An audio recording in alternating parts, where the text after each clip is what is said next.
In mid-July at the height of summer, the merciless sun baked the earth, waves of unbearable heat rising from the ground. Sitting in the shade to rest, Chuan, his face full of exhaustion and his eyes bloodshot, was overwhelmingly drowsy. He had barely slept for 4 days and 3 nights, and now his head throbbed, his vision swam, nausea churned in his stomach, and an irritable restlessness gnawed at him. Yet he did not dare to sleep deeply these past few days. He only dared to close his eyes for brief shallow doses. The slightest sound was enough to snap his taut nerves, wrenching him awake as if from a nightmare.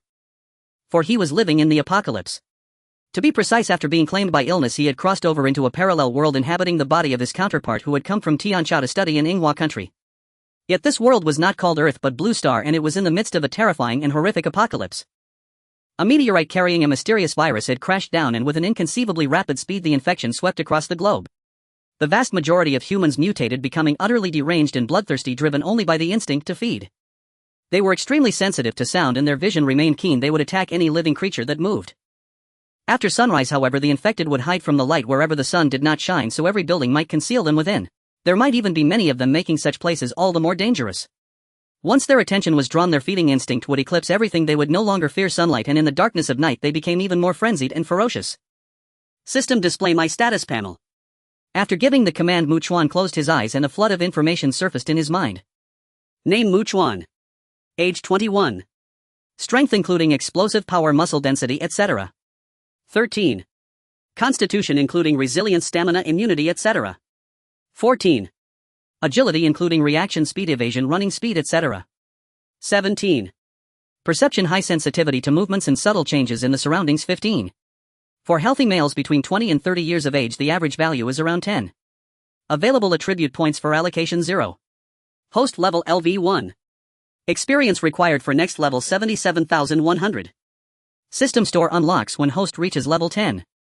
As a transmigrator, Chuan naturally possessed a system one that could not only enhance his body but also came with a remarkably vast initial storage space. The system had gifted him 10 attribute points. He had allocated 4 to agility and 2 each to strength, constitution, and perception. He prioritized agility because in the apocalypse one had to run fast, react swiftly under attack, and evade blows so as not to be struck. As a result, his physical abilities now far surpassed those of an ordinary person. So long as he continued hunting infected to gain experience, leveling up, and using points to strengthen himself, he would grow ever more powerful and formidable. Afraid that he might suddenly drift off, Chuan snapped his eyes open and checked his watch. It was already past 3 in the afternoon.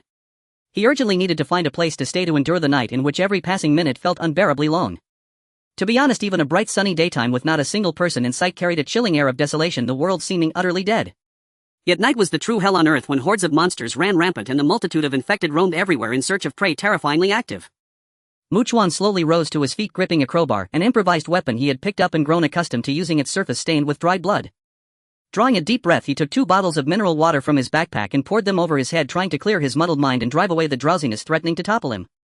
Tokyo streets and alleys were filled with convenience stores, and he had already scavenged 2 or 3 of them, so he had plenty of supplies and was using them freely.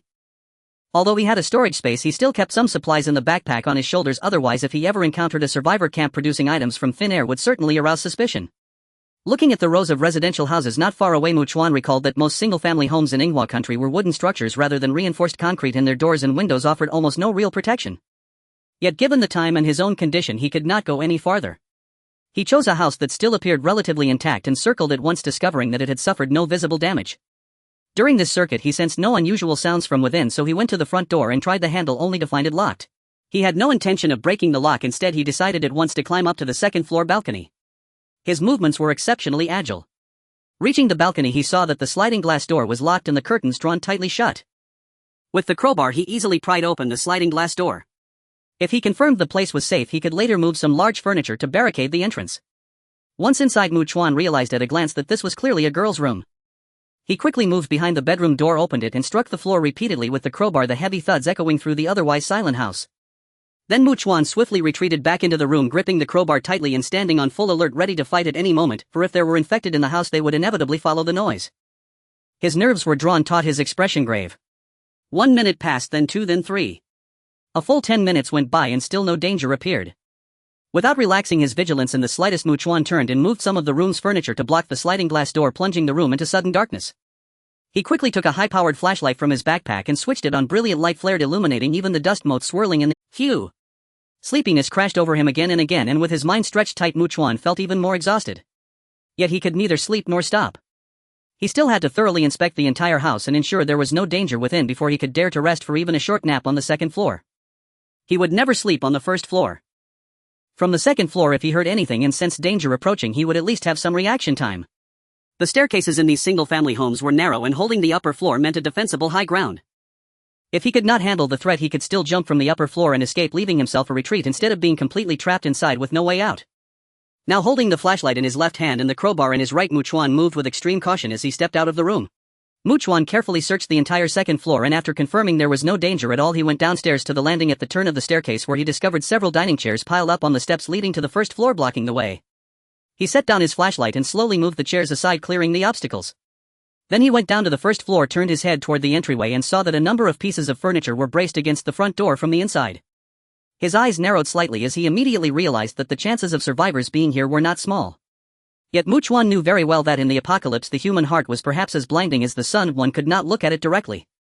Encountering people might truly be worse than running into the infected. His vigilance heightened, and he advanced as if treading on thin ice inch by inch until he arrived in the living room that was connected to the open-plan kitchen. Every spot in the living room that could be blocked off had been sealed, leaving no cracks for air or light. The air was stiflingly hot and unnaturally quiet. Chuan, standing perfectly still, immediately caught the sound of rapid yet subdued breathing coming from behind the kitchen counter. It was certainly a survivor hidden in the darkness, someone scared out of their wits and steeped in extreme terror. If it were an infected, it would have already lunged out at him. An idea flashed through Chuan's mind. Lately he could only doze in shallow snatches of sleepwaking and drifting off again countless times throughout the interminable nights, which severely affected his overall condition. But if someone kept watch for him, waking him immediately at any sound worth noting, he would no longer need to keep his nerves wound so tight. He could sleep for a stretch with a little peace of mind and rest as fully and efficiently as possible. More practically speaking, he did indeed need a tool person to stand watch at night. Otherwise, in a situation where danger could erupt without warning at any moment, how could he dare to truly sleep? Of course he had to see whether it was a man or a woman. He secretly hoped it would be a woman, the more fragile the better. Only then would she rely on him more, need him more, and be all the less likely to pose a threat. His mind moved swiftly, and he spoke in a low voice. "I will not hurt you. I'm only staying here for one night. If nothing happens tonight and I live to see tomorrow, I'll leave right away. If you are willing to show yourself, I might be able to give you a little food and water." That final sentence was meant to lure the other person out. If in his eyes the person could serve as a night watch tool and be of some actual use to him, he was willing to give a bit of food and water. If not, if they were of no use to him, then even though he was not lacking in supplies, he was no saint and would never squander his kindness. After he finished speaking, Chuan saw a face slowly peeking out from behind the kitchen counter. It looked far more haggard than his own, even though he himself had barely slept properly for 4 days and 3 nights. Even so, it was still obvious that she was an exceptionally beautiful, alluring woman, without a doubt of goddess-like caliber. She seemed not to have seen light in a long time, unable to adapt to the brightness. Her eyes narrowed to thin slits as she slowly straightened up to her full height. She was about 1.78 meters, giving her a strikingly tall and slender figure. Her long, shapely legs were wrapped in light blue jeans, and her chest was impressively full. With her head lowered, she would certainly be unable to see her own toes. Just looking at her left, Chuan's eyes feeling as though they had been jolted by a powerful shock. She was holding a fruit knife in her hand, yet her hand trembled so violently that the knife seemed ready to slip from her grasp at any moment, which struck Chuan as both absurd and comical. "Don't come any closer." Her weak voice trembled to the extreme under the weight of deep terror and fear. Naturally, she was afraid that Chuan might do something to her. If he truly tried to violate her, she would either resign herself without resisting or stab herself with the fruit knife at the first possible moment. Chuan simply studied her for a moment, then after a brief pause for thought, took a bottle of mineral water and a vacuum-packed bag of bread from his backpack and placed them on the dining table. He turned around and left without looking back, heading to the stairwell leading to the second floor, where he sat down and switched off his flashlight. Before long, her voice floated out from the still darkness. Hello sir, may I borrow your flashlight for a while? Two can't see." She dared approach him precisely because in a world without the restraint of law and morality, the fact that this man had not forced himself on her already marked him as someone with a bottom line. Hearing this, Chuan switched his flashlight back on and saw her coming up with the food and mineral water in her hands, sitting down a short distance away beside him. She did not speak to Chuan. Sitting there, she slowly and carefully chewed her food until she finished, then realized that at some point Chuan had already fallen asleep. Of course, Chuan was only pretending to sleep. He could not possibly trust this woman outright. At the very least, he had to see whether while he was unguarded she would do anything. He had to test her with utmost caution. The woman hesitated for a moment, then got up, walked over, switched off the flashlight, and obediently curled herself up to one side. Time flowed on and night seemed to fully devour day. Outside, all sorts of noises drifted in from time to time as though countless infected were roaming about with unrestrained ferocity. Shrill, mournful roars rose and fell, making one's heart pound heavily and wildly in one's chest.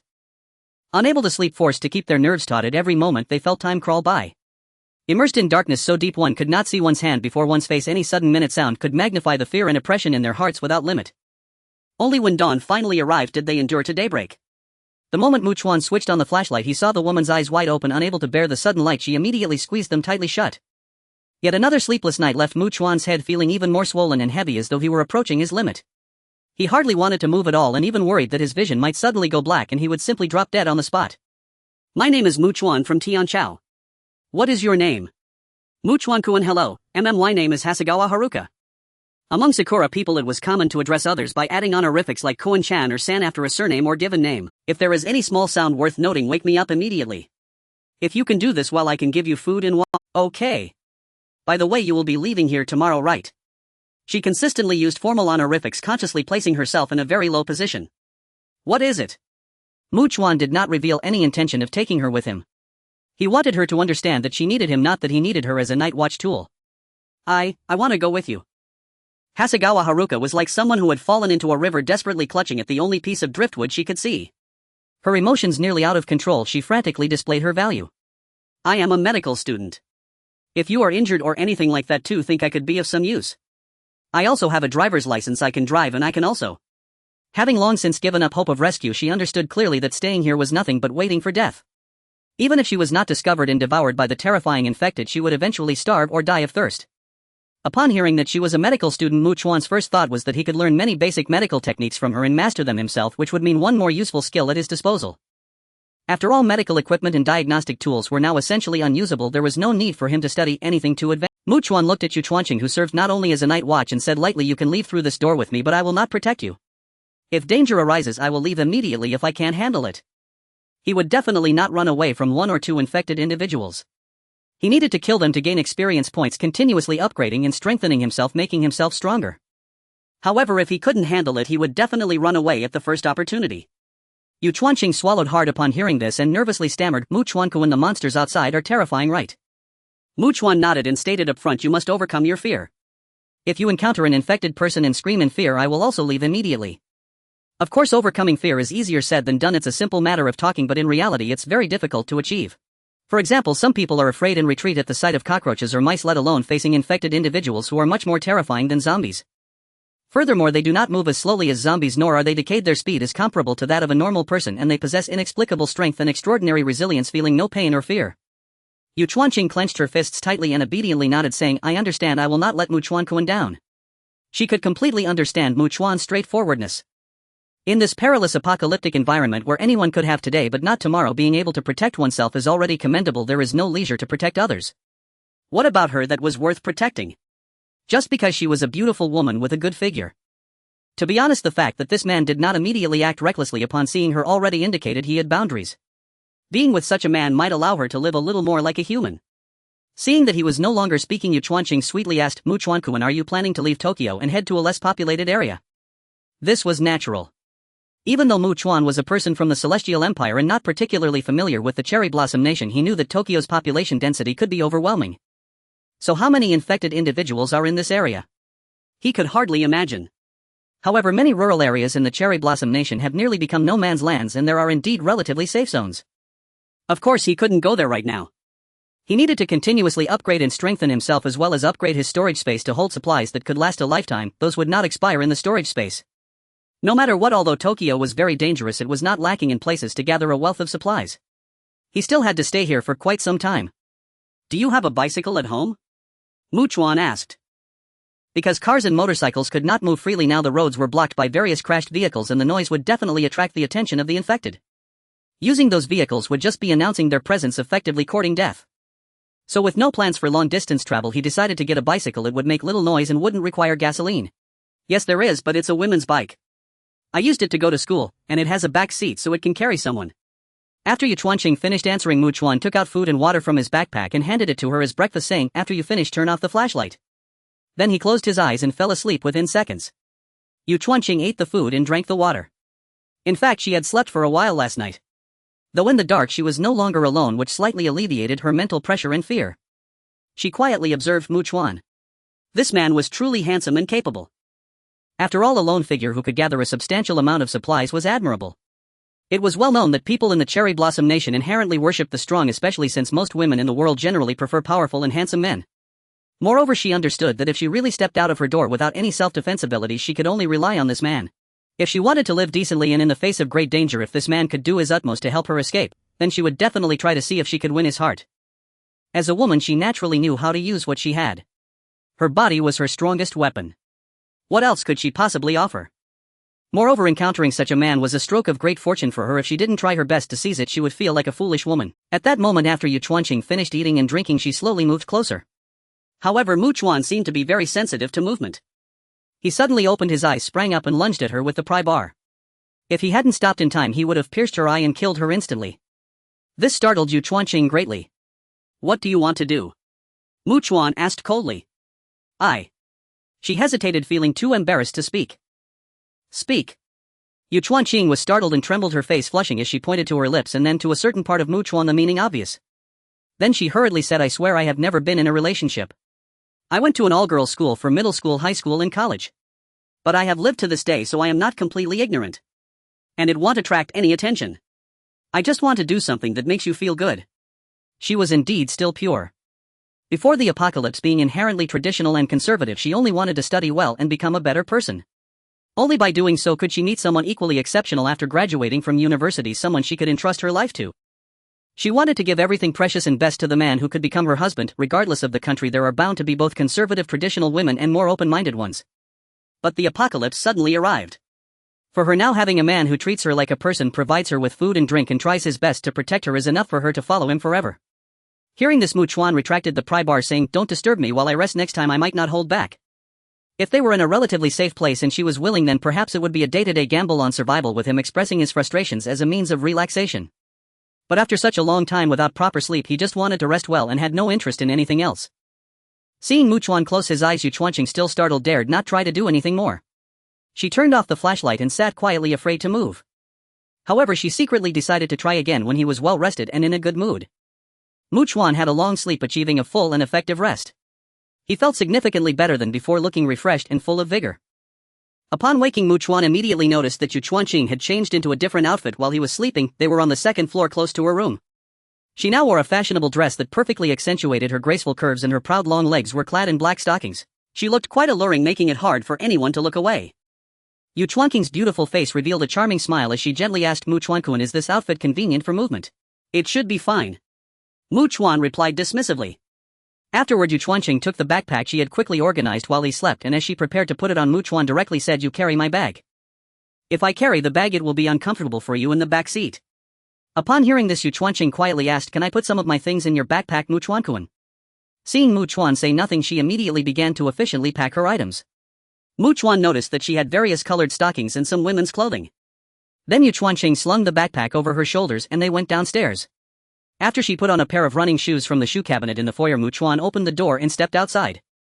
The sun shone brightly outside and the sky was clear.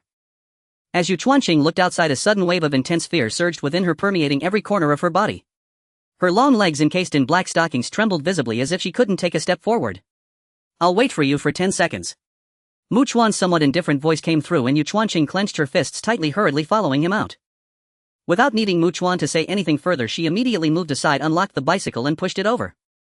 Chuan got on the bike and Chuan sat on the back seat, lifting her arms tightly around his waist. At that moment, Chuan felt her grip was very tight, evoking an indescribable feeling of intense exhilaration. In any case, it was certainly something a man would enjoy. As they rode out, Chuan saw various vehicles crash together on the street, blocking the road in all directions. Many were tilted or overturned, with some cars partially embedded in residential areas, leaving only their rear ends visible. Bloodstains were everywhere on the ground, walls and more, with severed limbs and broken bodies scattered around. It was a horrifying sight. Especially under such bright sunlight, it appeared even more desolate and eerie, strikingly unsettling. Chuan felt a chill run through her body, her heart racing wildly. Yet because she was holding on to Chuan, she felt a certain sense of safety. Then with some difficulty she tremulously asked Chuan, "Can firearms like handguns be used? Unless you can be sure there are no other infected nearby, or if you have silenced weapons, otherwise shooting will just attract more." Chuan said without courtesy, "Besides, can you ensure a headshot every time? This isn't a game. If you haven't received specialized training, hitting a swiftly moving infected's head with a single shot is incredibly difficult." When she fell silent, Chuan proactively asked, "You should know this area well, right? Are there any sturdy buildings near?" I need to find reinforced concrete buildings, seal the windows and fortify them as a temporary safe house. Afterward he would use that as a base, hunting the infected in the vicinity to grow stronger during the day and sleep at a relatively safe place at night. Of course he needed to establish several nearby temporary safe houses so that if one were attacked and could not be defended he would know where to. He had his own plans in mind, knowing exactly what he needed to do. Mu Chuanku and I had a good female classmate in high school whose family was quite wealthy. They lived in a large villa with tall walls. I used to visit her house and know where it is, about 10 kilometers from my home. Does this meet your requirements? After Yu Chuanqing finished asking, she not only didn't hear Mu Chuan's response but also found that he had stopped writing and was now stationary. She looked around and noticed a convenience store not far away. You stay here and keep an eye on the surroundings. I'll go in to collect supplies. If you notice anything, come find me immediately. Mu Chuan gestured as he naturally intended to gather all the items in the convenience store into his storage space, so it was impossible for him to bring Yu Chuanqing along. After Yu Chuanqing handed her backpack to Mu Chuan, she saw him walking over with a crowbar. As Mu Chuan knocked at the door, creating quite a noise, he sensed movement inside the convenience store.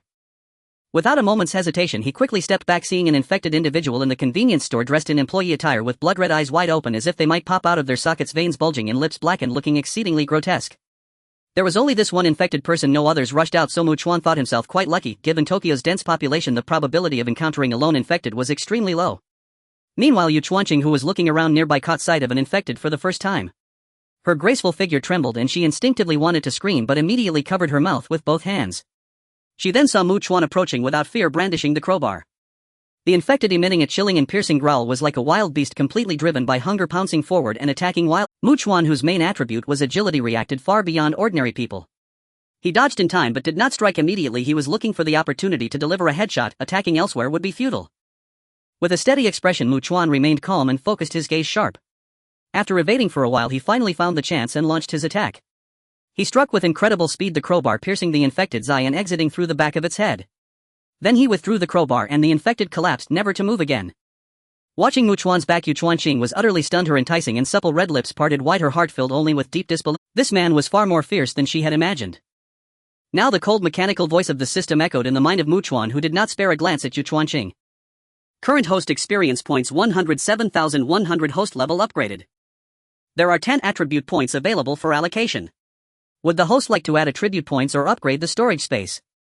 For him, the storage space was more than sufficient and there was no immediate need for an upgrade. He allocated 4 points to agility and distributed the remaining points between strength, constitution and perception.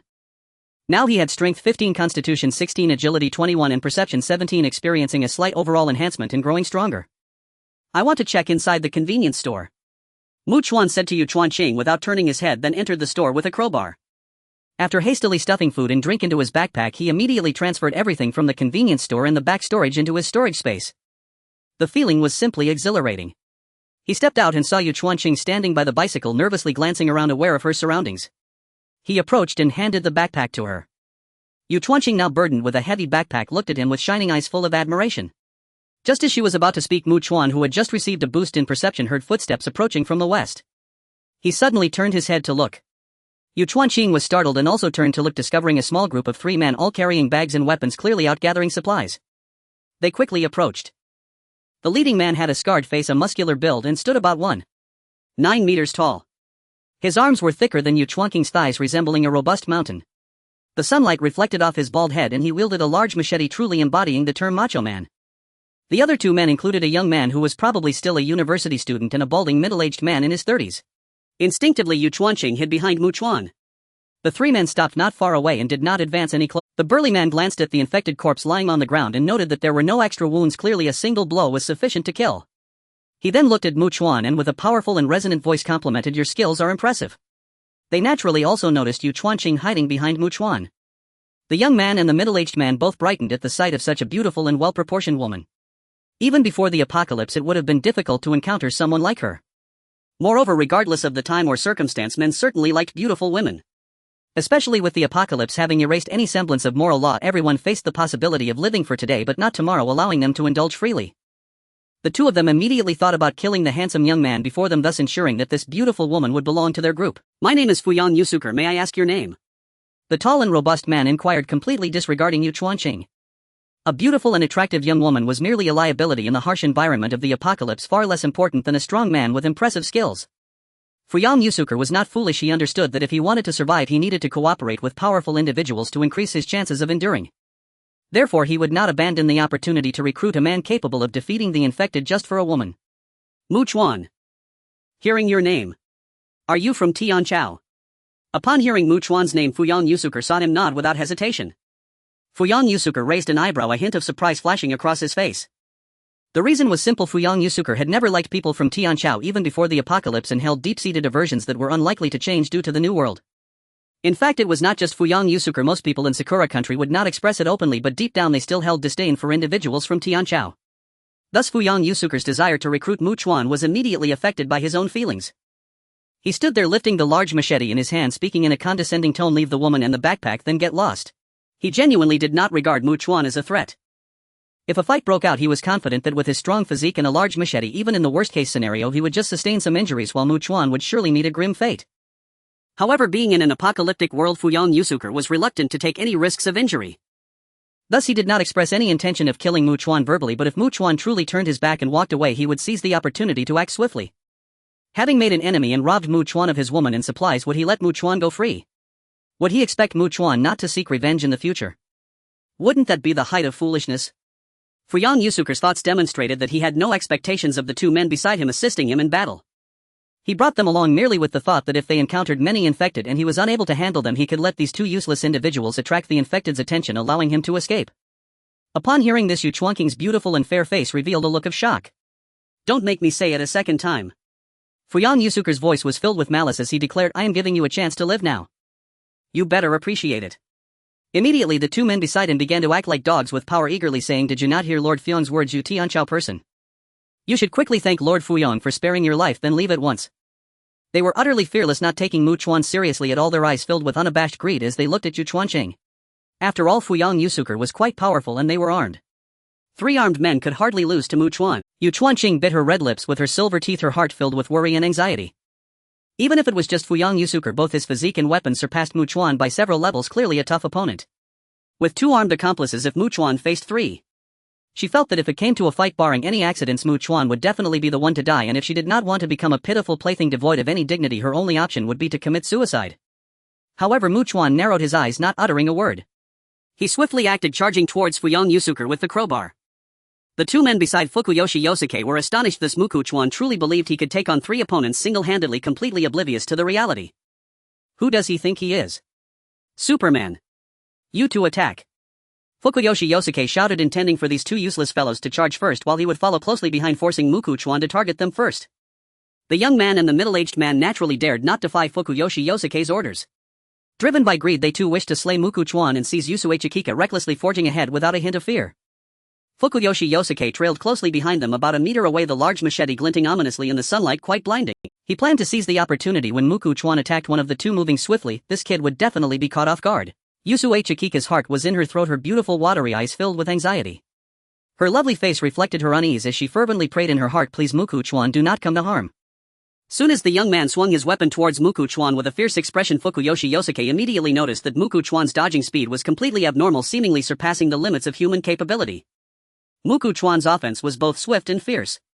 The crowbar effortlessly pierced through the young man's eye and emerged from the back of his head. It was a seamless execution. The young man died on the spot, collapsing instantly.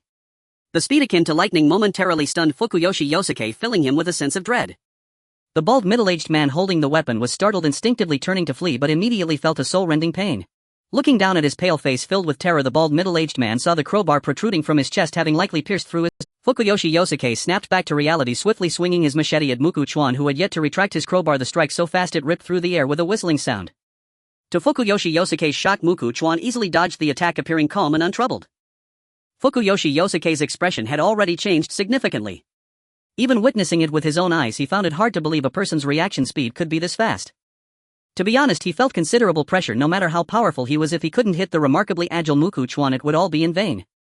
Yusue Chikika meanwhile stared wide-eyed in disbelief at Mu Chuan's silhouette.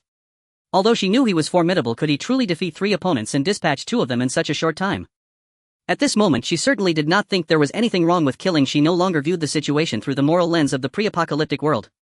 After all, if Mu Chuan did not kill them, they would certainly kill him and she would have a terrible fate as well. Yet as long as Fukuyoshi Yosuke remained standing, Yusue Chikika could not truly relax. Still feeling anxious, she saw Fukuyoshi Yosuke continue to swing his machete, but Muku Chuan wielding the crowbar appeared remarkably graceful, effortlessly dodging this strike. Muku Chuan did not underestimate Fukuyoshi Yosuke. This muscular man was certainly not something the previous two could be easily dispatched. Missed again.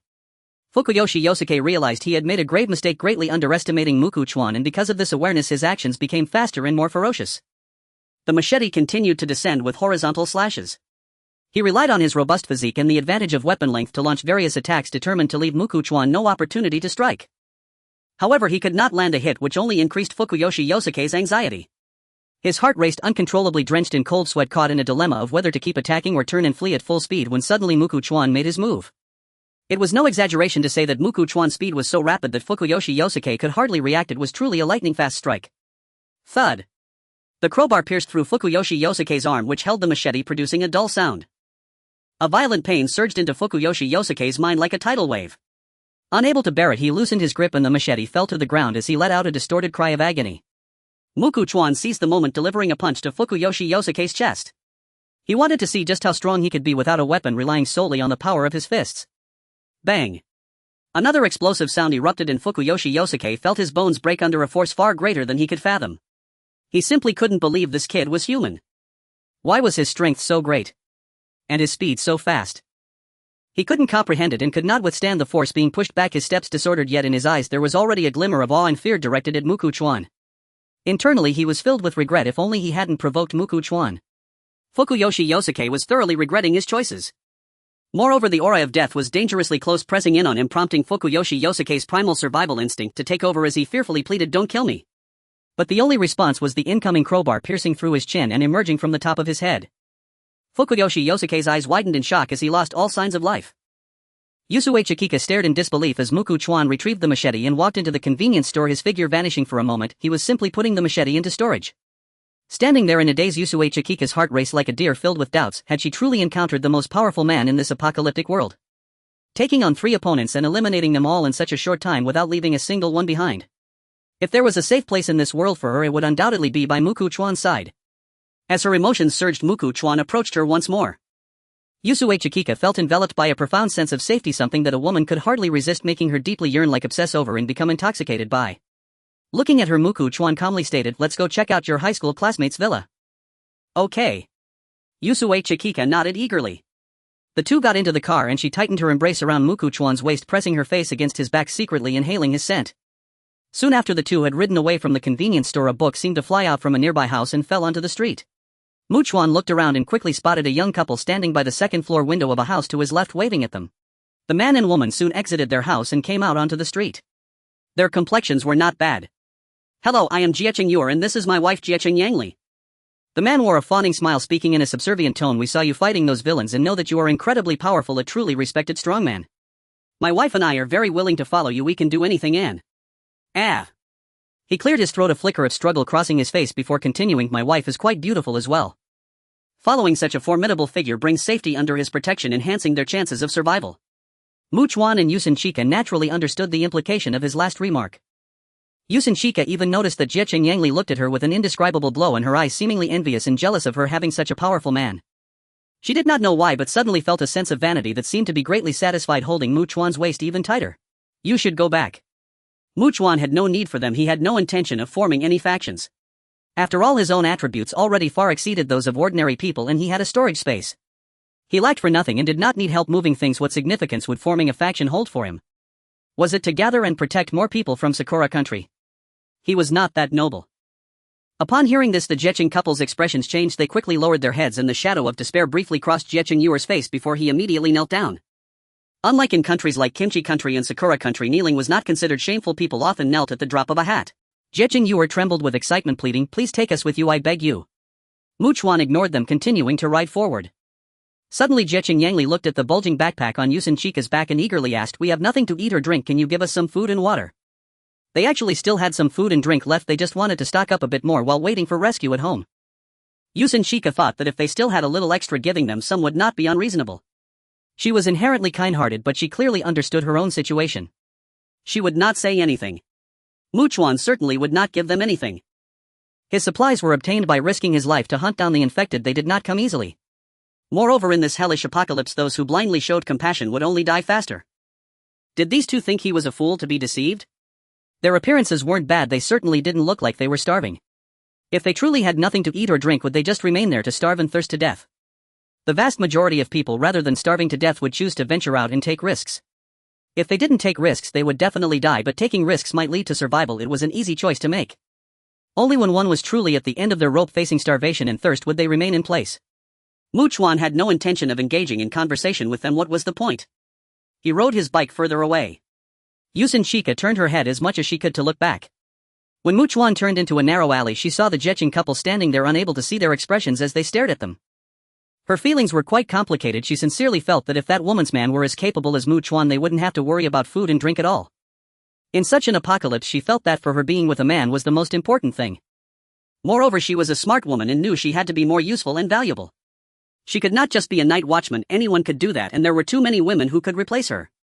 While pondering these matters, Yusin Chika proactively said, Chuan-kun, I didn't expect there to be so many survivors. We encountered some before and now again. Chuan replied, Tokyo has a very dense population and the apocalypse has only just begun. In this city of over 10 million, even if we assumed that 70 to 80% of the population had turned into infected, leaving only 20 to 30% survivors, that was still not a small number. The two continued their conversation, but on the streets, aside from various vehicles piled together, they saw neither living people nor the infected.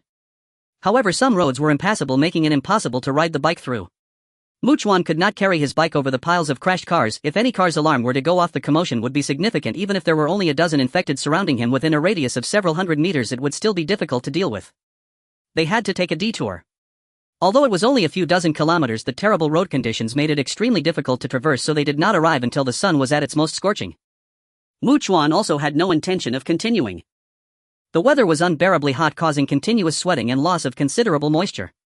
Furthermore, being exposed to the sun during midday not only risked sunburn but also heatstroke. The two found a large tree to rest under its shade. There were no houses around and the view was relatively open. Whether it was the infected or survivors, anyone who appeared would be easily spotted. While they were having lunch, Yusin Chika softly spoke, Chuan-kun, I want to train myself. Upon hearing this, Chuan looked at her. If you fight the monsters, I can attract their attention, allowing you to kill them more effectively and swiftly.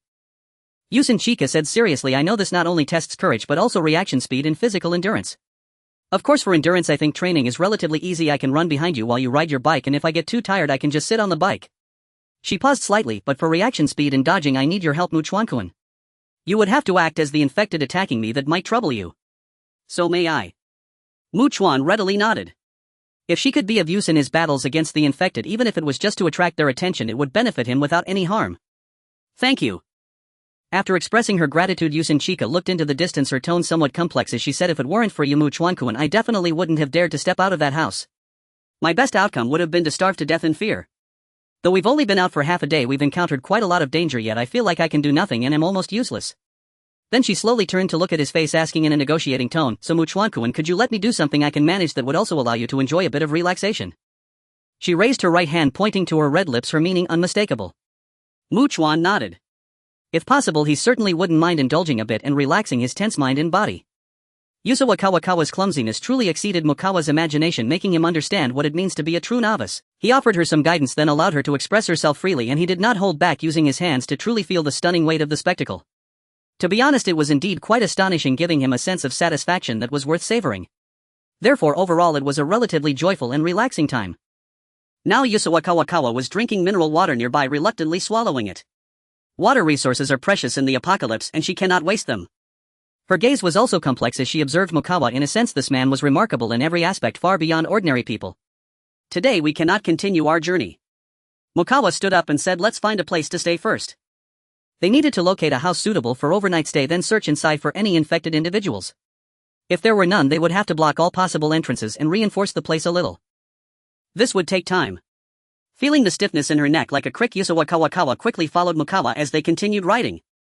Due to the unexpectedly terrible road conditions, Yusawa Kawakawa was completely disoriented, so she helplessly said, Mukawakan, if we keep going in circles like this, I won't be able to give directions tomorrow. She hoped that Mukawa would not blame her then, but she heard Mukawa let out a slightly surprised sound. Oh. What's wrong? Is there danger? Yusawa Kawakawa asked with concern, but with Mukawa by her side, even if danger arose, she felt less anxious and fearful, trusting that Mukawa could handle it. There's a decent house over there.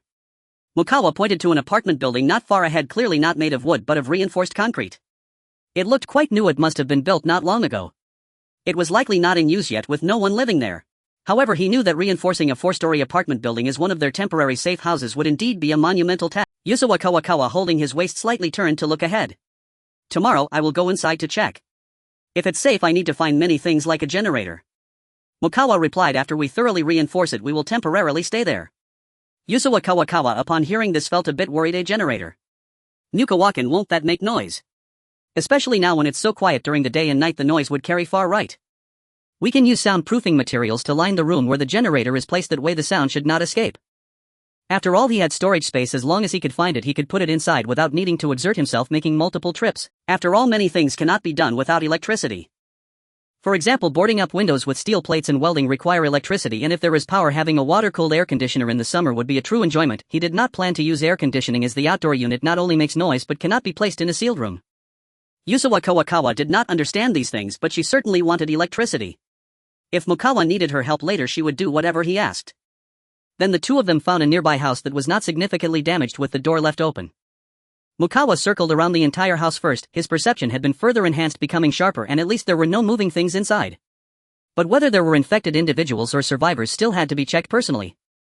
He and Yusawa Kawakawa arrived at the door, and Mokawa knocked the ground with a crowbar to make noise.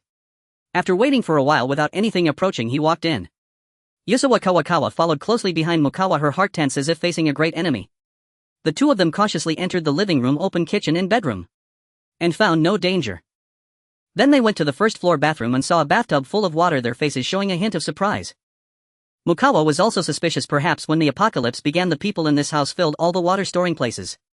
But it seemed something was off and they left. Afterward, the two of them went to the second floor, continuing to check carefully. Once they confirmed the house was safe, they quickly went downstairs to work blocking all the entrances on the first floor with the existing furniture, then went to the second floor to do the same. Now the entire room was completely sealed, with not even a ray of light seeping in. It was the height of summer and the room felt as hot and stuffy as a steamer. They were sweating every second, feeling as if they were about to suffer from heatstroke. There's water in the bathtub, we can take a cold shower to cool down. Upon hearing this, Yusawa Kawakawa was so shocked that her mouth fell open, hurriedly saying, Mukawakan, water resources are so precious, are we really going to waste it like this? Hearing this, Mokawa raised his right hand, gently holding her chin, looking into her watery beautiful eyes like a domineering CEO. With me you need not worry about food and drink. Being treated this way made Yusawa Kawakawa's heart race and her beautiful face flushed deeply, making her appear both shy and enchanted. With a hint of joy in her hurried voice, she said, Mukawakan, before we shower let's eat something first and then you can play the monster, okay? I really want to train my reaction and evasion skills first. If I shower and then train, I'll end up sweating even. Sure. Mokawa nodded. Then the two of them filled up on food and drink, arriving in the living room. As Mokawa placed the strong flashlight aside, Yusawa Kawakawa took a deep breath and with her fists tightly clenched said seriously, Mukawakan, I am ready. Mokawa deliberately slowed down his pace to attack Yusawa Kawakawa, but she was so hurried and flustered in dodging that he easily caught her. After Mokawa released her, Yusawa Kawakawa, undeterred, quickly said, Mukawakan, please come at me again.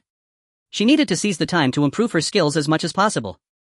The more useful she became to this man, the more likely he would choose to take her along when faced with terrifying dangers he couldn't solve. Thus she must work hard to make herself more valuable, and this was also for her own sake. Mokawa discovered that Yusawa Chikage was working exceptionally hard, training until she was utterly exhausted and could move no more. This made Mokawa regard her with a bit more admiration. However, the speed of such training, reflexes, evasion and so forth, could not be achieved overnight. Unlike him, she did not possess a strengthening system, so she could only slowly improve through relentless diligence in the future. Mukawakan, you should go take a shower first. I will keep an eye on the outside. Yusawa Chikage said with some difficulty, just as a roar of a tiger echoed from outside. Suddenly it was unclear where she found the strength, but she quickly stood up and followed Mokawa up to the second floor. Mokawa carefully moved aside the wardrobe blocking the window, and with him there Yusawa Chikage, feeling a sense of security, boldly walked to the window, and the two looked down at the street below. Neither of them suffered from night blindness, and with the moonlight being exceptionally bright they could see quite clearly. Dozens of infected individuals surrounded a tiger that had likely escaped from the zoo, all fiercely attacking without fear of death. Two didn't expect there to be so many monsters nearby. Yusawa Chikage exclaimed in shock, her beautiful eyes widened with a look of fright as a chilling sense of dread surged from her feet, rapidly spreading throughout her body. Seeing such a horrifying scene, she realized that staying outside at night was not just a matter of life and death, but truly a guaranteed death. Moreover, if they were to do something reckless, she instinctively wondered how far her desperate screams would carry in the dead silence of the night. In such a perilous situation, one misstep could lead to madness and their own destruction. If they truly wanted to accomplish something, it was best done in a relatively safe room, one that's soundproofed. Yusawa Chikage turned to look at Mokawa, who showed no signs of fear or worry, his demeanor calm as water. She moved closer to him and took his hand. Mikawa's attention was not on her but rather focused outside. Although the tiger was the king of beasts, it was powerless against the relentless attacks of the infected and was severely injured, lying there on the verge of collapse. Then the infected began to feast, devouring the tiger as if it were a grand banquet. Seeing such a gruesome sight, Yusi Chikage immediately covered her mouth with one hand, turning her face to the side to avoid looking any longer, otherwise she feared she might vomit. Mikawa remained unfazed while hearing the mechanical cold prompt of the strengthening system. Attention host, the infected will undergo various changes in size and other aspects due to the influence of the mysterious virus over time. Upon hearing this, Mikawa's heart sank. Various changes. Would they become increasingly inhuman? More like unimaginable, indescribable monsters. Furthermore, if the infected consume all living beings including survivors, those infected by the virus, tigers, lions, elephants, monkeys, cats, dogs, rats, cockroaches, etc., there is a small chance that the mysterious virus will trigger even more terrifying mutations. Mikawa's expression turned grave. Both pieces of news from the system were indeed very bad. He then saw the infected who had devoured the tiger get up as if fully sated, running off at a mad dash, not knowing where they were headed. Though not as fast as a tiger running at full speed, it was evidently much quicker than an ordinary person. Mikawa found it hard to remain calm upon witnessing this. He never expected that these infected individuals were not static but would continuously evolve over time. It was fortunate that he had a system to constantly upgrade and strengthen himself. Unlike him, the survivors without such systems would face increasingly terrifying and powerful infected, making their survival situation utterly perilous. Mikawa watched as the tiger was insufficient for the dozens of infected to share. After the infected chewed the bones of the tiger to pieces and swallowed them, only a puddle of blood remained on the ground with not even a small bone in sight. Then the infected dispersed, wandering around in search of other creatures to consume. Mikawa quietly stepped backward, blocking the window with the wardrobe, turned on a strong flashlight and signaled to Yusi Chikage, "Let's go downstairs." The two of them arrived on the first floor and sat in the living room for about half an hour, during which there was no sound from outside. Only then did Mikawa decide to take a shower to cool down. Yusi Chikage, feeling too scared to be alone, followed him in and sat obediently on the floor, looking as if she was ready to attend to him at any moment. Mikawa did not mind her presence. He lay back in the bath filled with cold water, feeling extremely refreshed. However, he did not soak for long. He quickly washed himself and stood up to get dressed. Seeing this, Yusi Chikage clasped her hands together, her face flushed as she pleaded, "Please, Mikawa-kun, don't leave me here. Too will be very scared alone." Anyway, now that Mikawa had showered, she felt somewhat reassured to wash up properly. There was shampoo and such here. And even if he really intended to do something, as long as he didn't fear that she might lose control and scream, attracting those monsters, she would not refuse. Half an hour later, at the stairs of the second floor, Mikawa had already fallen asleep while Yusi Chikage, wearing a loose short-sleeved shirt, sat beside him, fanning herself with a fan to cool both herself and Mikawa down a bit. She wasn't foolish. The number of infected in Tokyo was extremely high and dangerous. Yet Mikawa did not intend to leave immediately for a less populated area, but wanted to stay here, even planning to turn that apartment building into a temporary safe house. It all felt off. But to her, being by Mikawa's side was the safest place, so she wouldn't ask too many questions. Time continued to pass, and after an unknown duration, Yusi Chikage seemed to hear some noise outside. She hurriedly called out in a low voice, "Mikawa-kun, there seems to be some noise outside." Mikawa immediately opened his eyes, sitting up quickly and turning on the strong flashlight. His perception was much stronger than Yusi Chikage's, and he instantly noticed the chaotic footsteps outside. It seemed dawn was approaching and many infected were looking for places to hide from the sunlight. He raised his right hand, placing his index finger in front of his lips, and as they entered a room on the second floor together, they both heard the sounds of something entering. Indeed, the furniture blocking the entrance to the house provided little resistance, at most giving them a slight warning effect. Now both of them were extremely tense and alert. Those terrifying monsters had entered, and they had no idea how many there were. Chuan held a crowbar, his face grave as he pressed his ear against the door, fully focused on the sounds outside. The infected individuals who entered this house seemed unaware of their presence, not going upstairs, and soon fell silent. Surely they needed to rest as well. Chuan took a deep breath, preparing to confront the infected who had entered the house. He turned to Chuan Qingxiang, whose eyes were slightly bloodshot despite a sleepless night. She seemed entirely awake and said in a voice barely above a whisper, "I will create a distraction to draw them in." In Chuan's eyes, avoiding danger was futile. He needed to confront it directly, hunting the infected to gain experience points and continuously strengthen himself. Especially since typical staircases in such houses were usually quite narrow. No matter how many infected there were, only one or two at most could charge ahead, making it impossible for him to find himself in a situation where he had to face too many adversaries at once. Moreover, he only needed to focus on what was directly in front of him without worrying about the sides or behind him. Standing at the top of the stairs on the second floor, he had the advantage of being easily defensible, armed with a weapon and physically enhanced. Perhaps he could embody the saying, "One man can defend against 10,000. Chuan-kun, we have no idea how many infected have come in. It could be a few or even dozens. In uncertainty, we cannot act rashly." Chuan Qingxiang took off her shoes, revealing her delicate fair feet, and quietly approached him, whispering in his ear, "We can go down from the balcony on the second floor to leave." Chuan interrupted softly, "Stay in the room, don't come out. If things go wrong, escape from the second floor yourself." He moved to clear the furniture, pulling aside the curtains, and the dark room instantly brightened. Chuan Qingxiang paused for a moment before saying, "I'll go out with you, and if you can't handle it, we'll run together. If I can't run, then you don't need to worry about me." Hearing this, Chuan looked at her in surprise. Her words implied that if things went awry she would hold the rear to allow him to escape. "I know that I'm not much use except for keeping watch, but I want to face danger with you, not hide here. Besides, I'm very aware that I need you to survive. Without you I would surely die. I might not even last through tonight on my own." Chuan Qingxiang clearly expressed her intent to share hardships in life with him, saying, "If Chuan Kuang dies, I will die with you. At the very least, I am willing to do everything I can." Upon hearing this, Chuan said nothing further and quietly opened the door. Chuan Qingxiang immediately followed. She maintained a distance of 2 to 3 meters from Chuan, who was at the staircase, and saw him strike the wall with the crowbar, producing a rhythmic thud-thud-thud sound. In an instant, a commotion erupted from downstairs, shattering the silence. The infected seemed to be frantically searching for a way up, accompanied by terrifying low and mournful howls. Chuan Qingxiang merely listened, her heart tumultuous, stirring a storm of fear, anxiety, and dread, causing her body to freeze, her face pale, with breaths coming in rapid heavy gasps. Bang! Chuan saw one infected individual find the way upstairs, rushing up the stairs but crashing into the wall at the landing and falling down. However, the infected felt no pain, driven solely by their insane hunger, and quickly rose, their grotesque faces resembling that of a famished tiger charging towards its prey, intent on pouncing on Chuan and devouring him. With a mind like still water, Chuan remained calm as the infected approached within range. He acted with incredible swiftness and ferocity, using the crowbar to pierce through the infected's skull. As he withdrew the crowbar, the infected immediately fell, and Chuan kicked it, causing it to slide down from the stairs to the landing, motionless thereafter. Experience 35. The system's notification echoed. Chuan quickly realized that today's hunt for the infected yielded slightly more experience, strongly indicating that the infected grew stronger each day. Soon a second infected charged up, only to trip over the body of the first, then proceeded to crawl up like a spider using hands and feet. Chuan swiftly killed it just as he had the last one. Experience 35. Following that, the third, fourth, and fifth infected continued to surge forward one after another. With the advantages he possessed, Chuan found it relatively easy to kill them, but the number of infected taking refuge in this house from sunlight exceeded his expectations, totaling 11. Now the entire staircase leading to the first floor was piled with the bodies of the infected, and he had acquired 385 experience points, leveling up directly. He distributed the points across various attributes. Now his strength is 17, constitution 18, agility 25, and perception 19. Current level LV3 experience needed for next level 192,300. I will go downstairs to check. If it's safe, I'll return and we can eat and drink something while you sleep. I will then check that apartment building.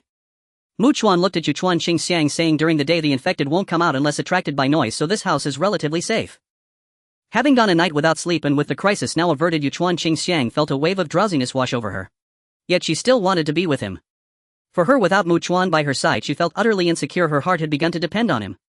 She also knew she had to be very obedient. She would do whatever Chuan said. After temporarily leaving, Chuan went downstairs to thoroughly check, finding no danger. He blocked the openings with fallen furniture, then strolled around the house's perimeter before returning to the second floor. After they had eaten and drunk their fill, Chuan Qingxiang lay on the ground, closing her eyes, while Chuan stood up, intending to act without delay. He first disposed of the bodies of the infected from the staircase onto the street, then promptly approached the new apartment building. However, before Chuan could enter, he sensed numerous footsteps, not the chaotic steps of the infected but rather those of survivors. He was somewhat surprised, not expecting anyone to be here. He halted and refrained from entering. Before long, he saw a middle-aged man dressed in a loose kimono exuding authority emerge with a cherry blossom sword. Chuan could definitively ascertain that this middle-aged man was far more formidable than Yu Fuyong, who was merely tall and imposing in appearance. Several others followed behind the middle-aged man, including young adults, middle-aged individuals, and even elderly folk, each vigilantly watching him. "My name is Takasaki Kenji. I once ran a kendo dojo and I am currently the leader of this group. I formally invite you to join us." The middle-aged man with a serious expression stated firmly, "In times like these, humans must unite even more to collectively confront those monsters."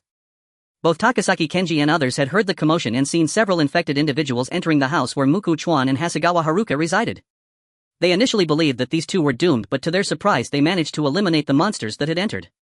Takasaki Kenji understood that Chuan must possess formidable skills. Given the encounter with such a powerful individual, he knew he had to attempt to recruit him, gathering various talents and elites to strengthen his team, ensuring better protection for his daughter. Chuan, however, shook his head in clear rejection. He had no interest in joining any faction and felt a twinge of regret to find that the house he admired was already occupied and by quite a few people. Takasaki Kenji seemed unwilling to concede, responding seriously with a question: "No matter how powerful you are, how many monsters can you defeat? You might have the advantage of position and take down a dozen, but can you face dozens or even hundreds?" Not only he but everyone understood the limitation of an individual's strength. They were unaware that Chuan was a man with a system. Let me put it bluntly, your stamina is not infinite as long as there are enough monsters. Even if you are strong, they could exhaust you until you can no longer move. Takasaki Kenji continued to persuade, appealing to emotion and reason. Only by uniting the strength of more people can we confront hundreds, thousands or even tens of thousands of terrifying monsters. He was about to say more when Muku Chuan turned and strode away. Takasaki Kenji and the others watched him enter the house when an elderly man remarked, "Does this kid really think he can survive on his own?" "Regardless, he is a person of considerable strength," Takasaki Kenji said. "He could handle those monsters that entered the house." In truth, if Muku Chuan were a lone wolf, he would not even consider inviting him. Such solitary individuals rarely feel a sense of belonging to a team. Furthermore, if Muku Chuan had someone close to him, it would give him a vulnerability within the larger group, making him cautious and less likely to act recklessly. People like Takasaki Kenji's companions all had family members in that apartment building: fathers, mothers, sons, grandchildren, and so on. In fact, Takasaki Kenji would not accept a truly unencumbered lone wolf. It would be difficult to establish any temporary order or rules with even a few such individuals. The group returned to the apartment building and Takasaki Kenji heard a clear feminine voice say, "Daddy, doesn't that person want to join us?" He turned to see a very beautiful woman dressed in a police uniform that perfectly accentuated her curves with a handgun at her waist. With her long shiny black hair tied in a ponytail and standing at about 1.72 meters tall, she exuded an impressive aura truly deserving of the title police flower. Her charm and demeanor were entirely different from Hasegawa Haruka. This was Takasaki Kenji's daughter Takasaki Sueme, who due to family reasons had started practicing kendo from a young age and had learned many skills during her time in the police academy, making her quite capable. "Sueme, that person is a lone wolf," Takasaki Kenji said with some regret. "Daddy, I want to talk to him." Takasaki Sueme spoke decisively. "He is very powerful. His joining us would be beneficial. Our strength would increase. We need to gather more power and continuously expand our team." "It's useless." Takasaki Kenji clearly stated, "The more capable a person is, the more resolute they are within. They won't waver because of a woman. They are not so fragile, so we shouldn't waste any more time or effort." However, his daughter Takasaki Sueme seemed quite determined. She adjusted her outfit slightly and planned to head toward the house. Takasaki Kenji knew he could not dissuade her and chose not to say more. After she left, Takasaki Kenji looked at the people present and like a leader assigned tasks. "We cannot sit idly by and wait for resources to run out. I will take a team to search for supplies.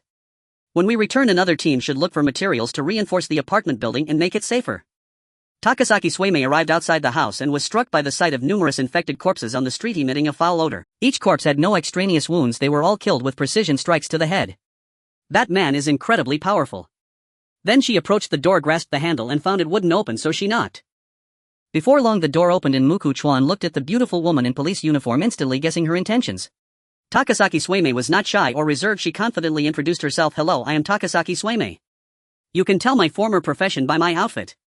The outside isn't suitable for conversation. May we please come in and talk?" "I will not join you," Muku Chuan stated without any intention of inviting her in. "That's all right. We can be friends," Takasaki Sueme replied straightforwardly. "Sometimes the world is small. If we happen to meet again, we can greet each other, have a few words and even trade some items." Muku Chuan thought for a moment and asked, "Do you have a silencer for your gun?" "Yes," she replied. "I would like to trade your gun." He focused solely on business, knowing that no matter the circumstances, having a gun was better than being unarmed. "Of course, but I must inform you that the ammunition is scarce. I only have 4 rounds. Takasaki Sueme was willing to trade because in her view a gun was meant for shooting. If she were to confront the infected, headshots were necessary. Shooting knees would have no impact on their movement. Yet even with her profession, she knew she could not guarantee a headshot with every shot. Now that she had only 4 rounds left, even if she could achieve headshots, she would only be able to deal with 4 infected. Without the ability to resupply, the gun would become worthless. Therefore, forging a friendship with a powerful individual in exchange for a gun with 4 rounds which still held some value felt fair to her. Since the other party was willing to trade, Muku Chuan invited her in to sit. Following him inside, Takasaki Sueme closed the door. As they made their way to the living room, she curiously asked, "What about that woman next to you?" Following the two, Mu Chuan arrived in the living room. Due to the stifling heat, he had to move the furniture blocking the glass sliding door, drawing the curtains to let some air in, and only then did he feel a slight relief from the heat. With her face already covered in fragrant sweat, Takasaki Sujuan tugged at her collar and said straightforwardly, "If you have any medicine, whether it's cold medicine, fever reducers or antidiarrheal drugs or even vitamin tablets, I'm willing to trade my gun for them." In the apocalypse, food is important, but medicine is equally crucial. Naturally, Mu Chuan had some medicine on hand and he readily replied, 2 boxes of fever reducers. To him, these 2 boxes of medicine were practically worthless. As long as he raided a pharmacy, he could obtain a vast number of various medications without worrying about expiration, as they could be permanently stored. Takasaki Sujuan pondered silently for a moment but did not haggle, nodding her head in agreement. She continued, "Although you are indeed very capable, I believe that if you had even more formidable skills, you could better utilize and unleash your powers, becoming even more powerful." Takasaki Sojuan added, for instance, my father is a well-known master in the swordsmanship community and I have learned quite a bit in the police academy such as close combat and staff techniques. We could even teach your companion so she could gain some self-defense skills. Perhaps in the future when you leave us she could be of great help to you.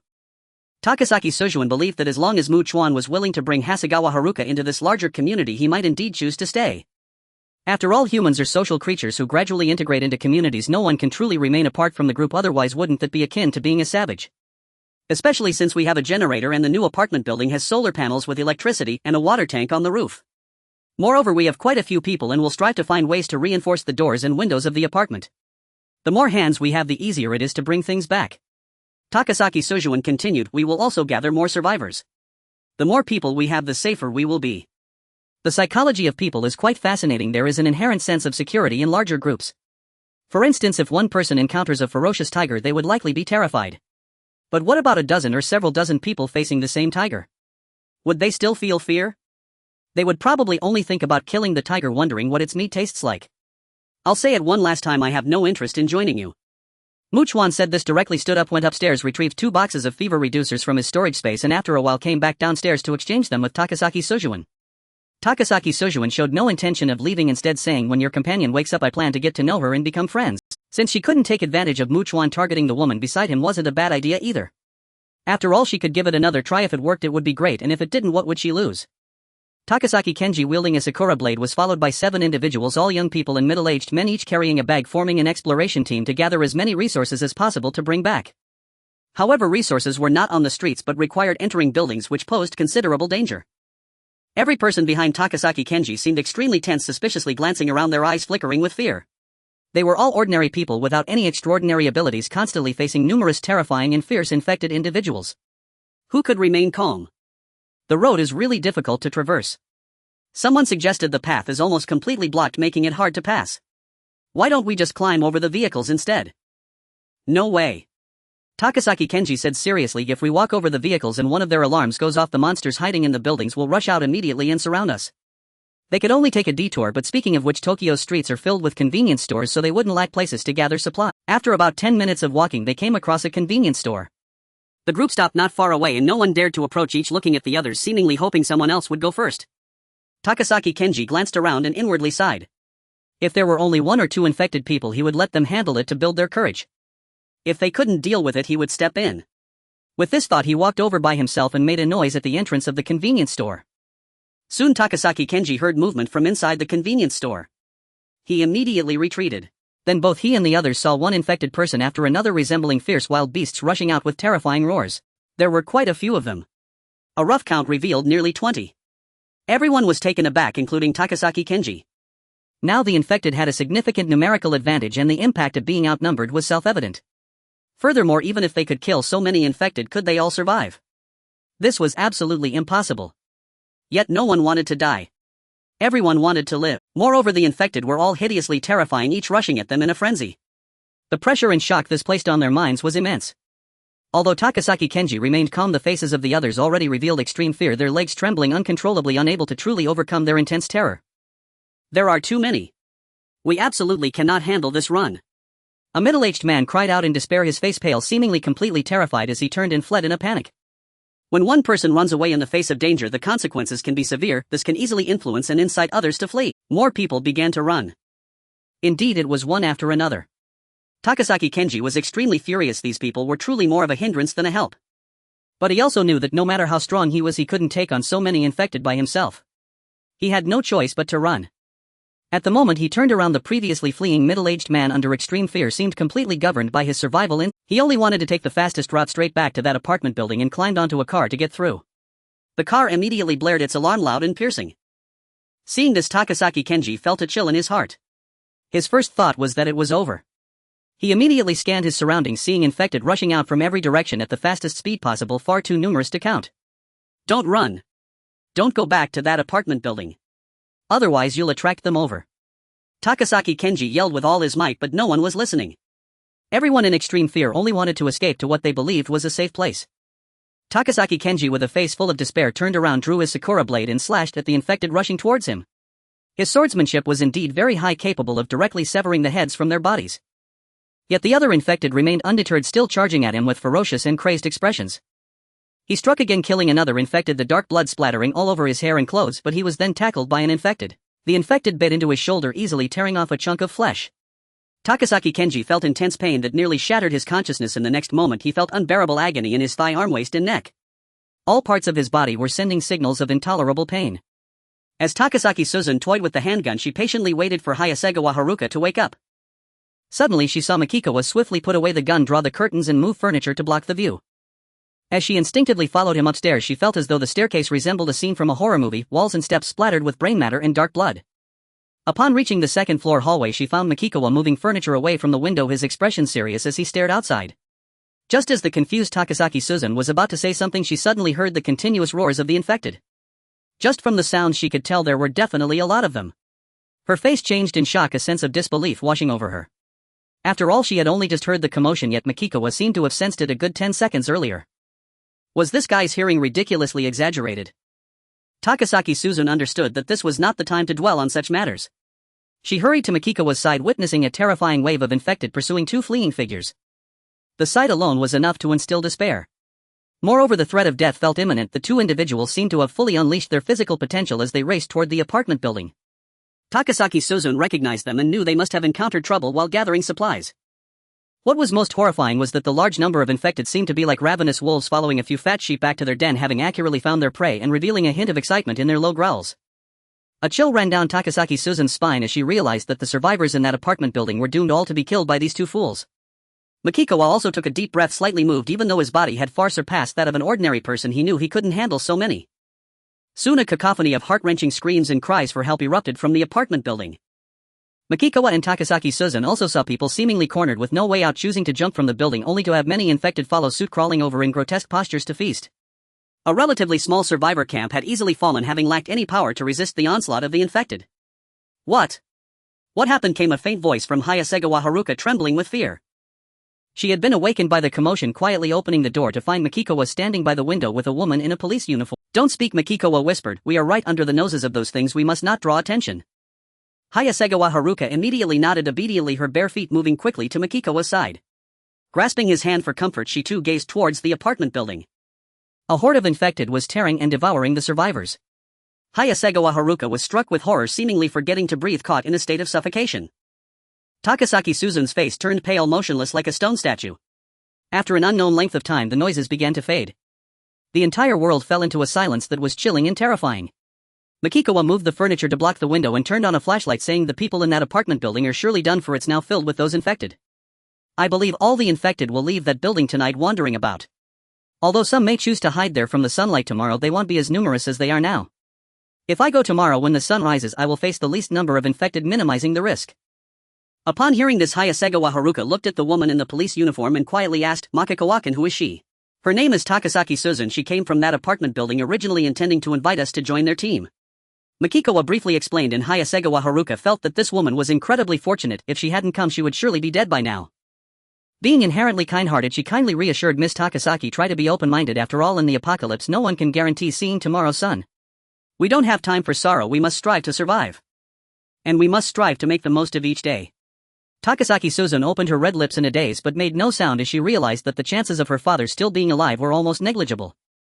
But she was unwilling to accept this reality, excitedly convincing herself, "I plan to go out soon to find my father. He must still be alive."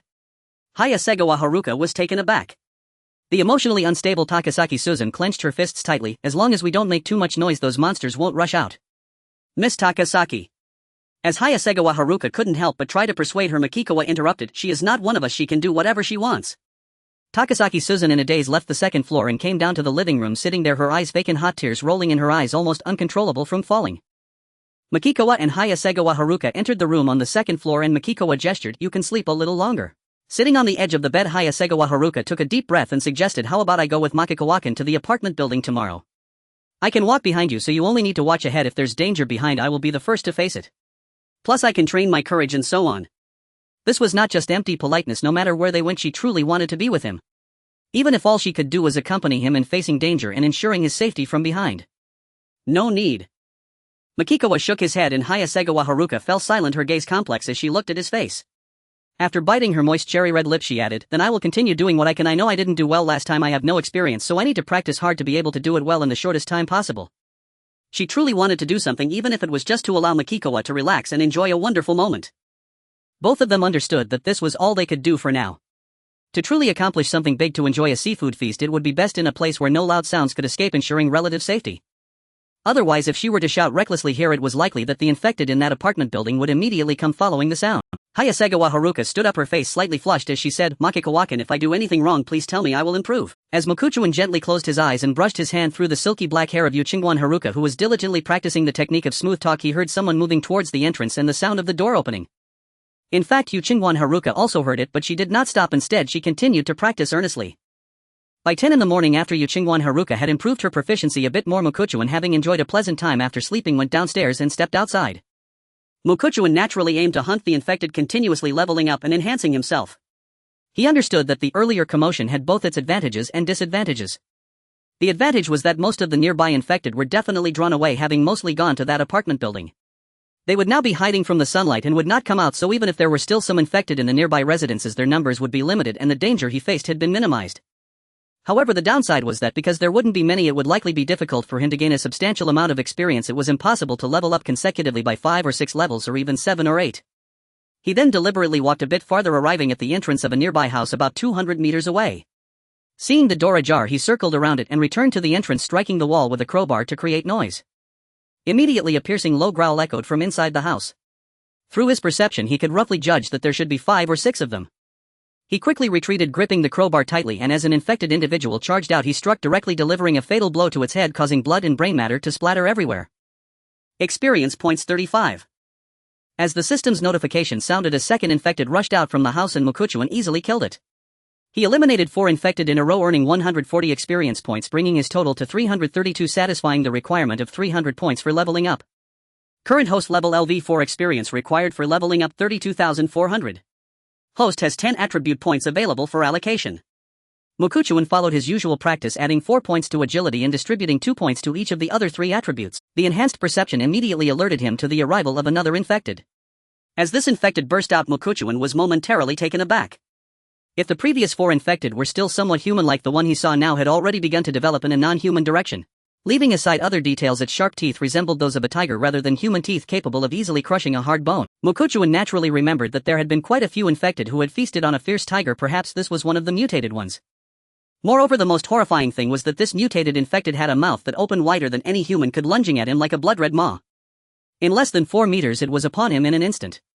However, the boost in agility not only quickened Mukuchuan's dodging speed but also enhanced his attack speed. Yet this mutated infected was not slow to react either and did not fear the crowbar that was swung at it.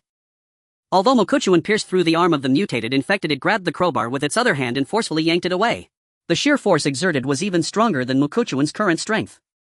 Without any hesitation, Mukuchuan swiftly retrieved the large machete from Fuyang Yusuker from his storage space, gripping it with both hands and striking fiercely. With a thud, he easily severed the arm of the mutated infected that had been pierced by the crowbar, causing dark blood to spray uncontrollably. Yet the mutated infected showed no sign of pain, unaffected, and continued to lunge at Mukuchuan, attempting to bite him. After dodging, Mukuchuan executed a swift horizontal slash, cleaving the mutated infected in half. In an instant, its body was severed and intestines and organs spilled out. However, its upper body still moved in a grotesquely twisted manner. Mukuchuan quickly delivered a finishing blow, striking its neck and severing its head. Experience point 70. After the system's notification rang out, Mukuchuan breathed a sigh of relief, returned the machete to the storage space, and picked up the crowbar. However, he was very clear that if he hadn't been able to continuously strengthen his system, he would have been just an ordinary person and he would have had no way to deal with such mutated infected. He would have to run. Thus, Mukuchuan believed that the survivors around the world facing increasingly terrifying infected would find their living conditions becoming ever more difficult and harsh. Subsequently, Mukuchuan kept entering and exiting that house throughout the afternoon, killing over 20 infected and leveling up to 6. Now he had strength at 23, constitution at 24, agility at 37, and perception at 25. He felt quite pleased with today's harvest and returned to the residence where he was temporarily staying. Upon entering, he saw Takasaki Suzun dressed in a police uniform sitting at the entrance holding a bloodstained cherry blossom knife. My condolences. Mukuchuan simply uttered these 4 words, noticing that Takasaki Suzun's bloodshot swollen eyes were devoid of any light, vacant and expressionless. Although he knew she must be feeling terrible after her father's death, Mukuchuan had no interest in comforting her. He closed the door, barricaded it with furniture, and then patrolled the first floor, reinforcing it as best as he could with whatever he could find. He then went upstairs, entering the room where Yuchingwan Haruka was sleeping. She had already woken up, her stomach growling, but she did not touch anything in her backpack and had changed into a different outfit. The black short-sleeved shirt paired with black thigh-high socks seemed to exude a captivating charm with every movement. Mukuchuan took out some food and water from his backpack and shared some with her. Yuchingwan Haruka glanced at what she was holding, pondered a moment, and then said, Mukuchuan, can I want to share some with Takasaki-san? Yuchingwan Haruka could empathize with Takasaki Suzu's current feelings. Her parents had gone on a trip to another country by plane right before the apocalypse, and she knew that her parents were likely in grave danger. Even if hypothetically they were safe, the distance between them would mean she would never see them again in her lifetime. Mukuchuan believed that since Takasaki Suzu's father had just died, she would definitely not be able to eat or drink, but he said nothing about it. Then Yuchingwan Haruka stepped outside, crouched down at the entrance, and softly called out Takasaki-san. Takasaki Suzun seemed not to hear, ignoring her completely. Do you want something to eat or drink? Yuchingwan Haruka asked. Thank you, but no.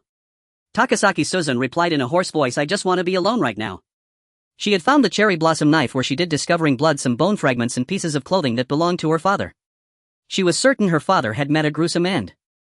In a daze, silently weeping, she did not know why she had returned here. Perhaps in her mind this was the only place that felt relatively safe. Yuchingwan Haruka sighed, turned to go upstairs, and while eating and chatting with Mukuchuan, they filled their stomachs. Afterward, Mukuchuan pretended to be an infected and attacked her, allowing her to train and enhance her reaction and evasion speeds. As night fell, they quickly noticed something was off.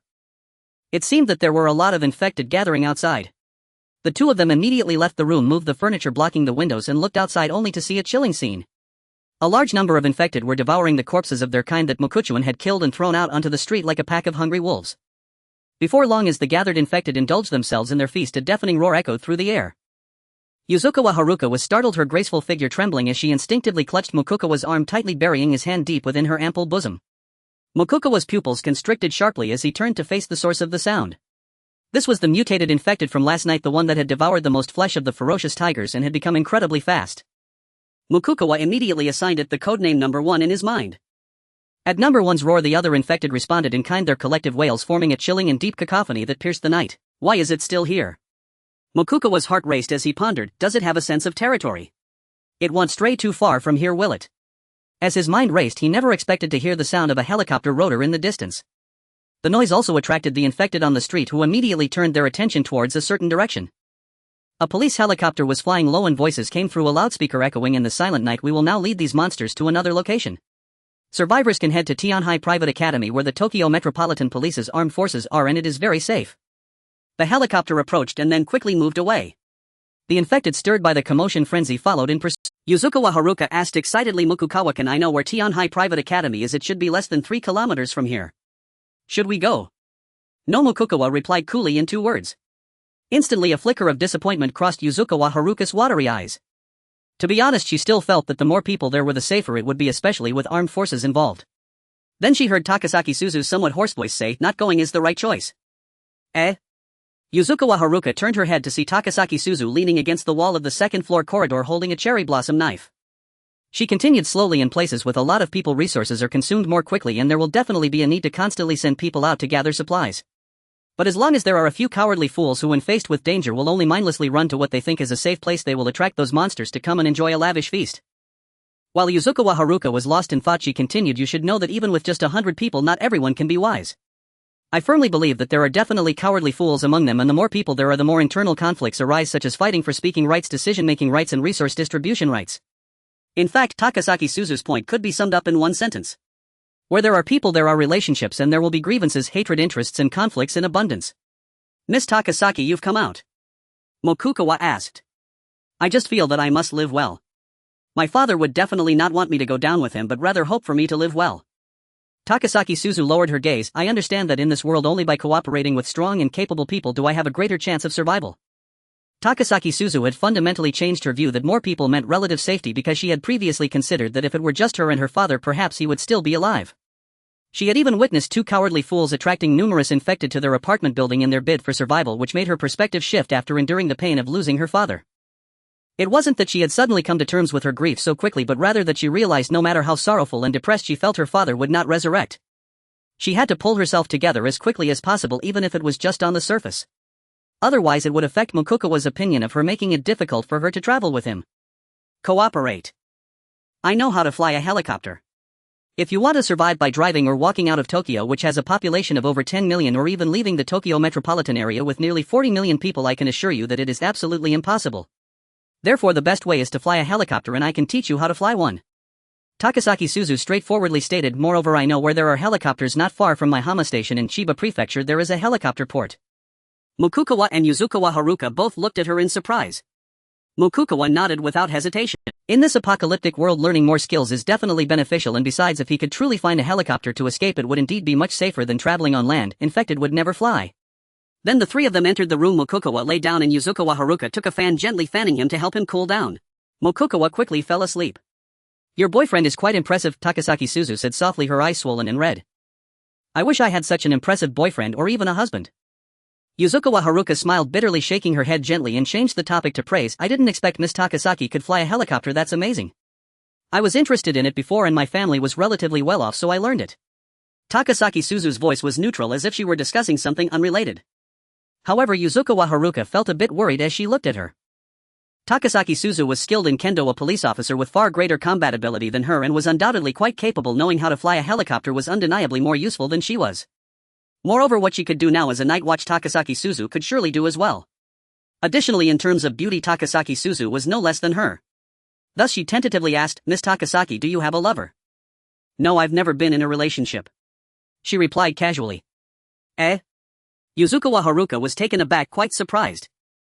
It's worth noting that Takasaki Suzu was also a goddess-level super beauty, especially in her police uniform, exuding an aura of elegance while also radiating a certain allure, undoubtedly attracting many suitors. My family has very strict requirements for me. During my school years, they repeatedly emphasized that I shouldn't date, and due to my family's circumstances, I simply cannot look at men who are weaker than me. But I have never encountered a man stronger than me, Takasaki Suzu calmly explained. Oh. Yuzukawa Haruka nodded and met Takasaki Suzu's gaze. They were not familiar with each other and she did not know what to talk about, leading to a somewhat awkward atmosphere. Takasaki Suzu seemed to find a topic and actively asked, You should still be a student, right? Yes, I'm a university student studying in the medical department. Yuzukawa Haruka nodded. I'm in my third year this year. Takasaki Suzu softly said, Someone like you who understands some medical skills should go to a survivor camp. You will definitely be valued and receive special protection. To make a joke, I estimate that even veterinarians will be used as doctors in survivor camps. If Mokukawa-kun goes, then I will go. If Mokukawa-kun doesn't go, then I won't go either. Yuzukawa Haruka replied decisively. From the day I stepped out of my house, I decided that wherever Mokukawa-kun goes, as long as he is willing to bring me, I will follow him always. Miss Takasaki, you don't have to.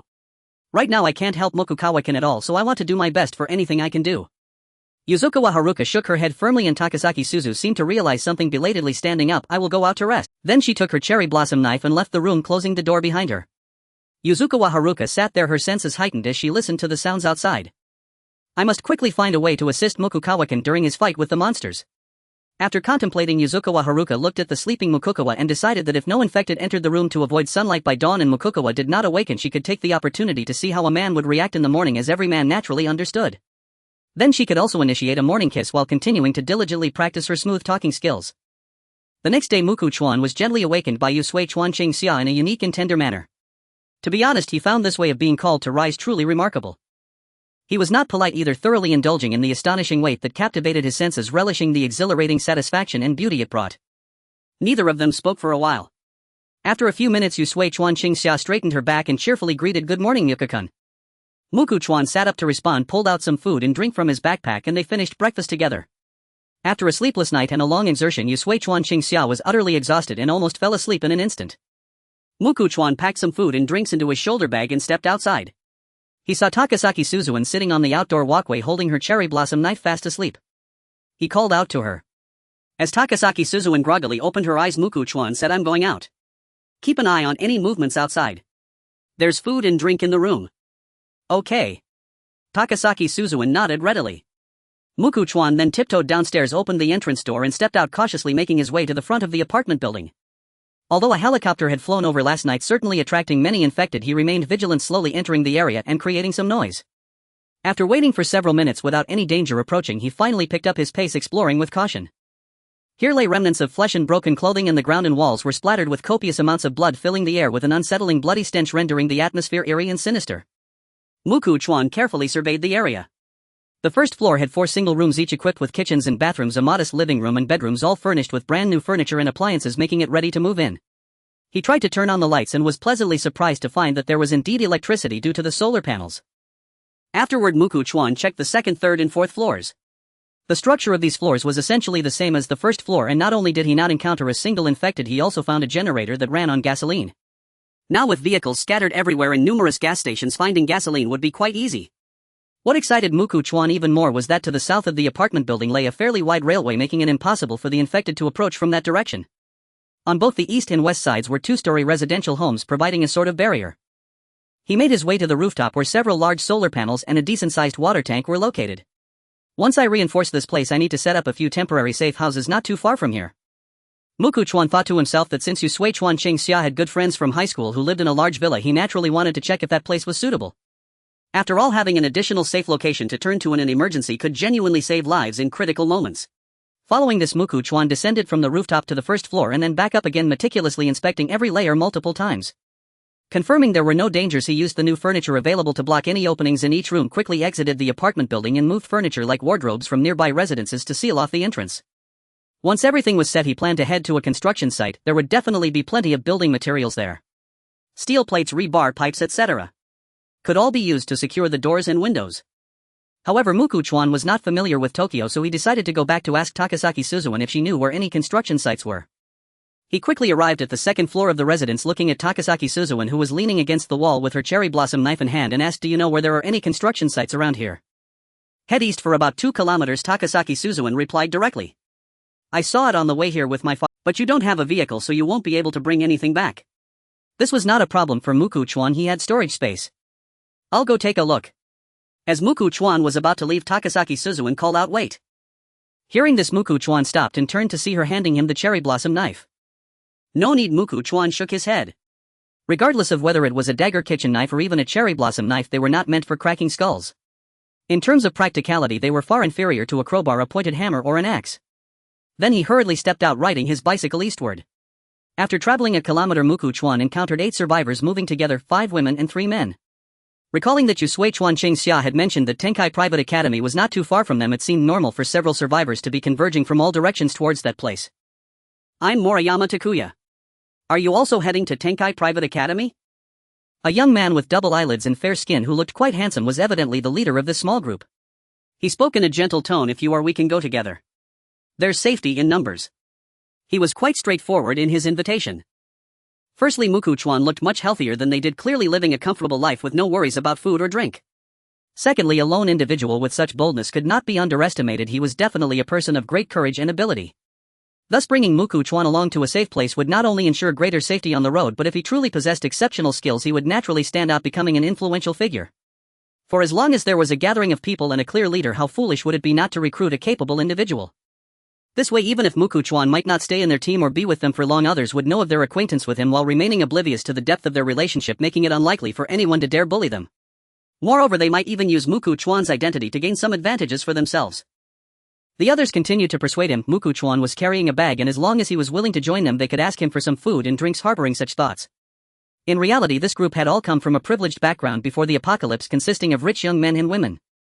They lacked the guts to risk their lives gathering supplies, especially when they were already starving and had been spoiled since childhood.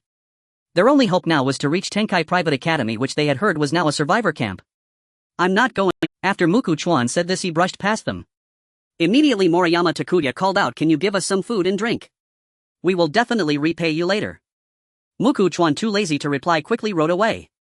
Sometimes human hearts are indeed complex and hard to fathom. If Chuan had truly given them some food and drink to help them, they might have felt grateful.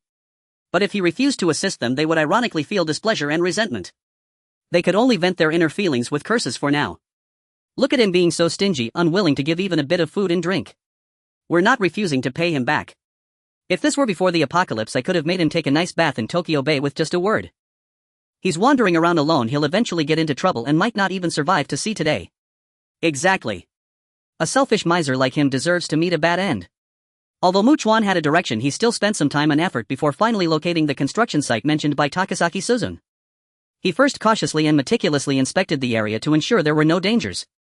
Of course, during this process he also discovered that there was no shortage of various construction steel materials as well as tools for welding, cutting and so on.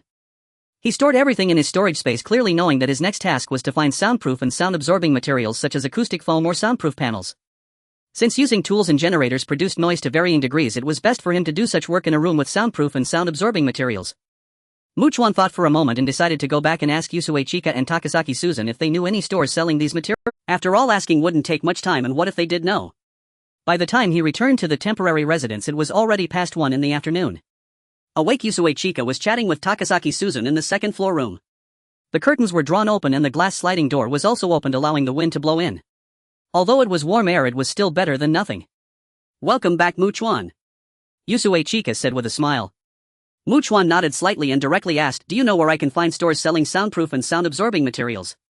After exchanging glances, Yusue Chika thought carefully and suddenly clapped her hands, saying, "Mu Chuan, I remember my dad mentioning that construction material stores sell them, but I don't know where those stores are." "Susan, do you know?" "I don't know either." Takasaki Susan shook her head. Takasaki Susan said, "But Mu Chuan, you can go to Tianhai Private Academy. There should be more survivors there. If you ask around, someone will definitely know. This is definitely better than searching on your own, otherwise you'll have to rely on luck. If you're lucky, you might find it quickly, but if not, it will take a lot of time and effort." Mu Chuan raised his right hand, resting his chin on it. The Tianhai Private Academy, which served as a survivor camp, was not too far from here. According to what Yusue Chika said last night, it should be less than 3 kilometers away. He could make the round trip without taking much time. If he truly gathered useful information, he could obtain a large amount of the materials he wanted tomorrow and begin to solidify the apartment building comprehensively. "Chika, come with me for a moment."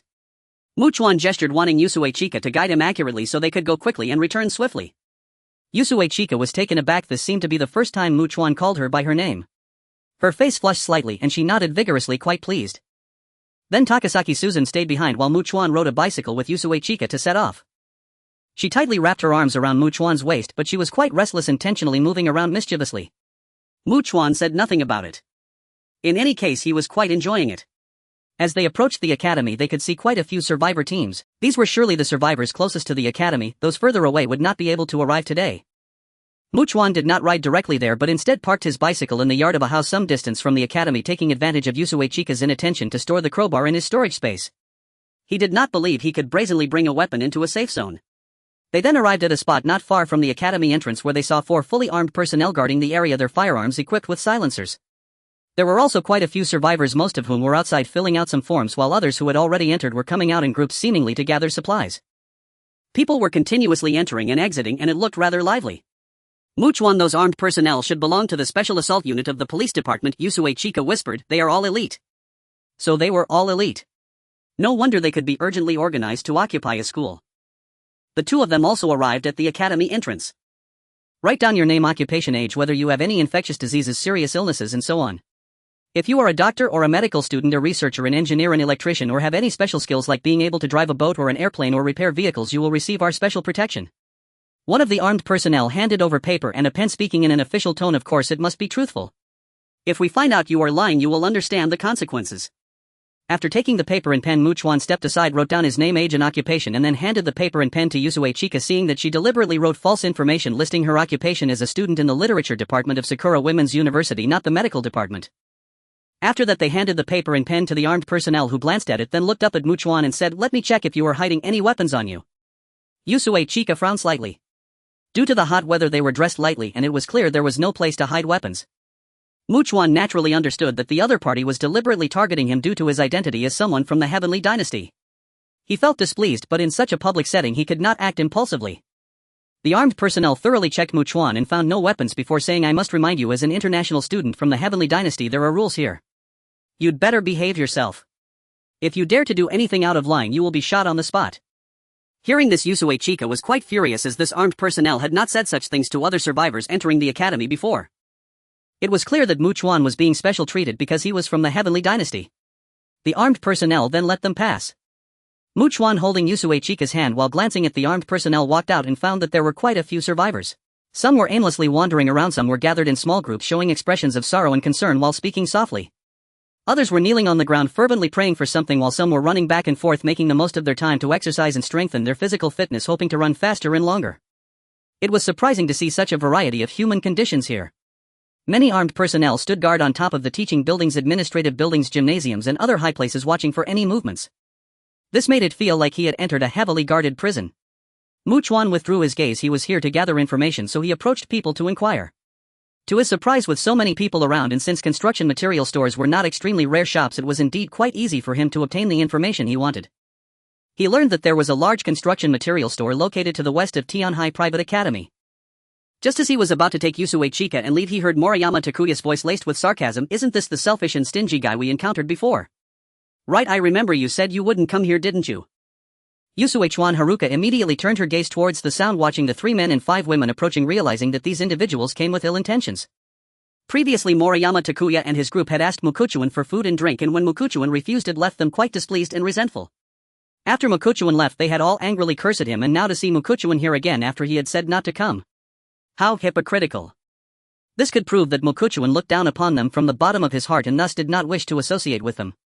Regardless of how others treated them, these pampered young masters and rich girls who were adored before the apocalypse disliked being looked down upon. Moreover, while they received supplies, they were informed that starting tomorrow they would have to hand over a certain share of their supplies daily, otherwise they would be expelled. To remain in a safe place, they had no choice but to comply, likely without seeing the sun rise the day after tomorrow. What more could they care about? Of course they could do as they pleased. What does it matter to you whether I come or not? Mukuchuan glanced at Moriyama Takuya. I see that you all should have had enough to eat by now. So you're just looking for trouble. But he knew that with so many people around and armed personnel watching from various spots, it would be difficult for him to take action. What surprised Mukuchuan somewhat was that Moriyama Takuya and the others immediately spread out surrounding him and Yusue Chuan Haruka. It should be noted that these individuals had not dared to even forcibly snatch Mukuchuan's backpack outside. Now in a safe place, they had become bold enough to take advantage of their numbers. Moriyama Takuya and his group knew the rules in this place and that the armed personnel were not to be disregarded, but even if they could only deliberately make things difficult for Mukuchuan, it was still worthwhile. As long as Mukuchuan was unhappy, they would feel pleased. They simply wanted to see the look on Mukuchuan's face when he wanted to deal with them but couldn't. They were completely unafraid of offending Mukuchuan.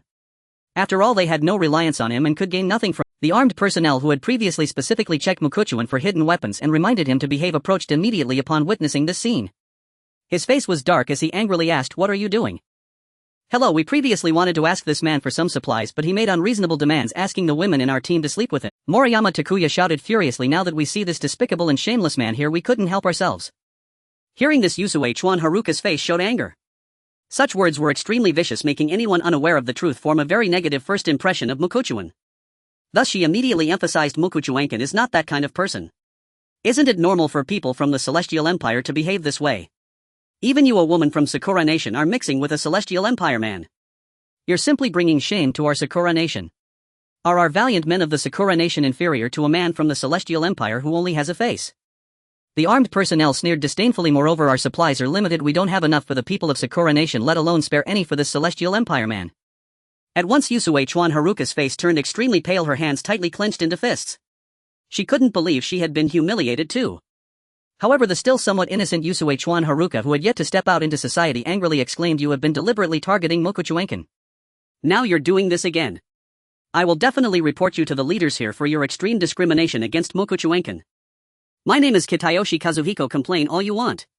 By the way, I'm worried you might not know our team leader, so let me tell you, our team leader is Kamatsumiya Yashitomo."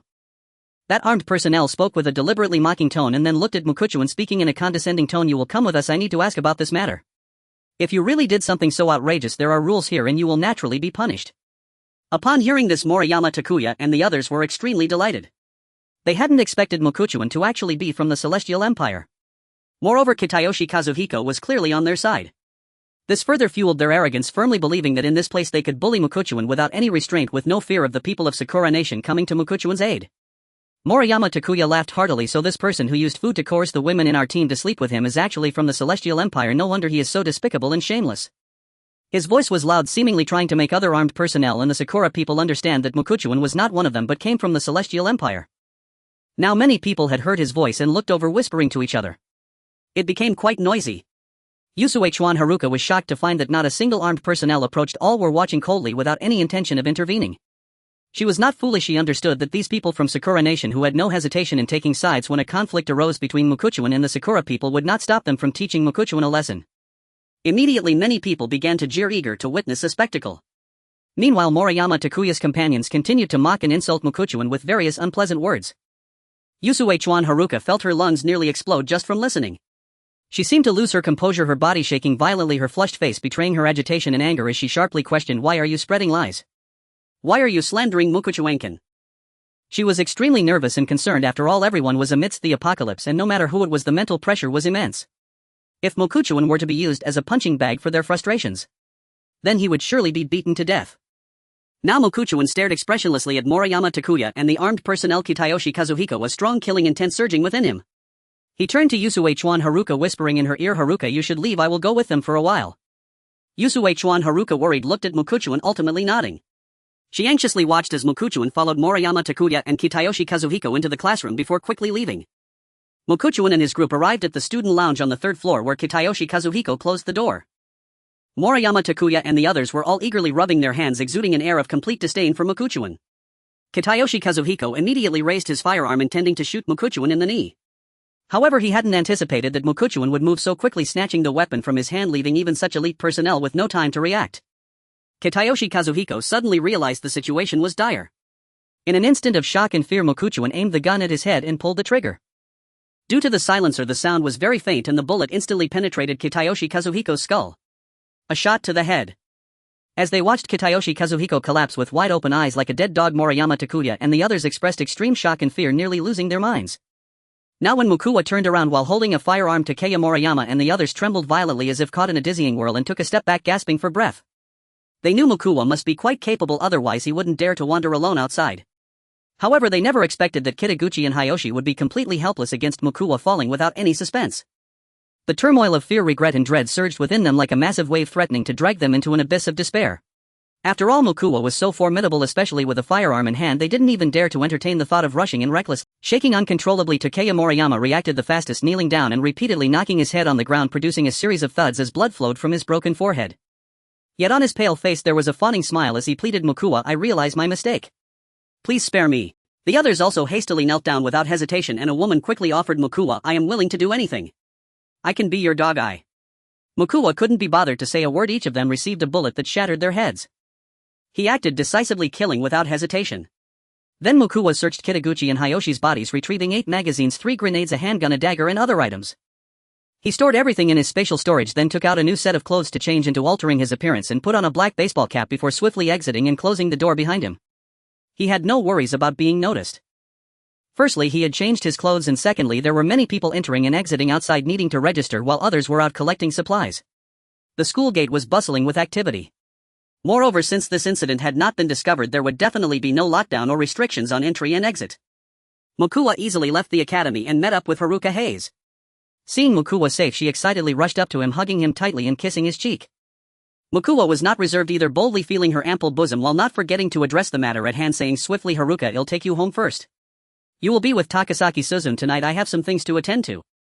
He killed Kitaguchi and Hayoshi. It's only a matter of time before this is discovered. Those armed personnel, seeing their close comrades who have survived together in this apocalypse being killed, can they really not think of revenge?" Moreover, Mokuwa was quite certain that Kamatsumiya Seiji, who led Kitaguchi and Hayoshi, would absolutely seek revenge and must eliminate him. If Kamatsumiya Seiji completely overlooked the matter and acted as if nothing had happened, showing no regard for the lives of his team members, would those under his command not feel disheartened? Furthermore, who would be willing to accept such a person as their leader? To serve him. To obey. Thus, even if it was just for his position in this team, Kamatsumiya Seiji would have to take action to kill him, providing a satisfactory explanation to the other team members. Only then could he strengthen his prestige. Additionally, he was certain that his inquiries about the building materials store would be discovered. If those people couldn't find him in the school, they would likely go looking for him at the place he inquired about. Because that was the only place they knew that might lead them to him. Otherwise, realistically speaking, if they didn't come here, where else could they possibly find him? Would they search for him in the infection-ridden Tokyo? Wasn't that akin to searching for a needle in a haystack? They were certainly not foolish. They knew they had to seize the opportunity. If they waited 2 or 3 days before going, how could they possibly catch him? Therefore, as long as they couldn't find him at the academy, they would likely take immediate action. Thus, Mokuwa also had to act in advance to seize the initiative. Haruka Hayes did not ask what had happened for her. It was enough that Mokuwa appeared alive before her eyes. Meanwhile, some armed personnel were unable to contact their teammates Kitaguchi and Hayoshi via the intercom and were searching everywhere, ultimately discovering the murdered Kitaguchi, Hayoshi and Takeya Moriyama in the student lounge. They immediately reported the matter. Soon a middle-aged man who seemed to be their leader approached with steady and forceful strides. The 2 armed personnel guarding the entrance saluted and shouted in unison, "Captain Kamatsumiya." Kamatsumiya Seiji, 33 years old, approximately 165 meters tall, but with eyes as sharp as an eagle, exuding a sinister and fierce demeanor. He was also the commander of this group. He and his team were elite, organized, coordinated, with firepower, making their way to the Tenkai Private Academy, occupying it to gather a large number of survivors. Suitable personnel would be directly added to their team to enhance their overall strength. They needed to continuously expand their team and then lead the other survivors out of Tokyo, finding a secure place that was easy to defend and had a water source to settle down completely. In the future, they would send the survivors from their team out to collect various supplies. In this way, they would not have to risk going out themselves. They were not worried that those who went out to find supplies would not return, as those who did not return, where else could they go that was safer? Moreover, leaving with many people would be problematic due to the densely populated Tokyo with an unquantifiable number of infected individuals. If they encountered unimaginable dangers, their chances of survival would naturally be greater. This person named Mukuwa killed Kitaguchi first, then the others. Kamatsumiya Seiji crouched down, examining the scene closely, and said without changing his expression, "Kitaguchi didn't even have time to react or respond. Mukuwa is definitely not an ordinary person. He is likely a special agent from the Heavenly Empire, trained harshly since childhood." However, Mukuwa did not change into these people's clothes, and Kitaguchi's firearm is missing. Because it is summer, everyone is dressed lightly. He would definitely be very conspicuous if he hid a firearm, and he certainly could not leave with it concealed in his clothes. Kamatsumiya Seiji pondered aloud. Given the previous events, so many eyes have seen him, and he hasn't changed clothes when he exited the teaching building. He would definitely be seen by the civilians and those of us stationed in high places observing the surroundings. If their people had discovered him, they would have mentioned it on the intercom long ago. And if civilians saw Mukuwa, who had been with Kitaguchi and Hayoshi, unscathed, wouldn't that news spread? Wouldn't it cause a stir? But the absence of any commotion outside indicates that the civilians also did not notice Mukuwa. "Shall we search the entire school first, Captain Kamatsumiya?" someone asked. "We need to mobilize the strength of the civilians. That would be the most efficient. Moreover, if Mukuwa is still in the school surrounded by people looking for him, it would be very difficult for him to change his hiding spot." Kamatsumiya Seiji said slowly, "In any case, if Kitaguchi's firearm cannot be found anywhere, then it must be in the hands of this person named Mukuwa. Since he couldn't have left undetected with Kitaguchi's firearm, he must still be here." "Understood." As the armed personnel here were about to act, Kamatsumiya Seiji continued solemnly, "Mukuwa must have come here for a specific purpose. We need to investigate this thoroughly." 1 hour later, a large number of people scoured the mountains and searched the sea around the entire school, but they found neither Beiji and Yan's firearms, grenades, nor any sign of Chuan. Of course, the team members under Komatsu Yuki learned from the public that Chuan came here to inquire about where to find a building materials store, and someone informed him that there was one to the west of the academy. Listening to the report, Komatsu Yuki furrowed his brow. With so many people searching together, and considering how small a high school can be, it was hard to believe that they couldn't find either a person or a gun. To exaggerate slightly, even finding a small mouse hidden away would be simple. This clearly indicated that Chuan was not in the school. However, he couldn't fathom how Chuan managed to leave with Beiji and Yan's firearms and grenades without anyone noticing. Someone quickly asked Captain Komatsu, "What should we do now?" Komatsu Yuki responded very positively, saying, "Regardless of the circumstances, we must ensure that this person named Chuan pays a heavy price for killing our team members." Putting everything else aside, if he as the leader didn't express such a proactive stance and instead showed indifference or a dismissive attitude, it would mean he didn't value the lives of his team members. How would his subordinates perceive him then? Since this person came to inquire about the building materials store, he must have some kind of need. It's very likely that he will go there, so I will personally lead 10 people to rush there immediately. Komatsu Yuki said in a deep voice. "The others will stay back at the school." "Captain Komatsu, will that damned Chuan really go there?" someone doubted. "Chuan can't be that foolish, can he?" Chuan is not foolish, but the fact that he was able to bring people to Tianhai Private Academy so quickly indicates that he is not too far from us. Since he has killed their people, it follows a simple logic that he wouldn't naively gamble on us not seeking revenge for Beiji and Yan, making us a significant threat to him. Komatsu Yuki said calmly, "Especially since Chuan is a strong individual. When a strong person faces a looming threat, will they choose to confront it or flee like a coward?" Is there really a need to elaborate on the answer? The few present were lost in thought. Chuan must also be aware that we will certainly inquire about his search for the building materials store. Moreover, if he truly intends to eliminate us, he only has 2 locations where he can strike. First, this school. Second, the location we were able to discover. Even for us who cannot find him in the school, if we don't go there, where else can we look for him? Of course, he secretly hoped that Chuan would not be there, leading them to waste their efforts. Although they were many in number facing Chuan, who already possessed firearms and grenades, they could each potentially lose their lives. To be honest, Komatsu Yuki did not want to take risks that could further deplete his already valuable team members' numbers for the sake of a dead person. However, while his subordinates could express sentiments of not seeking revenge as a leader, he absolutely could not say such a thing. As long as his subordinates did not oppose him, he had to push forward, even if it meant gritting his teeth. But if they had already taken action and did not find Chuan and had no other leads on where to search, then seeking revenge would be impossible. This matter would essentially pass without affecting his status or anything else. Of course, if he ever came across Chuan again, he would certainly kill him without uttering a single word.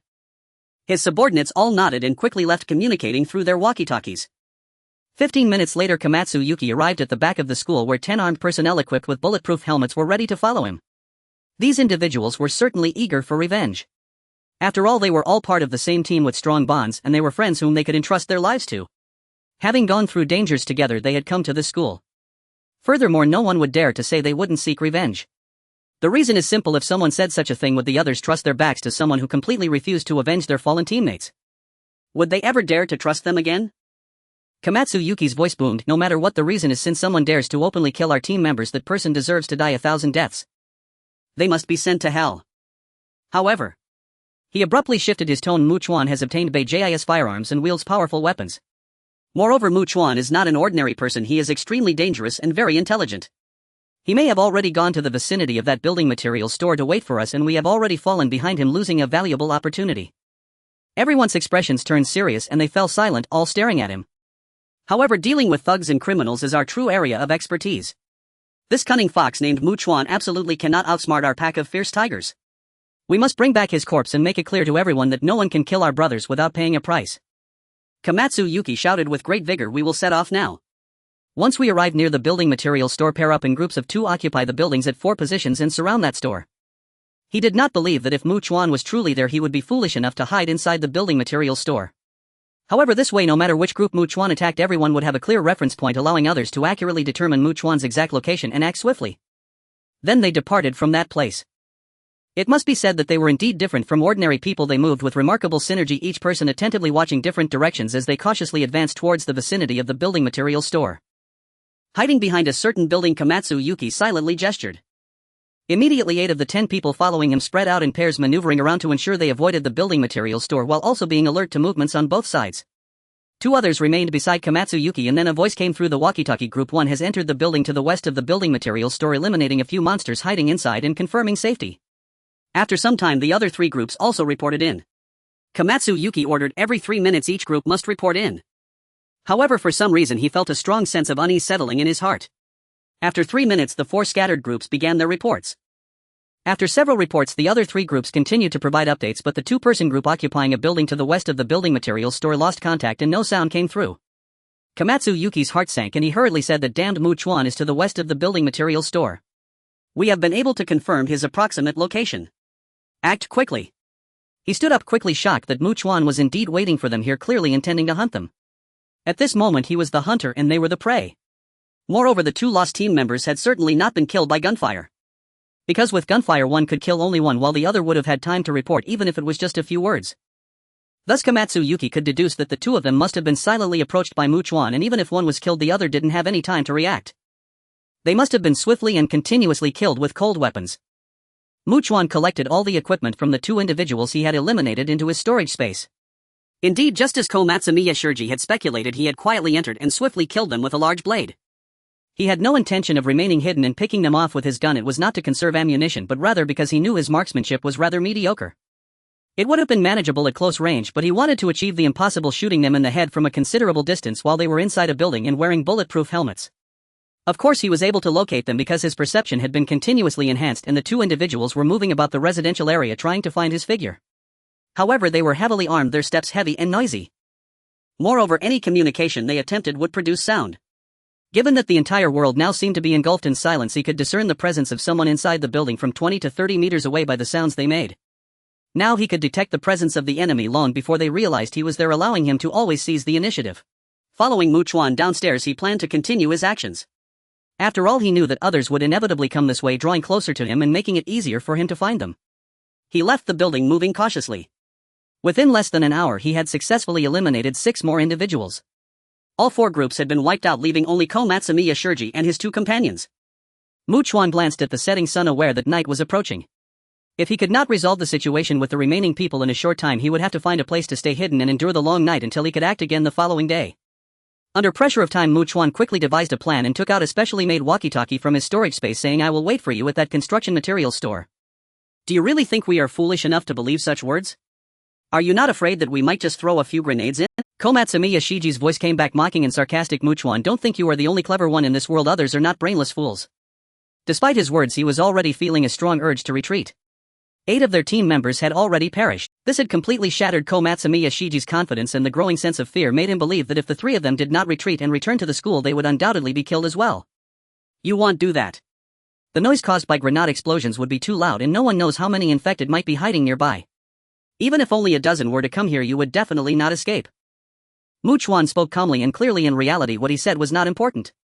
What mattered was that he wanted Komatsumi Shiji to keep making noise. If you do not want to come looking for me, I will come looking for you, and eliminating you will be the same. Chuan walked while listening to the sounds around him, saying, "You can also tell me your location. Even if it's a lie to deceive me, I don't mind." The 2 individuals beside Komatsumi Shiji listened to the voice from the walkie-talkie with grim expressions. Chuan had killed so many of their teammates and was so dismissive of them, arrogantly declaring he would come to find them. It was infuriating. They wished they could find Chuan right then and there and stab him to death. They immediately started moving back and forth on the second floor, watching outside, trying to catch sight of Chuan. What's the matter? Are you not brave enough? Chuan deliberately mocked. So this is the extent of your courage. Chuan, don't try to provoke us with such cheap tactics. Komatsumi Shiji replied, "We are not in a hurry at all because we still have many trained personnel here and plenty of young men who can join our team. You will definitely pay the price for killing our people." At that moment outside, Chuan had stopped, having heard the sounds through his continuously enhanced perception. He looked at a building and smiled. They were there. He then returned the specially made walkie-talkie to his storage space and cautiously approached. As nightfall approached, he could not afford to wait outside for them to emerge. Instead, he needed to go and eliminate them and fortify the building to survive the dangerous night. He was so close now that he could clearly hear the voices inside the house and the sounds of footsteps moving about. Komatsumi Shiji on the second floor watched as the 2 individuals returned to the room, his expression shifting between various emotions. Ultimately, he reluctantly suggested, "Let's go back tomorrow and tell everyone that this Chuan has been killed by us while we encountered a large number of monsters last night and suffered heavy losses." Instantly, the 2 individuals turned to him, looking at him in disbelief. "We came out together with 11 people, but now 8 have died, leaving just the 3 of us. If we do not retreat in time, we will surely be killed by Chuan." Komatsumi Shiji reasoned with emotion, "If we go back, no matter how bold Chuan is, he won't dare come to Tianhai Private Academy to look for us. He has not shown himself and no one knows he is still alive. Most people are afraid of dying. Moreover, Chuan's strength goes without saying. 8 people have already fallen, and even these 2 before him realized that Chuan is certainly a formidable character they cannot deal with easily. Besides, with such words, they shared a common secret that needed to be kept, and these 2 might become his trusted subordinates. Regardless, surviving is always the most important thing. Komatsumi Shiji stated, "This decision is made by me. You 2 will just follow orders. Now let's split up and fortify this house. After tonight, we will head back tomorrow." The 2 individuals nodded with complex emotions and went downstairs to act separately, blocking all the accessible places on the ground floor. As one person entered a room on the first floor preparing to move furniture to block the windows, Chuan suddenly burst out from the wardrobe, covering the person's mouth with one hand. While the person struggled violently, Chuan used the other hand to swiftly slit the person's throat with a dagger. Blood spurted out instantly. The person's struggles grew weaker and eventually ceased altogether. Chuan slowly let him down and stealthily moved to the living room, using the same tactic to eliminate another armed individual moving a sofa. He did not pause for a moment and went upstairs, only to see Komatsumi Shiji just finishing blocking the second floor window with a wardrobe, turning around at that moment. They faced each other. Komatsumi Shiji looked at Chuan, who was holding a bloodstained dagger, knowing that the 2 individuals were already dead. Expressionless, he quickly drew out his own dagger and assumed a professional combat stance. Then, with a curious and puzzled tone laced with an unmistakable hint of fear, he asked, "I truly cannot understand how you managed to leave the school with Beiji and Yan's firearms and other belongings. And how have you been able to accurately find and track us?" He did not hesitate to use his gun, but the distance between them was too close, only 3 to 4 meters. As he drew his gun, he estimated he hadn't even had time to turn off the safety before Chuan was already charging at him. "I won't waste words on a dead man," Chuan said casually, and Komatsumi Shiji immediately took the initiative. He approached Chuan, swiftly swinging his dagger, only to find Chuan's dodging speed unnaturally fast. He believed that no amount of rigorous training could possibly yield such speed. Could it be that Chuan is superhuman? The moment this thought flashed through Komatsumi Shiji's mind, he saw Chuan make a move. Instinctively, he raised his hand to defend, but in the very instant he lifted it, Chuan had easily pierced his neck with the dagger. After Chuan eliminated Komatsugumi Seiji on the other side at Tianhai Private Academy. The sky had completely darkened and a large number of infected began to roam freely, their piercing and terrifying howls echoing incessantly. The civilians gathered in the school gymnasium, trembling in fear, not daring to speak, as if any slightest sound would attract the attention of the infected. The armed personnel who did not follow Komatsugumi Seiji remained highly alert, acutely aware of their surroundings. They knew well that night was far more dangerous than day, and it was very likely that many infected would wander nearby. Captain Komatsugumi and the others haven't returned yet. A member of the armed personnel hadn't finished speaking when a voice came from the walkie-talkie. Everyone pay attention. I see a monster approaching the school from the rooftop of the teaching building. Direction east. Immediately the three armed personnel guarding the east side of the school tightened their grips on their firearms, seeing a lone infected appear in their line of sight.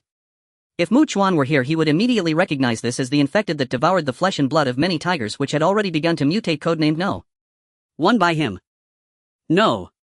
One was already running at an incredibly fast speed, far exceeding that of an ordinary person, but these men did not realize it and treated No. One as an ordinary infected. When No. One was still 100 meters away, the armed personnel at the east side of the academy did not open fire. They were deliberately allowing No. One to approach. When No. One was only about 10 meters away, they could aim more accurately, and with 3 men and 3 guns they could surely score a headshot and eliminate the threat with minimal ammunition. They had no choice, every bullet was precious and they had to conserve their resources. Unexpectedly, when No. One was 15 meters away from them, it suddenly accelerated, resembling a tiger charging at full speed. Moreover, it did not move in a straight line foolishly but rather zigzagged with incredible speed and agility, making it difficult for the 3 armed personnel to aim for No. One's head. How can this monster run so fast? It's definitely not an ordinary monster. Shoot. Hurry. Quick. The 3 armed personnel did not expect this. Although they were indeed shocked, they quickly raised their guns to aim at No. However, for an evolving infected like No. One, a distance of just a few meters could be covered in an instant. The 3 armed personnel forcibly suppressed their fear, refusing to retreat. They knew that shooting elsewhere would be futile and they wanted to aim for No. One's head before firing. But No. One's palm struck down like a tiger's claw, directly hitting one armed personnel's cheek. The sound of bones breaking echoed sharply. The attacked armed personnel's head was easily knocked off, rolling and crashing to the ground, shattering into pieces. No. One possessed incredible strength. The other 2 armed personnel turned pale at the sight, gripped by fear, and fired their weapons but only managed to hit No. One's body. No. One was completely unfazed, charging at them like a hungry tiger. Moments later, armed personnel in other locations heard their heart-wrenching screams through the walkie-talkie, sending chills down their spines and leaving them utterly confused. 3 well-trained elite personnel along with 3 guns were actually taken down. We need to hurry. We must kill the monster quickly. As the armed personnel in other parts of the school rushed to act and eliminate the threat, a roar akin to a tiger standing atop a mountain suddenly erupted from the east side of the academy. It echoed far into the night. No. One seemed to be intentionally using its booming voice to lure other infected towards them. Both the armed personnel and the civilians in the gym felt that something was terribly wrong. The armed personnel on the rooftop of the teaching building spoke urgently into the walkie-talkie. There are large numbers of monsters coming from all directions, drawn by the sound. All armed personnel felt a chill run down their spines as their faces turned pale. The walkie-talkie crackled with a desperate and frantic voice. There are just too many. We absolutely cannot hold this position. We need to regroup, help the civilians escape, and attract as many monsters as possible before choosing a direction to break out. Otherwise we will all die. As the low growls of numerous infected converged from all around, it felt like a tidal wave sweeping and engulfing everyone's hearts. Everyone knew they were surrounded, trapped in a situation with no way out. The armed personnel managed to maintain their composure, but the overwhelming majority of civilians clearly could not, their mental state collapsing as fear and panic overtook them. The crowd erupted in chaos. What on earth is happening? The monsters seem to be nearby, and it sounds like there are many of them. How many? How many are there? Are we going to die? Don't be afraid, there are powerful armed forces here, we must trust them. Fear, anxiety, despair, and terror spread wildly among the crowd. Soon the majority of people began to flee. They were unwilling to remain in the gym any longer. If the infected truly broke in, there would be nowhere to run. Meanwhile, battles erupted on the west, south, and north sides of the academy, while the east side had already fallen. No.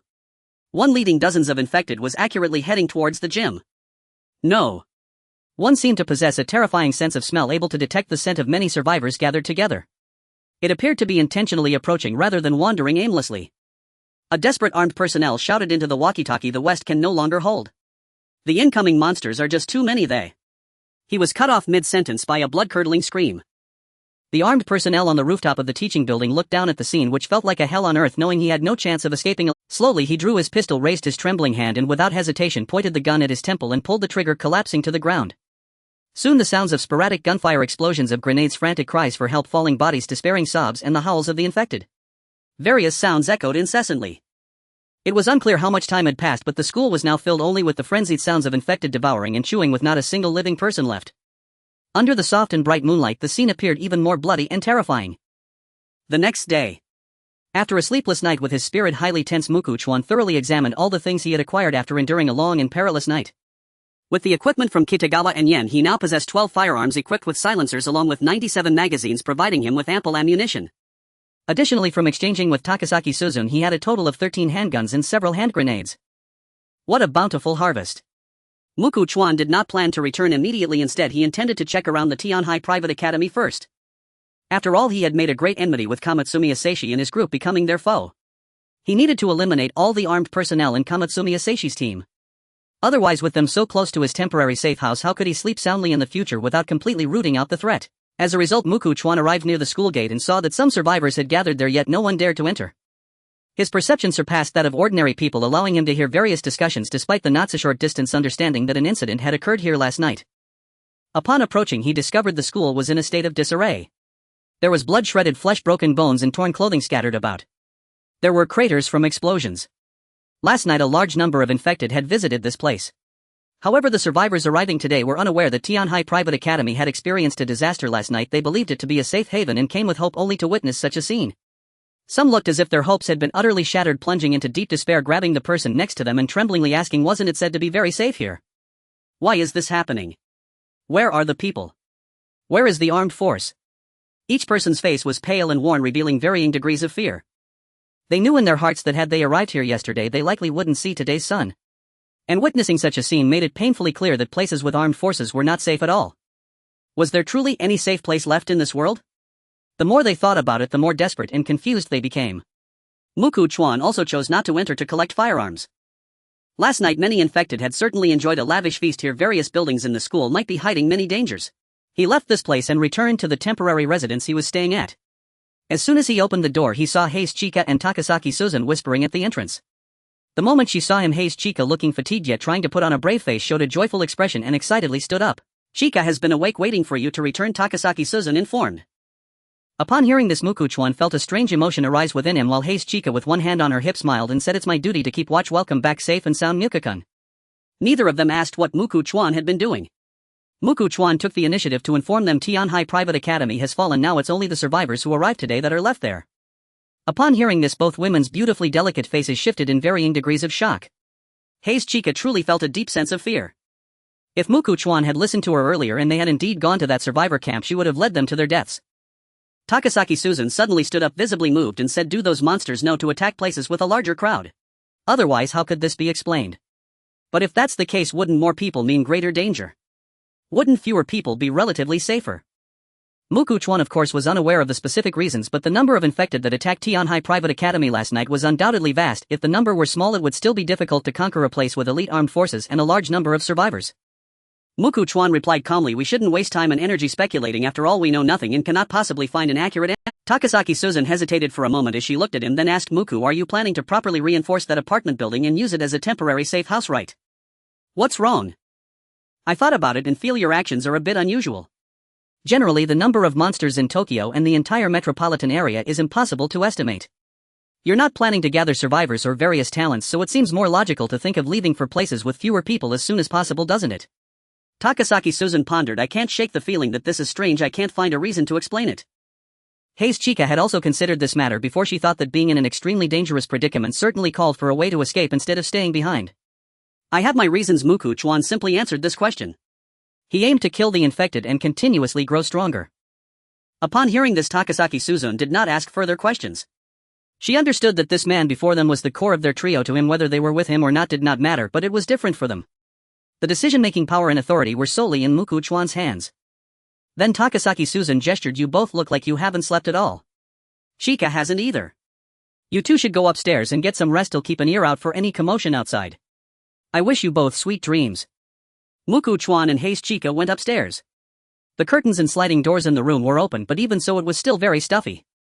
Haze Chika sat down, picked up a fan and gently patted her eye-catching long legs, smilingly asking Muka-kun, would you like to enjoy a lap pillow? Sure. Chuan was unceremonious and rested his head on Haze Chika's thigh. Instantly, with his eyes closed, he could clearly feel an indescribable sense of bliss. Now wearing only a loose short-sleeved shirt, Haze Chika fanned herself and Chuan while also taking a good look at him. She had always been worried that Chuan might not return, that she might never see him again.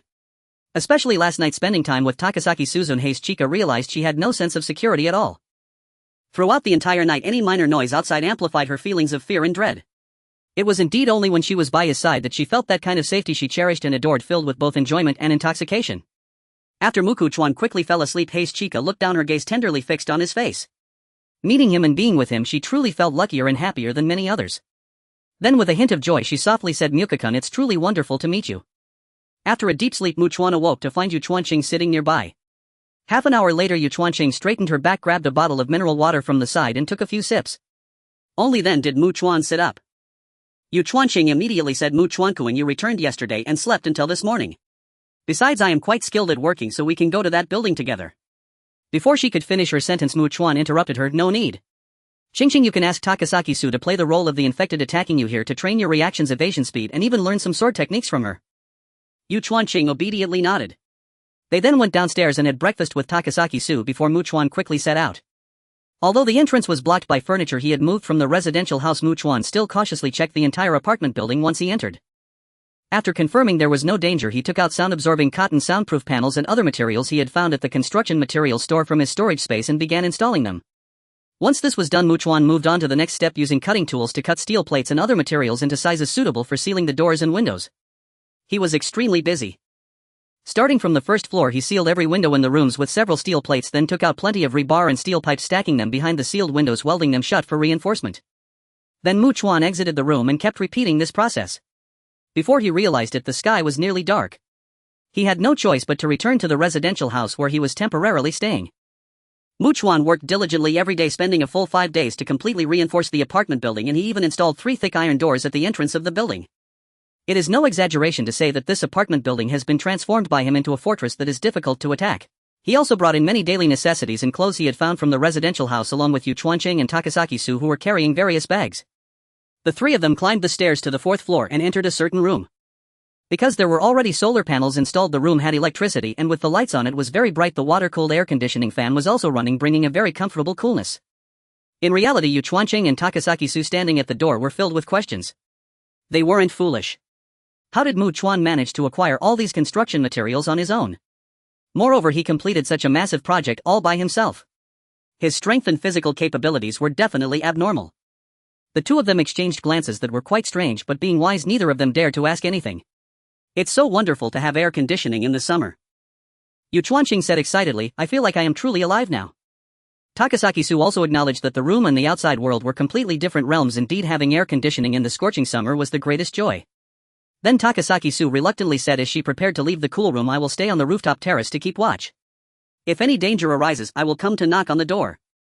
Although this room was made with soundproof materials, so sounds would not be transmitted outside, the noises from outside wouldn't come in either. Now, in order to keep watch, she could only stay on the rooftop terrace, while other floors were also possible. They were not only stuffy but also hot, and one couldn't see the situation outside. But she could come to sleep in this air-conditioned room tomorrow morning. Thinking of this, Takasaki-su turned and left with great anticipation. She briskly walked to the rooftop terrace. Thick dense dark clouds obscured the moon, plunging the world into darkness, but occasionally lightning would flash, briefly illuminating the eerie world. Then a heavy rumble of thunder followed, heralding an impending downpour. Takasaki-su's face lit up with joy. Not only could she take a bath, but it would also fill the water tank. She excitedly returned to inform Chuan and Chuanqing about this good news. Soon the 3 of them returned with the shower gel, towels, spare clothes, and other items they had found from the residential house, waiting for the rain to come for a good wash. Takasaki-su glanced at the 2 of them and chose to leave first. She didn't want to wash together with them in a candid manner. Before long, a torrential downpour began. Chuan and Chuanqing disregarded each other's presence and joyfully washed their bodies thoroughly in the heavy rain before leaving the terrace, drying their hair and bodies. After getting dressed, they went downstairs where Chuanqing found Takasaki-su and said, "Sunny, you can go now." Takasaki-su nodded and left alone. As Chuan and Chuanqing entered the room, the coolness enveloped them. "Qingqing, once we've eaten and had our fill, let's get down to business." Chuan spoke directly. He was a normal man. The place was now very safe. Takasaki-su would be keeping watch, and everyone understood the saying about one's desires after a full meal. Upon hearing this, Chuanqing felt a bit nervous. She suddenly recalled that Chuan indeed surpassed ordinary people, and she was starting to worry about whether she would crack under pressure. The 2 of them sat near the water-cooled air conditioning fan, eating and drinking. Chuanqing's face was constantly flushed and her mind was racing with thoughts. She understood that Chuan couldn't possibly have only her as his woman, and she shouldn't naively fantasize that he could be devoted to her and love her. That was absolutely impossible and unrealistic. Yet deep down she still hoped Chuan would have only her as his woman. So perhaps in an effort to convince herself, Chuan repeatedly told herself that in this terrifying and dangerous apocalypse being able to eat and drink well and have a safe place to stay was already very good and very happy. If she encountered great danger, Chuan would do his best to take her along to escape. What right did she have to demand that Chuan have only her as his woman? Thinking of this, she looked at Chuan and shyly murmured, Chuan-kun, I really have no experience, so I hope you can take care of me a bit. Chuan nodded, and Chuan took the initiative to stand up, pulling out a clean white blanket from her belongings to spread on the floor. No matter what, she still wanted to record this moment. After that, the two of them drew closer together as if attracted to each other. A low moan soon echoed, and a bright red flower quietly bloomed on the pure white blanket. The next day, Yusawa Chika, covered with a thin blanket, awoke feeling as if her body had fallen apart. Moving even slightly was quite a struggle. Chika, you're awake. Yusawa Chika immediately heard Takasaki Suzun's voice, turning her head to look, her voice hoarse as she said, Good morning, Suzunani. It's almost noon now, Takasaki Suzun said with a deadpan expression. Your voice sounds so hoarse, you should take a throat lozenge. I hope it helps a bit. Thank you. Yusawa Chika sat up, making eye contact with Takasaki Suzun. Being aware that others knew about what had happened to her last night made her feel extremely embarrassed, a blush creeping onto her beautiful face, almost making her wish to disappear. Lowering her head, Yusawa Chika asked with concern, Suzunani, where is Makikawa-kun? He left early this morning. After answering, Takasaki Suzun spoke with a somewhat subtle tone, It seems that Makikawa doesn't cherish you, Chika.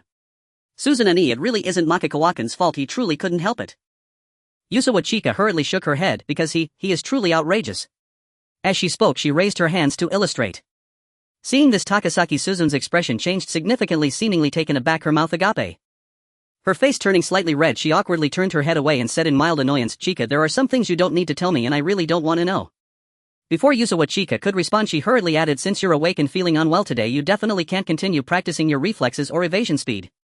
I'm going to practice kendo on the rooftop terrace, and if you need anything, just call me through this. Takasaki Suzun placed down a special walkie-talkie that Makikawa had given them for communication and left. Yusawa Chika, however, found herself lost in thought, recalling the scenes from last night. It was painful, yet there were other indescribable feelings. She even remembered, despite it being her first experience with such matters, she had reciprocated Makikawa's diligent efforts. Being a medical student, she certainly understood the reasons behind it. Thinking of this, her face turned red, yet it seemed to evoke endless reminiscence. 2 kilometers away from the apartment where Makikawa was staying, he was constantly searching for infected individuals to hunt. Tokyo was densely populated and there were numerous infected, making them easy to find. Just in the morning, Makikawa was already close to leveling up to level 10, unlocking the system shop. Of course, he also saw some survivors who had gone to Tenkai Private Academy with hope, only to find the situation dire and had to leave. For example, an elderly man seemed to want to join a survivor team but was driven away, angrily shouting, How can you abandon your own father when you are my daughter and son-in-law? Are you even human? You're nothing but beasts. We really can't help it, we went to Tenkai Private Academy before and found it was finished. We can only leave Tokyo on a long journey to the countryside where there are fewer people. But you're old, your stamina and strength are failing, and you need to rest after walking a short distance. You need me to carry you. A middle-aged man spoke loudly, and although we don't need to hand over the supplies we find in our team, bringing you along means I need to find enough food for 3 people. I have to spend more time and effort every day to find more supplies, and that increases the risks to my life. This person was clearly his son-in-law and continued without courtesy, besides your legs aren't good and you can't go out to gather supplies or do heavy labor. You need us to take care of you, you're a burden to us. Sujimori Yuta. The old man yelled in frustration, but Sujimori Yuta retorted, You are already this old, you've lived enough. Why do you selfishly want to increase our burden and stress? Why can't you let us have a little bit of an easier life? The old man's daughter had remained silent throughout, her silence indicating that she also thought her father was a burden and that they would have to abandon him. You beasts that deserve to be punished by heaven. The old man could only continue to curse helplessly as he watched his daughter and son-in-law leave, with the others still wanting to survive, trailing alone behind the group. Makikawa knew this situation was just a microcosm. He estimated that similar or the same events were happening all over the world. After all, in the apocalypse, with the loss of morals, laws and order, the darker side of humanity would only be laid bare more vividly. He withdrew his gaze and continued searching for infected individuals, going into more than a dozen buildings, hunting down many before finally leveling up to level 10. Makikawa immediately allocated 4 points to agility, 2 points each to constitution, strength and perception, receiving an overall enhancement. Now his strength was 31, constitution 32, agility 53 and perception 33. The cold mechanical voice of the system echoed in his mind. Host level reaches 10, unlocking the system shop. All items in the system shop can be purchased with points. Point sources: ordinary infected and mutated infected. Each time an infected is killed, the system will not prompt the points earned, only the experience gained. The host can enter the system shop to check points. Would the host like to open the shop for viewing? This was not a safe place and Makikawa had no intention of checking here. He quickly returned to his safe house, closing 3 iron doors behind him before finally feeling at ease and saying, "System, open the shop." In an instant a scene appeared in his mind, and at the same time the system's cold mechanical voice resounded again. The items currently for sale in the system shop are divided into permanent and random items. Random items refresh every 15 days. Item levels are divided into 7 grades: S, A, B, C, D, E, and F. The host can currently purchase grade items. As the host's level increases, the authority to purchase higher grade items will be unlocked. Current points 15. Makikawa was a bit surprised. He didn't expect to have only this few points despite having killed quite a number of infected. He then started to look in detail. Enhancement stone permanent item can slightly enhance any non-living object. Effect stack price 20 points. Invisibility water random item after drinking can enter an invisible state for 10 minutes. Note: cannot eliminate physical collisions, cannot become like air or pass through walls, just invisible but can still be touched. Price 20 points. Contract badge permanent item if worn by others when they kill infected, the host will gain experience. Price 20 points. Vehicle repair skill basic permanent item after use can repair simple vehicle faults. Price 30 points. In fact, there were quite a few permanent and random items, all splendidly varied. At this moment Makikawa thought of something and immediately asked system, "Can I only get 10 attribute points each time I level up?" 10 points each time felt too little. How many would it be to level up to 100? No, every 10 levels it will increase. For example, now from level 10 to level 11 you can get 20 attribute points. And from level 20 to level 21 you can get 30 attribute points, from 30 to 31 you can get 40 attribute points, and so on. Hearing this, Makikawa breathed a sigh of relief and began to contemplate what to buy with his points. Skills like electrician, vehicle repair and firearms proficiency would surely be useful, but they didn't seem essential for him right now. After thinking it over, he decided to save points whenever possible unless it was an emergency. He would accumulate points and level up continuously, and when he unlocked the ability to buy better items in the future he would directly purchase the best. As Uesegawa Haruka was chatting with Takasaki Sojuin, she noticed Mukawa returning and immediately broke into a joyful smile, sweetly calling out Mukawakan. She candidly admitted that having Takasaki Sojuin around was quite pleasant. With Mukawa gone, she wasn't alone, there was someone to talk to. This was certainly better than being by herself. Takasaki Sojuin nodded indifferently at Mukawa. However, upon his return she instinctively felt like a third wheel and wanted to leave to practice her swordsmanship on the rooftop. "I'm going to take a shower first." After placing down his bulging backpack and 2 bags of rice, Mukawa headed toward the bathroom, thankful for the heavy rain from the previous night that filled the water tank. In reality, he didn't need to conserve water, there was plenty of bottled water and drinks in his storage space. "Mukawakan, please don't drain the bathwater after you're done, I'd like to take a shower tonight as well." Uesegawa Haruka hurriedly spoke up while Takasaki Sojuin raised her right hand to her chin. If given the chance, she genuinely wanted to spar with the quite formidable Mukawa to improve herself. After all, only by constantly battling with strong individuals could she achieve noticeable progress in a short time. She hesitated slightly before asking Haruka, "Do you have any plans for this afternoon?" If not, she could request Mukawa's assistance. "Suzuani, if Mukawakan wants to do something then." Uesegawa Haruka's face flushed red, her words trailing off. She suddenly recalled the feeling of reciprocation and genuinely wanted to experience it again, savoring it anew. Thus, driven by an impulse, she remarked, "Anyway, that feeling is quite nice. I quite like it. I've rested enough, I'll continue practicing my swordsmanship." As Takasaki Sojuin spoke, she glanced at Uesegawa Haruka's face, noticing her anticipation and her admission that it felt quite good, causing her heart to race heavily. Her curiosity seemed to be piqued, leading her thoughts to wander far away, pondering what it would truly feel like to engage in such activities. The truth was that everyone was living in a perilous world where they could easily miss seeing the sunrise the next day. If possible, Takasaki Sojuin indeed wanted to personally experience things she had never encountered before. That way, if she were to unfortunately pass away one day, she would have fewer regrets. She didn't find her thoughts on this matter ridiculous or absurd. How many people faced with the possibility of dying at any moment truly wouldn't want to do things they had never done or experienced before? But my father just passed away, and yet. Takasaki Sojuin felt uneasy thinking about this.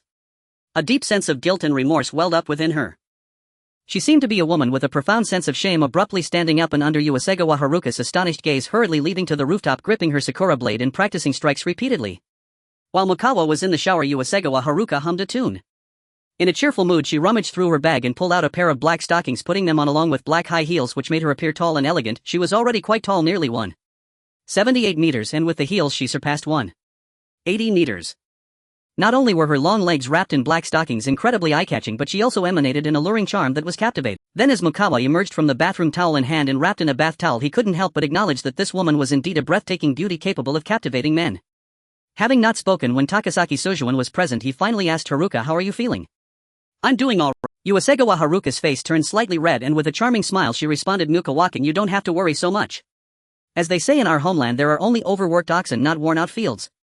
She was well aware that she had no experience, and as long as Mukawa cared for her feelings he certainly wouldn't let go. He definitely hadn't indulged fully the night before. Though she wouldn't truly break or die from being treated like this, the experience would undoubtedly be unpleasant. Thus she felt quite happy. Regardless, as a night of becoming a true woman, she thought it was quite good, having tasted some wonderful experiences worth reminiscing about in the future. Perhaps with a genuine relationship established, Mukawa had walked the only shortcut to her heart. Her eyes held clear affection and admiration as she looked at Mukawa. Mukawa sat down intending to eat and drink well before enjoying some quality exercise with her, spending a pleasant afternoon together. Haruka, let's invite Takasaki Sojuin tonight to have canned hot pot together. Now that they had electricity, they could open the cans, pour them into the pot to cook together, enjoying a delicious hot meal in a cool room. It truly was a delightful experience. Upon hearing this, Uesegawa Haruka crouched down, rummaging through her backpack and discovering a variety of canned goods. For instance, pork cans, beef cans, vegetable cans, eel cans, fried chicken cans. The quantity was significant. If they cooked it all, the three of them wouldn't finish it in days. She was also carefully checking the expiration dates. In a world where one could truly starve to the point of dizziness, who would care about expiration dates? But if conditions were somewhat manageable, it was still important to pay attention, otherwise it would be quite troublesome if someone got sick. After placing drinks and canned beer into the fridge, she thought of something and turned to Mukawa, saying, "Mukawakan, if we had fresh ingredients I could really showcase my skills. I'm not bragging, I'm quite confident in my cooking abilities. I'm sure I'll have the chance to taste your cooking in the future." Having eaten and drunk his fill, Mukawa stood up and jokingly teased, "Let's also get some good exercise in." Upon hearing this, Uesegawa Haruka's face flushed and she coughed awkwardly before saying, "Mukawakan, you need to take it easy. Otherwise, if I can't move by tonight, it would be super embarrassing in front of Suzuane." Immediately Mukawa approached her, wrapping one arm around Uesegawa Haruka's waist while the other hand roamed freely. Her ample bosom truly captivated him. For an entire afternoon, Yu Chuanqingxiang has used reciprocation of the spring 9 times. Now she feels as if her soul has left her body, soaring freely in paradise. In the end, it was the enticing aroma of hot food that urged her to exercise, and after exhausting her energy, her soul finally returned to her body. Yu Chuanqingxiang, looking weak and languid, sat up with a lazy demeanor, put on a loose short-sleeved shirt and swallowed several times. It had been a long time since she had eaten cooked food. Before meeting Mukawa, she had survived on raw white rice and whatever edible food she could find at home, but after joining Mukawa, she had only convenient food that didn't require cooking to fill her stomach. Mukawa, stirring the pot with chopsticks, stood up and said, "Xingxian, I'll go call Takasaki Rainan over." After Mukawa left, Yu Chuanqingxiang also tried to stand up but felt her legs were too weak to muster any strength. So she slowly moved to the table, waiting for the meal. Soon after, with her hair tied up, Takasaki Rainan, who had been practicing swordsmanship and sweating profusely, walked in behind Mukawa with a flushed face. Upon smelling the aroma in the room, Takasaki Rainan's stomach betrayed her, making a loud rumbling sound. Her face instantly turned red and she looked very embarrassed. Seeing this, Yu Chuanqingxiang hurriedly said, "Mukawakan Rinani, I'm super hungry too." Takasaki Rainan looked at her with gratitude and was surprised to find that Yu Chuanqingxiang looked very well, more charming and delicate, exuding an indescribable aura. If one had to describe it, it would be a captivating charm. Seeing Yu Chuanqingxiang looking so satisfied, as if she had enjoyed a delightful and wonderful afternoon, made Takasaki Rainan curious. Could it be that kind of thing? She suddenly had this thought, quickly shaking her head and briskly walking to sit down, sitting up straight. Yu Chuanqingxiang watched this in confusion, finding it somewhat puzzling. Mukawa, uninterested, brought over the rice cooker and opened it. The unique aroma of cooked rice wafted out, mingling with the smell of hot food, invigorating anyone who caught a whiff. Takasaki Rainan eagerly approached the rice cooker, took a bowl and first served Mukawa and Yu Chuanqingxiang before finally serving herself, saying, "If you need more rice, just let me know. Rinani, there are drinks and beer that I've chilled in the fridge." Yu Chuanqingxiang clasped her hands and requested, "I'd like to have some drinks, please." Takasaki Rainan stood up like a waitress, walked to the fridge and brought back several drinks and beers, placing them on the table. While opening a drink for Yu Chuanqingxiang, she asked Mukawa, "Do you need any?" Mukawa shook his head, directly picking up a piece of tender beef with his chopsticks and taking a few bites of rice, savoring the deliciousness. However, the two of them still said, "I'm starting now," before finally lifting their bowls and using their chopsticks. Yu Chuanqingxiang took a bite of the dish, a bite of rice, and then sipped her drink. Her movements were quite elegant, and even when she first met Mukawa, despite being starving, she still chewed slowly instead of wolfing it down. In contrast, Takasaki Rainan appeared a bit more unrestrained, completely disregarding her image as she devoured her food. The three of them said nothing, all focused on their meals, thoroughly enjoying this feast, which could be considered quite lavish in the apocalypse. Mukawa ate 7 large bowls of rice in one go, while although Takasaki Rainan had a good figure, her appetite was considerable, finishing 4 large bowls. Yu Chuanqingxiang had the smallest appetite, eating only 1.5 bowls. Then Mukawa opened a chilled drink, downed it in one go, and let out a long satisfied burp, saying that was refreshing. This is what life is about. Takasaki Rainan opened a can of beer and similarly drank more than half. On a hot summer day, enjoying a hot pot while basking in the air conditioning, followed by a can of chilled beer, she felt as if she were living it. However, she felt a subtle discomfort in her heart about eating this meal for free, as if she owed Mukawa something. So without much rest she got up and said, "I'll clean up the table." She immediately got busy washing the dishes while conserving water. Meanwhile Chuan looked at Mukawa, blinked her watery beautiful eyes, her face slightly flushed, and asked in a sneaky whisper, "Mukawakan, are we continuing tonight?" "Can you handle it?" Mukawa asked. After all, his body was fully enhanced, and having eaten and drunk enough, he still possessed formidable combat strength. Moreover, this kind of thing is always a very interesting way to pass the time for men. Chuan smiled and nodded. "Mukawakan, don't underestimate me." After saying this, she lay down on the spot, adopting the most comfortable position, intending to rest and recharge after the meal so she could give her all in a fierce battle with Mukawa later. Meanwhile, Mukawa stood up, stretched his body, and left the room. He had firearms in hand with plenty of ammunition, intending to practice his shooting on the infected wandering in the night while also gaining experience. He made his way to the rooftop. Tonight the moon was bright and the nearby area was still filled with the piercing and eerie howls echoing continuously. Mukawa retrieved a firearm equipped with a suppressor from his storage space and under the bright moonlight moved stealthily, surveying the surroundings from an elevated position. To his surprise, Mukawa spotted the mutated infected he had dubbed Number 1, who had consumed an excessive amount of tiger meat bones. He raised an eyebrow. Could Number 1 have a sense of territory? Even if attracted by the noise of the helicopter, would it eventually return to wander around here? Moreover, compared to before, Number 1's physique had undergone significant changes, towering over 2 meters tall, having bulked up considerably with an eye the size of an adult man's fist embedded in its left shoulder, resembling an enormous eyeball, which was quite disturbing. Number 1 was truly becoming less human and more like a grotesque monster. What shocked Mukawa even more was that a considerable number of infected had gathered around Number 1, at least 200. Now Number 1 resembled a wolf king among a pack, leading the nearby infected in hunting throughout this dark city jungle devoid of any. Could it be that they are starting to develop leaders or chiefs among them? Beginning to form some organization. Acting collectively. Mukawa instantly realized the severity of the situation. Infected who could band together and combine their strength were naturally more terrifying and dangerous. Especially in other places he couldn't see the same situation would undoubtedly be occurring. Number 1 was definitely not an exception. While pondering this, Mukawa suddenly noticed that Number 1 abruptly raised its head, looking towards him standing on the rooftop of the apartment. It seemed that Number 1 possessed a powerful sense of smell comparable to that of a tiger, easily detecting the scent of a living person on it. Seeing this, Chuan's heart leaped to his throat as he swiftly raised his gun, intending to pull the trigger in an attempt to shoot No. 1, only to see No. 1 move with astonishing speed towards the apartment building. He found it extremely difficult to aim at No. 1's head. Moreover, a multitude of infected individuals followed closely behind, creating a scene both magnificent and heart-stirring. Chuan was not overly worried. This apartment building had been reinforced thoroughly by his own hands. It was a fortress that was easy to defend but difficult to assault. Besides, these infected beings were still flesh and blood. Could they really smash through the reinforced doors and windows or break down the solid walls of steel and concrete? However, Chuan felt he needed to quickly prepare several temporary safe houses. Better safe than sorry. In case this place was breached, if he managed to escape, he needed to know where to flee to avoid falling into a desperate situation with no way out. As the infected rushed within 50 meters of the apartment building, Chuan, positioned above, still fired at No. 1. He completely missed the shot. Indeed, he had not undergone specialized training, and with No. 1 moving at full speed, it was lucky enough just to hit any part of No. 1's body, let alone a headshot. Chuan kept firing, emptying a magazine without killing a single infected individual. He hadn't expected that hitting a moving infected being in the head would be far more difficult than he had imagined. It was not an easy task at all. The infected were now nearly surrounding the apartment building, constantly launching attacks with the sounds of bang and bang echoing everywhere. Chuan decisively pulled out a hand grenade, preparing to throw it, when suddenly No.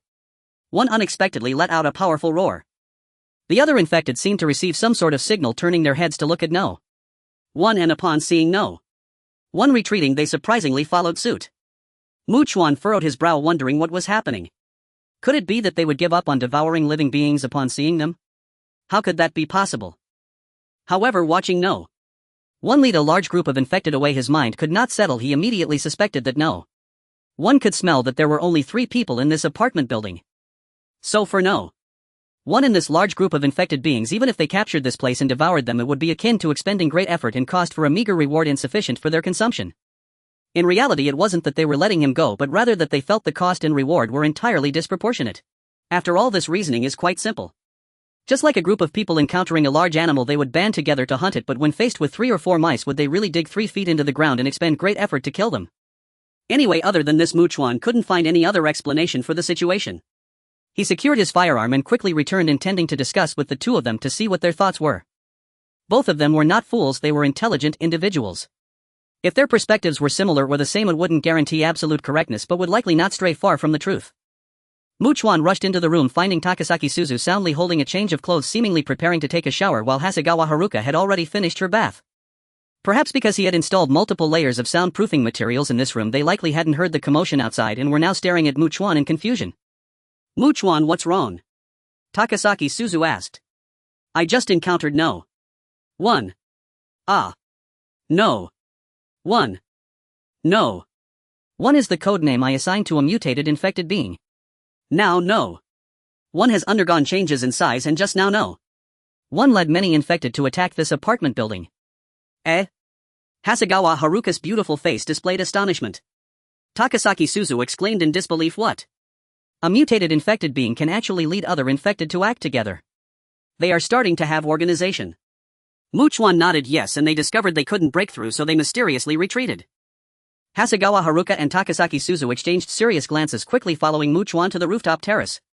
Upon looking over the edge they found no infected wandering nearby. No. 1 should have detected me through smell, Chuan then voiced his conjecture. This is the only explanation. This also proves that no. 1 has an exceptionally keen sense of smell, able to detect the scent of living humans. Takasaki Suzu said with a serious expression, then I believe no. 1 should have already realized that there are only 3 of us in this apartment building. It's very possible. With so many monsters, even if they did manage to take this place, there would only be the 3 of us. It would be entirely insufficient for them to eat, coupled with the fact that it is extremely difficult to breach this place, so they gave up. From this outcome I think it indicates that in situations where monsters gather in large numbers and face a place that is very hard to attack, they would not specifically expend great effort and costs just to obtain a minuscule amount of food. However, this is not good news, Chuan said slowly. Yes, this indicates that the no. 1 you mentioned has to some extent developed intelligence, albeit low, but at least understands that effort must be proportionate to reward. Takasaki Suzu took a deep breath. This indirectly proves that the more survivors gather in one place, the more dangerous it becomes. This makes me think that the breach of Tianhai Private Academy was not a coincidence. Perhaps it was indeed caused by no. 1. Hearing this, Hasegawa Haruka felt a chill run down her spine, her scalp tingling. Chuan also sensed that the incident at Tianhai Private Academy might indeed be related to no. 1. If this reasoning holds, then mutated infected beings may not only possess some intelligence but may also form their own teams. After all, this would not only allow them to hunt more effectively but also ensure their own safety, yielding numerous benefits with no drawbacks. Regardless, Chuan felt it necessary to resolve the issue with no. 1 quickly. After all, no. 1 was constantly mutating, and the longer it took the harder it would be to deal with no. 1. However, the problem was that there were simply too many infected beings surrounding no. 1. He alone couldn't handle so many infected beings along with no. 1. Thus, while he had the intention, reality cruelly reminded him that unless he upgraded quickly accumulated attribute points and bought a bottle of invisibility potion to drink allowing him to become invisible, he would have no chance to approach no. 1 who was surrounded by a large number of infected. Afterward, the 3 of them discussed thoroughly and Takasaki Suzu turned to take a shower. Chuan intended to stay here for a while longer to observe the situation. Hasegawa Haruka also did not leave, planning to keep him company. She tucked her hair behind her ear, gazing at the city illuminated by the moonlight, devoid of any other light, exuding an eerie and terrifying feeling. Chuan raised his hand, wrapping it around her waist, pulling her into his embrace, and softly said, Haruka, let Takasaki Suzu keep watch tonight and you should get a good night's sleep. Tomorrow morning you can take me to your high school classmate's house. Due to the earlier events, Chuan decided to take immediate action, needing to quickly establish a second temporary safe house, but it couldn't be too close or too far from here. Therefore, the villa where Hasegawa Haruka's high school friend lived seemed worth visiting to Chuan to see if it was suitable to be a safe house. Early the next morning, when Chuan and Hasegawa Haruka woke up, Takasaki Suzu coincidentally pushed open the door and walked towards them, handing Haruka her father's cherry blossom knife. Naturally, they had informed her last night that they would be going out today. Seeing this, Hasegawa Haruka quickly shook her head and waved her hand, saying, this is the heirloom of Suzuan's father. This cherry blossom knife held special significance for Takasaki Suzuan and was not merely a weapon. As long as she took it and didn't break it, it would be fine. If she broke it, she would feel quite guilty and remorseful. Haruka, you don't need to worry so much. If it breaks, it breaks. I left it here for my father. Takasaki Suzuan raised her hand and pointed to her heart with a serious expression, advising, moreover, this is a truly good knife, extremely sharp and not so easily broken, making it very suitable for someone like you who has no martial arts foundation to use for self-defense. Hasegawa Haruka could only hesitantly look at Chuan, gauging his opinion. Chuan observed Takasaki Suzuan for a moment and indicated Haruka take it. Oh. She obediently accepted it and expressed her gratitude to Takasaki Suzuan. Takasaki Suzuan stretched lazily, walked to the side and casually collapsed onto the floor, putting on a jacket, and fell asleep in the air-conditioned room. After Chuan and Haruka had eaten quite a bit, they immediately went out. He rode a bicycle while Hasegawa Haruka ran behind him, exercising her stamina and so on. She was so exhausted that she finally sat down, still holding onto Mu Chuan tightly with both hands pointing the way. Not long after, they encountered some survivors who seemed to be heading to Tianhai Private Academy. Each of them looked haggard and dazed, resembling the Walking Dead. Hasegawa Haruka glanced at them with a complex expression and kindly informed, if you are going to Tianhai Private Academy, there's really no need to waste your strength and time getting there, it's already finished. The bicycle kept moving forward. Sitting behind, she turned her head and saw that those people stood there in confusion after hearing her words, as if they didn't know where they should go. At this moment she heard Mu Chuan's somewhat annoyed voice, this road is really difficult to navigate. In front of them a large number of vehicles had collided, blocking the way in all directions, leaving no gap for the bicycle to pass through. He had no choice but to take another route. As a result, after going around continuously, the two of them actually passed by a girls' school named Sakura May Private Girls High School. Hasegawa Haruka immediately said, Mu Chuan-kun, this is the high school I used to attend. To be honest, if there were no infected individuals inside and it were relatively safe, she would really like to go in and reminisce about her high school days, but there must be infected people inside. The difference is surely only whether there are many or few. Let's go in, Mu Chuan said. Eh? Hasegawa Haruka was greatly startled and exclaimed in disbelief, Mu Chuan-kun, this. For Mu Chuan, preparing a few emergency safe houses as retreats was indeed an urgent matter. However, the ever-mutating, seemingly territorial threat of the number one infected was looming nearby. He needed to upgrade quickly, become stronger, and earn more points to purchase system items. He needed to hunt down a large number of infected individuals. After all, he believed the number of infected in this school shouldn't be too many. Since infected individuals roam around at night, perhaps some would return, but most likely they wouldn't come back. On the other hand, even if there were many, as long as he made some noise with his perception far exceeding that of ordinary people, he would be able to sense them, and his agility was the highest among all attributes. He could definitely react and have enough time to escape quickly while holding Hasegawa Haruka. Furthermore, if he encountered a lone infected person, he could let Hasegawa Haruka fight, allowing her to face it alone, gain experience, and if she couldn't take it down, he would step in. Haruka, if you're scared, you can wait for me here. Mu Chuan got off the bike, and Hasegawa Haruka, who was gripping the cherry blossom knife, took a deep breath, suppressing the fear rising within her, and hurriedly said, I don't want to wait here, Mu Chuan-kun, I have a weapon too. I can also fight, and I can definitely help when you fight against the monsters. Upon hearing this, Mu Chuan immediately embraced her and kissed her passionately. Hasegawa Haruka's face turned red, for her this sudden kiss was quite a surprise. However, this was indeed not a place to comfortably engage in lip service. They then walked inside. The school seemed abandoned, with not a single person in sight. Even in daylight, it constantly exuded a chilling and terrifying sense of desolation. Continuously glancing around, Hasegawa Haruka's heart raced. She closely followed Mu Chuan, never leaving his side. Only by getting closer to him did she feel a sense of security. Then Mu Chuan led Hasegawa Haruka into the teaching building. What came into view was a row of collapsed shoe cabinets. In Sakura country's high schools, one must change into indoor shoes to enter the teaching building, so scenes of love letters placed in shoe cabinets are often seen in anime. There were many girls' shoes scattered around, with torn school uniforms, flesh, bones, and other human tissues on the ground. Blood was splattered everywhere. Dust was visibly swirling in the air, creating a tranquil yet shockingly horrifying scene. Hasegawa Haruka, pale-faced, recalled something and said softly, Mu Chuan-kun, the school infirmary is on the first floor where there are medicines. Of course Mu Chuan would take them. The more medicines the better. To put it bluntly, who in this world can avoid getting sick all the time? Moreover, by taking the medicine boxes, he could pack more medicines into his backpack. Since Hasegawa Haruka was there, he couldn't directly store them in the storage space. The two of them walked cautiously to the school infirmary, opened the door, and saw that it was very messy. Mu Chuan remained unfazed, but Hasegawa Haruka's expression turned sorrowful. She remembered that the school nurse was a very gentle and caring middle-aged woman, but if she hadn't turned into an infected, she likely had long since turned to bones. They quickly packed the medicines in the infirmary into their backpacks. Mu Chuan carried the bag and led Hasegawa Haruka upstairs, looking into the classrooms. The situation in each classroom was similar. Upset desks and chairs, scattered textbooks, blackboards with writing, broken doors, and windows all mixed with blood. It really looked like a haunted school. The two of them reached the third floor, and Mu Chuan seemed to sense something suddenly stopping and saying, there is movement ahead, a battle may break out. Hasegawa Haruka immediately drew the cherry blossom knife, gripping it tightly with both hands, and vigilantly stared ahead. Soon an infected person wearing a bloodstained school uniform walked out of a classroom.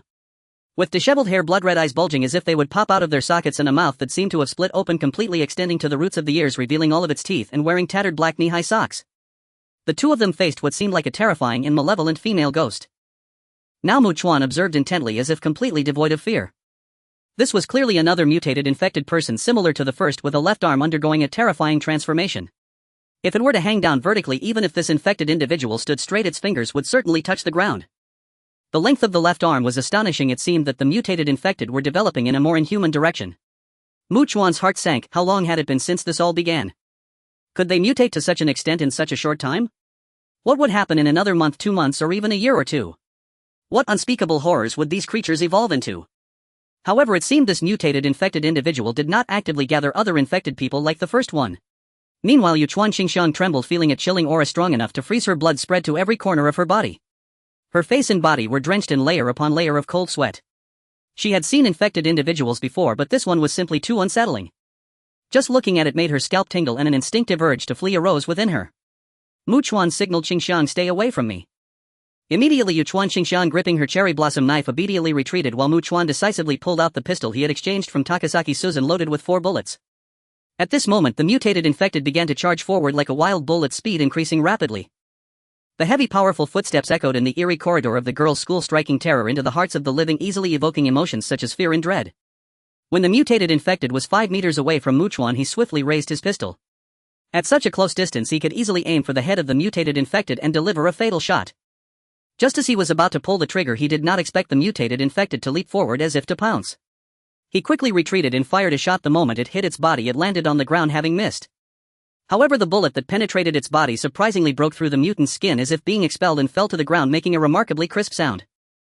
Chuan was taken aback but quickly secured his pistol, charging forth with a crowbar in hand.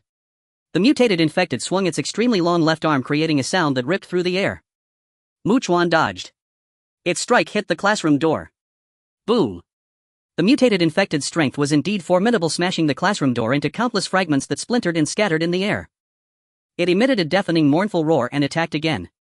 Chuan remained calm, evading continuously while actively searching for an opportunity to unleash all his strength and smash its head with the crowbar. Yet the mutated infected's left arm was simply too long, with a vast attack range, and its speed and power were overwhelming. Chuan felt strong gusts of wind constantly barraging him.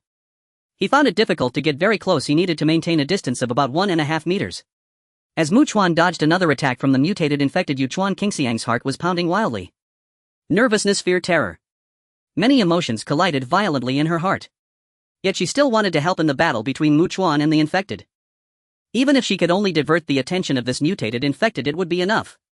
She needed to be more useful. I need to move. I want to help in the fight between Chuan and the monster. Chuan Xingxiang urged herself frantically in her mind. Then she took a deep breath, cautiously maneuvering around the battle between the two powerful beings, and positioned herself behind the mutated infected, shouting at the top of her lungs, "Monster! Look here!" The sudden voice seemed to genuinely attract its attention as it abruptly turned its head, effortlessly rotating 180 degrees, with its body facing forward and its face facing backward. This sight sent shivers down one's spine. Chuan Xingxiang, under its gaze, turned pale as she froze, seemingly paralyzed and unable to move. Moreover, she noticed a noticeably bulging object on the back of the mutated infected, and she quickly called out in a trembling voice, "Chuan, there's something bulging on its back." In fact, Chuan had already made his move before she spoke. He raised the crowbar, unleashing all his strength, and swiftly pierced through the back of its head, exploding it with blood and brain matter splattering, creating a bright hole. The moment Chuan retracted the crowbar, the mutated infected fell down. However, Chuan immediately realized that despite killing the infected, the system did not issue the usual mechanical and cold prompt indicating he had gained experience points. Could it be that the crisis was not averted? Chuan. As Chuan Xingxiang breathed a sigh of relief and began to approach, Chuan urgently shouted, "Get back!" Chuan Xingxiang was startled, and both she and Chuan saw the mutated infected, which had just been shot in the head, stand up in a grotesquely twisted manner, swiftly turning its face to directly face Chuan. Seeing this scene, even Chuan broke out in a cold sweat. Was this for real? How could it still be alive after having its head blown off? Wait.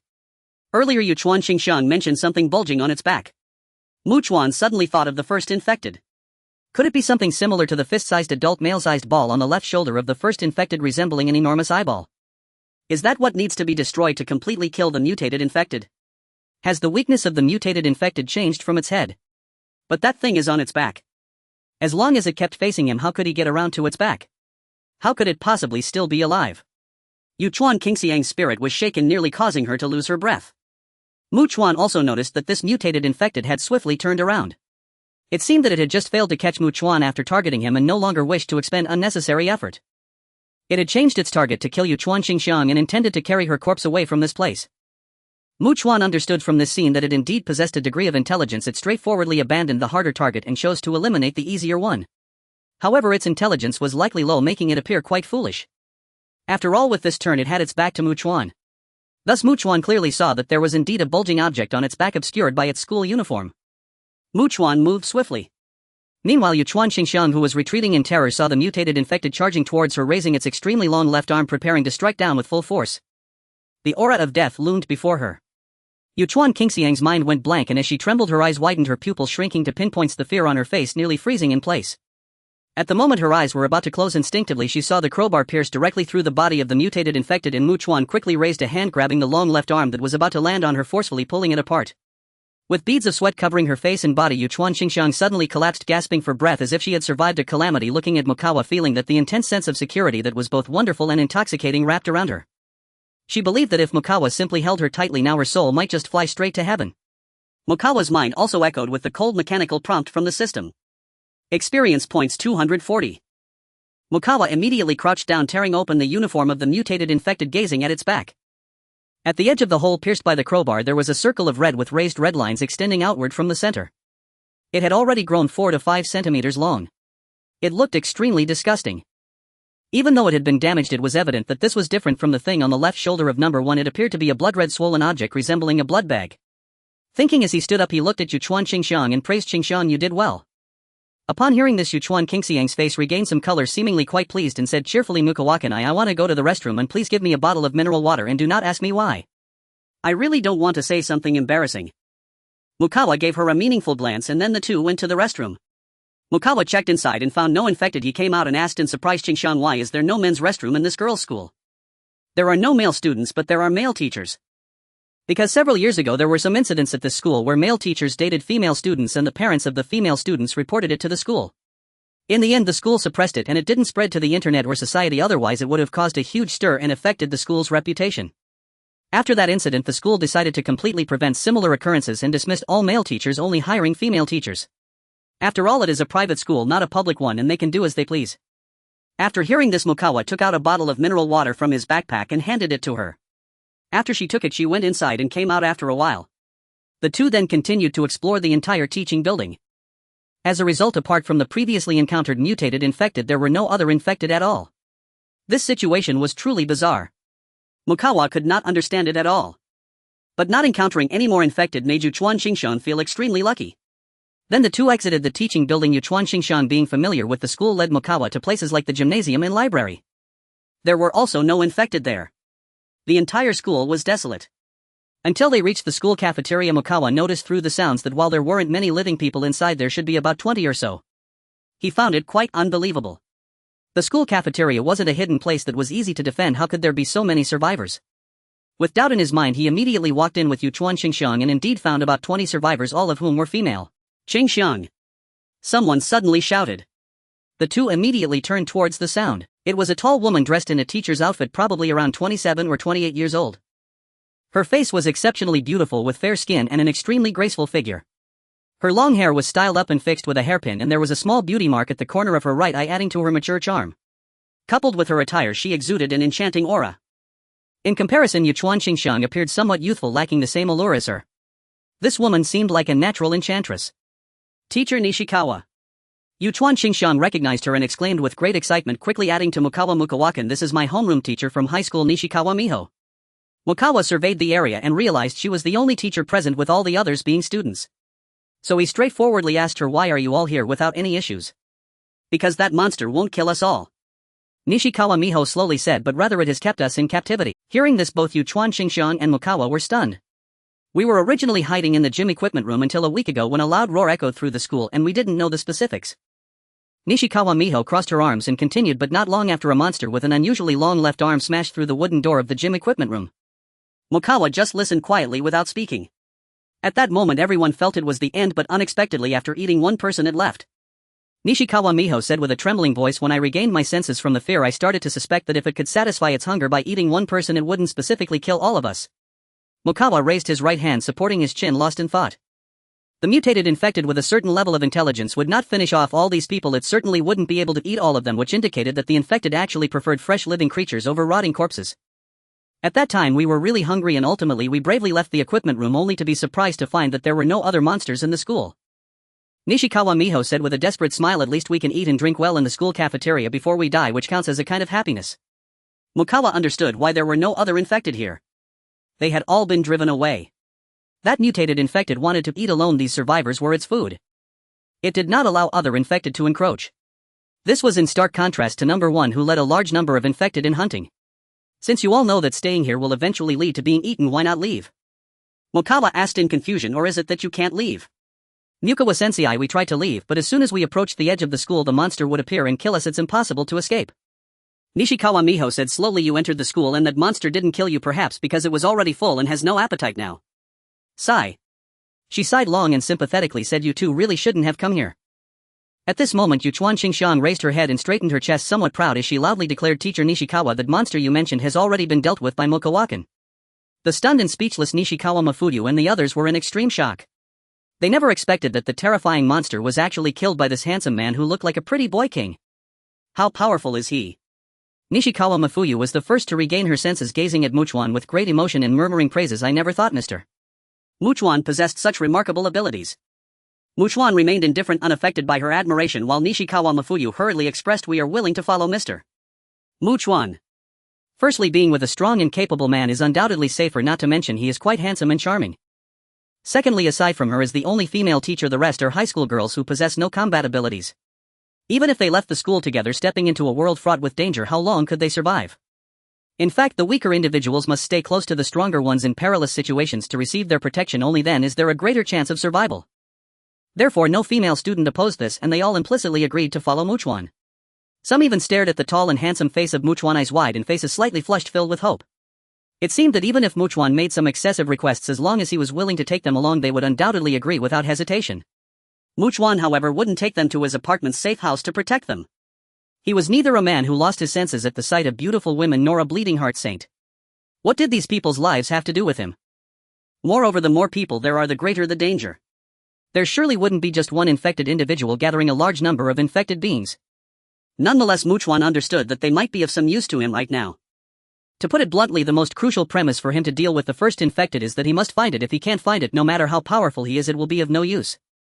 However, relying solely on himself to search for the first infected is quite difficult. Moreover, he can only operate during the day. Yet it should be noted that during the day the first infected and many other infected individuals would hide, making them even harder to find, but at night he must stay in the safe house. Therefore, rationally speaking, if the first infected targets a location that can't be attacked in a short time and has many survivors, then the attention of the first infected will surely be focused on the food in front of them, ignoring what is behind them. His chances of successfully using the invisibility potion to kill them would naturally be greater. Furthermore, even if he fails, he can escape. The first infected possesses a certain level of intelligence, albeit not high, but they shouldn't give up so many survivors to pursue just one person. Even if the first infected chooses to avoid sunlight at dawn, they definitely wouldn't stray too far from the school. They might even find a building within the school to stay in. This would certainly make them easier to find. After all, a substantial piece of meat is right in front of them. Even if they can't easily consume it, they would certainly keep it in mind and not easily give up. Chuan also had reason to believe that it was only a matter of time before the first infected wandered near this school. His apartment was about 3 to 4 kilometers away from here, which isn't far, and this area is definitely within the activity range of the first infected. As long as the first infected truly roams around here, they will naturally be able to sense that many living beings are gathered here, and if they cannot break in, it is very likely they will be lured in. Chuan pondered and decided that he could reinforce the equipment room of the school's gymnasium to have them stay there. Although he intended to use them, he still said there is a mutated infected nearby that is more terrifying than the ones in the school, which I call the first infected. I intend to deal with it and eliminate it. Upon hearing this, Nishikawa Mafuyu and all the female students turned pale, their hearts racing, feeling a chill rising from their feet, sweeping over their entire bodies. They felt as if they had fallen into an even more desperate ice cellar. What? There are even more terrifying monsters outside. I will reinforce the gymnasium's equipment room, turning it into an impregnable steel fortress. Chuan continued, and as soon as the first infected reaches the vicinity, they will discover that there are many survivors in the equipment room. Nishikawa Mafuyu was a smart person, and those who could survive in the room were certainly not fools. They all understood that Chuan intended to use them to attract the first infected. But what if they were breached? They would all die. Their pale faces were filled with fear and despair, yet they also recognized that Chuan was indeed capable, which is why he wanted to hunt. In reality, the risks Chuan faced were greater than theirs. Moreover, they couldn't afford to offend such a person. If they went against Chuan and did things that displeased him, could they still expect him to take them along in the future? Nishikawa Mafuyu bit her red lips and said, if we help Mr. Chuan attract the monsters and we manage to survive, I will ask directly after completing this task, can you provide us with a safe place to stay? We can solve our food and drink issues ourselves. Depending solely on Chuan to gather supplies for so many people is simply unrealistic. They still had to rely on themselves. Upon hearing this, Chuan casually asked, if I reinforce the gymnasium's equipment room into a steel fortress, haven't you already secured a very safe place? Nishikawa Mafuyu understood the implication behind his words. She looked at Chuan with a complex gaze. They actually wanted to be with such a powerful person in case danger strikes at night he could protect them rather than. But she knew they had no bargaining power. In the end she could only nod and say yes. After that Chuan left. Yoshikawa Haruka glanced at Nishikawa Mafuyu and the others greeted them and turned to follow. As soon as the two of them left, Nishikawa Mafuyu immediately said, "Some of us will go to the teaching building to see if we can find more food and drink. The rest will gather all the food from the cafeteria for easy transport. Some students surely bring snacks and other things to school, and if they genuinely searched through the entire teaching building, club activity rooms and so on, they would definitely find plenty." At this moment a girl dressed in a school uniform who stood out among her peers due to her height and was exceptionally pretty said, "We must stick with him. Relying on ourselves, even if we do find a safe place to stay, we definitely won't survive long as there is danger everywhere and it could strike at any time." She paused for a moment before continuing, "Mr. Chuan killed the monster in the school and is preparing to confront even more terrifying monsters, which fully demonstrates his strength exceeds our imagination. If we don't find a way to follow such a powerful man, we must be out of our minds." Everyone looked over, knowing her name was Hashigami Shiyu, and along with her twin sister Hashigami Yukari, they were both outstanding students in their senior year. If the apocalypse hadn't arrived, they would certainly have been accepted into Todai. But a powerful and capable man would never be so foolish as to be captivated by a pretty woman. That would be utterly ridiculous. Hashigami Shiyu stated methodically, "On the contrary, if we were as strong as Mr. Chuan, he would be of little use to us. Would we even want to take him and his group with us?" Nishikawa Mafuyu and the others fell silent. "Therefore it's normal for Mr. Chuan to overlook us and not want to take us along. It's strange if he does. To be honest, what can we do now besides sleeping with him? But does he need such women?" Hashigami Shiyu continued, "The woman by his side, everyone has seen her looks and figure are extraordinary, and judging by her appearance she is doing quite well, far surpassing us." "Hashigama-senpai, what should we do?" a girl curiously asked. "There are many clubs in the school, like the archery club, kendo club, etc. We can easily find weapons specifically used for practice to improve our combat skills." Hashigami Shiyu raised her hand to brush her long black hair. "This way we can also convey a message to him that although we are weak now, we are willing to work hard to train and improve ourselves, striving to become useful to him. Even if ultimately he still doesn't want to take us, that's alright. Striving to improve ourselves is beneficial for us. In this apocalypse, while monsters are dangerous, many men may be even more dangerous than monsters. We need to have the ability to protect ourselves." On the other side, Chuan brought Chuan Xiang to the vicinity of the school gymnasium, where she began to patrol around the gym with a special walkie-talkie, keeping an eye out for any movements in all directions. Meanwhile, Chuan headed straight for the equipment room. It was windowless, dark, and quite stuffy. He tried to turn on the lights and to his surprise there was power. It seemed that this private school had a generous budget to install solar power generation equipment. He then took out a water-cooled air conditioning fan from the storage space, turning it on to cool himself down. He also took out the construction steel materials and welding tools that he had previously cut and not fully utilized, starting to reinforce the walls of the equipment room. Recently he had personally reinforced a 4-story apartment building, and having completed such a massive project alone, he had accumulated quite a bit of experience. Moreover, since the equipment room wasn't very big, even if he welded layer upon layer of steel plates on the walls outside, he managed to finish everything by midday. However, being busy until now and with the sweltering summer sun overhead, Chuan felt both exhausted and hot. He sat down to rest, and when Chuan Xiang came over, he found her drenched in sweat, looking as if she had crawled out of a river. The two of them then ate the food taken from their backpacks and drank some beverages. Chuan Xiang turned to Chuan and asked, "Shouldn't you be on guard here, Chuan-kun?" "Until no one is killed, right?" Chuan nodded. "Not only for no one but for any mutated infectors with a certain level of intelligence he might encounter. If he saw them, he had to find a way to kill them as quickly as possible. Therefore he couldn't continue to check that large villa today. Perhaps no one would lead a large number of infectors past this area tonight, catching the scent of living people like Nishikawa Miho and others, knowing that there was a somewhat bountiful meal here. Thus he had to act quickly in the afternoon to hunt a large number of infectors, striving to level up more and gain more points to purchase more invisibility potions. This might be the key item that would allow him to hunt no one up close. Chuan-kun, can I stay here too?" After Chuan Xiang made her suggestion, she blinked her bright watery eyes and joked, "If that's the case, Sister Susan might have to spend a potentially long or short period of loneliness alone." Chuan was not in the mood for idle chatter and spoke seriously, "Qingxiang, if no one doesn't pass by here tonight, we will continue to head to that villa tomorrow. Also, after I finish eating and resting for a bit, I need to head out. If nothing unexpected happens, I will return before nightfall. If I don't come back, I will contact you through the walkie-talkie, so keep an ear on it." Chuan Xiang nodded lightly. She knew that there would be no danger here, at least before night fell. During the day, infectors wouldn't wander and survivors wouldn't enter the school. Schools aren't places where a lot of supplies can be gathered. Moreover, everyone knows that since schools have many people, they subconsciously believe that infectors wouldn't be few, making it very dangerous and likely to have quite terrifying infectors. Just like that mutated one before who could handle it if it weren't for Chuan. Other survivor teams would absolutely be wiped out. Besides, Chuan had also built a safe house, so staying inside was quite safe. Following this, Xiang, who had also eaten and drunk enough, clapped her hands and curiously asked, Chuan, how long do you plan to rest before heading out? Half an hour. Then I can take the time to practice my skills properly. Xiang smiled gently and said, Chuan, you saved my life again before and I really want to express my gratitude properly. Upon hearing this, Chuan nodded lightly. After a whole morning of busy work, taking a little time to enjoy a brief relaxation was also a way to balance work and rest. Later, while Xiang was engrossed in diligently practicing her smooth-talking skills, Chuan, who had nothing to do, took out the special walkie-talkie worn by Matsumoto Miyoshi and others. He intended to contact Takasaki Suzune. Although Chuan was not very clear about the actual communication range of the walkie-talkie, he understood that this specially designed police walkie-talkie had a much larger range than civilian ones. A few kilometers should still be no problem, right? After waking up from a nap, Takasaki Suzune sat up. To be honest, this kind of day-night reversal lifestyle made her always feel like her sleep quality was not very good. Even after waking up, she still felt fatigued. She needed to take a good afternoon nap so that she could stay alert at night and get through the long night filled with low harsh howls. However, she also wanted to contact Chuan first to ask about their situation. She quickly walked out of her room to the rooftop, fiddled with the walkie-talkie, and heard Chuan's voice coming through. Suzune, just to let you know, Xiang and I won't be back tonight.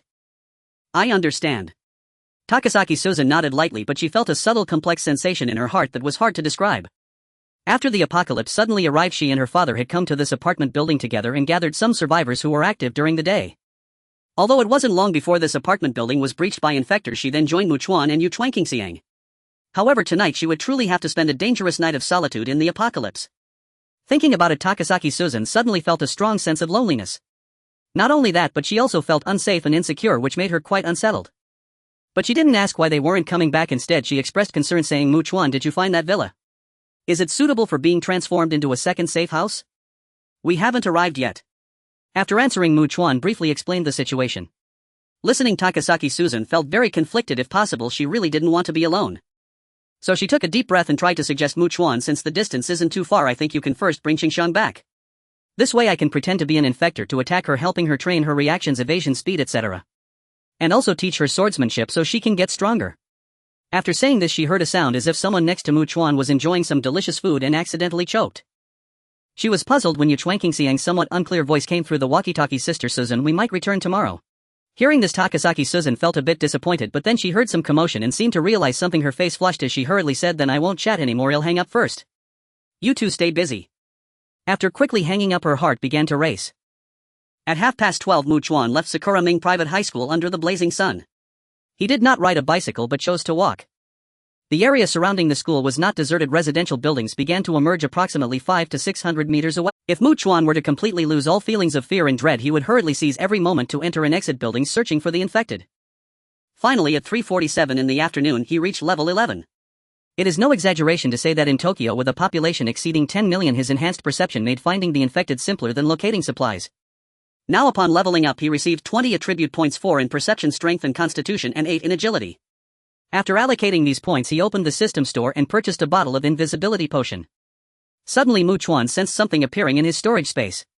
He took it out to inspect. It resembled a sampling tube about 4 to 5 centimeters long with a seal that could be easily opened, containing transparent liquid. At that moment, Chuan suddenly thought of a question and immediately asked, System, can invisibility eliminate my scent? Because the first one has a very keen sense of smell. If invisibility cannot eliminate the scent, the first one should be able to detect my presence through my smell. No, it is purely invisibility. It makes one unseen but still tangible and detectable by smell. Chuan raised his right hand, resting his chin, his mind racing. He planned to drape himself with the remains of the infected and other materials. Although he could not completely mask his living scent, they might mistake him for one of their own. However, if the first one truly wandered near the school, the living scents emanating from people like Nishikaku Miho and Hashimiyashu would surely be much stronger. He further attempted to conceal his living scent, hoping that the first one would overlook him.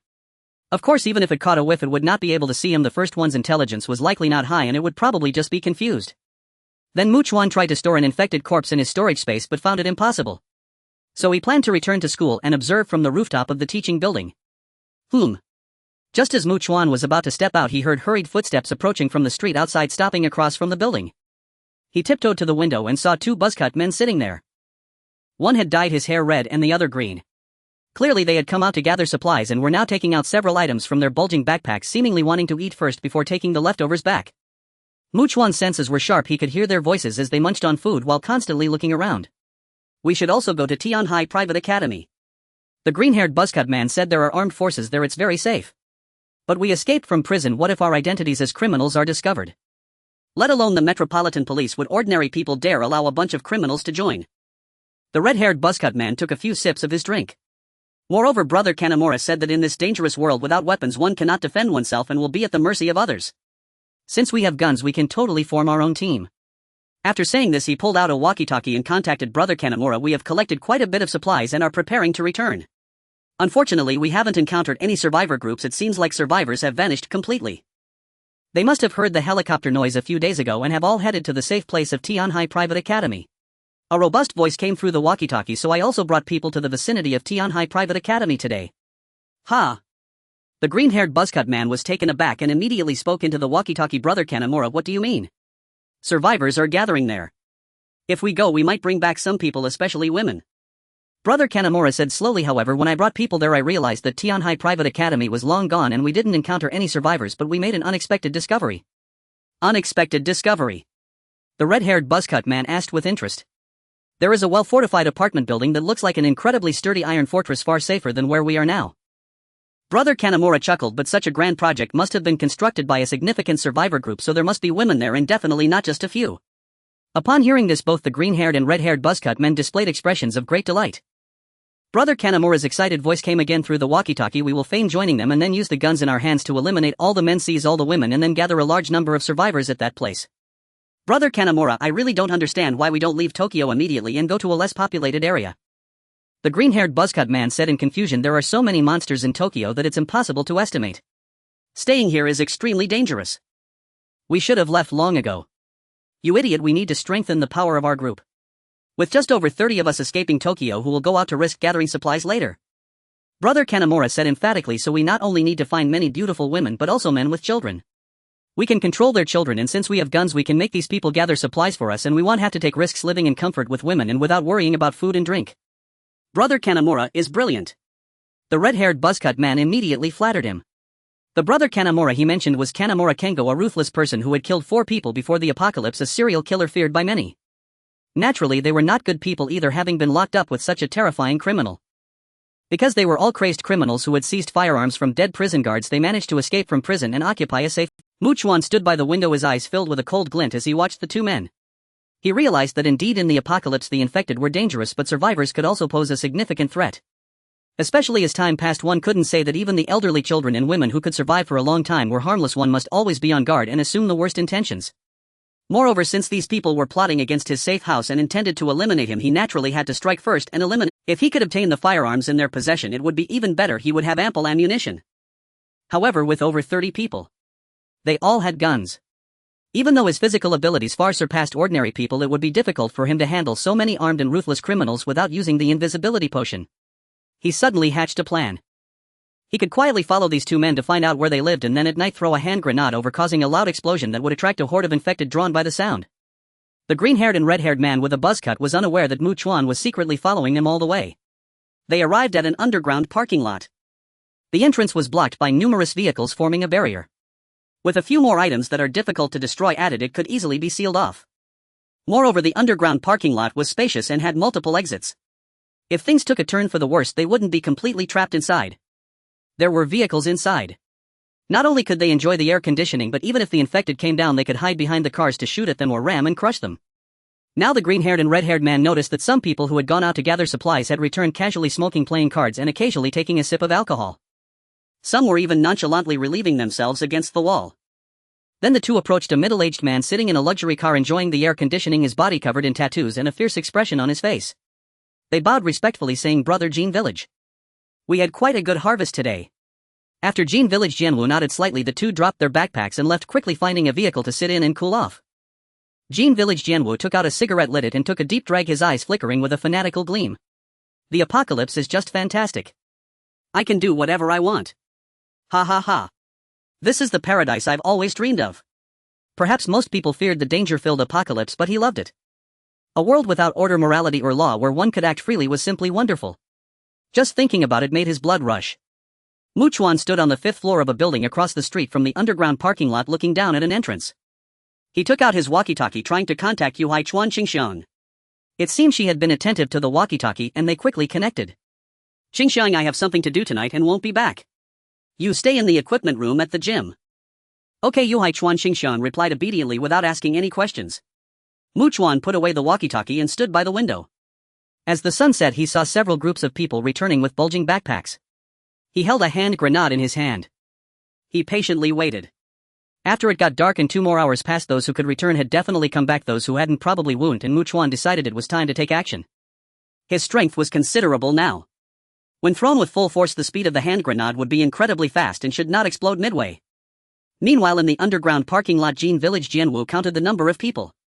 2 groups that had gone out to gather supplies hadn't returned, leaving only 29 people here, and they had lost 4 firearms. It's time for tonight's guards at the underground parking lot entrance to take their positions quickly. Jin Village Jianwu laughed heartily, saying as long as others don't make a loud noise, they can do whatever they want. This world should be like this.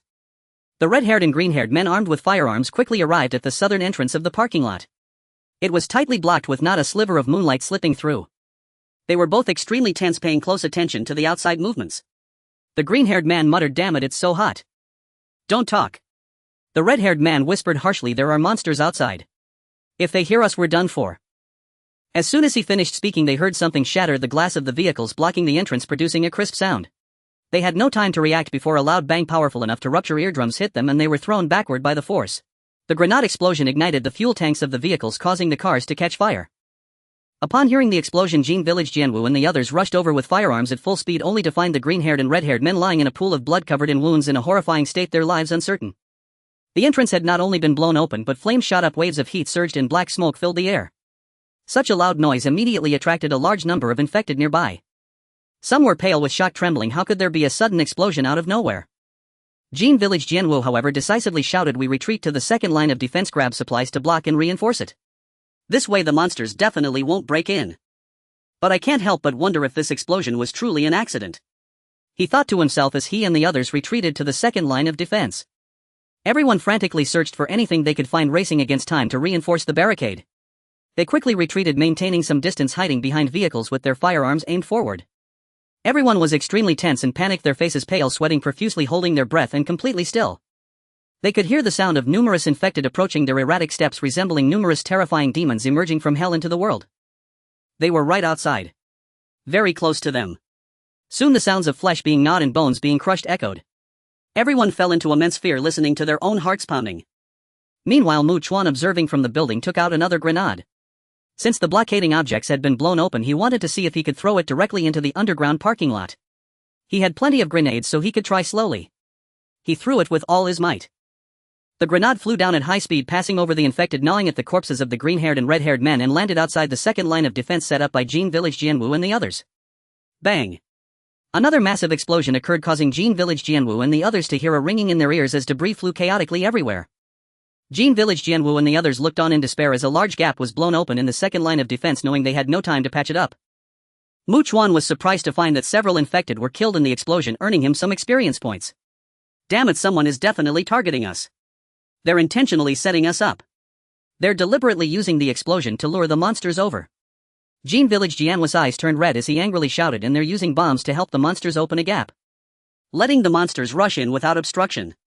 That ruthless bastard wants to use these monsters to kill us. As he finished speaking, several infected had already crossed through the gap created by the explosion, entering the underground parking lot in droves and rushing towards them. As Jin Village Jianwu and the others decisively opened fire, Mu Chuan noticed a large number of infected gathering to rush into the underground parking lot, suddenly feeling that this was a great opportunity to earn a lot of experience points.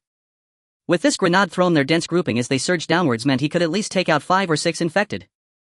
But Mu Chuan didn't rush to throw them continuously. He deliberately allowed a large number of infected to enter first before taking out one grenade after another from his storage space. He threw them continuously, killing many infected and joyfully earning wave after wave of experience points. This feeling was truly exhilarating. With over 20 hand grenades hurled towards him, Mu Chuan's level rose from 11 to 14. Moreover, with each level gained, he earned 20 attribute points, totaling 60 attribute points. He allocated 12 points each to strength, perception, and constitution, while the remaining 24 points were all added to agility. His strength now stood at 47, constitution at 48, agility at 85, and perception at 49. This comprehensive enhancement significantly increased his chances of successfully defeating the first target. Meanwhile, in the underground parking lot, the terrified Kanamura Kenwo realized that the apocalyptic world was far from the paradise he once yearned for. It was nothing short of a terrifying hell. Tragically, they had no idea who was behind the schemes to harm them, unaware of who had taken their lives, their deaths shrouded in mystery. Consumed by rage, Kanamura Kenwo quickly dove into a small car, driving it straight into the oncoming infected. Bang! Boom! Numerous infected lunged at him, either slamming against the car door or pressing against the windshield, creating a cacophony of sound. This obstructed Kanamura Kenwo's view as the vehicle collided with a support pillar, causing the hood to pop open. Dizzy and disoriented, Kanamura Kenwo instinctively turned his head at the sound of furious roars. He noticed the infected surrounding him, yet they did not attack. Overwhelmed by the aura of death, he found himself in despair, clinging to a foolish and pathetic hope. Could it be that the monsters would not attack him? Then he slowly surveyed his surroundings, observing that the infected were only gnawing at bodies, leaving the heads intact. At that moment, Chuan had no idea he was catching a glimpse of the first target. But the first target did not look in his direction. This scene confirmed for Chuan that regardless of whether the first target had sensed his presence, as long as there was ample food around, it would not focus on him but rather on the abundant prey. Then the first target entered the underground parking lot. Kanamura Kenwo heard heavy, powerful footsteps approaching, like some indescribable, terrifying heavyweight coming his way. He turned to look and his pupils constricted sharply. What was that? It stood over 2 meters tall, exceptionally muscular, resembling an oppressive small mountain. Moreover, on its left shoulder was an enormous eyeball comparable in size to an adult man's fist. Kanamura Kenwo saw that the massive eyeball seemed to be rotating as if observing the surroundings. This is... In sheer terror, he felt as if he would shatter, helplessly watching as the first target approached, finally understanding why the monsters had not devoured him. Suddenly, a heart-wrenching scream erupted. Chuan decided it was time to retreat quickly. After all, this was no easy-to-defend steel fortress. He needed to leave as soon as possible. If the first target truly led a horde of infected against him, he would find himself in a dire situation. Just as he was about to make his move, he heard a piercing shrill roar and instinctively turned to follow the sound. Another mutated infected. Unlike the first target, this one was not walking on 2 legs but crawling on all 4s in a bizarre manner, its flesh seemingly enhanced, covered in muscular tissue, radiating explosive power. Chuan felt a chill run down his spine. Indeed, in Tokyo, with a population exceeding 10 million, the sheer number of infected had made mutated forms commonplace. He then saw it heading toward the underground parking lot but not entering. Before long, the first target emerged, carrying a man's head with wide open eyes, frozen in a look of horror and dread, walking heavily out. This was Kanamura Kenwo's head, brutally torn off by the first target. Now the first target tossed Kanamura's head aside and let out a roar. Seeing this, Chuan wondered if they were preparing to fight. He was taken aback but not overly surprised. After all, humans had a long history of conflict, engaging in wars large and small, and even animals would fight among themselves. For instance, it is well known that one mountain cannot accommodate 2 tigers. From this situation, one could easily conclude that the ordinary infected, let alone the mutated ones with a certain level of intelligence, would likely engage in combat. Why? Was it to consume other mutated infected to become even more terrifying and powerful? As Chuan pondered this, the crawling mutated infected charged towards the first target, leaping up to a height of 2 to 3 meters. This surprised Chuan slightly. Although it was only that height, now mutated infected could grow increasingly fearsome as long as they did not die, potentially jumping higher in the future. For instance, this crawling mutated infected might one day leap 10 meters or even more. As Chuan thought this, he noticed the giant eyeball on the first target's left shoulder fixated on the incoming mutated infected. Then the first target raised its left hand and slapped downwards. Bang! The 2 mutated infected collided violently. The first target's strength far exceeded that of its opponent, easily sending the crawling mutated infected flying. It crashed into a car on the street, triggering the vehicle's alarm to sound loudly. Chuan gasped in shock. The first target's combat power was formidable. It truly lived up to its status as a boss-level monster. The crawling mutated infected seemed to realize it could not contend with the first target and immediately turned to flee. It crawled away at an astonishing speed. The giant eyeball on the first target's shoulder remained locked onto it, and in an instant the first target began to sprint after it with full force. Chuan could hardly believe his eyes. He never expected the first target to easily crash through the cars that had collided on the street. This scene made Chuan realize that even if the first target could not break into his makeshift safe house, now given enough time to continue mutating and growing more terrifying, perhaps in 6 months or a year, the first target would undoubtedly be able to break in. Just as the first target was about to capture the crawling mutated infected, it leapt into a window on the 2nd floor of a building, traversed the floors, and then another window shattered as it escaped. The first target did not pursue further, turning back. Chuan also saw that the other infected that had rushed into the underground parking lot were now retrieving one severed head after another, piling them up together. The first target walked over and picked up Kanamura Kenwo's head, which it had previously discarded, and began to gnaw at it. It was consuming the brain. Now the first target's mouth was smeared with brain matter and blood. After finishing one, the first target picked up another head and continued to eat as if savoring the finest delicacy in the world. This horrifying sight sent a shiver down Chuan's spine. Of course he was also thinking that while the first target remained in place eating, he still had numerous hand grenades. If he threw them with full force, the first target would definitely find it hard to evade.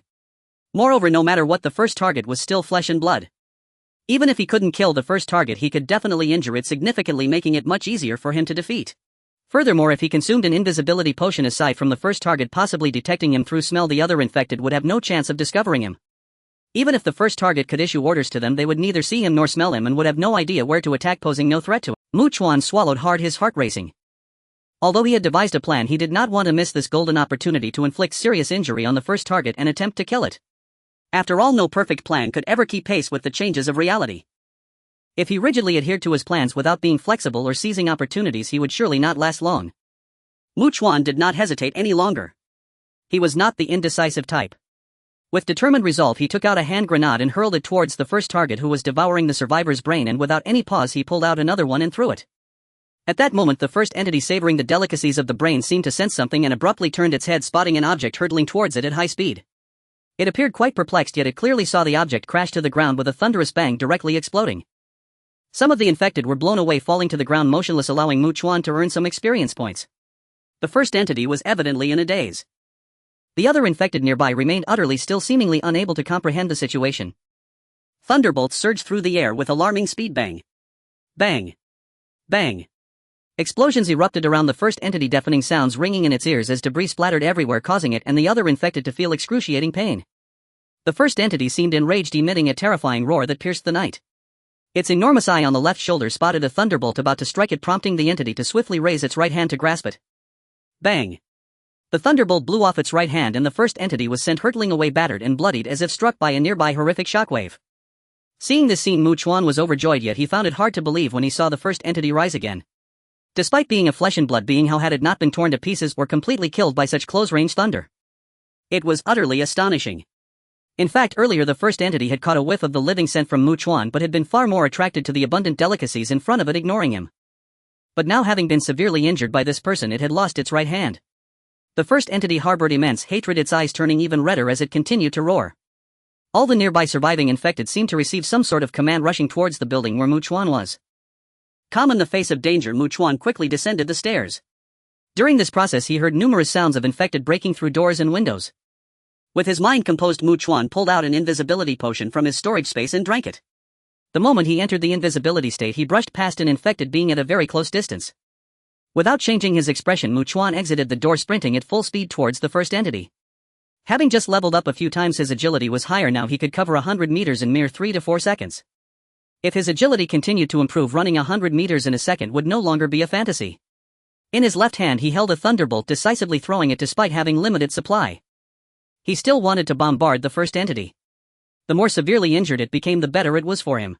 The severely injured first entity naturally knew that the rapidly approaching object would explode and was dangerous. It instinctively tried to retreat, but having already sustained heavy damage, its movements were significantly slowed. The thunderbolt exploded again, sending the first entity flying once more. Parts of its body were left shredded, exposing stark white bones drenched in blood, making it appear even more terrifying. However, the first entity, even more severely injured, stood up again, still refusing to die. It roared like a ferocious tiger, its voice booming. Chuan felt as if his ears were about to be deafened. Many infected, hearing the sound, rushed out from the building, emitting low guttural howls as they desperately charged towards the first entity. Given the proximity, Chuan decisively retrieved a large cleaver and a crowbar from his storage space, grasping them as he rushed towards the first entity. He was completely unconcerned about the horde of infected behind him. After all, he was less than 10 meters away from the first entity. He could close the distance in an instant and launch his attack. Yet his heart raced. He knew that if he couldn't deal a lethal blow to the severely injured first entity, he might not get a second chance. Other infected would swarm in and shield the first entity. The first entity sensed Chuan's approach through scent, but could not see him, appearing lost without any recognizable target. Meanwhile, the invisible Chuan had already reached its front, moving both hands simultaneously. The cleaver swung towards the first entity's neck. With Chuan's considerable strength, it required no skill to easily sever the first entity's head. The head of the first entity separated from its body.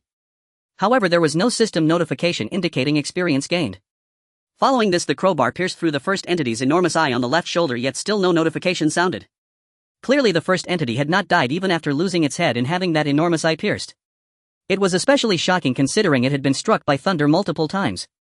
The first entity's vitality was astonishingly resilient. It was so difficult to kill. Mu Chuan withdrew the crowbar without hesitation and retrieved another thunderbolt from his storage space. He forcefully pressed the detonating thunderbolt into the first entity's left shoulder where the eye was, and in an instant he swiftly moved forward. After running a distance of over 10 meters, he stopped and turned to look. Ahead was a massive wave of infected rushing in like a tidal force, creating a spectacular and shocking scene. At that moment the thunderbolt exploded, completely taking down the first entity. Experience 600. Current host experience 14091400. Host level up. Current host level LV15. Experience required for upgrade 91500. Mu Chuan immediately allocated 4 points to Constitution, Strength and Perception and 8 points to Agility. He then checked his stats. Strength 51, Constitution 52, Agility 93, Perception 53. He thought that if his invisibility wore off before he returned to the girls' school and he encountered danger, he would use points to buy another invisibility potion. He sighed in relief. This time he had decisively seized the opportunity and used several thunderbolts. First, he had heavily injured the first entity, and with the invisibility potion it could only sense his scent and not see him without worrying about other infected interfering. Moreover, having undergone extensive enhancements, he possessed speed and strength, enabling him to successfully take down the first entity amidst numerous infected. Thus for these mutated infected, if others lacked the same advantages as him, they would have no chance to contend with them. They would have to flee at full speed, and if unable to escape, death was the only outcome. Of course, Mu Chuan did not neglect the first entity's corpse, intending to dispose of it. Otherwise, other infected consuming the continuously mutating corpse of the first entity could lead to higher chances of mutation. He dashed forward, seizing the first entity's corpse, and hurled it towards a vehicle ablaze at the underground parking lot's entrance, intending to incinerate the first entity's remains. Then, while his invisibility status was still active, Mu Chuan swiftly turned and elegantly departed.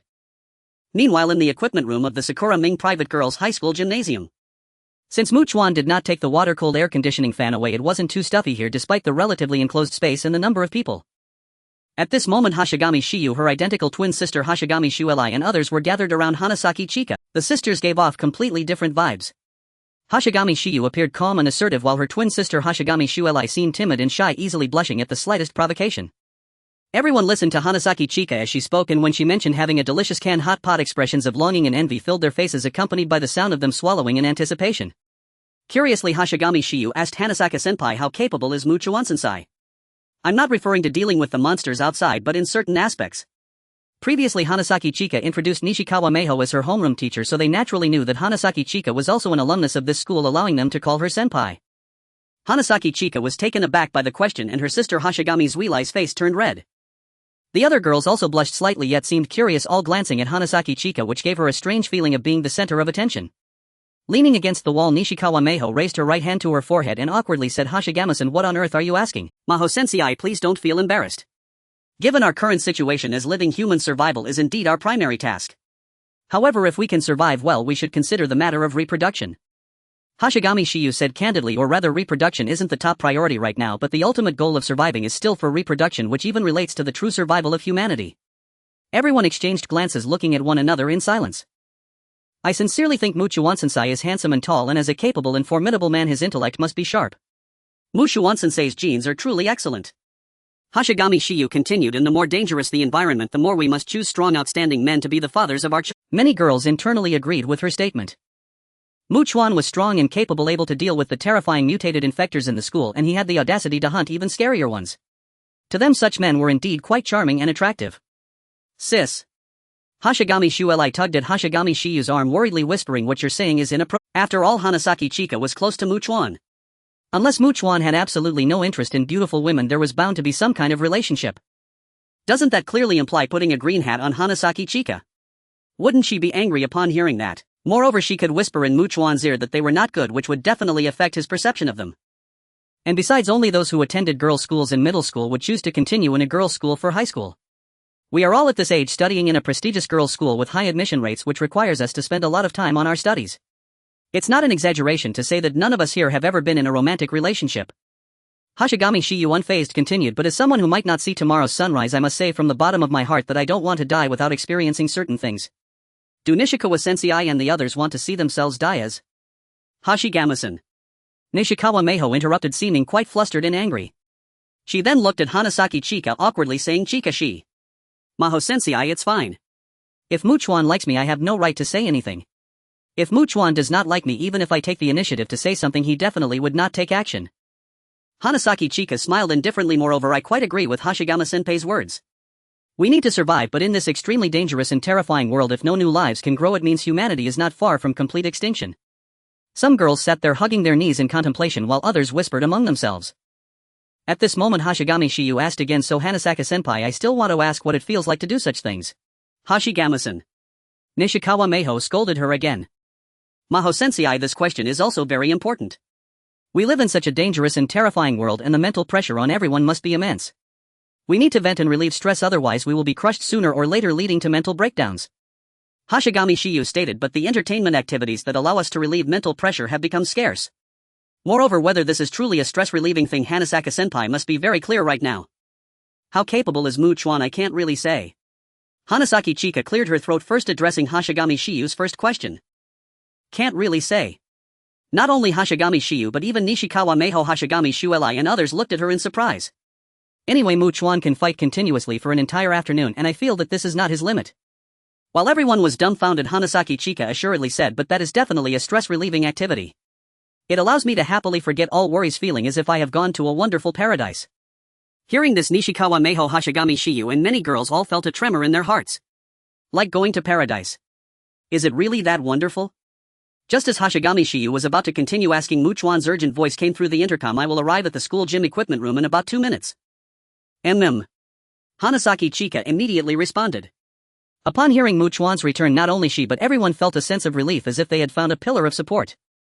As Chuan made his way back to the eerily quiet school under the moonlight, he arrived at the equipment room door, knocked a few times, and the door was opened.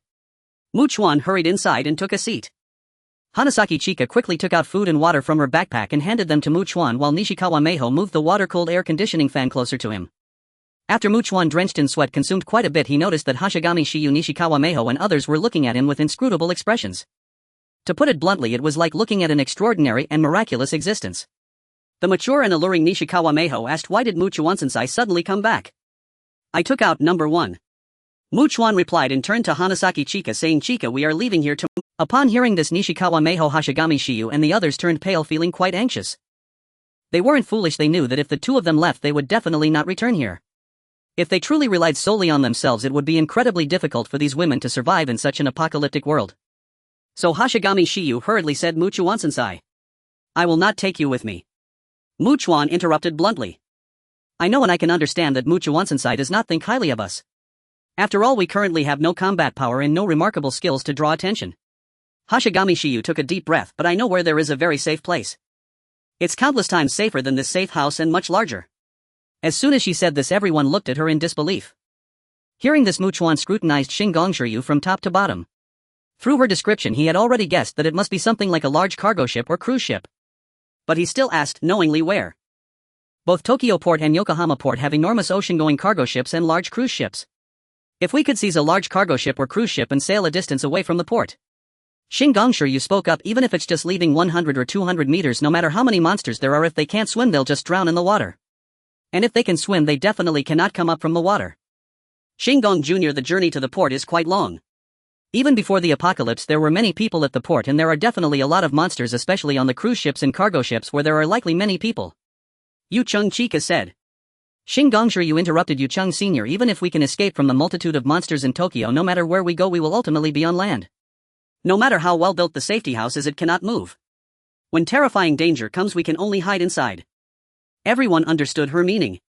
Staying on a cargo ship or cruise ship is actually a way to stay away from the infection-ridden and perilous land, and cruise ships can move around. At least for now, only we humans can turn into monsters. Personally, I feel that staying on a cargo ship or cruise ship is actually safer than being on land. Moreover, it can store a lot of supplies and allows us to go wherever we want, essentially serving as a mobile fortress. No matter how you look at it, a safety house that can move and hold plenty of supplies is definitely better than one that cannot move, right? By saying this, she also revealed to Chuan that she was quite clever. In the apocalypse, everyone surely hopes to be surrounded by smart people rather than a bunch of fools. Moreover, if Chuan was indeed interested in this, he was uncertain about how many people would be needed to operate either a large cargo ship or a large cruise ship. But it was definitely not something that could be done by just 2 or 3 people. Chuan would surely need manpower. Furthermore, since they were all women, he would feel much more at ease than if he were facing a group of men. Shingonshiryu understood that humbly begging Chuan, even if it meant saying she could accompany him to sleep, would only reveal her own helplessness. She knew that aside from that, they had no other value, which would make him look down on them even more. Hearing this, Chuan fell into deep thought. Actually, he was indeed quite tempted to get a large cruise ship. After all, there were absolutely many mutated infectors in all of Tokyo, and he knew he couldn't kill them all. Especially since he had seen with his own eyes that the number one could even crash into cars. He understood that if number one wasn't dead and continued to mutate given it more terrifying time, it would eventually break into the reinforced apartment building. Although he had killed number one, he absolutely wouldn't believe that there were no similarly powerful mutated infectors in all of Tokyo. Moreover, like that crawling mutated infector, it could now jump very high. Given it time, perhaps it could jump onto the roof of an apartment building in the future. Thus Chuan also felt that a safety house that couldn't move on land would eventually become less secure as time went on, especially with the increasingly terrifying and powerful mutated infectors. However, whether it's a cruise ship or cargo ship, they are in the water, possessing a natural formidable barrier. Compared to apartment buildings, they not only can move but also can land helicopters. Even in the worst and most dangerous situations, he would have ample time to elegantly fly away with a helicopter. Chuan felt that he should get a large cruise ship or cargo ship as a safety house as quickly as possible. In any case, having something is definitely better than having nothing. But right now there was no way to take action. The reason is simple: walking to the port is extremely dangerous, and upon arrival he would have to face an unknown number of infectors. It would be best to take a helicopter flying at low altitude and circling constantly to attract a large number of infectors away from the port. Then another team would quickly enter a large cruise ship or cargo ship, confirm that there are no dangers inside, and immediately leave the port. But now, aside from Takasaki Suzu, who could operate a helicopter? And who could operate large cargo ships or cruise ships? He definitely needed to find a large library to gather a substantial number of relevant professional books to study and learn the necessary theoretical knowledge on how to operate them.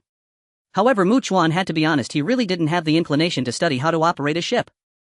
For him, with only so much time in a day, the most important task was still to hunt infectors continuously and grow stronger. Thus studying could only be left to others. If one day I truly want to get a cargo ship or cruise ship, if you all are still alive.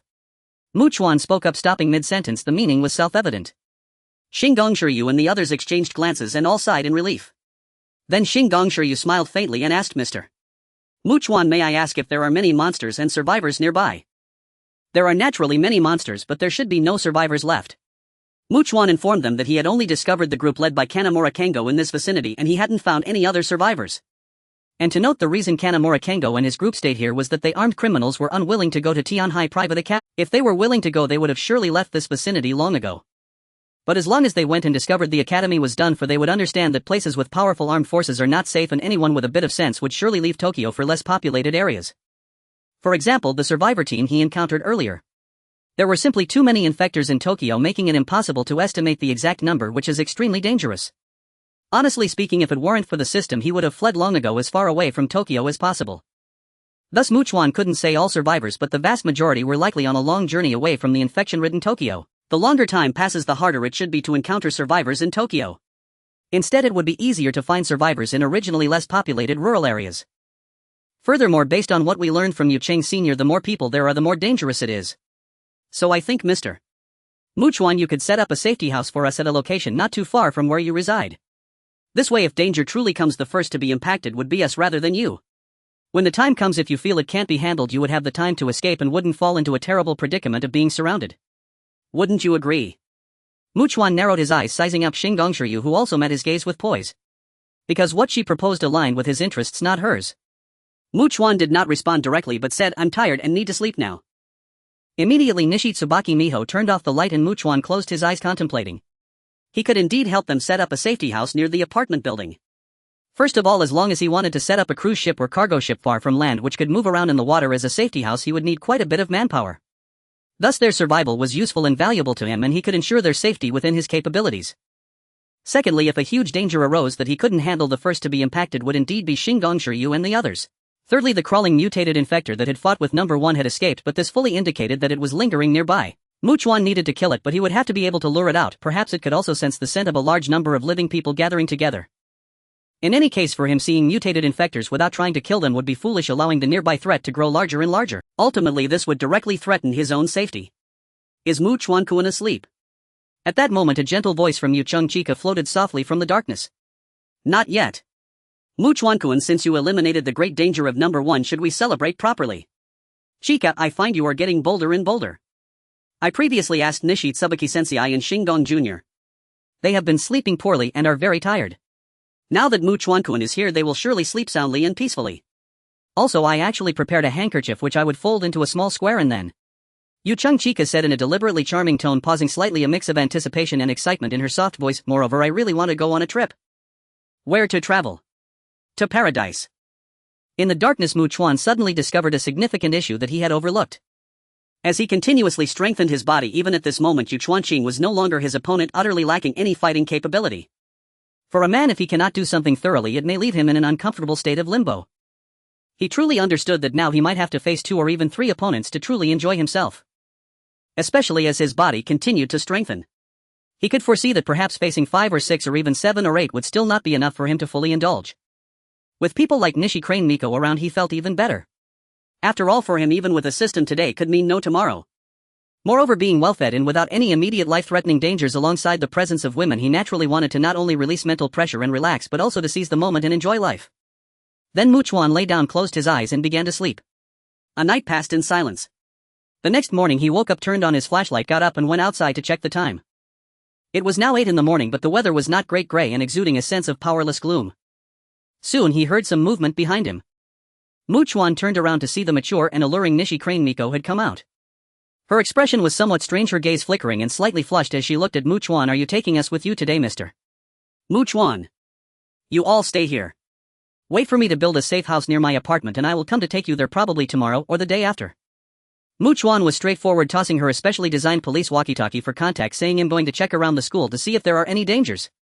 If there were a lot of infected wandering near the school last night, they might come to the school buildings to hide from the sunlight when the sun rises today. He could kill them to gain experience points. Moreover, he also needed to burn the mutated infected person that died on the 3rd floor of the teaching building. Only after Chuan's figure disappeared from Nishi Crane Miko's watery eyes did she turn back to the equipment room, turning on her flashlight without switching on the lights. Someone was still sleeping. She sat down and heard Hashigami Shiyu softly say, these 2 completely treat us as if we don't exist. Sister, please don't say that. As Hashigami Yuki spoke weakly, a faint blush appeared on Nishi Crane Miko's face, adding a few more alluring charms. Last night they had witnessed just how powerful Chuan truly was.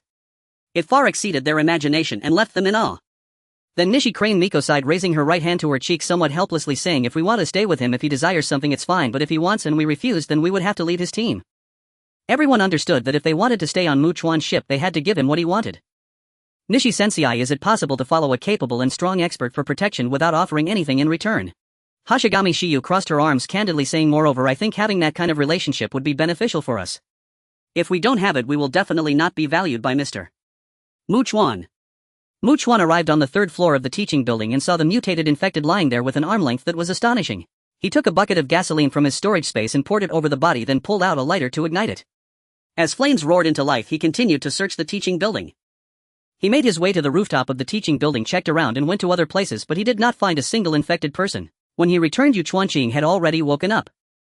They had breakfast and left under the watchful eyes of Hashigami Shiyu and Nishi Crane Miko. As they reached the school gate, Chuan rode his bicycle while Chuan jogged behind to strengthen her stamina. Exhausted, she finally sat on the bike, hugging Chuan's waist and sighing, I can clearly feel that Chuan-kun is getting stronger. Ching, I will become even more powerful in the future, Chuan replied calmly. Eh? Chuan seemed startled, her youthful and beautiful face filled with a complex expression of joy and worry. She was happy that Chuan was so strong, as it meant she could be blissfully happy every day, forgetting all her troubles and traveling to paradise.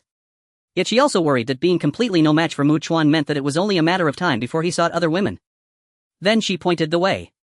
After winding around, they finally arrived at the home of one of her high school classmates whom she was close to. The villa was much larger than Chuan had imagined. With tall walls, it resembled a dreamy castle complete with a garden, swimming pool and more. Only the wealthy could reside here. However, in Chuan's view, these walls provided little protection, especially against the agile mutated infected who could easily leap over. If the infected surrounded the place, these walls would instead obstruct their escape route. Moreover, this villa was significantly larger than the apartment building. Even though he had ample experience, reinforcing it would undoubtedly take more time. He had enough time to establish 7 or 8 smaller, more dispersed temporary safe houses that could serve as escape routes in emergencies. In Chuan's eyes, temporary safe houses did not need to be large but definitely required multiple options. Thus he ultimately decided against reinforcing this oversized villa, opting instead for a smaller reinforced concrete building. He would need just 3 or 4 more. Because the gym equipment room he had reinforced at Sakarakyo Private Women's High School could barely count as one. At this point, Chuan asked Ching, does this villa have solar power equipment? Chuan accurately deduced through the sounds and movements that this enormous villa, reminiscent of a dreamlike castle, must have a basement. The infected person, emitting a low and mournful howl, was locked in the basement, seemingly yearning to break free, creating a continuous commotion. There were also survivors moving lightly in a room on the 2nd floor. Ching, there is someone here, perhaps the owner of this villa. Mu Chuan lowered his voice and said, Qingxiang, you can try calling out loudly. If it is, they will naturally recognize your voice and show themselves. Yusawa Qingxiang felt a tightness in her heart. In the apocalypse, the roaming infected were extremely dangerous, but survivors might be just as perilous. After all, from the three people she initially encountered, Fukuyama Yusuke to Kitaguchi Yoshihiko, who openly discriminated against people from the Celestial Empire. At least they all intended to harm Mu Chuan. Nevertheless, Yusawa Qingxiang obediently shouted several times, Aunt Ryoko. Uncle Shuji. Yuki-chan. In the land of cherry blossoms, if girls are very close, they often add chan after the name. Mu Chuan listened intently to the sounds from the second floor. A minute later, a well-maintained, remarkably youthful-looking woman whose weary face couldn't hide her excellent demeanor came down, resembling an elegant noblewoman. Qingxiang, long time no see. She wore a polite and graceful smile exuding refinement, her words and actions giving a comfortable and elegant impression. Aunt Ryoko. Seeing a familiar face, Yusawa Qingxiang exclaimed joyfully, then hurriedly said to Mu Chuan-kun, this is the mother of my good friend named Nakahara Ryoko. Mu Chuan looked at her and straightforwardly asked, is the infected person locked in the basement your daughter or your husband? At these words, Yusawa Qingxiang's expression changed, revealing a look of shock. Nakahara Ryoko, sounding somewhat sad, softly replied, my daughter Yuki-chan has turned into a monster. Yusawa Qingxiang exclaimed as if struck by lightning, standing frozen in place. Sadness and other emotions surfaced in her heart, making her feel choked up as if she could hardly breathe. Qingxiang, Yuki hasn't turned into a monster. Nakahara Ryoko, somewhat agitated, said loudly, then her tone softened as she trembled. Yuki is just sick and needs proper treatment. She can recover and regain her health. Mu Chuan could understand her. After all, how many parents could accept that their child had truly turned into a flesh-eating monster? That they could never return to normal. Mu Chuan glanced at her and said, I need to dismantle some solar power equipment. He had no intention of killing this woman's daughter in the basement, as Nakahara Ryoko would surely intervene and he would have to first kill her, who had no grievances with him. Moreover, Yusawa Qingxiang would have her thoughts about this. It wasn't that Mu Chuan particularly cared about Yusawa Qingxiang's feelings, but Nakahara Ryoko only wanted to protect her sick daughter, yet he would kill her. Mu Chuan couldn't allow Yusawa Qingxiang, who was observing everything, to continue staying by his side. He had to either drive her away or eliminate her. He truly believed he had no need to lose a valuable talent, someone who understood medical and healthcare skills, for just a mere infected person in the apocalypse. To put it harshly, in case he were ever injured or ill in the future, Yusawa Qingxiang, who specialized in this, could do better than others. Do as you wish. Nakahara Ryoko seemed as if her heart had died, appearing entirely indifferent to everything. Upon hearing this, Mu Chuan left directly, and Yusawa Qingxiang, holding the Sakura blade, asked, Aunt Ryoko, do you need food? She was willing to withdraw her entire food share for today to give to Nakahara Ryoko. If Mu Chuan truly wouldn't provide her with food, she wouldn't starve to death in a day. Qingxiang, no need, I have plenty of food here. Nakahara Ryoko shook her head, speaking with a hint of sorrowful confusion. It's just that Yuki refuses to eat anything and I don't know what she wants to eat. Yusawa Qingxiang felt her heart racing, her scalp tingling. Nakahara Ryoko was essentially raising a flesh-eating monster. Moreover, Nakahara Ryoko must know that her daughter craved human flesh and other living creatures, but was just unwilling to face the reality and was evading it. By the way, that's your boyfriend, right? He looks quite handsome and seems capable. Nakahara Ryoko managed a forced smile. If Yuki were not sick, she would definitely envy you for having such a boyfriend. Yusawa Qingxiang, feeling a block in her heart, didn't know what to say.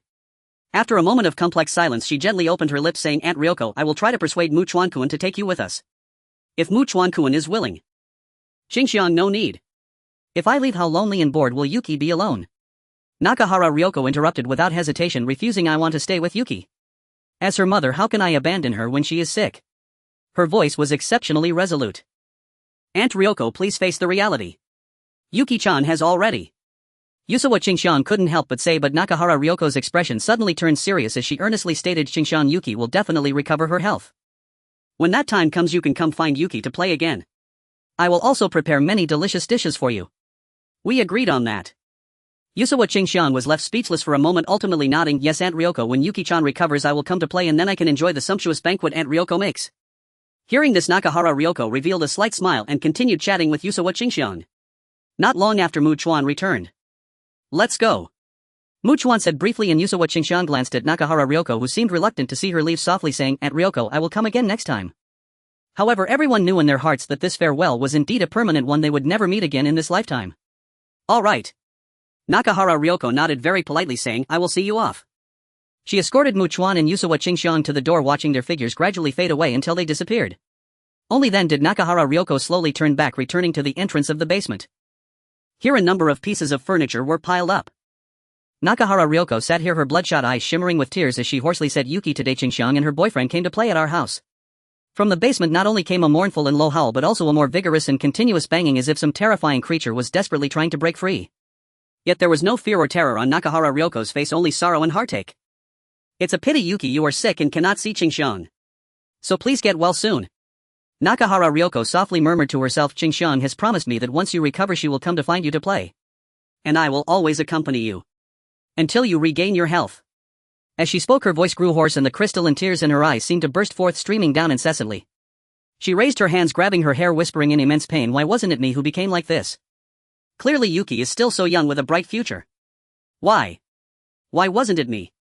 Yuzukawa Haruka was clearly affected by the situation of her good friend turning into an infected person, remaining silent on the way back to the apartment building. Makukawa also said nothing, letting her be alone in her thoughts. The journey back was relatively quick though. After all, the way here was a struggle due to the poor road conditions requiring constant detours, but now that he had a route riding the bike they quickly returned to the apartment building. The two passed through 3 iron gates and arrived at a room on the 4th floor but did not see Takasaki Suin. They went up to the rooftop and found her immersed in training with her cherry blossom sword, diligently honing her skills. Due to her family background she had been exposed to the way of the sword since childhood. At least in Makukawa's eyes, whether it was slashing or chopping, she exhibited both strength and speed. Suin. Makukawa called out, and Takasaki Suin immediately sheathed her sword in one smooth motion, demonstrating a level of skill that was quite impressive, making it clear that teaching Yuzukawa Haruka was a significant underutilization of her abilities.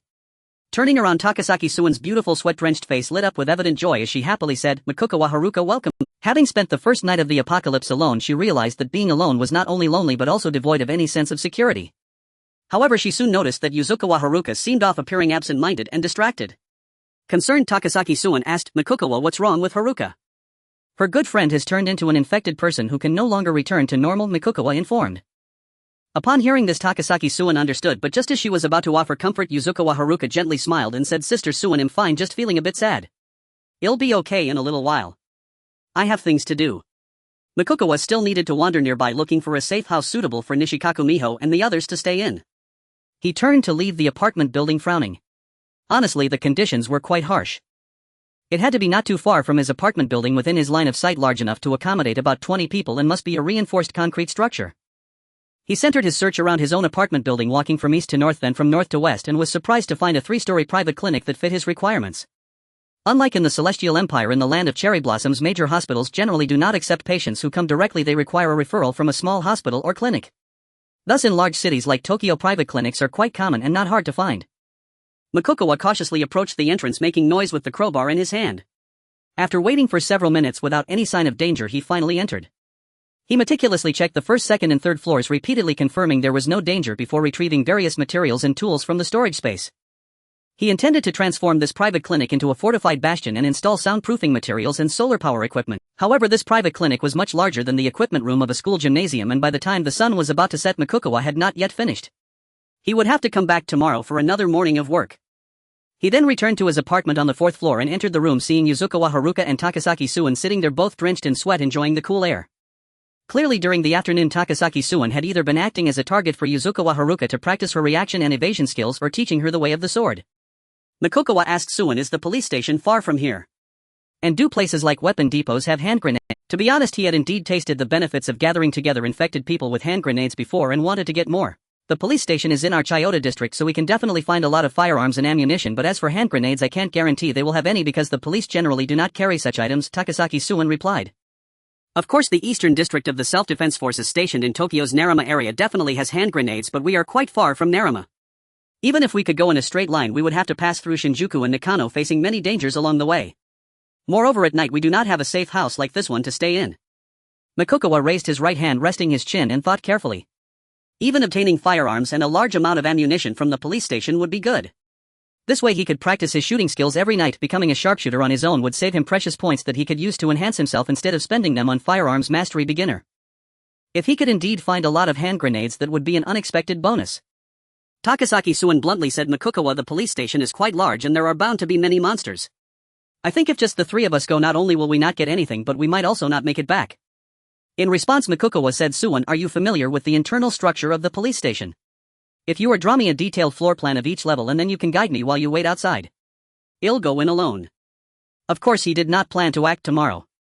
After he reinforced the private clinic thoroughly, he still had to set out to find a large library. He couldn't split himself, he could only tackle one thing at a time. With this in mind, Makukawa immediately asked Haruka Suan, do you know if there are any large libraries nearby? I don't know. After Yuzukawa Haruka shook her head, Takasaki Suan finally spoke up, I know, but it's a bit far, probably about 10 kilometers away. By the way, Makukawa, what do you want to find a library for?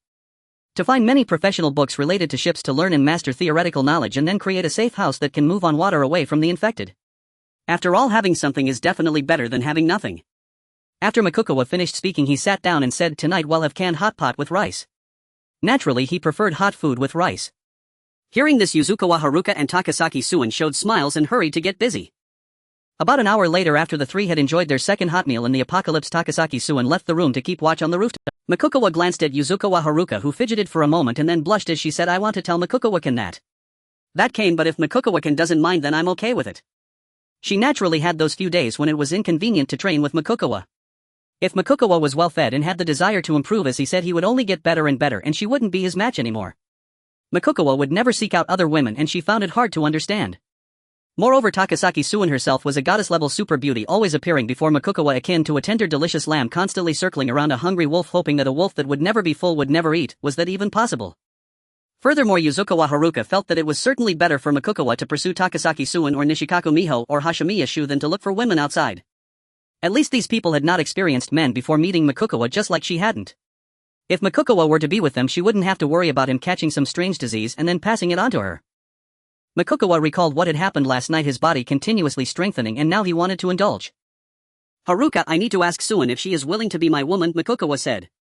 Even if Takasaki Suan was unwilling, it didn't matter to him, he had many choices. He could ask Nishikaku Miho Hashimiya Shu or Hashimiya Shelly. Hearing this, Yuzukawa Haruka was not surprised at all. Then she asked, are you going to go now, Makukawa-kun? Makukawa shook his head. The next day, after experiencing unconventional methods and savoring the flavors of various techniques, Mukawa set out early to reinforce the 3-story private clinic and install solar power equipment. Then at 1 o'clock in the afternoon, he sprinted at full speed to reach the equipment room of the gymnasium at Sakuraming Private High School, knocking on the door. Soon Nishiho Miho Hashigami Shigeru and Hashigami Yukari emerged, each carrying a bulging backpack. They were also holding wooden swords or bows and arrows that they had found in the school's kendo and archery clubs. Hashigami Shigeru got straight to the point, saying, Mr. Mukawa, we couldn't find any professional books related to ships in the school library yesterday. I'll go to a large library later, Mukawa replied while carefully counting the number of people. With Nishiho Miho, there were a total of 25. Then the group set off. This was also the first time they had officially stepped out of the school since the apocalypse began. They walked and observed along the way. Outside was a terrifying scene of a hell on earth. Damaged houses, blood-stained streets, crashed vehicles, and garbage everywhere. A chilling sense of desolation and discomfort permeated the air.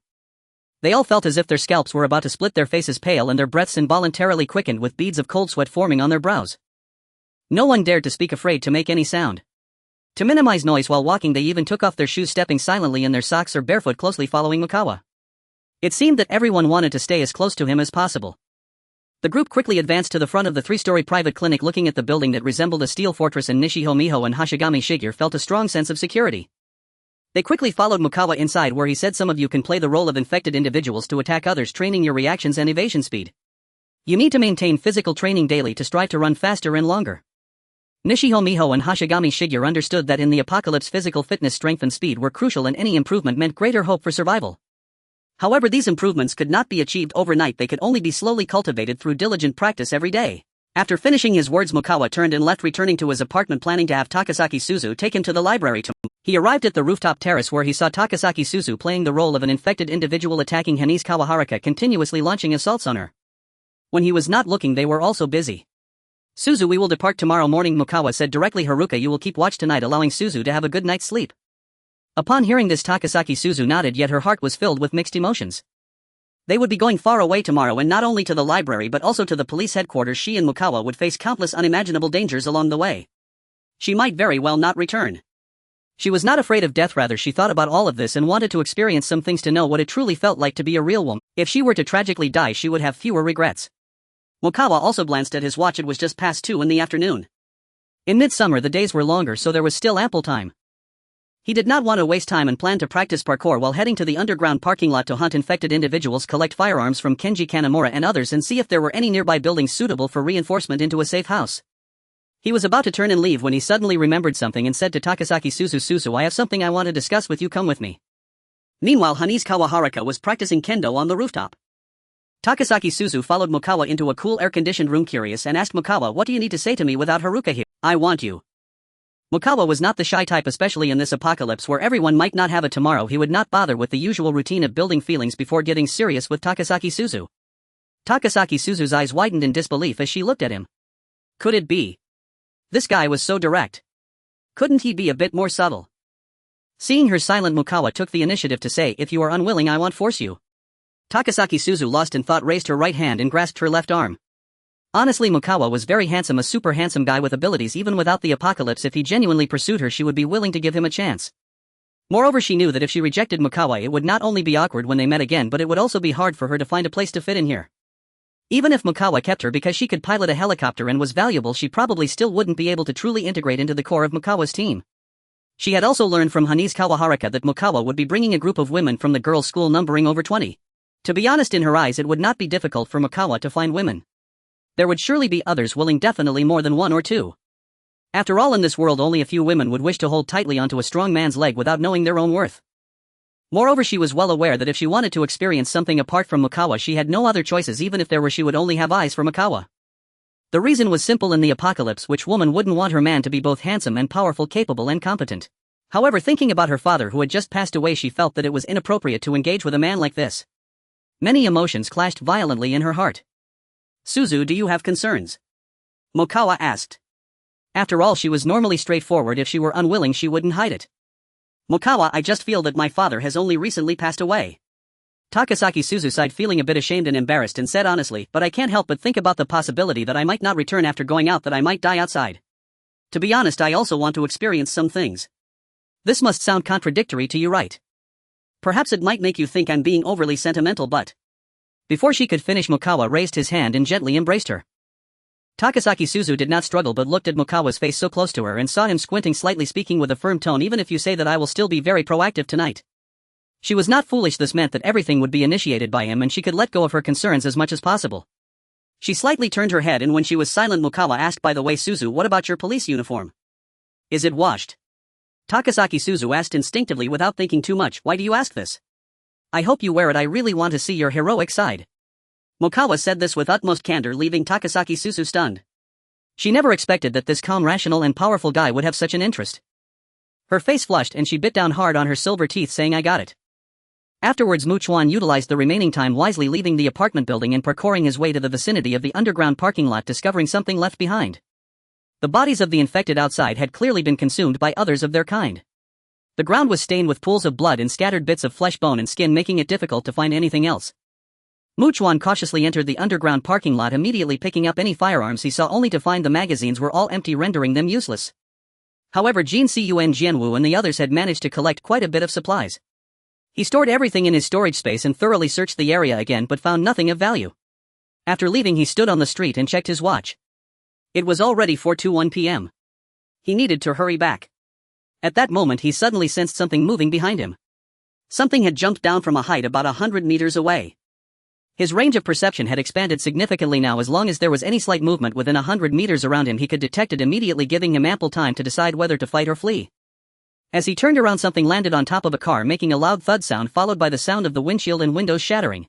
Chuan quickly recognized it as the crawling mutated infected. He did not expect it to be lurking nearby. However, night had not yet fallen and it had not made any loud noises. How did it come out? But it seemed it could definitely smell his scent. Since both the first one and this one had that ability, Chuan could believe that at least the vast majority of mutated infected possessed a keen sense of smell. And as long as the distance wasn't too great, they could definitely find a living person no matter how well they hid. However, what puzzled Chuan was that this crawling mutated infected was merely staring at him and not rushing to attack. This scene was indeed quite strange. Chuan did not hesitate. He took out a crowbar from his storage space, ready to eliminate it. To be honest, if there weren't a large number of ordinary infected around the first one in a pure unknown fight, Chuan believed he wouldn't need the invisibility water or thunder. He might take a bit longer, but in the end the first one would definitely be the one to die. And how much more so when he was going to kill a mutated infected that was weaker and would only flee in a panic when confronted directly. To him, this was quite a bit of experience points. Chuan took a step forward and was astonished to find that the crawling mutated infected seemed to be facing a great danger, clearly frightened, slowly retreating while letting out a fierce growl. "Is it afraid of me?" Chuan felt a deep sense of disbelief at this situation but then immediately questioned whether this crawling mutated infected knew that the much stronger and terrifying first one had been killed by him. Otherwise, how could he explain this? But he had been in an invisible state. This mutated infected couldn't see him. He immediately thought of the scent. Moreover, this also indicated that its intelligence was somewhat higher than that of the first one. At the very least, it wouldn't be foolish enough to attack someone capable of killing a more powerful infected, nor would it remain stationary. Therefore, Chuan speculated that it only appeared because it couldn't restrain its instinct to feed. If it could restrain itself and was afraid of him, it shouldn't have dared to show itself. Since it feared him. He naturally recalled the mutated infected he encountered at Sakura Ming Private Girls School. Bullets that entered its body would be expelled. Could this mutated infected be the same? He could confirm this. He took out a firearm from his storage space, quickly aiming at the roaring mutated infected, firing several shots. However, it was still a bit far and his shooting skills were poor, merely at a novice level, resulting in very low accuracy. Only one bullet hit its body. He clearly saw the bullet being expelled, dropping to the ground with a crisp sound. Chuan confirmed that dealing with ordinary infected was still effective as long as the firearm could shoot them in the head, but against mutated ones it was completely useless. After all, even if he could shoot one in the head, it wouldn't die. He would still have to blast the things similar to those on the back of the mutated infected in the girls' school and the left shoulder of the first one. He stored the firearm away and quickly rushed forward. The crawling mutated infected resembled a frightened sheep watching a fierce tiger charging at it, terrified as it hastily jumped from one car roof to another, making continuous thud sounds in its frantic escape. Then it agilely leaped up, shattering the window of a building and darting inside. Chuan entered the building and through his senses discovered it was no longer there, unsure of where it had gone. As it stood, its fear of him seemed to completely suppress its instinct to feed. Even though it had escaped, Chuan wasn't worried that it would soon grow bold enough to attack him recklessly. Moreover, he realized that this type of mutated infected, which lacked notable strength but was incredibly agile, would be much harder to kill if it solely chose to flee whenever it encountered him, unless he could truly catch up to it. I shall refer to it as the second one. Chuan pondered. The first one is undoubtedly power-oriented, but the second one seems to be agility-oriented. There should be other types of mutated infected as well. He left the building and began returning to his apartment, only to encounter two men walking together halfway. They were all tattered and disheveled, looking extremely miserable and wretched, forming a stark contrast to Chuan, who appeared clean, refreshed, and in good spirits. Chuan proactively approached and asked, "Where did you come from?" "Wenjing District. We are all students from Tokyo University." One of the young men slowly replied, "Originally there were several small teams from the self-defense forces stationed in the Narama district sent to rescue us Tokyo University students, but there are terrifying monsters there. Very tall, at least 3 meters high, and very fat, with many human heads seemingly fused into its body. Every single head emits a roar and has sight. That's right. It can even summon many monsters to be its subordinates. There are at least 1,000 monsters around it. It's like a king among monsters." Listening to their descriptions, Chuan could imagine a very fearsome and terrifying figure. Moreover, the mutated infected they spoke of was undoubtedly more dangerous than the first one and would be far more difficult to kill. After all, to deal with it he would first have to blast all those heads.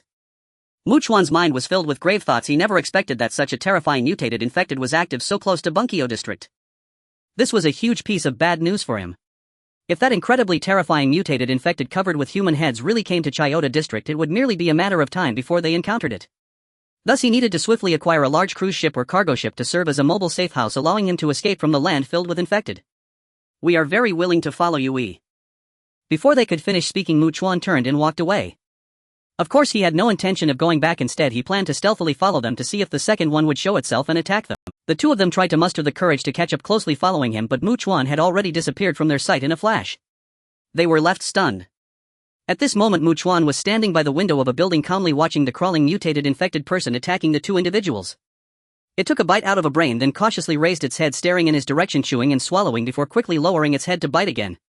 To his surprise, both number 2 and number 1 enjoyed eating the brains of survivors, considering them the most delicious food. Other mutated infected individuals must also consume brains. Its vigilance is far superior to number 1's, Chuan murmured to himself. Moreover, I did not expect that it could still smell my presence from such a distance and know where I am. Then number 2 bit down on a headless corpse, effortlessly dragging 2 headless bodies away, not revealing where it intended to take them for a hearty meal. Chuan narrowed his eyes at this scene, realizing that the strength of number 2 was merely relatively weaker than number 1, yet it was still several times stronger than an ordinary person. Furthermore, although number 2 was very vigilant, its intelligence remained low. It dragged 2 bleeding individuals. The blood dripping from them could indeed help him locate number 2's resting place during the day. As long as he could find it, even if number 2 eventually escaped, it definitely had a sense of territory, otherwise it wouldn't be lurking nearby. It should return to its daytime hiding place. After all, number 2 is not an ordinary infected person. It possesses a certain degree of intelligence and would likely prioritize the most suitable location, not easily giving up. At that time he could smear some infected blood on himself to minimize his living scent and then go find it to see if he could catch number 2. Even if it didn't return, he could surmise what kind of place number 2 would prioritize as its hiding spot, allowing him to search for similar locations during the day. This would increase the odds of finding number 2 while it was resting. However, it was getting late. Should he attempt to track it or give up and return? Opportunities are fleeting. He decided instantly to take the risk. Perhaps every man has an adventurous nature ingrained in their flesh and blood. Chuan felt no fear or worry but rather excitement and thrill. He did not rush out of the building. Instead, he waited a moment before cautiously stepping out, maintaining a distance while slowly following the trail of blood. After walking about 800 meters, he discovered that the 2 headless corpses had been discarded by number 2. He scanned his surroundings, realizing that number 2 was not as foolish as he had thought, and its fear of him was likely greater than he imagined.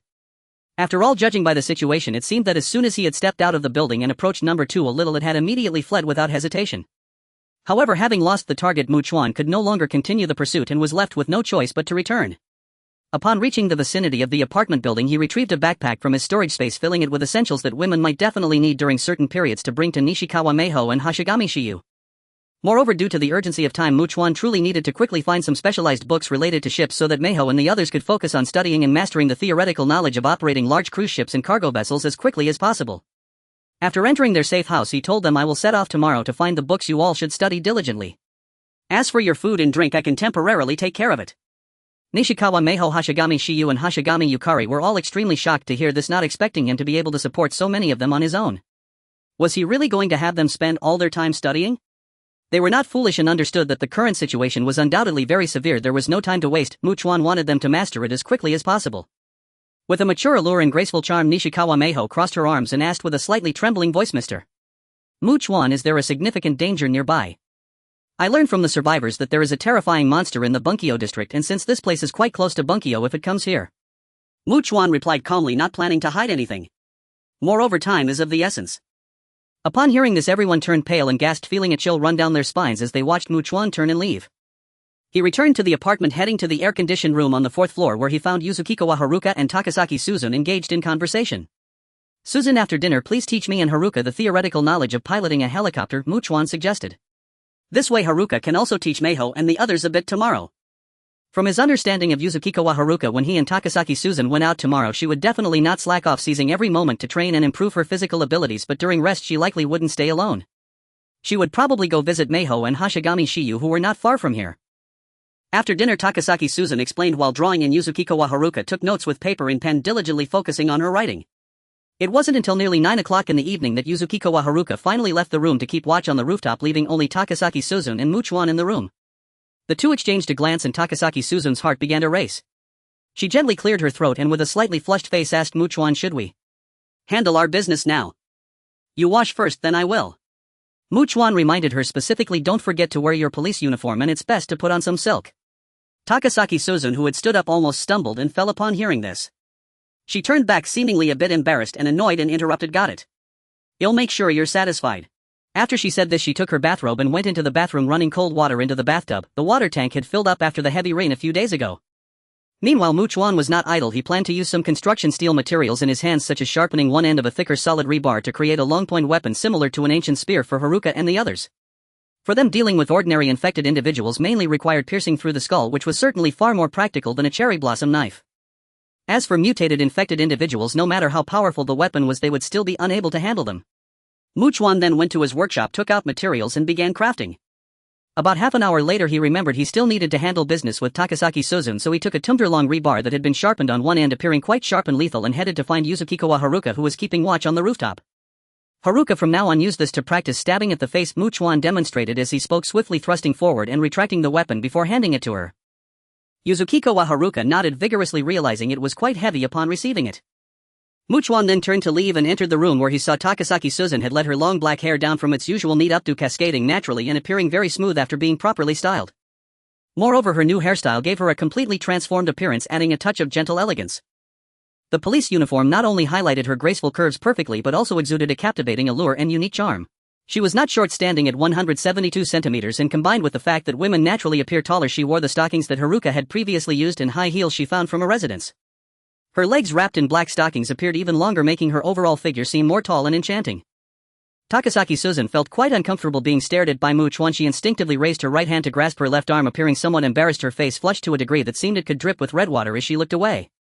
Suzun, I am very satisfied and I will go take a shower now. After Mu Chuan finished speaking, he walked into the bathroom. 5 minutes later he emerged in a bathrobe and approached the visibly nervous Takasaki Suzun, wrapping his arms around her. The valuable night seemed to pass at every moment. The next day Mu Chuan rode his bicycle, taking Takasaki Suzun with him to the large library. With a backpack filled with food and drinks, Takasaki Suzun wrapped her arms around Mu Chuan's waist, recalling the events of last night, feeling as if she was facing an overwhelmingly fierce storm. But as long as she grit her teeth and persisted, it felt like she could soon see a rainbow. It seemed she could begin to taste a hint of delightful sweetness which would only grow sweeter. Everything seemed to reach an indescribable ultimate sublimation, as if her soul had entered a mysterious paradise of the divine. In any case, she forgot her worries and sorrows, leaving only boundless joy. Mu Chuan, is it like this with me? As it is with Haruka. It's different, each person is unique, and you, having trained since childhood, are much stronger than Haruka. This isn't just empty talk. Takasaki Suzun's stamina and physical fitness far surpass Haruka's, and she has fought for a much longer time than her before. Takasaki Suzun's face turned slightly red and she realized Mu Chuan was not following the direction she pointed but had changed routes to pass through a narrow alley between two houses. It was then she noticed the road ahead was in terrible condition, with crashed vehicles blocking any possible passage. However, the subsequent path was surprisingly more manageable, requiring only a few detours. By noon they were still about 5 or 6 kilometers away from the library. The two decided to take a break, grab some food and drinks before continuing. After all, for Mu Chuan today's task was merely to find books. He wouldn't take the books back to the police station or go there directly. Was this little time enough for exploration? He had to set out early the next morning and find a place near the police station to stay for a night or 2 or even 3 to explore thoroughly. So he had plenty of time today. He wasn't in a hurry. While eating and drinking, Takasaki Suzun curiously asked Mu Chuan, "Do you think the apocalypse will end? Can we welcome a new world after the apocalypse?" Just as Mu Chuan was about to respond, he suddenly sensed someone approaching and quickly stood up. Seeing this, Takasaki Suzun immediately grabbed her sakura knife, standing beside him, vigilantly scanning the surroundings. Soon she spotted a small group of survivors. There were 5 men in total, each holding a weapon. One of them stepped forward, introducing himself. "Hello, I'm Chida Naoto. We are a small team out collecting supplies. If you have nowhere to go, you can join us and leave Tokyo, which is infested with monsters, together." Whether it was him or the others, upon seeing the goddess-level Takasaki Suzun, who had an excellent figure and exuded a heroic demeanor, they certainly did not act as if they had never seen a woman before. "How many of you are there?" Mu Chuan asked. "More than 50. We met at the gate of Tian High Private Academy and decided to team up to help each other. No matter how it goes, the more people we have, the stronger we are and the safer it is." Hearing this number, Mu Chuan was genuinely surprised. But it also indicated that in this area, aside from the one he had taken down and the one at Sakura Saimai Girls' School plus the second one that was extremely fearful of him, there should temporarily be no other mutated infected. Otherwise, with so many living people gathered together, they would have been detected by the mutated infected, drawn by the scent of the living. It seemed the number of mutated infected was not as many as he had imagined. Moreover, Takasaki Suzun understood that the more people there were, the more dangerous it became. Besides, with so many people, there would surely be some fools who could do more harm than good. She didn't believe all 50 or so of these people could be good. So she spoke first, her voice clear and resonant. "We don't like being with others." Chida Naoto and the 5 exchanged glances, then Chida replied, "Sorry to bother you." They turned to leave. Mu Chuan looked at their retreating figures and said to Takasaki Suzun, "Suzun, let's move quickly." Surprised, Takasaki Suzun asked why? "They are out collecting supplies, which means they have to constantly enter buildings, and that will definitely bring danger. The number of infected in a building is actually unknown, but if there are too many and they can't handle it, it will definitely cause problems." Mu Chuan understood clearly. "Moreover, the key is they are very close to us. If they don't cause any trouble, that's fine, but if they do, we will definitely be affected." He naturally remembered that not long ago there were as many as 11 infected who entered the house where he and Haruka stayed to avoid the sunlight when the sun rose. Thus, a single residential building might have no or very few infected, but it could also have many infected. Chida Naoto and the other 4 conversed quietly as they walked. "That woman is quite good-looking.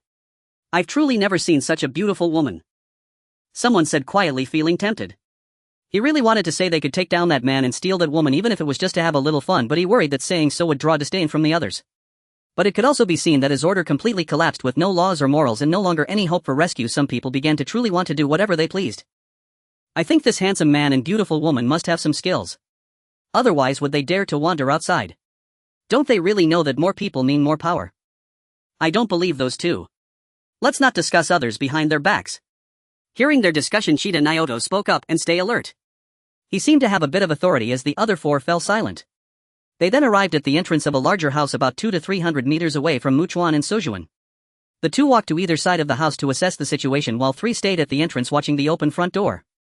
Cheetah Naoto stepped forward, striking the ground with his weapon to create noise. In that instant, everyone immediately heard the deep continuous growls of the infected coming from inside the house.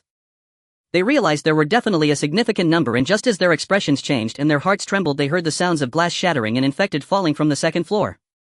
Cheetah Naoto and the other two at the door saw several infected were nearly bursting out of the entrance. There are so many monsters in this house. They were startled, their hearts pounding.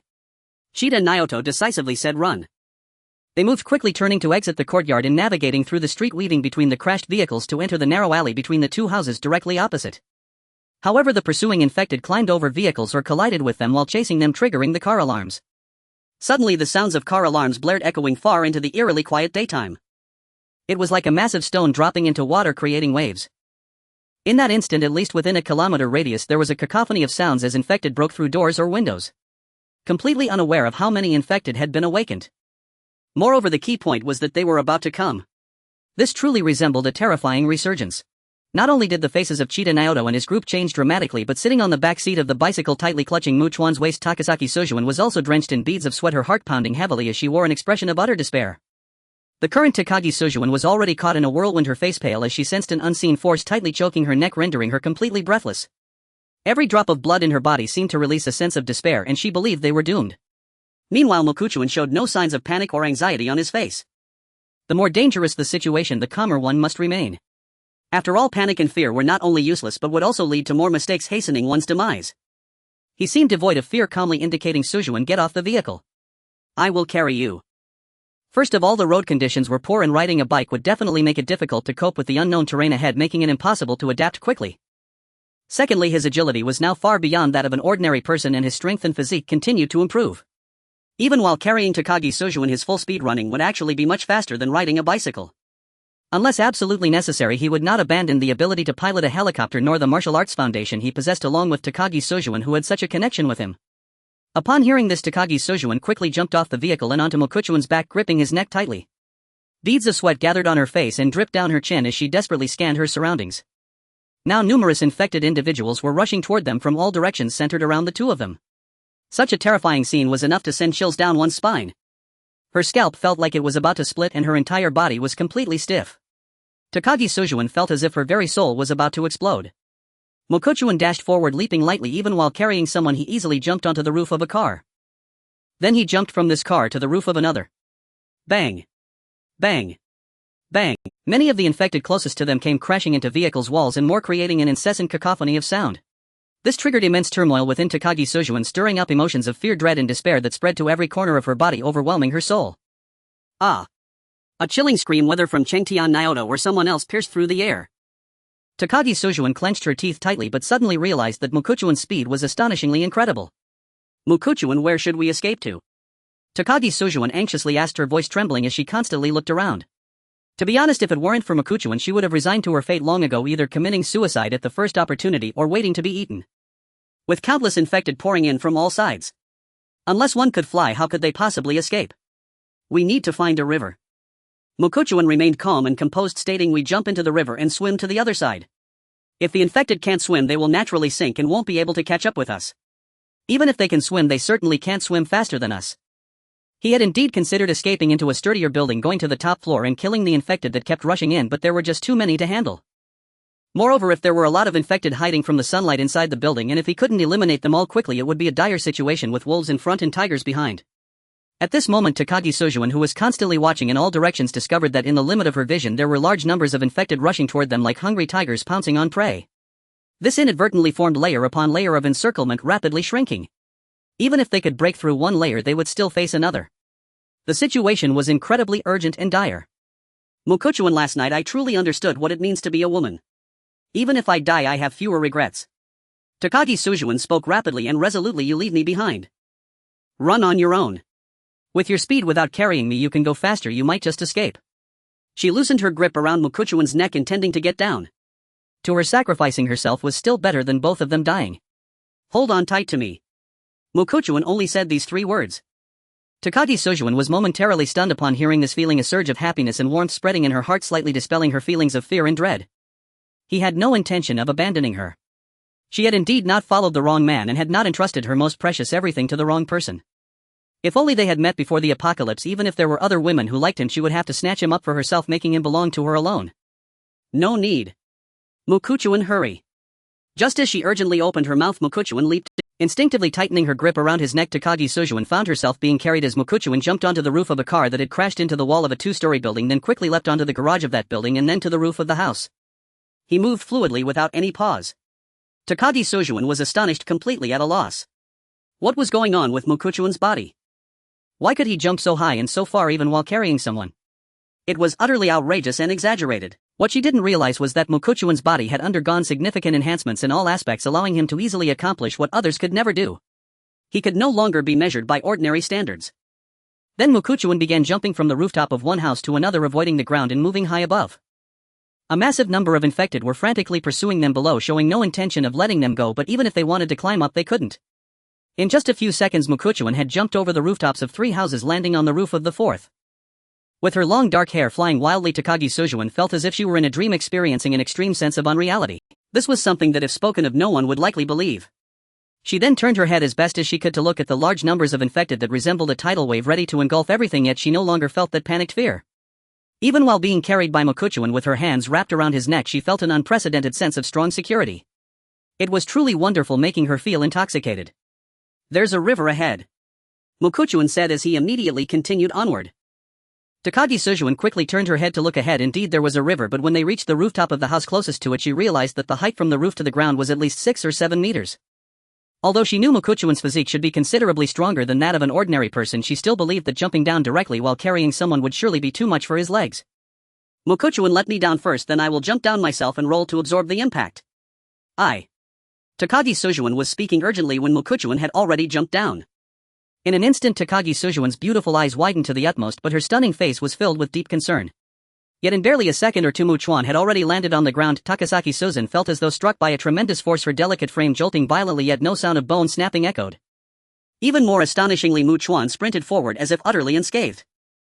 As Takasaki Suzun's mind reeled with shock, her lustrous crimson lips parting in stunned silence, Chuan had already reached the riverbank and plunged into the water, with her dragging her swiftly through the current. The river spanned roughly 15 meters in width. Once they clambered dripping onto the opposite bank, soaked like drowned birds, and turned back, they saw the infected hurling themselves one after another into the river, yet clearly unable to swim, flailing desperately beneath the churning surface. That river had become a natural barrier against peril, and witnessing it firsthand, Chuan grew even more convinced acquiring a large cruise ship or cargo vessel would yield immense advantage and zero drawback. Huff, huff, huff. Takasaki Suzun gasped greedily for air, as if emerging from the very jaws of death. So overwhelming was her elation at survival that a feverish flush bloomed across her exquisite features, lending her an almost ethereal, haunting allure. In your celestial dynasty tongue, she murmured, it said those who escape great calamity are destined for boundless fortune. Indeed, today's events would remain seared into her memory for all her days, forever unforgettable, and she felt profoundly fortunate to have met Chuan. No staring. No talking. Let's go, Chuan said coolly. Instantly, Takasaki Suzun rose and fell into step beside him, clinging tightly, savoring that profound, intoxicating sense of safety which eased her heart considerably. Now smiling faintly, she teased playfully, Chuan, can you fly? Can you transform? Suzun, do you take me for an Ultraman? Chuan retorted dryly, glancing briefly at his waterproof watch. Just past noon. After we put some distance between ourselves and the river, we'll rest for an hour. At 1 p.m. we resume our journey to the library and retrieve the books we need. Having spoken, Chuan noticed Suzun remained silent and turned puzzled. Any issue? To be honest, it was embarrassing. I had no idea which direction you ran when you leapt from the rooftop, and I'm not at all familiar with this area. Right now I truly don't know how to reach the large library I mentioned. Gazing around, Takasaki Suzun spoke with quiet shame. Unless we cross back over the river. Yet deep down she knew that was impossible. The river was now perilous, infected bodies drifting everywhere, and if any survived drowning. Swimming across would mean cutting through a river teeming with ravenous monsters. Chuan, I'm so sorry. How utterly useless I am. Her voice trembled with remorse. Why waste breath on such words? Chuan cut her off. They first sought out a small park, confirmed it was safe, then sat beneath a broadleaf tree, cooling off, removing their sodden backpacks, eating and drinking while remaining ever vigilant. Directly north of the park stood a grand luxury apartment complex, 12 or 13 stories tall, while residential buildings and shops lined its western, eastern, and southern perimeters. We'll need to find survivors nearby and ask for directions. Chuan voiced plainly he didn't know the way, and Suzun could no longer guide them. So realistically asking for help was their only option. Takasaki Susan nodded gently, but worry flickered in her eyes. But, will we even find anyone? Though Naoto Shirota's group was scavenging supplies near the far bank, suggesting their faction wasn't far, the odds of them being on this side were slim. We could try contacting survivors via walkie-talkie. Chuan mused. If any group within several or even a dozen kilometers possesses and is actively using one, we stand a real chance of making contact. Using radios to cast a wide net for survivors was undeniably far more efficient than relying solely on blind chance. Takasaki Suzun gazed at him, impressed by how swiftly his mind worked. Calm, formidable, brilliant, and strikingly handsome. What thoughts stirred behind her eyes remained unspoken. After a brief hesitation, her voice rose slightly. Chuan. What is it? You didn't abandon me, you truly led me out of certain death. Her cheeks flushed faintly as she pressed her cherry lips together, drew a deep breath and declared solemnly, whatever lies ahead, I'll do it. Whatever you ask, I'll give it all. Even as she trailed off, words left hanging. She realized even to herself that her meaning was no longer subtle suggestion, but outright declaration. In this moment she longed desperately for him, for a fierce, fleeting, all-consuming kiss. Without pause, Chuan replied, once Haruka departs, you and Haruka will fight alongside me. Eh? While what? Takasaki Suzun nearly lost her breath, staring at him dumbfounded. Already she regretted her earlier bold. Who could have imagined he'd misread her implication entirely and respond so instantly, so unflinchingly, with something so staggering? Is that unacceptable? Well, this is rather. Flustered and mortified, she stammered, too absurd, isn't it? Let me speak plainly, Chuan said without artifice, neither you nor Haruka fighting me unknown could possibly match my full intensity. Takasaki Suzun fell silent. From everything she'd witnessed, his physical prowess defied comprehension, utterly beyond mortal measure. So indeed, he required two opponents to truly unleash himself. And honestly, she found herself understanding, almost accepting, this truth. Moreover, she knew well, given Chuan's intent and the fact that both she and Yasegawa Haruka were already his women, such an arrangement was inevitable. And having brushed so closely with oblivion, if not for Chuan she'd already be dead. Having stared into despair's abyss, she found herself strangely unburdened. Many things no longer held weight. Then, her face warm with color, she sighed wryly. I spoke so boldly just now, I must honor those words even through tears. Otherwise you might think me a woman who speaks bravely but fails to act. Having finished eating and drinking, she leaned back against the great tree and closed her eyes to rest. Meanwhile, Chuan concealed his movements with the backpack, withdrew a walkie-talkie from his storage space, and first attempted to contact Yasegawa Haruka, only to find the signal too weak, likely due to distance. Next he cycled through frequencies, hoping to reach other survivors equipped with radios and gather the intelligence he needed. He persisted until not long after a voice crackled through the static. Hello. My name is Mizushima Hiromasa. I'm on the 6th floor of the luxury apartment building directly north of you. Seeing you activate your radio, I responded immediately. A man's voice. Chuan glanced toward the elegant high-rise, and beside him Takasaki Suzun, eyes still closed, snapped them open. If you're willing, please come inside the building. It's secure, no monsters here, and we possess ample supplies. Mizushima's voice returned, we'd welcome you joining us wholeheartedly. You're still in Tokyo, amidst hordes of monsters. Chuan asked curiously, why not evacuate? Evacuate? Where to? Mizushima chuckled lightly. Our plan is to push straight through Chua Ward to Tokyo Port in Koto Ward, to seize a large cargo vessel and sail away from this land saturated with danger. Thereafter we could even land by small boat during daylight to gather resources. Hence expanding our team, with more capable hands, is vital. Mizushima-san is exceptionally skilled, chimed a woman's voice from the radio. Before the apocalypse he was a professional boxer. She deliberately revealed this detail, to make clear they were being invited by a true master of combat. Takasaki Suzun scoffed silently, curling her lush lips in disdain. What was this Mizushima Hiromasa compared to Chuan? However, now that Takasaki Suzun has thought of something, she immediately parted her red lips and spoke. Do you know where to go to?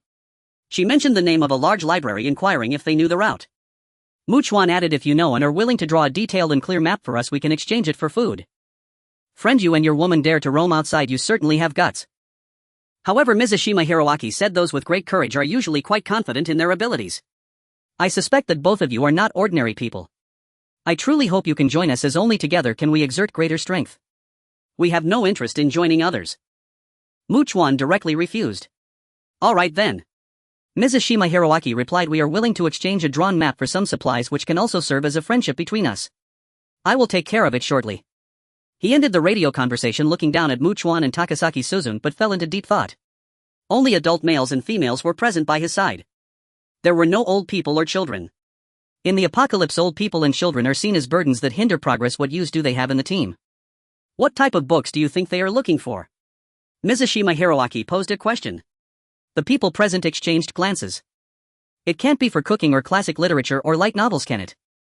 Mizushima Hiroaki raised his right hand, resting his chin, and pondered. It must be for operating boats or helicopters or similar professional literature. The others were not foolish. The specific danger they faced while trying to find a large library must be for a particular type of book, which was not hard to guess. Moreover, they may not be alone. After all, they have a radio for communication indicating a team behind them. My initial invitation was a gesture of friendliness, suggesting that if our goals aligned they would be willing to collaborate. Mizushima Hiroaki slowly said even if they had no such intention, hearing what I said would likely lead them to think similarly and be willing to cooperate. I never expected their refusal to be so decisive. This is troublesome. Mizushima-kun, there is more than one large cargo ship at Tokyo port, right? What trouble could there be? A fairly decent-looking woman asked in surprise. It's not like we have to seize a ship. There wouldn't be a direct conflict of interest. There is not just one ship, but how could important professional books on how to operate ships be found just anywhere? Mizushima Hiroaki replied, if we ignore them even without providing a map, if they happen to find that library and take the relevant books, we will naturally miss out on them. A young man listening to this frowned and said, Hiroaki, they are just two people, right? How many books can they carry? He was Mizushima Hiroaki's cousin Mizushima Jinji. That's precisely why if they do find it, they will choose the most important and useful ones, and they will definitely take as many related books as possible. They wouldn't take the risk just to bring back a few books, would they? Mizushima Hiroaki said flatly, to be honest, even if they weren't initially looking for the books we want, after hearing what I just said, they would definitely want a cargo ship or something that can drift away from land. Anyone with a bit of sense knows that the principle of not fearing the unexpected is crucial. If we truly let Chuan and the others go unchecked even without giving them a map, if they find the library and take the books they want, we will have to search elsewhere. However, staying out there longer naturally increases the likelihood of death. This poses a significant disadvantage for them. If I am unfortunate enough to be right, then we and they are after the same thing. Since everyone wants it, there will naturally be a direct conflict of interest.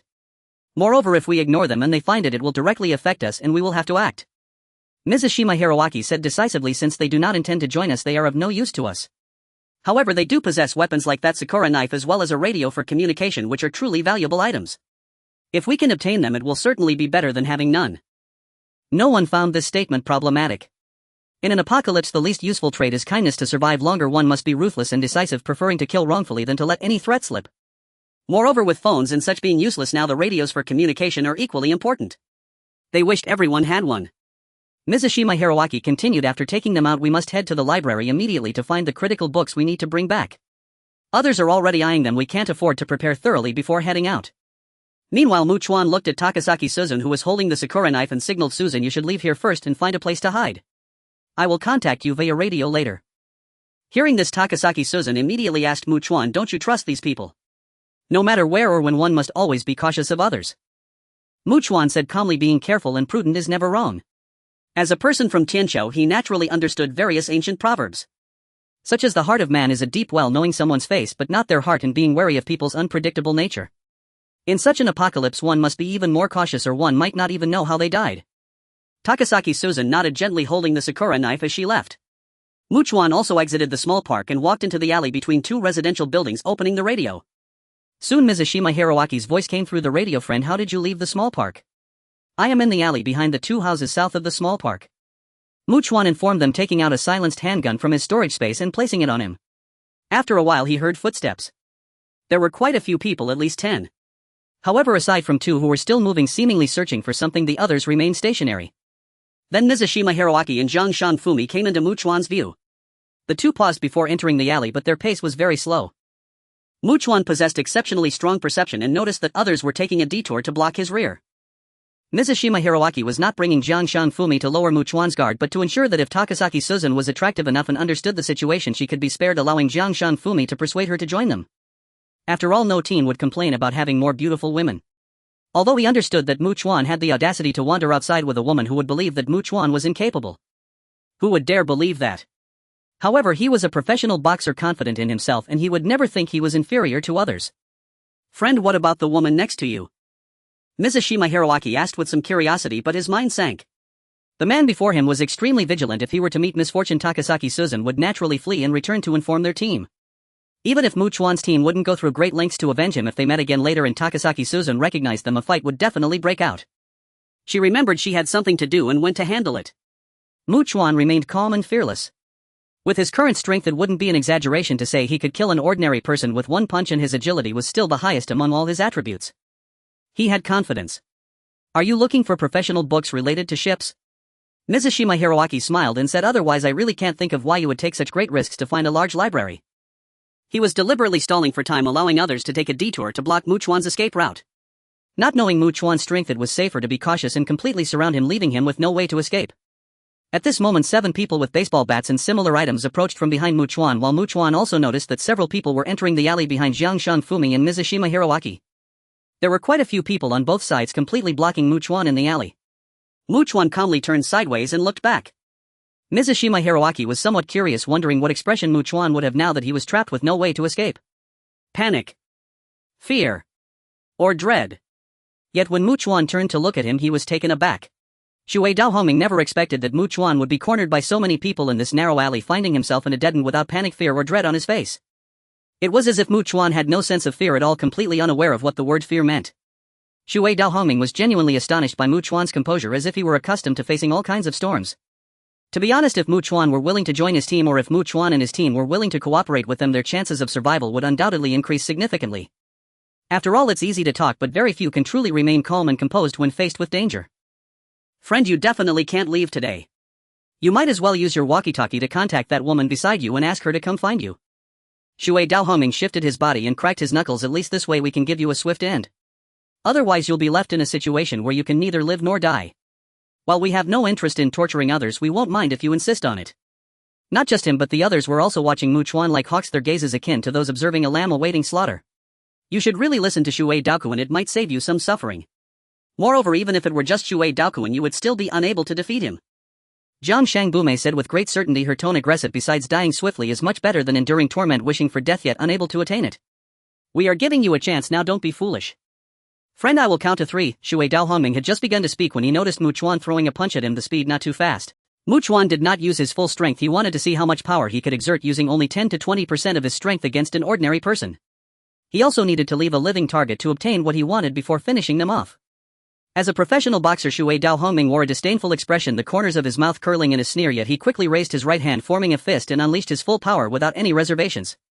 Seeing this, Jiang Shangbume and the others felt deep down that Mu Chuan was foolishly unaware of the danger, thinking he could trade blows with a professional boxer.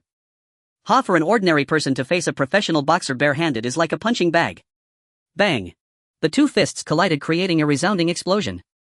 Not just beside Shui Daohongming, Jiang Shangbume, who was close at hand along with those blocking Mu Chuan, not only heard the ear-piercing sound of bones shattering but also clearly saw Shui Daohongming being struck by an immense force, his bone piercing through the skin of his shoulder.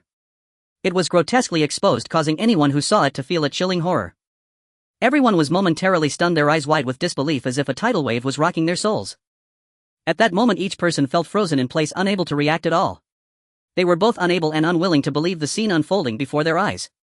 The disdainful expression on Shui Daohongming's face had completely solidified into one of extreme pallor, beads of sweat dotting his forehead as the intense pain surged like a ferocious tide, nearly drowning his consciousness.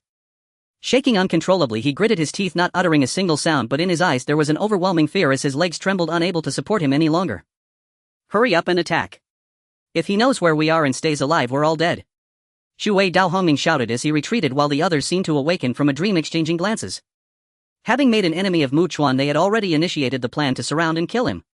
Even if they failed to kill him, allowing him to escape would lead to endless troubles.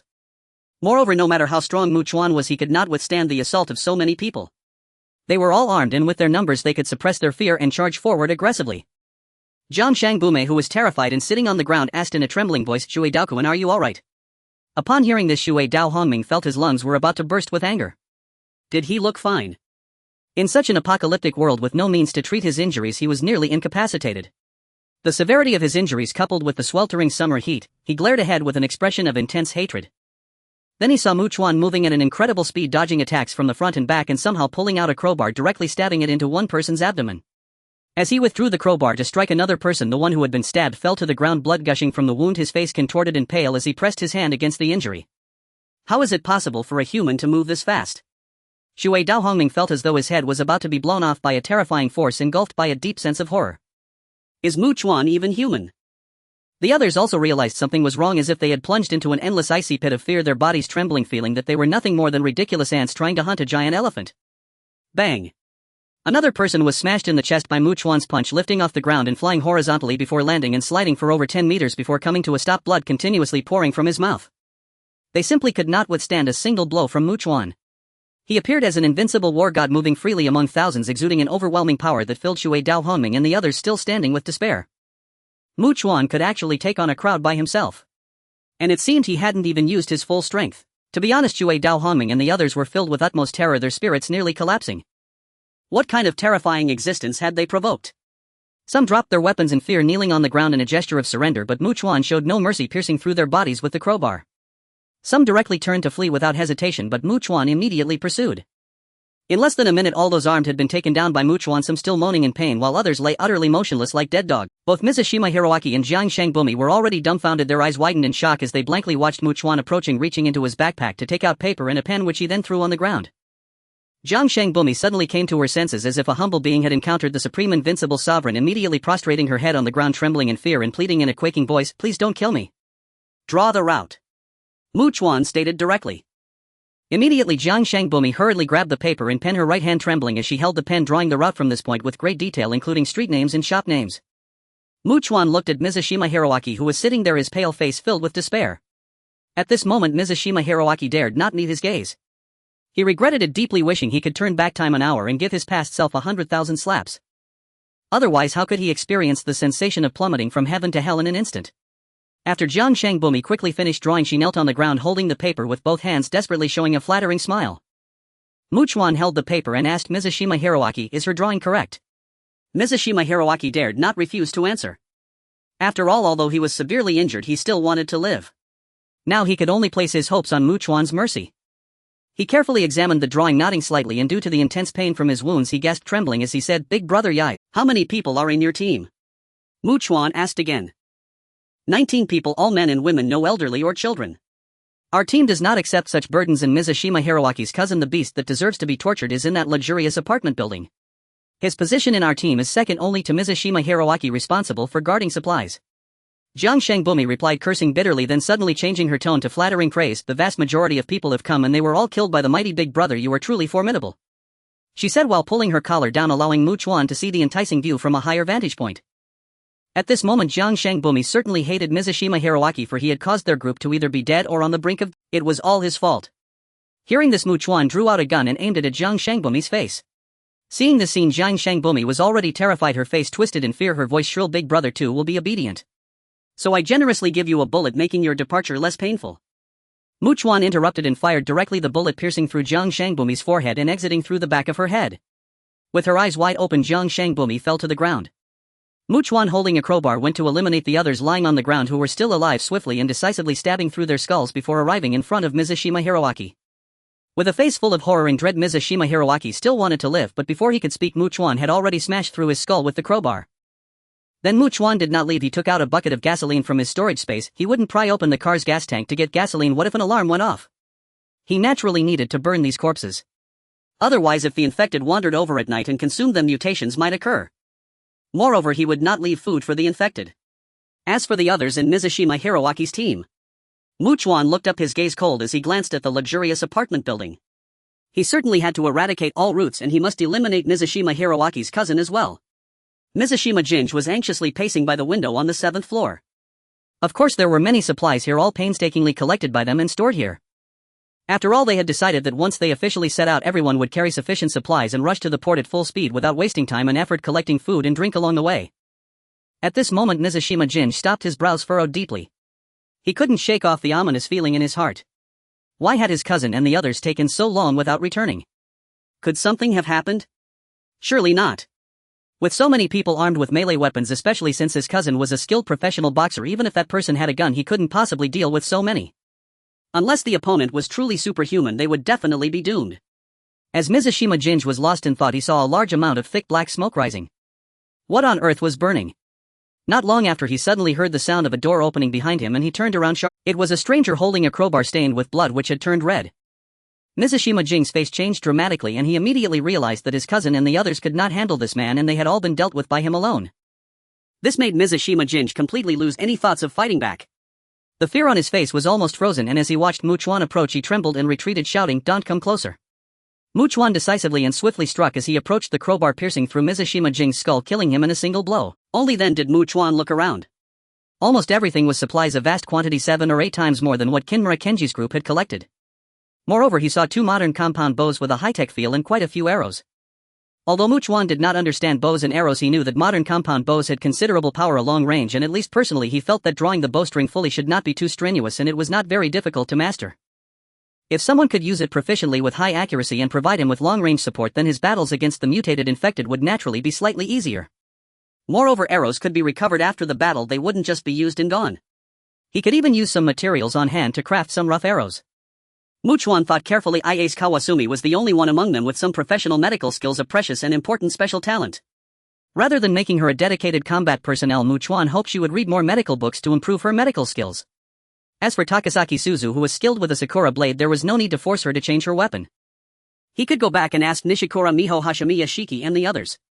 If any of them had previously participated in an archery club in middle school or high school, then they would indeed have some foundation in archery. He could give them the compound bows to practice and continue improving their proficiency. So even though there were only 2, it was still a small unexpected joy for Chuan.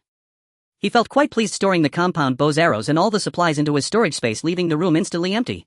After leaving the luxurious apartment building, Chuan contacted Takasaki Suzu via the intercom. The 2 successfully met up, and upon seeing Chuan, who was unscathed, Takasaki Suzu let out a sigh of relief, her joy evident as she embraced him. 10 minutes later, after parting ways, Gao Qi Lingyin and Chuan set off, but she seemed completely unable to calm down. It was as if a fire was burning fiercely in her heart.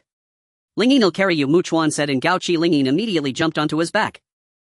Thanks to the map and Chuan's incredibly fast pace and abundant stamina, they successfully arrived before 2:30 in the afternoon. I'll go in and take a look, Chuan indicated.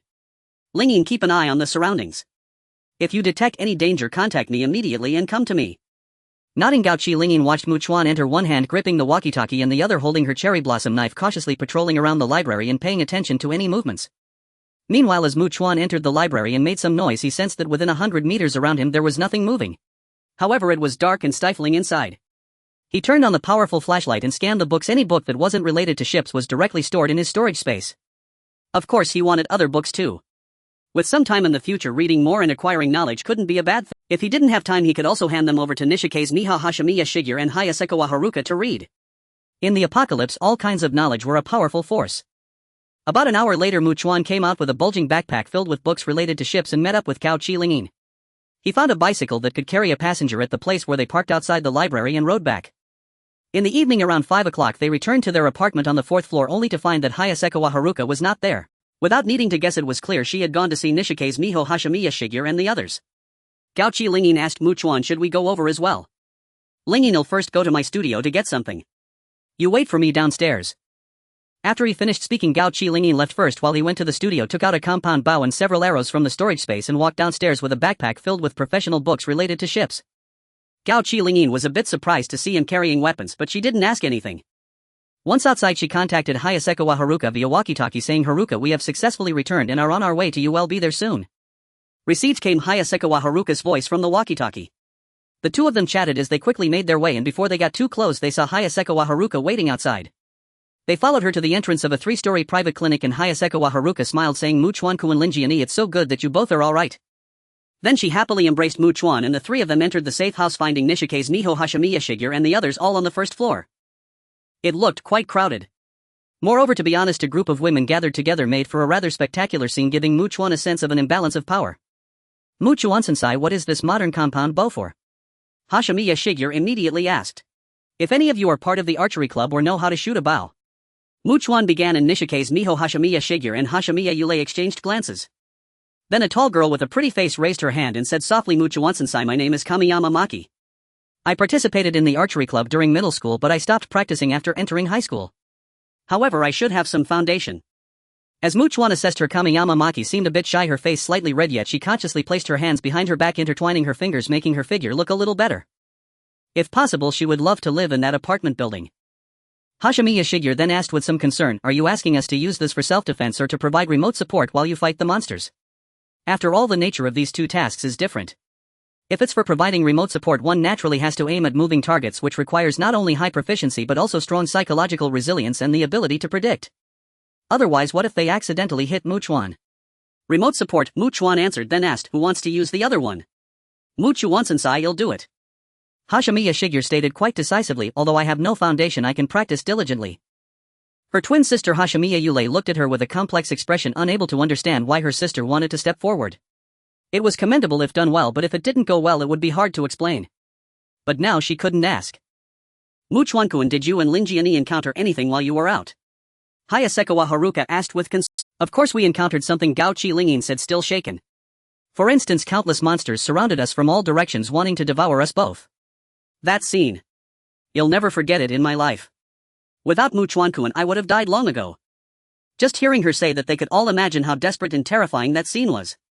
As Hashimiya Shigeru and Kamiyama Maki took the compound ball from Chuan, their hands visibly shook. Nishika's Miho Hashimiya Yulei and the others also showed expressions of terror, gasping in shock. Tomorrow I will head to the police headquarters and will probably not return for at least 2 or 3 days. Tomorrow morning I will also bring enough supplies for you to last a few days. And you all need to study the relevant theoretical knowledge as quickly as possible so that there won't be any issues during actual operations. You can rest assured about this, Chuan-sensei, Nishika's Miho said with a serious expression. Each of us hopes to stay away from the land filled with monsters and no one will slack off. At that moment Chuan turned and said, then Lingyin, Haruka, let's go back. After the three of them left, Hashimiya Yulei pulled her sister into the room on the 3rd floor, closed the door and quietly asked, sister, what was that earlier? Yulei, we have one in literature and one in martial arts. In this team will be even more important, so you need to study hard and do better than anyone else. I will also practice diligently and strive to help out in battles against monsters alongside Chuan-sensei as soon as possible. Hashimiya Shigeru said calmly and rationally, you must not show off in front of Chuan-sensei. The position in his heart of those who throw themselves at him and those he actively seeks out is absolutely different. Upon hearing this, Hashimiya Yulei was a bit stunned as she murmured, but sister, if Chuan-sensei values us highly, then naturally we are both in his sight. If he didn't bring up certain matters that would be fine, but if he does. Hashimiya Yulei paused slightly, her face suddenly flushed, feeling embarrassed and shy as she worried, what if in the future Chuan-sensei wants us both? Looking at her, Hashimiya Shigeru remained calm and said, Yulei, it seems your thoughts haven't completely changed. You still hold the concepts from before the apocalypse. Your ability to adapt to the environment is really quite poor. As Chuan, Takasaki Suzun and Hayasekawa Haruka returned to their 4th floor apartment, the two of them began preparing dinner. Now that conditions permitted, Chuan naturally wanted to enjoy fragrant rice and delicious hot dishes. However, Chuan was not idle. He went to his workshop to continue crafting a sharp, long-handled weapon using sturdy, solid steel bars.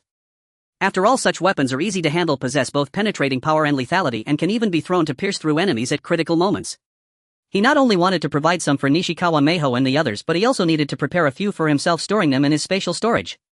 When encountering agile and difficult-to-kill opponents like number 2, with his current strength he could throw quickly over long distances with even greater penetration and lethality, and might even be able to pin them down directly. About an hour later, Chuan entered the room and sat down at the dining table. It was only after he picked up his bowl and chopsticks that the two of them began to eat, saying, I'll start now.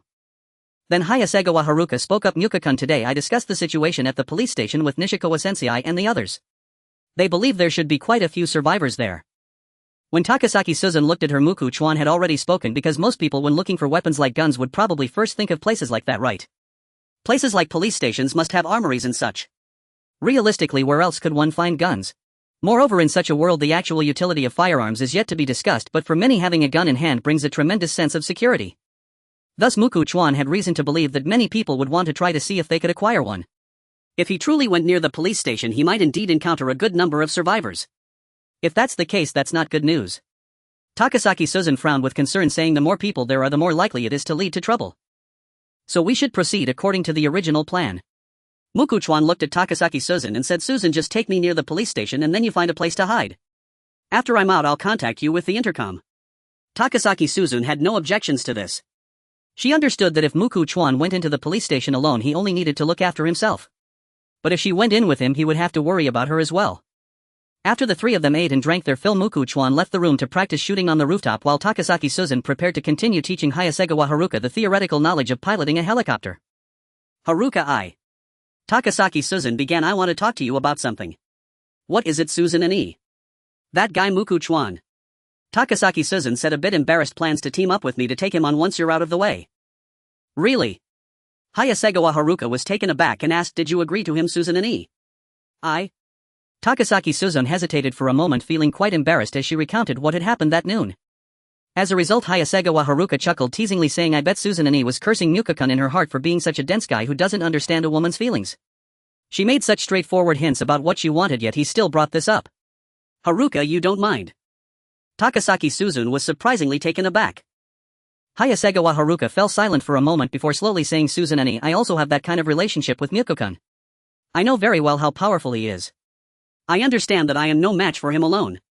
If he wants to have fun, it would be strange for him to want to take on two at once, right? Besides, the reason I can live so comfortably with food, drink, and a place to stay is all thanks to Mukakun. Without him, I would probably have died in my home long ago, either from thirst or hunger or being eaten by monsters. So my life is also included.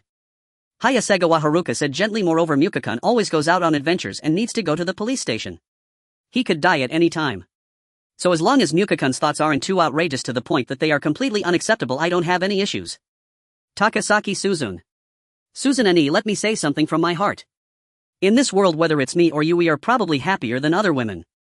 Hayasegawa Haruka continued. We have air conditioning, hot meals, rice to eat, a safe place to live, and we can even move to safer places in the future. And Mukakun doesn't treat me or you, Suzune-ni, as less than human.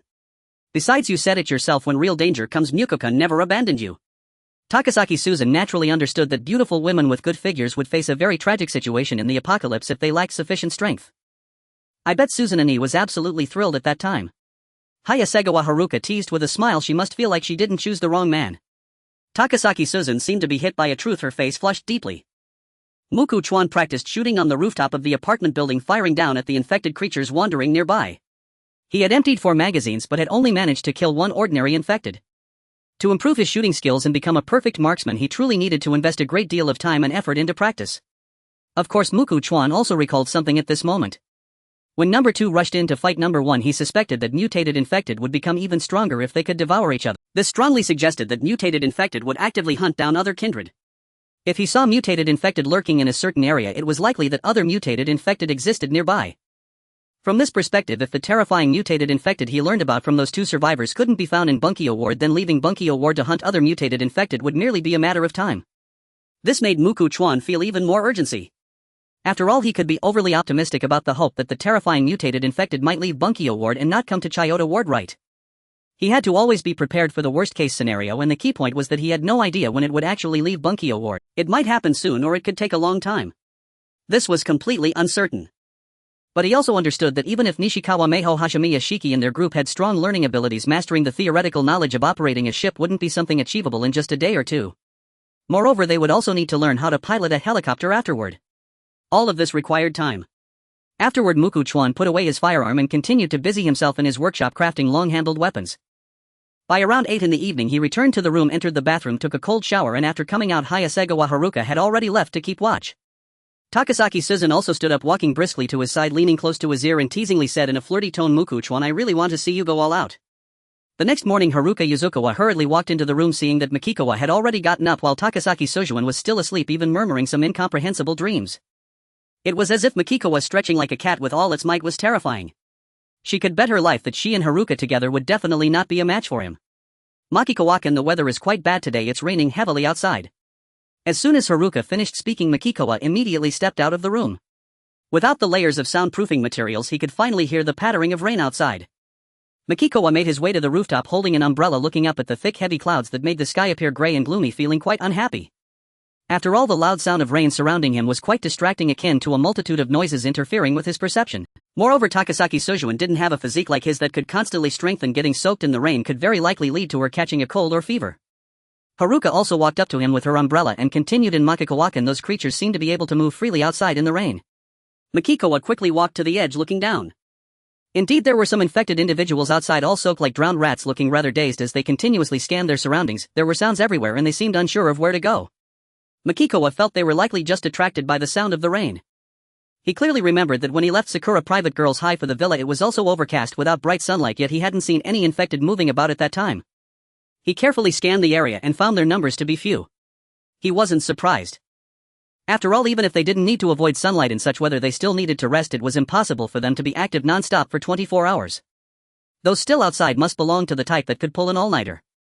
Makikawa pondered and decided to have Takasaki draw a route map for him. Although he could read the route map himself, it would never be as fast as having Takasaki guide him in person, but he didn't want to waste today's precious time. For him, the only time he could relax and rest was during the brief moments of activity before falling asleep with someone keeping watch. Haruka, you've been on watch until now, go back to your room, wash up and sleep. Makikawa turned to her and said. Haruka Yuzukawa nodded slightly and returned with him. She looked at Makikawa, hesitating for a moment, her face slightly flushed, and said, Makikawa-kun, Makikawa looked at her, seeing her raise her head and close her eyes. The meaning was clear. Immediately Makikawa embraced her, engaging in a battle of wits for several minutes before Haruka Yuzukawa finally entered the bathroom. Makikawa first rummaged through his storage space, finding a few medical books to place on the dining table, then squatted down and called out to Takasaki Sujuan, "Wake up. Mum." Takasaki's voice was groggy as she struggled to open her eyes, sitting up and sleepily asking Makikawa, "What's wrong?" "Sujuan, it's raining heavily today. You don't need to go to the police station with me. Draw a route map for me and I'll go alone," Makikawa stated directly. Takasaki seemed to wake up a bit more and immediately asked Makikawa, "Can't you wait for the rain to stop and take me with you?" If possible, she still wanted to go with Makikawa, even if it was just to observe the situation outside the police station. It may rain again tomorrow and the weather is completely unpredictable. Besides, time is actually very tight right now. I really can't afford to waste even a day, Makikawa said with a somewhat serious tone. "Sujuan, during the day you can go to Nishikaze Mihi's place and teach some of them the theoretical knowledge of how to fly helicopters." After Takasaki nodded, Makikawa continued, "Then he'll go deliver some supplies to Nishikaze Mihi's place. Oh, when Haruka finishes her shower, tell her that I found a few medical books and placed them on the dining table. She can take a look if she's free." Then he stood up and left the room, going downstairs. He pulled out 6 large hiking backpacks from his storage space and filled them with food and drink. Afterward, Makikawa put on a disposable raincoat and easily carried the bags, braving the pouring rain to reach the entrance of their 3-story private clinic, knocking on the door. Soon Nishikaze Mihi opened the door and Makikawa walked in, setting down the bulging backpacks. "He'll come back and bring some more," Makikawa spoke. "Along with what you all have brought, it should ensure that you have enough to eat for a week. Of course, the time I have in mind for you is limited, so don't let me down."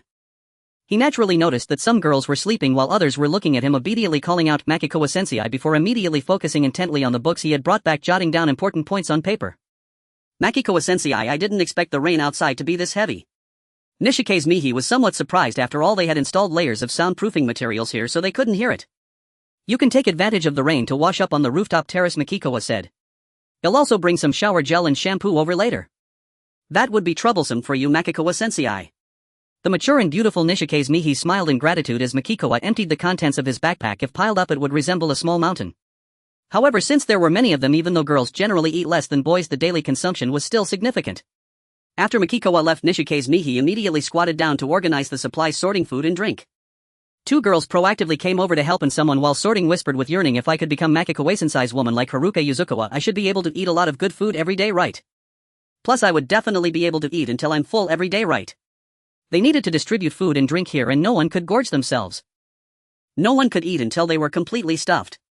"I really envy Haruka Yuzukawa and that Takasaki-san," another girl fantasized with glistening lips. "The rich broth poured over rice combined with the cooked food from the canned goods, I feel like taking a bite would make the taste of happiness explode in my mouth. If we could have some drinks or desserts after the meal, that would be even better." The other girls, who weren't sleeping and were reading, also swallowed their saliva upon hearing this. "You all stop talking." Nishikaze Mihi lowered her voice. Even she felt tempted by this. After all, in the apocalypse, who wouldn't want to eat delicious hot food and fragrant rice? An hour later, Chuan, dressed in a raincoat and carrying a backpack filled with supplies, held a route map to the police headquarters drawn by Takasaki Suzuan. He advanced through the heavy rain, leaping over obstacles with agility. Now he moved at full speed, not only fast but for quite a long time. Around 11 o'clock he had already arrived near the police headquarters, carefully observing his surroundings. The police headquarters occupied a large area and was quite tall. He planned to take a brisk walk around it first. This was both to survey the terrain and to use his senses to see if there were any moving entities inside or nearby. As he reached the southern side of the police headquarters, Chuan suddenly stopped. He heard the sound of shattering glass, distinctly different from the rain. He could easily determine that something had burst through the window of the police headquarters. He quickly raised his head in surprise, discovering that it was the No. 2 crawling mutated infected individual that had smashed through the glass. Moreover, No. 2 had suffered terrifying injuries, with flesh missing from many parts of its body, exposing its stark white bones. Additionally, 2 severely injured infected individuals followed closely behind No. 2, jumping out together. They appeared as though they had finally broken free from a sea of enemies, leaping quickly over Chuan's head and landing several dozen meters away. Chuan turned to look and found that the 2 were also crawling infected individuals, closely following No. 2, running off without looking back. Then more infected individuals jumped down, seemingly intent on chasing after No. 2. Their numbers were considerable, at least over 100. Chuan immediately began to retreat quickly. He did not expect that No. 2 was already beginning to gather its subordinates like No. 1. However, it was only recruiting others like itself that crawled. Moreover, there must be mutated infected individuals within the police headquarters. No. 2 likely brought its subordinates here specifically to hunt and consume, aiming to grow stronger. As he ran, Chuan thought to himself, given their grim appearance, it seems only 2 of No. 2's subordinates have survived, and No. 2 itself has sustained severe injuries. That mutated infected individual must be at least as powerful as No. 1, but its speed is not as fast as No. 2's, otherwise No. 2 would never have escaped. Continuing to retreat, Chuan realized that the danger level within the police headquarters far exceeded his expectations, resembling a terrifying den of monsters. He could not venture in recklessly. He needed to acquire at least 2 bottles of invisibility potion first. This way ordinary infected individuals would neither see him nor smell the scent emanating from him, only the mutated infected could. Then the ones that would accurately and swiftly come towards him would be the mutated infected individuals active within the police headquarters. Thus he needed to leave this area temporarily to hunt infected individuals nearby to level up. As he retreated, he took out his walkie-talkie, hoping to attempt contacting survivors. There were certainly survivors in all directions around the police headquarters. Not all of them, but there would definitely be teams looking for the armory to get weapons. If possible, Chuan wanted to inquire with the survivors if anyone could repair and maintain helicopters, where to find replacement parts for helicopters and where helicopters most commonly encountered issues, etc. After all, helicopters also require regular inspections, maintenance, and replacement of certain parts. Takasaki Suzune could fly, but that does not mean she could repair and maintain them. Just because someone can drive a car doesn't mean they can fix or maintain it. Although Chuan knew that there was knowledge about this in books, it would be even better if there were practical experience notes written by experienced professionals along with the theoretical knowledge in books. Moreover, as time passed, most survivors would definitely try to avoid the Tokyo area where infected individuals roamed freely. It would become increasingly difficult for him to encounter survivors in the future. So if he didn't gather information while he was still relatively likely to encounter survivors, wouldn't that be foolish? Furthermore, if there were many survivor teams nearby, the chances of gathering information would increase. In any case, if he encountered survivors and asked a few questions, that would be for the best. If not, he would just be talking and wouldn't lose anything. He followed a consistent direction, walking nearly a kilometer, when suddenly a man's voice came through the walkie-talkie. Did you come from the direction of the police headquarters? Hearing the voice, Chuan, whose perception had become exceptionally keen, also realized that the voice was coming from a building to his left. However, he didn't turn to look. Instead, he continued walking and replied, yes. How many people do you have over there? Or are you alone? Are you a lone wolf? I'm alone. You must be quite capable, right? Just average. Someone of average capability dares to roam alone outside, looking so calm and collected, not appearing anxious or worried, glancing around. The man's teasing tone came through the walkie-talkie. Of course, if your goal is the armory at the police headquarters, I advise you to give up. Don't go to your death. Chuan raised an eyebrow but asked, where are your people? In the residential building to your left. I'm on my way. After saying this, Chuan quickly made his way over. He certainly wasn't afraid. If these people intended to harm him, he would eliminate them all, just like he did with Mizushima Hiroaki, leaving no one alive. Not long after Chuan arrived at the entrance of the residential building, where a middle-aged man with rough skin and thick eyebrows opened the door, dressed in short sleeves and long pants.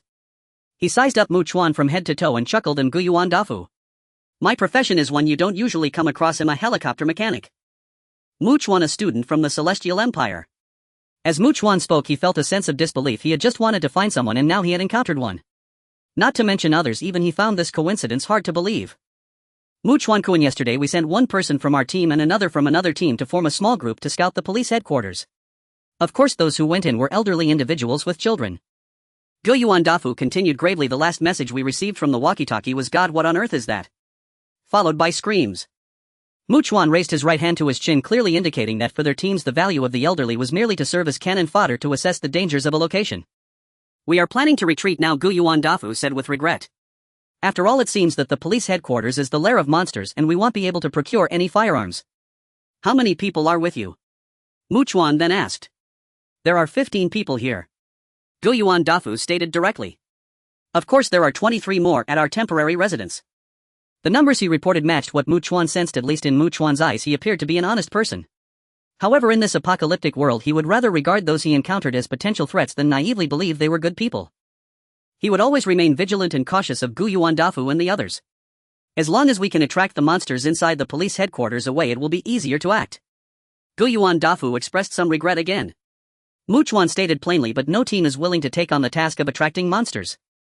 Guyuan Dafu nodded at this and enthusiastically asked, by the way, Chuan-kun, since you're alone, would you like to join our team? In such a dangerous world, a lone wanderer might not necessarily be a strong person, but someone like Chuan, who appeared to be in good condition, must possess skills and abilities. They should try to recruit him as much as possible. Chuan shook his head and clearly declined to join them. Just as Guyuan Dafu was about to say something else to persuade him, Chuan spoke up. I want to make a deal with you, Guyuan-san. A deal? I want the relevant knowledge about helicopter maintenance from you, Gu Yuan-san, as well as answers to questions such as where I can find replacement parts for helicopters, etc. It seems that the handsome and charming Mu Chuan-kun is quite an ambitious man. Gu Yuan Dafu squinted at Mu Chuan curious and asked Mu Chuan-kun, what will you provide to complete this transaction? Supplies. Mu Chuan stated directly, supplies that can fill a small truck. Gu Yuan Dafu was taken aback. The way this man spoke made it seem as if filling a small truck with supplies was an extremely easy task for him. Without any difficulty. Just how formidable was this man's capability? All right. Gu Yuan Dafu laughed heartily. In this world, encountering a strong person and not forming a friendship is truly foolish. He extended his hand, and Mu Chuan, seeing this, also reached out to shake hands with him. Then Gu Yuan Dafu said, Mu Chuan-kun, why don't you come with us to our temporary residence? You can leave if you wish, but you can return in a few days to collect what you want, as I need time to write everything in detail. Afterwards, Mukua followed Gu Yuan Dafu and others temporarily away from the police headquarters, winding their way until they arrived at their temporary residence around 4 in the afternoon. To Mukuwa's surprise, it was a campervan site surrounded by few buildings and sparse human presence with a remarkably open view. He glanced around and saw a total of 10 campervans, each equipped with solar panels on the rooftops. Mukuwa-kun will stay here. If things go wrong, we can at least drive and run over those monsters. Gu Yuan Dafu said. Moreover, it's close to the river, providing a water source. As long as we boil the water, there shouldn't be any problems. If things get extremely dangerous, we can jump into the river and swim away. We also have plenty of medicine here. He still wanted to try to persuade Mukuwa, mentioning the various advantages of this place and what each member of their team could do. For instance, there are chefs, mechanics, and welders. Mukuwa listened while noticing some elderly people and women seemed to have heard Gu Yuan Dafu and the others returning and came out into the heavy rain. The fact that they were alive indicated there were no mutated infected nearby, otherwise this group would have met their doom long ago. This was good news for Mukuwa. He could hunt the infected nearby to level up, making the area a bit safer. After all, for him now, Gu Yuan Dafu could die, but only after he got what he wanted.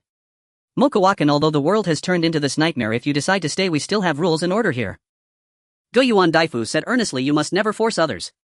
If you have certain needs, you can use food to negotiate with a woman to see if she's willing to trade. Generally they are willing, as no one wants to risk going out to gather supplies, so they can only exchange with those who have resources. Mukuwa merely came to scout the place. He had no intention of staying long. He turned to Gu Yuan Dafu and said, Mr. Gu Yuan, I'll come to pick it up in 2 days, is that alright? Mukuwa-kun, no problem. Gu Yuan Dafu nodded, somewhat shocked, and said, but at this hour are you really planning to leave? You must know it's more dangerous at night, right? See you later. After saying this, Mukuwa turned and left holding the crowbar. At this moment other men gathered around Gu Yuan Dafu. Someone whispered admiringly, Gu Yuan, this person named Mukuwa from the Celestial Empire, his abilities aside, his courage is truly remarkable. At such a time he dares to wander out alone, he must have guts. Gu Yuan, what if he doesn't survive until 2 days later? Then your efforts would be in vain. Others chimed in. Gu Yuan Dafu remained silent for a moment before sighing, this person is definitely formidable. Even if we all die, he will probably still be fine. Gu Yuan, aren't you exaggerating? Someone expressed confusion. How can he alone compare to our entire team? To put it bluntly, he's not Superman. Even if he's strong enough to fight 2 or 3 people, no, even 4 or 5, that would still be incredibly impressive, wouldn't it? In reality, they all respected Gu Yuan Dafu as he was very meticulous, calm, and had a great vision, making him a good leader. In the apocalypse, a team actually needs a leader who can allocate various tasks well, effectively utilize collective strength, and has a long-term vision. He would definitely not be a gullible fool, but during the journey with us I have quietly observed him dozens of times and found that he seems to never worry about us being a threat to him. Gu Yuan Dafu's expression was extremely serious as he said, this only means that in his eyes we are not a threat at all. Everyone exchanged glances, feeling an incredible sense of disbelief. Was Gu Yuan Dafu's evaluation of Mukuwa really that exaggerated? No matter what, we must do our utmost to recruit this person and let him join our team. Gu Yuan Dafu's eyes sparkled with determination as he said, in the apocalypse, the more strong individuals in the team, the greater the hope of survival. Bring over some of the more attractive women from our team, and when he comes to collect what he wants, let them try to win him over. Mukuwa wandered around. However, due to the sky being densely covered with heavy clouds and the rain pouring heavily, it became darker than usual, and he happened to pass by a private clinic. He thought about going in to scavenge for some medicine. The more the better. He entered while holding the crowbar, made some noise on the first floor, and found no danger approaching. Only then did he turn on his powerful flashlight to search thoroughly, only to discover that all the medicine had been cleaned out. He then opened a staff closet that could hide a person. To his surprise, he found a set of nurse's uniform that looked quite new and clean hanging inside. He stored it in his storage space. Imagining Harukawa Saika, the young and beautiful girl in a nurse's outfit, and Takasaki Suzun, who was both valiant and shy, in a police uniform. It would certainly be more interesting and enjoyable. Then Mukuwa stopped daydreaming and continued searching. After not finding much, he reached the 4th floor and came to the doorway of a room which appeared to be a lounge. The floor was quite messy with bloodstains. Mukua walked in and saw an open diary on the desk and a mobile phone. He approached and shone his flashlight on it. "This is my farewell note, but perhaps no one will ever see it. It is now 11:37 at night. I have no desire to sleep, only fear. Today the entire world has changed. The nurse I worked with, Yoshikawa Yuka, was attacked on her way to work this morning. According to her, there are mad people everywhere and she was bitten by one. I examined her wound. It wasn't too serious, just a bite, but Yuka seemed in very poor condition. I decided to take her to a big hospital, but before I could leave, Yuka had already died. I kept confirming and found it hard to believe she was just bitten. How could she die? I also found that I couldn't get through on the phone or mobile, and it seemed chaotic outside. Remembering what Yuka said before she died, I realized the severity of the situation. I immediately blocked all the entrances on the 1st floor and searched for any food I had waiting for rescue. Wait. I seem to have forgotten to bring my hamster that I kept on the 1st floor. I can only let it go after all food is scarce and I can't share it with the hamster. Rather, at a necessary moment, that hamster would have to be my food. What's going on? Am I hearing things? Why is there strange noise coming from downstairs? Could Yuka still be alive? No. How could she come back to life after being dead for so long? But if Yuka didn't come back to life, then who was making the noise? I could only block the door of this lounge tightly with things. After blocking it securely, I finally felt a bit of safety, but my hand trembled as I held the pen and I could barely write anymore. I decided to use my phone to film and leave a video farewell. Having reached this point, there were no more words. Mukua looked at the mobile phone, picked it up and found it was out of battery and couldn't turn on. He immediately took out a generator from his storage space, found a charging cable and began charging the phone. After all, the rain was pouring heavily and the sounds all around were crashing, significantly masking the noise from the generator. He then turned on the phone and found there was no password set. He directly entered the photo album and found the latest video that had been shot. The phone should have originally been in a vertical position aimed at a woman. She looked pale and nearly on the verge of a breakdown, staring at the phone, terrified to the point where her teeth were chattering, her voice trembling with a sobbing tone. I hear something coming up the stairs. There's absolutely no place to hide here. Mukua immediately understood that Yoshikawa Yuka had mutated after eating the mobile phone owner's hamster, gaining the sense of smell and detecting the presence of living people on her. Moreover, the time of mutation was definitely much earlier than the first one. She must be even more terrifying, especially as the longer the mutation lasts, the higher the intelligence. If the mutated infected in the police headquarters is indeed Yoshikawa Yuka. Mukua felt a headache just thinking about it. Something is banging on the door outside. The woman in the phone spoke tremulously and Mukua also heard the bang sound echoing continuously. Not only that, but there were sounds like sharp knives repeatedly scraping against the door. It was extremely piercing and unsettling. The sound filled one's heart with an endless sense of horror and fear, making one feel as if they were drowning and nearly unable to breathe. Chuan clearly saw the woman on the phone screen, her face pale and her expression twisted in extreme fear, constantly turning her head in terror, beginning to speak incoherently. Yet the sounds of banging and scratching against the door never ceased. It was as if a vengeful ghost outside was trying to break in. Just 10 minutes later, the wooden door was smashed open and Chuan immediately saw a mutated infected person easily shatter whatever was blocking the door. His complexion changed slightly. On the left cheek of Fumura Yuka, a small lump had formed resembling a small and elongated black cyst. However, he quickly discovered that there were also similar lumps on her neck, left knee and the back of her right hand, pulsating like a heart. Overall, it was quite similar to the mutated infected person he encountered at Sakura May Private Girls' School, with dense and protruding lines extending outward from the 4 small cysts as if they were all trying to connect. But the lines were not red, they were black. Chuan swallowed hard with some difficulty. Based on his experience from killing the mutated infected person at Sakura May and No. 1, to take down this mutated infected person, he needed to blow its head off and destroy all the pulsating cysts. Otherwise it would definitely not die. From this, it was as if it had 5 lives. The key was that there might be hidden spots he couldn't see, like behind. He naturally remembered that the mutated infected person at Sakura May had grown out of the back. Chuan's expression was grave. Not only was there a super terrifying mutated infected person in the adjacent Bunkyo district, but it turned out there was also one in Chiyoda district. However, if this Fumura Yuka in the police headquarters was indeed the one, it also had its advantages for him. He had already gained some information in advance, not completely ignorant, and did not have to wait until an official encounter to understand. Then a woman's scream came from the phone, followed by the horrifying roar of the infected. It swiftly approached, lunging at the woman, smashing into the desk. The phone fell and the screen suddenly went black, but it still recorded the sounds. The woman seemed not to have been immediately killed by the mutated infected, but was cruelly eaten alive, her chilling screams continuing for over 10 minutes before they finally ceased. Chuan slowly put down the phone, stored the generator and phone into his storage space, and walked to the broken window, feeling that the mutated infected should have left after enjoying its meal. He pondered further. Setting aside whether the mutated infected in the police headquarters was indeed Fu Moriyuka, why did it occupy the police headquarters? Was there something there that attracted it? To attract a mutated infected. There could either be other mutated infected or many living people. Otherwise, what else could it be? Or did it consider that place as its hiding and resting spot during the day? Mu Chuan gazed deeply ahead. Regardless, he had to enter the police headquarters. After all, the items in the armory were essentials for him. As long as he could obtain them, he would gain a lot of ammunition. Then every night he could stay in a safe place and continuously practice his shooting skills with ample ammunition, becoming a sharpshooter who never misses while also blasting ordinary infected from a high vantage point to gain experience points.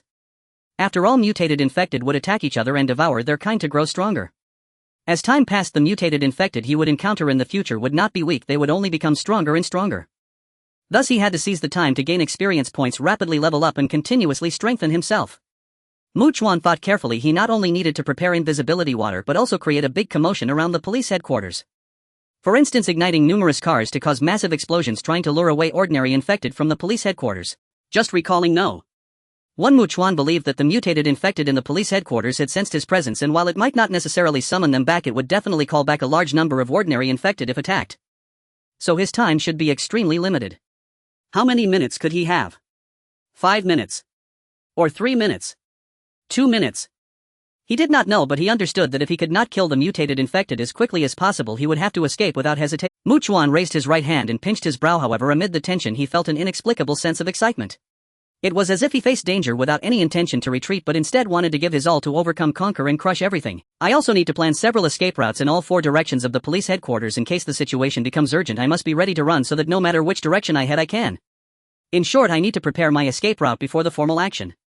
Besides, last time I jumped from a height of 6 to 7 meters without any problem while carrying Suzu, so when I jump from a height of 10 meters, no 11 or 12 meters without carrying anyone, it should also be fine. In any case, even if I really have to run, I don't need to go down to the 1st or 2nd floor. I can jump out of the window directly from the 3rd or 4th floor or even the 5th floor. On the other side. In an apartment building. At the entrance to the rooftop, Yusakawa Haruka sat guard, holding a flashlight, carefully and intently looking at the medical books left by Mu Chuan in the morning. She was not foolish. Mu Chuan clearly intended to designate her as the team's doctor. She could not let Mu Chuan down. At this moment, Yusakawa Haruka heard footsteps and turned her head. Takasaki Susan was only wearing a relatively loose short-sleeve shirt and slippers, casually tying her long black hair into a bun, looking somewhat cute as she approached her. Without closing the book, Yusakawa Haruka turned and softly asked, "Are you unable to sleep, Susan?"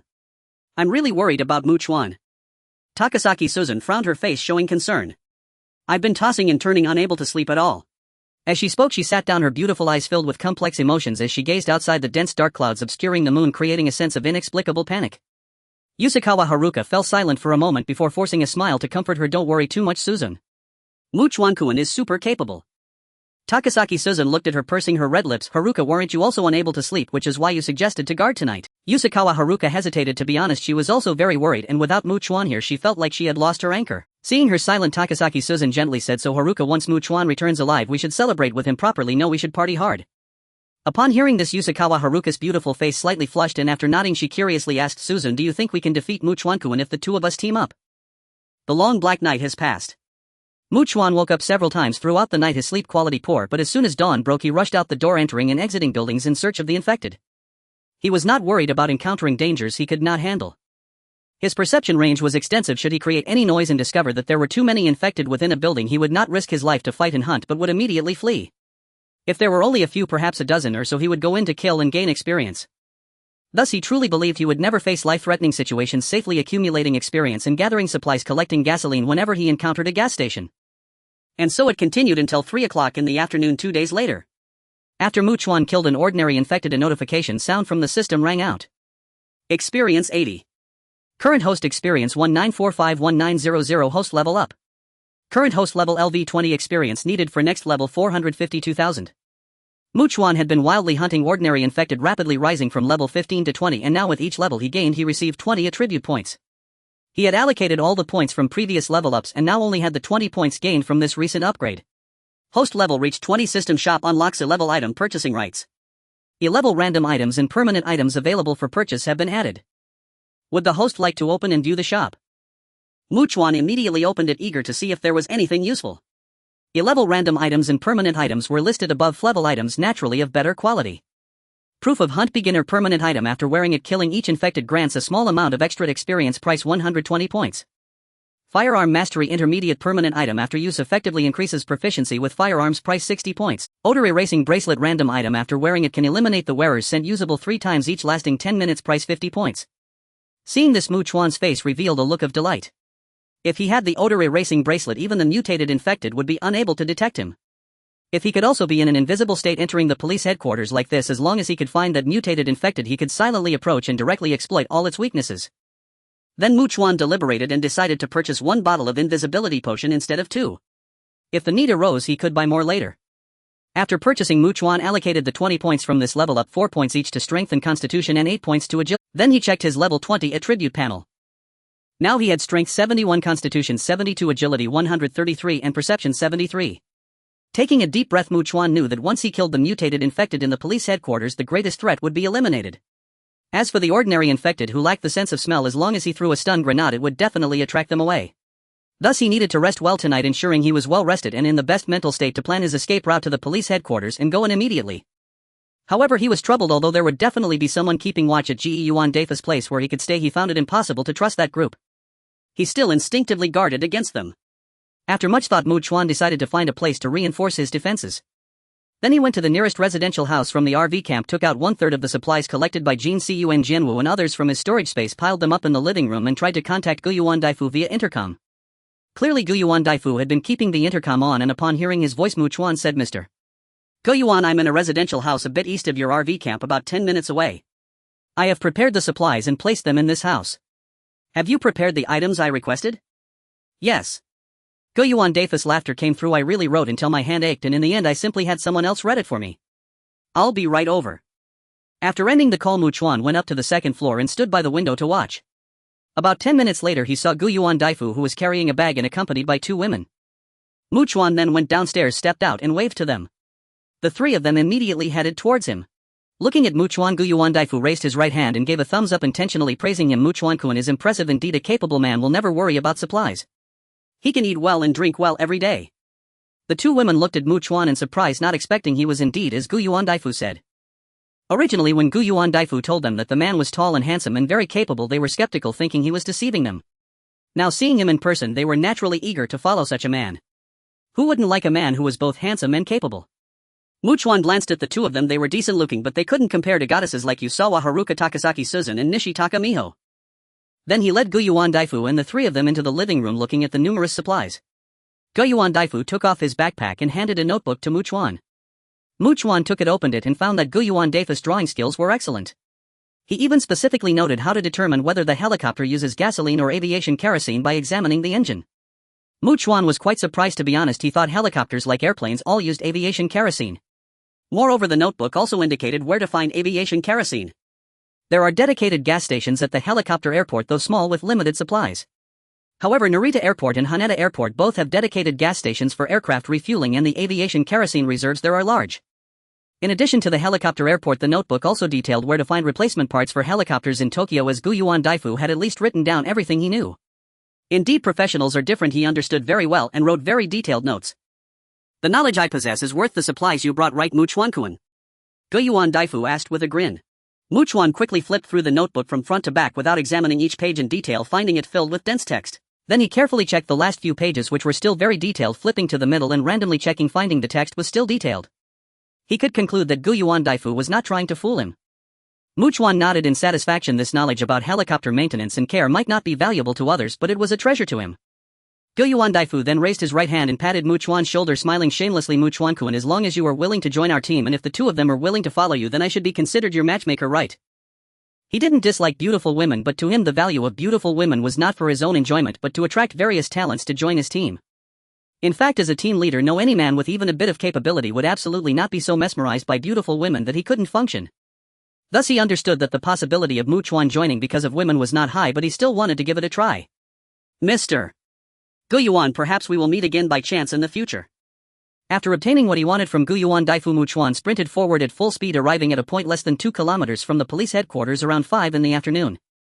He was searching for a house that appeared relatively intact, with a closed front door and unbroken windows.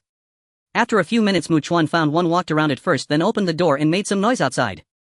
Even without sensing any imminent danger, Chuan cautiously checked the surroundings after entering and then began to barricade all the doors and windows of the first and second floors with furniture.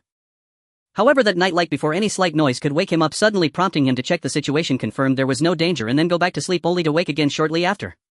He was alone in a place not particularly safe and lacking a sense of security. He instinctively maintained a high level of vigilance, unable to sleep deeply. When dawn broke, the sleep-deprived Mu Chuan left the house and hurried towards the police headquarters, having planned 4 escape routes in the cardinal directions centered around it. He prepared a total of 16 escape routes, ensuring that in case of an emergency, no matter which direction he chose, there would be several routes available. This actually consumed quite a bit of his time. After contemplating, he decided to return to his safe house for a good rest. When Mu Chuan returned to his apartment building, it was already past 3 in the afternoon. He went up to the 4th floor and saw Chuan Xingxiang sitting there reading. Takasaki Susan was nowhere to be seen. "Welcome back, Mu Chuan-kun." With a joyful smile, Chuan Xingxiang turned around, stood up, and rushed into his arms. The two embraced each other, engaging in a war of words for a while. After 10 minutes, they finally separated.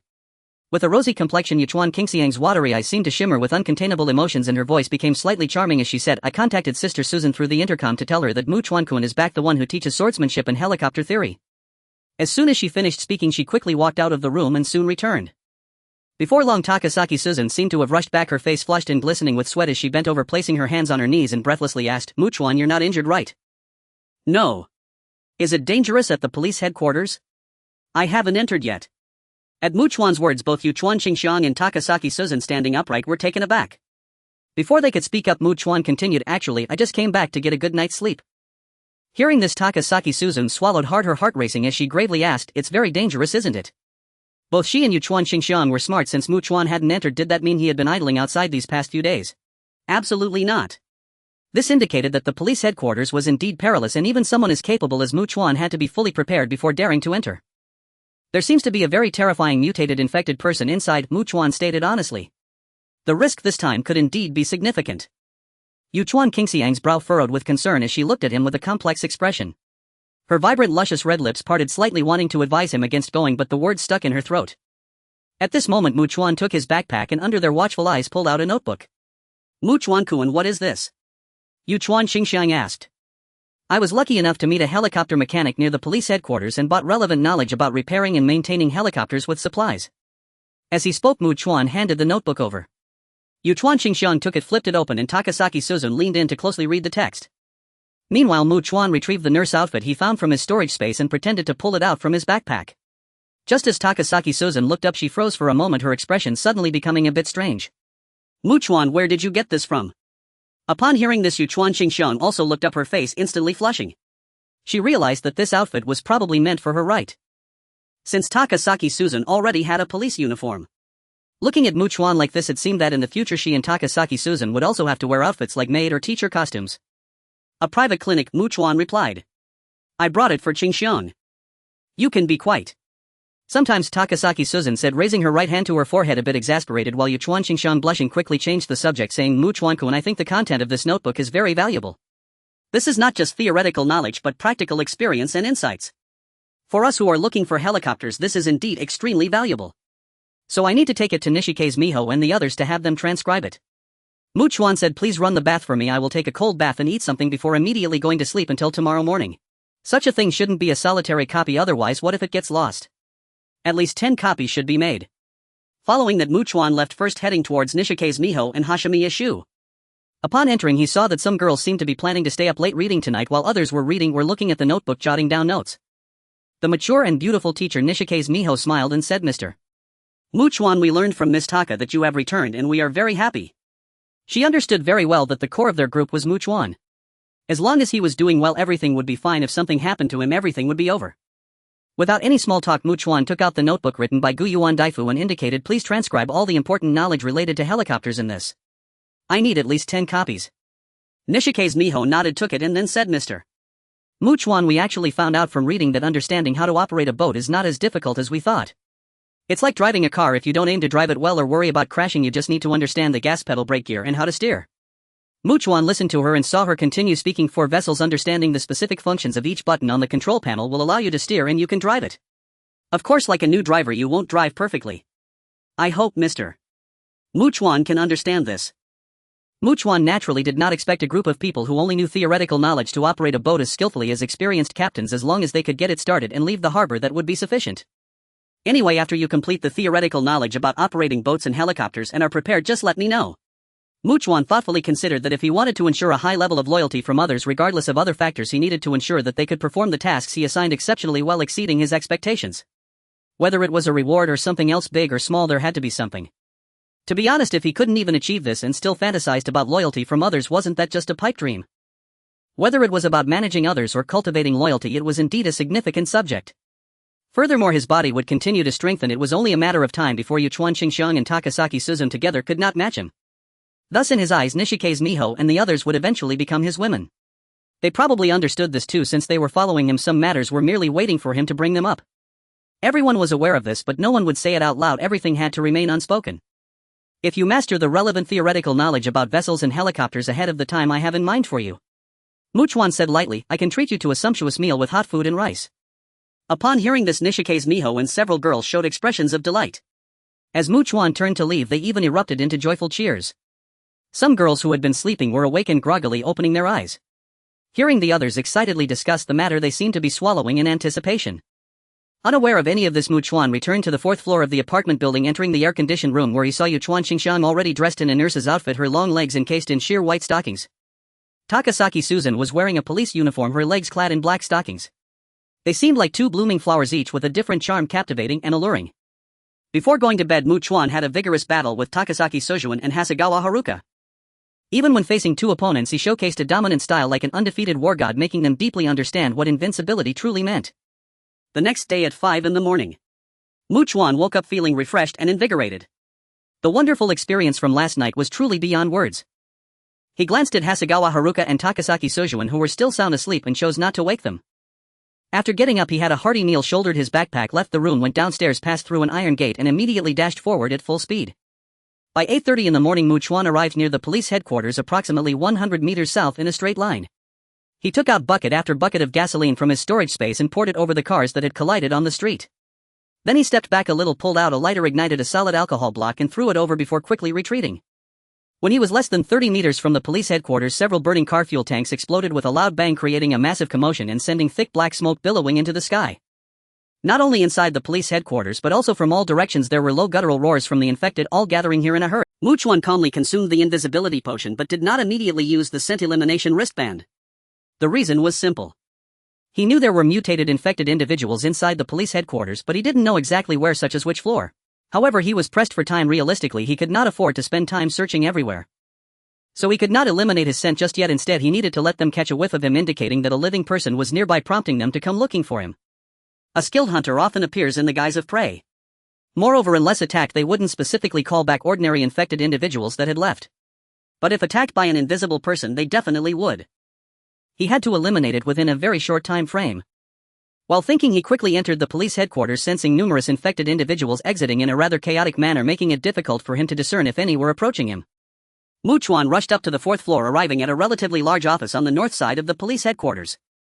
Now, with many infected drawn south, there were fewer in the north. Even if he couldn't handle things, jumping out of the window from here would be much safer. He felt quite anxious. The invisibility potion lasted only 10 minutes. Why hadn't the mutated infected shown up yet? Chuan was anxiously waiting, hoping that the mutated infected inside the police headquarters would appear before him at any moment, constantly checking his watch to see how much longer he could remain invisible. A minute later, Chuan sensed something approaching rapidly to the office where he was, with heavy footsteps. Each footstep made him feel a significant sense of pressure, as if a heavy hammer were constantly striking his heart. He could tell without seeing that the mutated infected in the police headquarters must be quite large, and it wasn't moving slowly at all. Without any hesitation, he burst out of the office. After all, the office was quite spacious, but the corridor outside was relatively narrow. If it was really large, that would limit its movement somewhat. Of course, if he was mistaken and it wasn't as large as he imagined, he could always retreat back into the office. While in an invisible state, Chuan saw a mutated infected standing over 2 meters tall. If the first one felt strong to him, this one felt quite fat, appearing very bloated. Moreover, it had a bulging black cyst on its cheek about the size of a basketball. It looked as if it had grown a strange head on its face, squishing its eyes, nose and mouth all together, distorting its features in a horrifying manner. Additionally, there was a similarly sized black cyst on its neck, bending it completely, making it seem as if its head was glued to its left shoulder.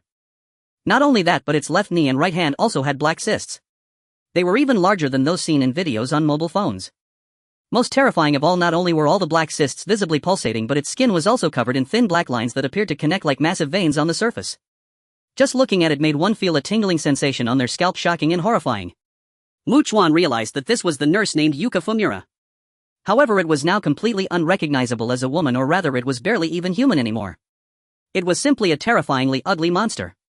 The transformed Yuka Fumura stopped, seemingly confused as it clearly sensed the scent of a living person yet could not see anyone. Without hesitation, Chuan activated his scent elimination wristband and swiftly took out a large machete from his storage space, gripping it tightly as he charged at Yuka Fumura. There were too many black cysts on its body and they were far too dispersed, he couldn't possibly burst them all at once.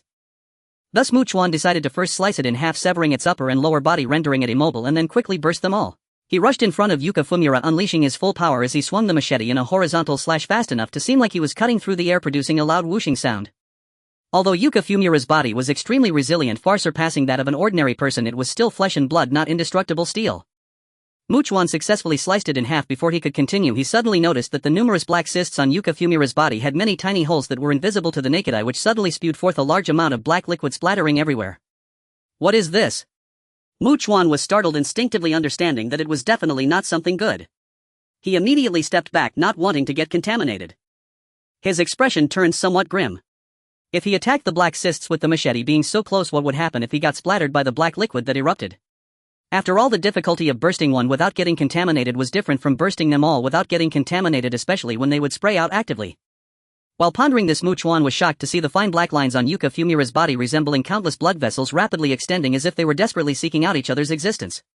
After connecting together, they suddenly pulled the separated parts closer, allowing Yuka Fumura to easily return to its original state, with even the wound from being sliced in half by the machete completely healed, standing up unscathed. Seeing this scene, Chuan was filled with incredible shock, while Yuka Fumura, who had been attacked, let out an ear-splitting roar of rage, summoning the ordinary infected that had been drawn away by the earlier explosion back. Chuan knew that a large number of ordinary infected were about to come upstairs. Time was extremely tight. Calm and composed Chuan was acutely aware that he had at most 2 minutes, no, perhaps even less. If he couldn't handle the situation, he would have to retreat without hesitation.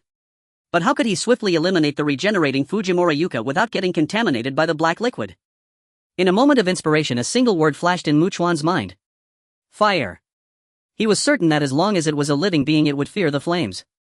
With this thought, Chuan quickly retrieved a barrel of gasoline from his storage space, and taking advantage of his invisibility and odor concealment, he swiftly circled around the roaring Fujimura Yuka. This way he could thoroughly douse her with gasoline while observing whether there were any of those black cysts behind her. Instantly, the heavy scent of gasoline filled the air. Fujimura Yuka flailed her arms wildly, striking in every direction as all the black cysts on her body spewed forth large amounts of black liquid. Fortunately, she was completely unaware of Chuan behind her, and there were no black cysts at her back, making it a safe zone for him. Then Chuan took out another barrel of gasoline and continued to soak her. The grotesque and terrifying Fujimura Yuka suddenly turned around, letting out a roar. However, she still saw nothing aside from the smell of gasoline. She couldn't detect anything else. Faced with such a strange situation, she seemed inclined to flee and began to move. At that moment, Chuan swiftly circled back behind her and decisively took out a lighter to ignite it. In an instant, a raging flame erupted. The heat wave hit him. Fujimura Yuka transformed into a burning monster. The excruciating pain from the flames caused Fujimura Yuka to unleash a series of wails filled with extreme agony, as if she were blind, crashing about in all directions. Chuan quickly arrived at the stairway, discovering that quite a number of ordinary infected individuals had rushed up, each one recklessly trying to extinguish the flames on Fujimura Yuka. But it was gasoline, how could it be easily extinguished? They needed sand or fire extinguishers. Thus those ordinary infected who charged in not only failed to diminish the flames but were also engulfed by the raging fire, emitting mournful cries as they rolled away from Fujimura Yuka. Chuan seized the moment and took out another barrel of gasoline, decisively adding fuel to the fire. To prevent more infected from rushing up, he also poured gasoline on the stairs. The flames continued to spread. This forced them to find another route up the stairs. Yet despite Fujimura Yuka's continuous howls, some of them stubbornly charged headlong, only to roll about in the blazing flames until they lay still. Chuan heard the system's prompt indicating he had gained experience points. It seemed ordinary infected were easily burned. Then Chuan saw Fujimura Yuka jump from the 4th floor window. He quickly walked to the window and looked down. Fujimura Yuka seemed largely unaffected, maintaining her incredible speed. Chuan was genuinely taken aback. He hadn't expected her to be so resilient to fire. Even though he had long realized that Fujimura Yuka mutated much earlier than number 1, transforming on the very first day of the apocalypse, making her even more terrifying and powerful, this was still too outrageous. Although Chuan had no clue where she intended to go, he could not let her escape. Without hesitation, he jumped down. In that instant, Chuan already guessed what she was planning. Was she trying to find a river? Because when he previously plotted his escape route, he indeed noticed a river not far from the police station. right in front of where Fujimura Yuka was racing towards. As he chased after her, Chuan took out a sharpened solid steel bar from his storage space and threw it with all his might at the straight-running Fujimura Yuka. It easily pierced through Fujimura Yuka's corpulent body, yet it did not affect her movement at all. She effortlessly discarded it and continued her frantic dash forward. I must entangle her, Chuan thought to himself, and then continue adding fuel to the fire. He believed that as long as the flames burned long enough, Fujimura Yuka's fate would surely be complete obliteration. Roar! The now fully grotesque and terrifying Fujimura Yuka sprinted rapidly, constantly letting out roars. A large number of infected were desperately gathering towards her. Meanwhile, Chuan had enhanced his agility, moving at great speed. However, just as he got close, only 10 meters away from Fujimura Yuka, he was shocked to see black liquid pouring from her body, splattering everywhere. Not wanting to get contaminated, Chuan had to dodge, which increased the distance between him and Fujimura Yuka. But some of the ordinary infected who reached Fujimura Yuka's side quickly got contaminated by the black liquid, their flesh corroded, revealing skeletal remains as they emitted cries of pain. Chuan felt a chill. Was that black liquid that dangerous? Moreover, Fujimura Yuka knew he was approaching. Even though there was currently no smell and nothing visible, the nearby infected's growls created a raucous noise. He could still hear footsteps as he sprinted closer to Fujimura Yuka. The closer he got, the more apparent his footsteps became to her. I can't believe she's aware of my footsteps even in this state. Seeing the river ahead, Chuan found it hard to believe. Fujimura Yuka, engulfed in flames and emitting dark smoke, was rushing towards it like a traveler in an endless desert encountering an oasis. Oh no! Chuan's heart sank, but he was already too late to take any action to stop her. Fujimura Yuka had jumped down. It's important to note that gasoline is less dense than water and is not water-soluble. Now it burned on the surface of the water while Fujimura Yuka had not emerged from the river. Chuan genuinely felt that these mutated infected were incredibly difficult to hunt. At that moment he noticed that Fujimura Yuka did not appear to be swimming up from the river, but rather struggling to crawl up like someone who had sunk to the bottom. Her skin had burned away, exposing charred flesh, and the black cysts the size of basketballs had been incinerated, leaving only the one on her face. Chuan felt a pang of regret. It seemed that if she had burned just a little longer, Fujimura Yuka would have been finished. However, Chuan soon raised an eyebrow. He realized that Fujimura Yuka was looking in his direction. Chuan suddenly understood that his invisibility had likely worn off, revealing his form. Surrounded by a multitude of infected constantly emitting low growls from all directions, he remained unfazed as he looked around quickly. Everywhere were infected individuals, all of them glaring hungrily at him. He felt as if he were surrounded by countless terrifying and brutal man-eating monsters. Now Chuan discovered that his excitement outweighed his tension and he felt no fear whatsoever. For him, rushing through the burned remnants of the severely damaged Fujimura Yuka and jumping into the river to swim to the other side posed no difficulty at all. Several infected individuals were already rushing towards him, yet Fujimura Yuka unexpectedly let out a loud roar. All the infected seemed to be stunned, retreating several dozen meters before stopping. Chuan narrowed his eyes, seeing Fujimura Yuka charging towards him. He immediately understood that Fujimura Yuka, who had been so severely injured by him, harbored intense hatred and wanted to kill him personally to vent her frustrations. Otherwise, Fujimura Yuka would have commanded the other infected to attack him as well, rather than specifically scolding them to retreat. Thus he gleaned a rather important piece of information. The mutated infected possess feelings of hatred and vendetta. They can hold grudges and seek revenge. Once provoked, unless they are like the second one who cowers in fear at the sight of him, completely terrified and not daring to lift a hand, simply fleeing at the first opportunity. Otherwise, even if they could escape, they would actively seek him out. Even with the last remaining weakness, Fujimura Yuka chose to confront him unknown out of hatred, which made Chuan feel her intelligence was far inferior to the second one. If it were the second one, it certainly wouldn't do something so foolish. He easily dodged the furious attacks of Fujimura Yuka, who seemed to be in a frenzy. Bang! Her left claw struck the ground, leaving several deep claw marks and creating a loud noise while kicking up a cloud of dust. Chuan glanced at it. If that strike had landed on him, even if he didn't die, he would definitely be severely injured and unable to continue fighting. He decisively took out a sharply honed, nearly 3-meter-long solid steel rod from his storage space, intending to use it as a pole weapon. At that moment, Fujimura Yuka's left hand attacked again. Chuan swiftly struck back, his steel rod easily piercing through Fujimura Yuka's left hand, then quickly withdrawing it, only to see the wound visibly healing at an alarming rate. Indeed, he had to shatter her weakness to kill her. This strike seemed to only intensify Fujimura Yuka's anger and hatred toward Chuan. She let out a desperate, piercing roar, charging at him in a frenzy, while the last remaining black cyst the size of a basketball spewed forth black liquid. But the quantity was indeed not substantial. Clearly this black liquid was not infinite, and considering how much she had used earlier, there was hardly any left. However, Chuan knew he couldn't get contaminated. He had to retreat. He was not only paying attention to Fujimura Yuka but also keeping an eye on his surroundings. He couldn't simply pretend that so many ordinary infected didn't exist. At this moment, another strike from Fujimura Yuka came, her claws fierce as if they could easily tear everything apart. Chuan dodged Fujimura Yuka's attack again, taking out a large machete from his storage space, planning to once more attempt to cleave her in half, then immediately switch back to the steel rod to pierce that black cyst. To his astonishment, he saw that a small narrow black cyst had sprouted from the area where Fujimura Yuka had previously had the black cyst, as if it was beginning to grow anew. Is this for real? It grew back so quickly. Chuan gasped, suddenly realizing that he had to use fire. Otherwise, even if he had a rocket launcher that could blast her to smithereens based on previous experiences, Fujimura Yuka might still be able to regenerate. Thus Chuan hesitated not for a moment, quickly sprinting with all his might, jumping into the river, deciding to concoct 2 more bottles of invisibility potion before returning to deal with Fujimura Yuka. Upon swimming to the opposite bank, Chuan immediately noticed that Fujimura Yuka had not entered the river but had also not stood idly on the riverbank watching him. She had already moved, heading towards the bridge. This clearly indicated that unless he truly died, she would definitely continue to hunt him down. A large number of infected followed closely behind, sweeping in like a tide. I've caused her such devastation. She harbors intense hatred and has no intention of letting me go. Or does she understand that if I escape, it would be akin to letting a tiger return to the mountain? For her, it could mean endless trouble. If I don't die, she can't be at ease in the future.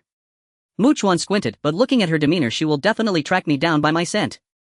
Although he still had a scent-eliminating bracelet he could use twice, temporarily evading Fujimura Yuka's tracking wasn't difficult, but the bracelet couldn't be used indefinitely. Moreover, judging by Fujimura Yuka's current behavior, even if he ran away, she would certainly search for him everywhere in Chiyoda. Thus discovering him by his scent was only a matter of time. Furthermore, whether hiding or fleeing, it was impossible to truly resolve the danger. Chuan's mind raced. He reinforced the equipment room in Scorching Private High School into what resembled a steel fortress safe house. Once Fujimura Yuka entered, he would trap her inside, fill it with gasoline, and he would surely burn her to death. Since he couldn't rush in and engage in a heathen fight now, he needed to devise a clever plan. After all, he had reason to believe that it would primarily be Fujimura Yuka breaking down the door. First, the combined strength of 6 or 7 ordinary infected could never match her. Secondly, the door was only so wide, realistically allowing at most 2 or 3 infected to crash into it together.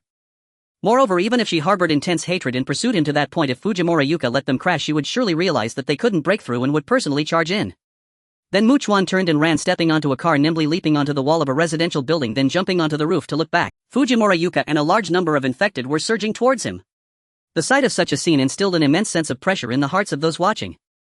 The commotion was indeed considerable. It startled the infected hiding in nearby buildings from the sunlight, who then began breaking down doors and windows to emerge.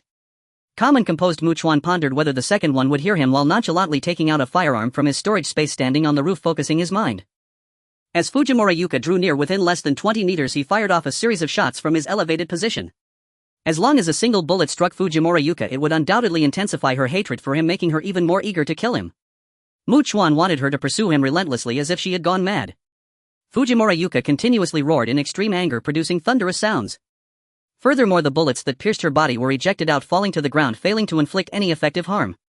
Only then did Chuan stow away his firearm and begin to run. After leaping across several residential rooftops, he fired at the pursuing Fujimura Yuka once more. As for those infected on the ground, Chuan paid them no mind. Unless they were like the second one and her subordinates, ordinary infected could never leap up, but if such types existed, they would have likely been discovered and recruited by the second one long ago. On the other hand, even if there were, how many could there be? Even if 6 or 7 jumped up together, Chuan was not afraid he could take them all down and gain some experience points. He continued this pattern, walking a stretch, stopping intentionally as Fujimura Yuka got very close, firing several shots. As long as a useful bullet hit her, causing her pain again, he would immediately stow his firearm and continue. As the evening sun set, Chuan arrived near Scorching Private High School, not looking back, sprinting at full speed straight for the equipment room. Upon entering, he closed the iron door and stacked a large amount of construction steel behind it from his storage space. He was determined to ensure Fujimura Yuka could not break through. He needed to first cut out a hole with a cutting gun that would allow him to escape. Once he ignited the gasoline, Fujimura Yuka was now quite large and she could never fit through the hole he could. Afterward, he would go to the door, remove the construction steel blocking the iron door, allowing Fujimura Yuka to easily break through. She would never anticipate this. She would be unable to control her momentum, crashing deep inside and unable to stop for a short time. Thus, at the moment of letting her in, he had to prepare to do 2 things. First, take out a large amount of construction steel from his storage space to fully block the entrance again.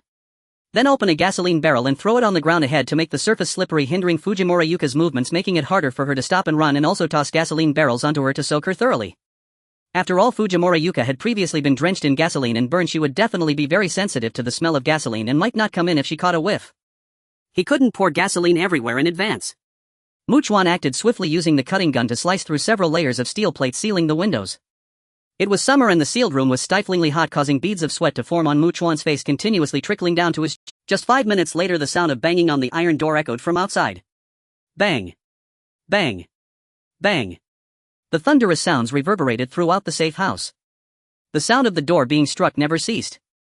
However, with the iron door and the heavy construction steel piled behind it, no matter what was slamming against the door, it was impossible to break through. At that moment, Chuan still had the leisure to think that the mutated infectee Fusiun Yujia could not possibly be exaggerated enough to break steel with its flesh and blood. Finally, he finished cutting the escape hole, put away his tools, and quickly approached the door, taking a deep breath with a serious expression. He retrieved 2 barrels of gasoline from his storage space, one in each hand.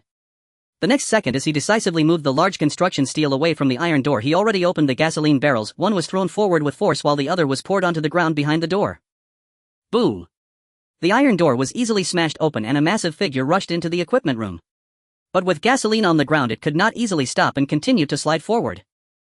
Chuan confirmed that it was indeed Fusiun Yujia who broke the door. He took out a large amount of construction steel from his storage space and quickly piled it at the entrance to prevent ordinary infectees from entering.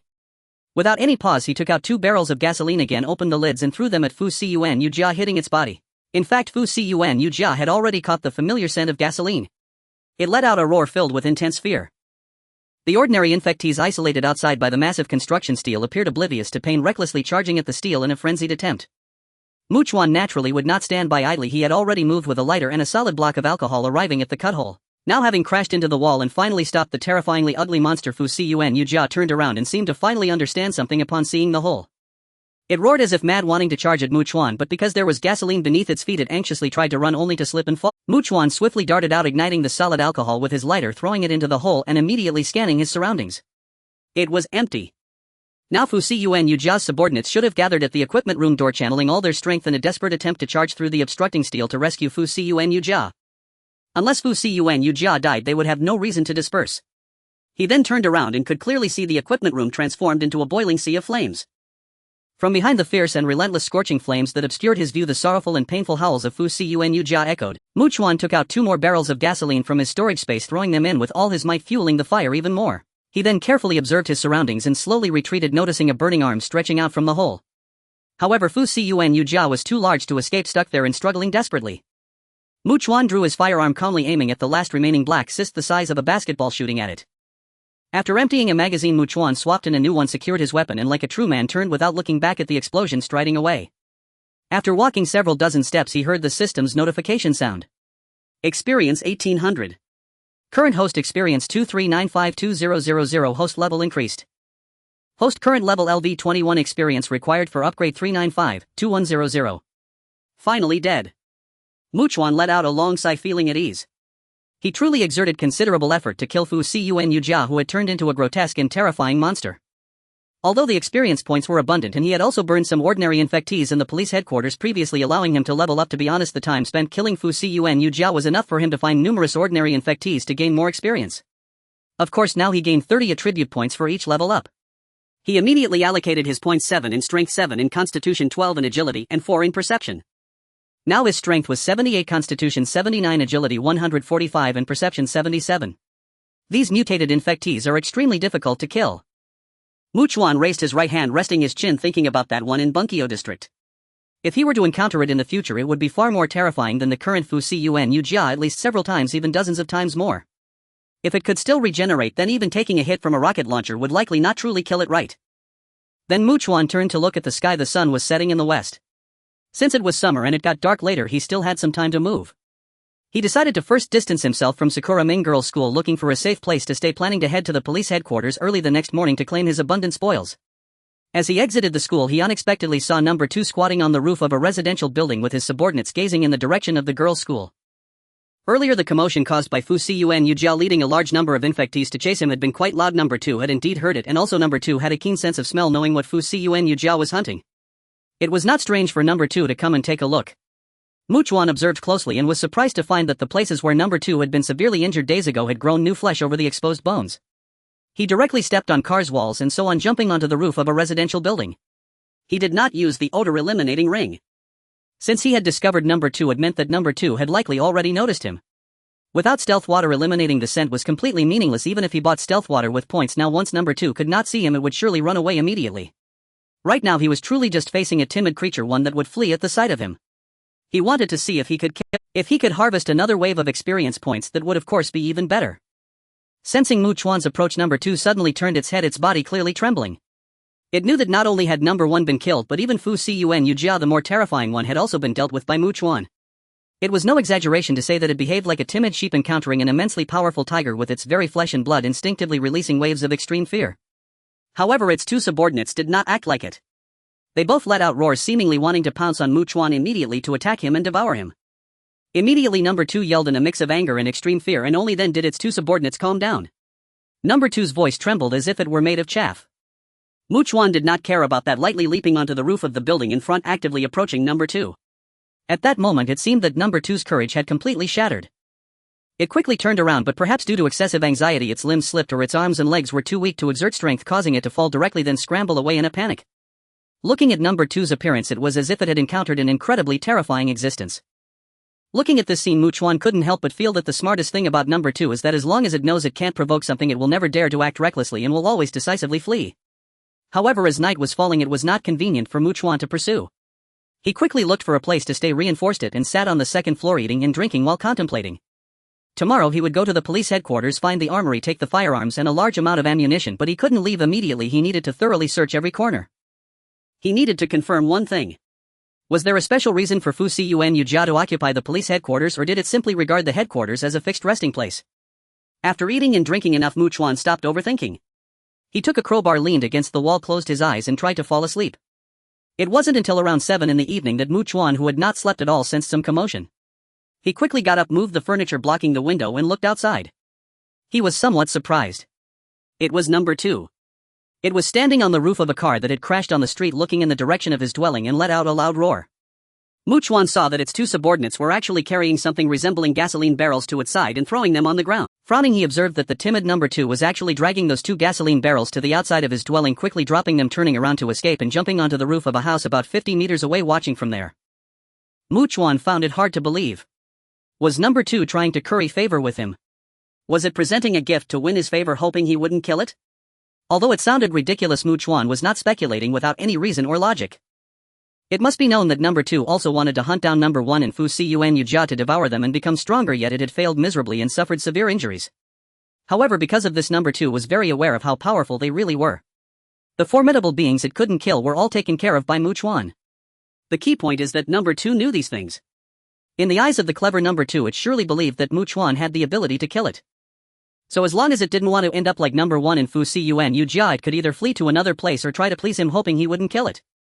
Otherwise, realistically speaking, what else could number 2 do? But number 2 couldn't run away. In other places, the mutated infected would definitely want to kill number 2 and devour it to become stronger. For example, that one in Bunkyo Ward.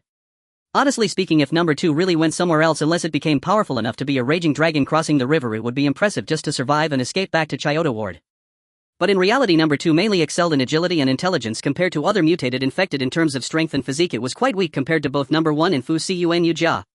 If it couldn't act as a raging dragon crossing the river and had to stay here, then if Mu Chuan truly wanted to eliminate it, that would be a weakling targeted by a strong opponent, especially when that strong opponent wanted to kill the weakling. Dying was merely a matter of time. Now Mu Chuan's mind was unusually serious. The cleverness of number 2 surpassed his imagination, but it also revealed to him the degree of fear and dread number 2 had towards him. Perhaps it was already as deep as the sky and as vast as the sea. Even if he lent number 2 1,000 brave hearts, would it dare to show a bit of courage in front of him? Then he opened the window on the second floor and jumped down to the ground. In his eyes, number 2 posed no threat to him. He wasn't afraid of it attacking him. As long as number 2 dared to approach him, killing it would be far easier than killing number 1 or Fu Cun Yujia.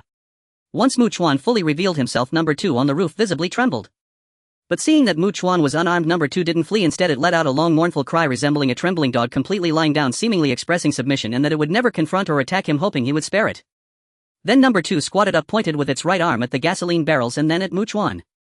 After that, number 2 quickly ran away with its 2 subordinates. It seemed to fear that if it stayed even a second longer, Mu Chuan would kill it. Mu Chuan walked over, picked one up to examine, and was indeed somewhat shocked. It was filled with gasoline. They must have found it from a gas station, right? And specifically brought it to him. Was it because he had previously used gasoline against Fu Cun Yujia and number 2 knew he could use something with this scent? Mu Chuan was not polite. He stored it in his spatial storage and returned to the dwelling, closing his eyes to rest.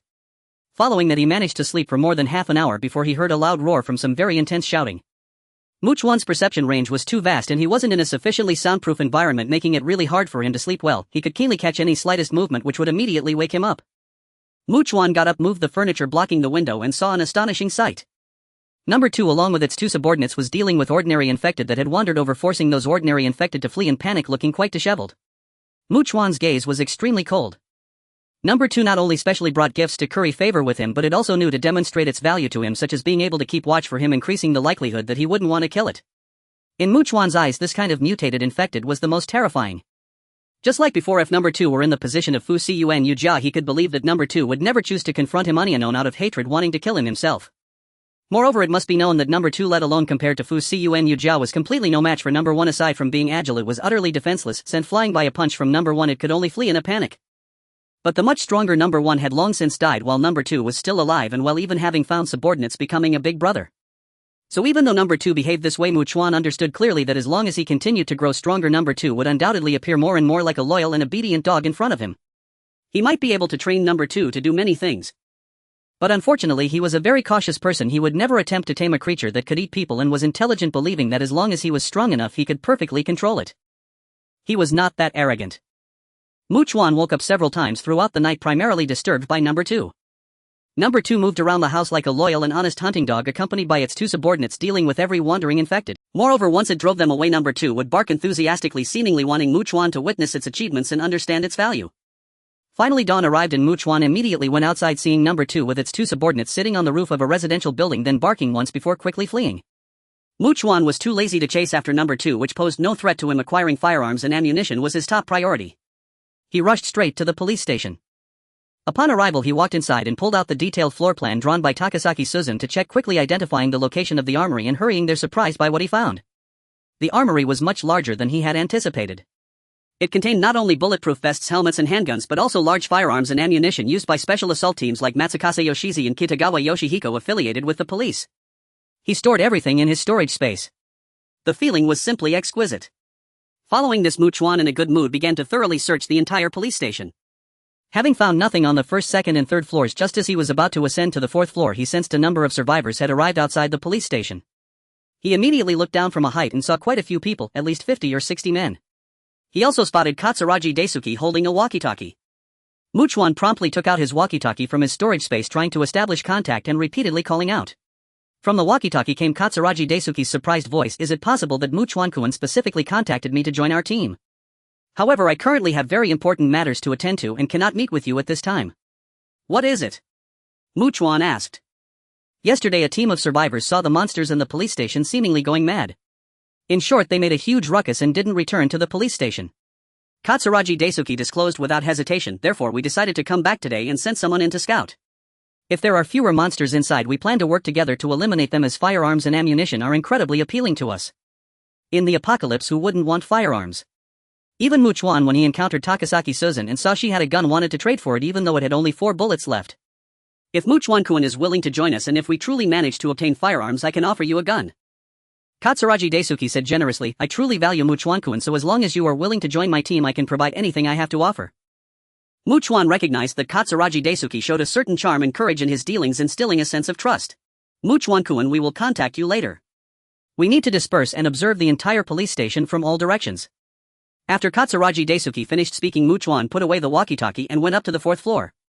While continuing his detailed investigation, he sensed 3 individuals entering the 1st floor of the police station. However, they moved slowly, as if treading on thin ice, observing their surroundings with every step. Chuan meticulously and swiftly checked the 4th floor without any discoveries. He then proceeded to the 5th floor and entered a conference room. To his astonishment, he made a shocking discovery. There were 5 deceased infected individuals inside. He boldly approached, squatted down, and examined them closely, feeling a jolt of fear as he realized they were all mutated infected. Moreover, they were all male. Chuan turned their bodies and found completely shriveled black sacks. Why did they possess such things? Could it be that Tamamura Yuka wanted to create mutated infected that would obey her? However, considering Tamamura Yuka's gender and the fact that all these mutated infected were male with not a single female among them, Chuan's mind conjured another idea. Could it be that Tamamura Yuka wanted to breed? In Chuan's eyes, even though they had turned into man-eating monsters, they had not entirely lost their biological instincts, and he could be sure they still possessed a survival instinct. Just like why Number 2 went out of its way to please Chuan, desperately showcasing its value.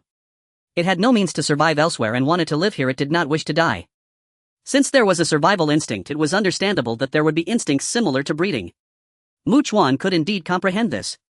Regardless of the true nature of the situation, Tamamura Yuka was undoubtedly conducting some sort of experiment. He then took out the phone he had found in that private clinic from his storage space to take pictures, flipping the bodies over to capture more images. He planned to return to discuss his findings with Takasaki Suzan, Hasegawa Haruka, Nishikura Miho, and others. Chuan was not arrogant. He always understood that his own thoughts had limits. Moreover, asking for their opinions, even if just to listen, was not a bad thing for him. He continued his exploration, moving upward and checking all floors. Aside from the shocking discovery in the conference room on the 5th floor, he found nothing else of note. He was ready to return to his safe house. However, from what Katsuragi Daisuke had said earlier, Chuan knew many survivors were watching the police station from all directions. He did not want to expose anything, so it would not be wise to jump down directly from here. He descended to the 1st floor and walked out through the main entrance, glancing at his watch. Exploring the police station had consumed a lot of his time, and it was already past 2 in the afternoon. It seemed someone was hiding in the shadows and saw him. They contacted others via walkie-talkie, and soon Chuan noticed Katsuragi Daisuke coming over with people. Chuan-kun, so you were in the police station? Katsuragi Daisuke and his team looked utterly astonished. Although they knew Chuan had considerable courage, they never expected him to enter alone. As Katsuragi Daisuke arrived, other team members began to arrive one after another. Mr. Katsuragi, is this the Chuan you mentioned? Indeed, Katsuragi Daisuke said with a smile, deliberately flattering. Chuan-kun is tall, handsome, and powerful, possessing a courage that puts me to shame. Did you find any firearms? The young man got straight to the point. The people we sent in to scout said the armory was completely empty, and we didn't see when you went in. You must have entered before we arrived, getting ahead of us. He paused before continuing. If you have firearms in your backpack, we are willing to buy them. The others also eyed Chuan's backpack. Katsuragi Daisuke, hearing this, asked somewhat loudly, Komine Iwan, isn't this inappropriate? By directly addressing him, he made his position clear, causing those present to feel a bit of restraint due to his presence and that of his team. He also aimed to use this action to win Chuan over. However, he knew very well that firearms and ammunition were coveted by anyone. Acquiring them could not only enhance self-defense capabilities but also provide a sense of security. In a team, possessing firearms naturally increased one's influence. After all, individuals like Chuan who wandered alone were exceedingly rare. Most survivors acted in groups. So if Chuan had firearms and was willing to sell, these people would certainly give him some face and offer something for an exchange. If he was unwilling to sell, he was alone and they could simply forcefully take them. In the apocalypse, was there law, order, or morality? Komine Iwan's casual tone carried a hint of threat. Let us check your backpack or you will be responsible for the consequences. With these words, Katsuragi Daisuke's expression darkened, believing that as long as Chuan showed any unwillingness, it would confirm their suspicion that he had something in his backpack. At that moment, to everyone's surprise, Chuan spoke with an unusually calm yet arrogant tone. Let me tell you, the anniversary of your death will be on this day next year. In fact, Chuan did not choose to act directly. Instead, he deliberately said this meaningless statement primarily to observe how Guyuan Daifu would react upon realizing he had firearms, thus allowing him to gauge Guyuan Daifu's character. Now Guyuan Daifu could hardly believe his ears, his heart racing. Did Chuan think that there was only one ancient Jinyan man? Everyone knew that Chuan was from the Celestial Empire and was not a citizen of Sakura country at all. Even if he had no gun, if he clashed with someone from Sakura country and made such threats, which side do you think the others from Sakura country would support? Thus, when Chuan claimed he was not afraid, Guyuan Daifu felt a sense of dread.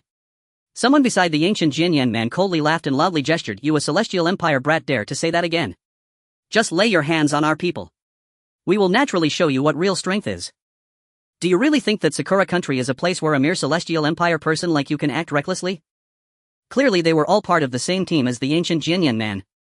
He looked at Chuan as if viewing a fool who did not know the heights of heaven or depths of the earth. With so many people on his side, how could he possibly take Chuan's words to heart? Then, unfazed, he said, it seems you really do have firearms and ammunition in your backpack. The people present were not fools. If there were none, why not let them check the backpack? There must be. Suddenly a burly middle-aged man from another team swaggered forward with a smirk, saying, for Mr. Guyuan Sake, we are still willing to make a purchase. Of course, if you are unwilling to sell my people, and I will have to resort to some forceful measures. This remark was actually directed at Guyuan Daifu, aiming to persuade him to convince Chuan. If Chuan chose to sell, they would avoid any embarrassment with Guyuan Daifu's team. But if he refused, then it would be Chuan's stubbornness that forced them to act violently. Guyuan Daifu and his people held their breath, their scalps tingling as they watched Chuan, who casually asked, is there anyone else? Come out all at once, I will take care of you together. The ancient Jianyan man found it hard to believe. Did Chuan really see them as a group of ants that could be crushed at will? It was known that there were 9 people on his side alone, and he believed the other teams knew Chuan had guns. Since Mu Chuan was unwilling to sell, they would definitely resort to forceful robbery and then split the spoils. Even excluding Gu Yuan Dafa's team, they were not just a dozen people but at least 30 to 40. How could so many not handle one Mu Chuan? Is that even possible? Immediately a bespectacled man raised his hand, adjusted his glasses and said slowly, "Our team also wants firearms, we only need 3. If Brother Mu Chuan is willing to sell, we will leave immediately after receiving them." He was flanked by several armed men, the most in number totaling 21. Some even rested their weapons on their shoulders, slightly tilting their heads, chewing gum and glaring at Mu Chuan with unfriendly eyes. All 3 teams had already expressed their intentions, with a total of 45 people combined. Seeing the situation becoming dire with the smell of gunpowder growing stronger, Gu Yuan Daifu lowered his voice and advised, "Mu Chuan-kun, why not let them check your backpack?" 45 people. Even if he brought his team to help Mu Chuan, they would surely be beaten into dead dogs. Furthermore, Mu Chuan had not clearly stated that he would join his team. He was not one of them at all. Naturally, he would not truly risk offending so many people by going to war with the 3 survivor teams over Mu Chuan. Mu Chuan, you can't really believe you're Superman, can you? You think you can take on so many people by yourself? Gu Yuan Dafa's team members quickly urged, "Brother Gu Yuan is already doing his best to help you. You should listen to Brother Gu Yuan and quickly hand over your backpack to them." As soon as he finished speaking, they heard the ancient Jianyan man squinting his eyes, laughing condescendingly. "Even if there are actually no firearms or ammunition, I want him to kneel before me and apologize for his previous attitude, at least bowing 1,000 times respectfully." Gu Yuan Daifu turned sharply and asked in a deep voice, "Can you give me some face, Gu Jian?" The ancient Jianyan man crossed his arms, glancing at Mu Chuan, and leisurely replied, "No." "Mr. Gu Yuan, I need you to do something for me," Mu Chuan said calmly. "What is it?" Gu Yuan Daifu turned to ask, wondering if it was to help him collect corpses. "Find a good feng shui location to bury him. You all disperse. If anyone wants to run, stop them for me." After Mu Chuan finished speaking, Gu Yuan Daifu felt as if he had been struck by lightning, completely dumbfounded. He truly suspected whether Mu Chuan was insane. Meanwhile, the ancient Jianyan man and his group burst into laughter as if they had heard an incredibly funny joke. Some even laughed to the point of tears, gasping for breath. So this guy is a madman. He actually thinks he can take on more than 40 armed men by himself. I think he really believes he is Superman. To exaggerate, if each of us spits on him, we could drown him. Mockery and ridicule. They truly regarded him as an absurd clown, happily exchanging jests and laughter. At this moment, Gu Yuan Daifu regained his senses, looking at Mu Chuan with a complex expression. He moved his lips but did not know what to say, only letting out a sigh as he retreated with his team. Come. Let us all see how this Celestial Empire person intends to deal with so many of us. Hurry up, we can hardly wait. Please, Celestial Empire person, begin your performance so we can enjoy it. The ancient Jianyan man spoke with a scornful tone. "Or are all you Celestial Empire people only good at making ridiculous boasts? I see that all Celestial Empire people are probably as foolish as he is." Whether it was the ancient Jianyan man or the others, they all thought Mu Chuan was a complete fool. He had no idea that in their eyes he was nothing more than a ridiculous and deluded target. With a crowbar in hand, Mu Chuan stepped forward. With so many people, they could not all charge at once. Each team sent out 2 or 3 members. A total of 8 armed men rushed towards Mu Chuan, with one even mockingly shouting, "You really think you're Superman, huh?" Holding a machete, he viciously swung down, only to find Mu Chuan dodging aside, missing his target. Just as he was about to react, the crowbar struck him with incredible speed. Puff! The crowbar pierced through the man's eye, exiting through the back of his head, leaving a horrifying wound. The man did not even have time to scream before he died. Mu Chuan swiftly withdrew the crowbar without even turning his head, maintaining a calm expression as he quickly struck to his left, piercing through the heart of the man on that side, then slightly shifted his body to avoid an attack, withdrew the crowbar and struck like lightning at the man behind him, piercing through his neck before immediately targeting the man on his right. The smiles on the faces of the ancient Jianyan man and others completely froze, their eyes nearly popping out of their sockets, filled with terror and endless dread. In mere moments, perhaps not even 10 seconds had passed, all 8 individuals charging towards Mu Chuan collapsed to the ground, motionless and silent like 8 dead dogs. The stone-like expressions of Gu Jianyan and the others reflected their disbelief as their hearts surged with waves of horror. This left their bodies paralyzed, their pale faces drenched in beads of sweat, their eyes filled with a glimmer of fear. No one dared to speak. No one dared to move. After all, even Gu Jianyan and the others knew that Mu Chuan was a genuinely formidable character whose strength was beyond their wildest imagination. The key was that they had foolishly offended him earlier. They were nothing but a group of blind fools. Now their hearts were filled with deep fear, regret, and remorse. Under their expressions of shock, fear, and dread, Mu Chuan approached swiftly. Gu Jianyan and the others scattered like a flock of sheep upon seeing a fierce tiger charging at them, instinctively fleeing for their lives rather than fighting back. Meanwhile, Gu Yuan Dafu and his team could only stare blankly, their minds rendered utterly vacant, incapable of thought. Honestly, the scene earlier resembled 8 ants mindlessly attacking a genuine elephant, only to be effortlessly crushed beneath its feet. They merely stood by, feeling a chilling aura rising from beneath their feet that could freeze flesh and blood, overwhelmed by nothing but endless shock and profound fear. Quickly unite. Whatever you do, don't flee. Gu Jianyan with a pale face shouted. After all, Gu Yuandafu knows where we live. We still have over 30 people. If we work together we can definitely take him down. Upon hearing this, many seemed to grasp the gravity of the situation and halted. Since they had offended Mu Chuan, they could only fight to the end. Otherwise he would not let them go. He would surely find them and eliminate them. Still, some individuals, having lost all courage, fled at full speed without looking back. Mu Chuan indeed had no time to deal with them. He continued his assault. In an instant he killed 2 nearby survivors, and upon their lifeless bodies hitting the ground he charged towards the other survivors. After all, aside from Gu Yuandafu and his team, everyone else had to die. He would surely track down those who fled and eliminate them all. Bang! Mu Chuan smashed a person's skull with the crowbar. Gu Jianyan, trembling all over, felt as though Mu Chuan was an invincible war god. With every strike someone fell bleeding profusely on the ground.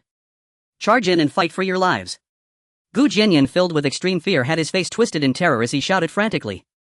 He too rushed forward, but the few people in front of him were struck down by Mu Chuan's blow.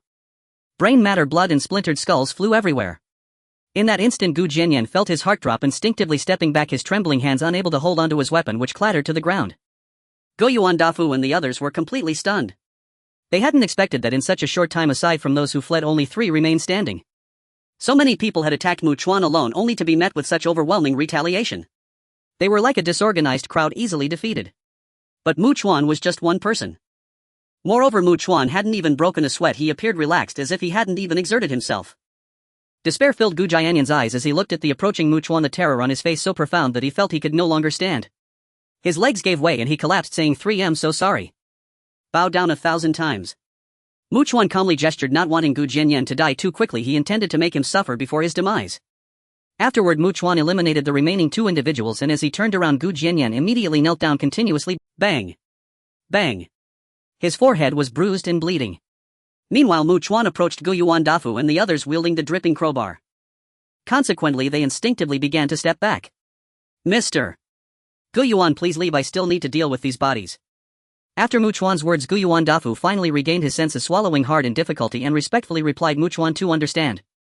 After saying this, he hurriedly told those beside him, quickly leave. They swiftly departed, twisting and turning, not knowing how far they had gone, before finally stopping, all of them gasping in disbelief. Everyone looked at Gu Yuandafu, speaking in a flurry. Brother Gu Yuan, we never expected you to have so greatly underestimated Mu Chuan. My goodness, over 40 people against 1, and we were utterly crushed, with some dead and others fleeing. If we told others, who would believe it? Who would dare believe it? No wonder Mu Chuan dares to wander about alone. It seems he is not afraid of monsters, but rather the monsters fear him. Now they were even more convinced of Gu Yuandafu's assessment. When they first encountered Mu Chuan, he had already determined that Mu Chuan was a true powerhouse, giving him high praise and trying to win him over. If only Mu Chuan were on our team. Gu Yuandafu sighed. Unfortunately, true ferocious tigers would never associate with a herd of sheep. Meanwhile, Gu Jianyan continued to bow until his head was completely bloodied. Just as he felt a splitting headache, he heard a shrill and noticeably trembling roar. He instinctively looked up and saw 3 crawling infected individuals. Moreover, each of them was dragging 2 people, all with injured legs. Gu Jianyan's eyes widened in shock upon seeing the infected nearby. His fear escalated as he noticed that they dropped the 6 people and then left. He dared not think further, continuing to bow. Meanwhile, Mu Chuan furrowed his brow, realizing that the second one was clearly helping him capture those who had fled, bringing them to him. The second one was desperately trying to please him, showcasing its value. Its will to survive was indeed very strong. Not long after, while continuing to bow, Gu Jianyan heard the trembling roar again, noticing that the 3 crawling infected had returned with 7 more individuals, all with injured legs. This matched the number of those who had fled. Then he noticed that one of the infected remained still, while the other 2 kept dragging those individuals to him, and Mu Chuan dropping them off before returning to fetch the rest and rejoin the second one. What on earth was happening? Gu Jianyan was completely baffled. However, he understood that the stationary infected was definitely the leader of the other 2. Then he saw the second one suddenly begin to tremble visibly like a quail shivering in the cold wind, yet it obediently lay on the ground. It displayed an exceedingly humble demeanor. Gu Jianyan felt that it was terrified and in awe of something. He immediately looked at Mu Chuan and saw that Mu Chuan was calmly observing it. Gu Jianyan felt as though he was spinning in a whirlpool, terrified to the point of losing his mind. It turned out that Mu Chuan was actually an existence that even those ferocious and terrifying monsters feared. Komi Iwao repeatedly cowed out, consumed by endless remorse. Had he known this earlier, even 10,000 lives would not have granted him the audacity to provoke Maki Kawara. Rise. Hearing Maki Kawara's voice, Komi Iwao, his head bleeding profusely, immediately lifted his face. Trapped in an abyss of utter despair, he clung to a pitiful illusion perhaps Maki Kawara would spare him. Gather these corpses together. Maki Kawara gestured coolly. Komi Iwao bowed deeply, nodding obsequiously as he hurried to comply, dragging every corpse into a single pile. The moment he turned back wearing a fawning smile, Maki Kawara drove a crowbar straight through his skull. As Komi Iwao collapsed eyes wide with shock, Maki Kawara retrieved a gasoline canister from his spatial storage, doused the corpses and ignited them. Then turning away, he sprinted across rooftops and fire escapes, parkouring at full speed back to his apartment building. He vaulted past 3 reinforced steel doors, ascended to the 4th floor and entered his air-conditioned room, only to find no trace of Hazukawa Haruka or Takasaji Suzun. Setting down his backpack, he climbed to the rooftop terrace where he found Takasaji Suzun simulating an infected assault upon Hazukawa Haruka, helping her hone reflexes, evasion speed and combat responsiveness. Drenched in glistening sweat, both girls broke into radiant smiles the instant they saw Maki Kawara and hastened toward him, calling in unison, "Ko and Maki-kun." Maki Kawara wasted no hesitation. He swept one arm around each waist, drawing them close. Cradling them effortlessly, he savored the subtle yet distinct contours of their figures, a sensation uniquely gratifying, richly varied and utterly irresistible. Takasaji Suzun and Hazukawa Haruka exchanged a glance, their cheeks faintly flushed. Having fought alongside Maki Kawara before, such intimacy no longer stirred embarrassment, they accepted it with quiet ease. "Haruka Suzun, we're going to visit Nishizuru Miho and the others." At Maki Kawara's words, they instantly sensed gravity beneath his tone. The three departed immediately. Hazukawa Haruka contacted Nishizuru Miho via walkie-talkie, informing her of their imminent arrival. Upon arrival, the poised and strikingly beautiful Nishizuru Miho stood already at the open door awaiting them. As they stepped inside, every gaze converged upon Maki Kawara. "I made a startling discovery at the Metropolitan Police Department," Maki Kawara said. "My own hypothesis may be narrow, too subjective to stand alone." He reached into his pocket but withdrew his smartphone from spatial storage instead. Opening the photo album, he handed it first to Hazukawa Haruka and Takasaji Suzun. Even Hazukawa Haruka recoiled slightly at the sight of the rotting infected corpses. Takasaji Suzun's expression tightened with visible discomfort. Scrolling forward, Takasaji Suzun paused on footage of Tamamura Yuka, freshly mutated, battering the clinic door in frenzied hunger for the female physician. The deafening splintering thuds reverberated from the phone, freezing them in silent dread, each breath held tight. After the two finished viewing, they passed the phone to Nishizuru Miho, who gasped sharply, her right hand flying to her mouth as if stifling a surge of nausea. It took her several long moments to recover. When she finally handed the device to Shinguji Shigeru and the others, Maki Kawara observed quietly, intently. Aside from Shinguji Shigeru, whose face he recognized, every other girl paled upon seeing the infected corpses. Reactions ranged from subtle flinches to visceral recoil. Once all had reviewed the evidence, Maki Kawara outlined the matter in full and invited their perspectives. He noted that most concluded Tamamura Yuka sought reproduction. In truth, Maki Kawara himself leaned strongly toward that interpretation. He knew mutated infected grew stronger by consuming others like themselves. Logically and instinctively, if he were Tamamura Yuka, he would never attempt control, he would devour first, ascend faster. For only self-strengthening is absolute truth, everything else is illusion. And besides, all those targeted were men. Thus Maki Kawara deduced that at least some mutated infected retain gender awareness, recognizing distinctions between male and female. It appears only mutated creatures retain primal instincts, survival and propagation. Though their attempts thus far have failed, given the apocalypse has just begun, we cannot assume failure will persist. Perhaps within days even non-mutated infected may reproduce.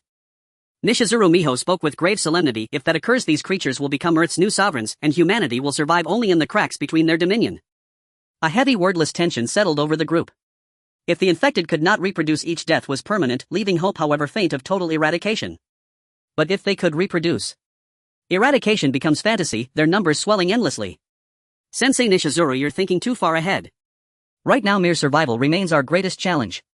Shinguji Shigeru, tall, stunning yet retaining a trace of youthful innocence, spoke with calm clarity. For us, surviving today and witnessing tomorrow's sunrise is enough.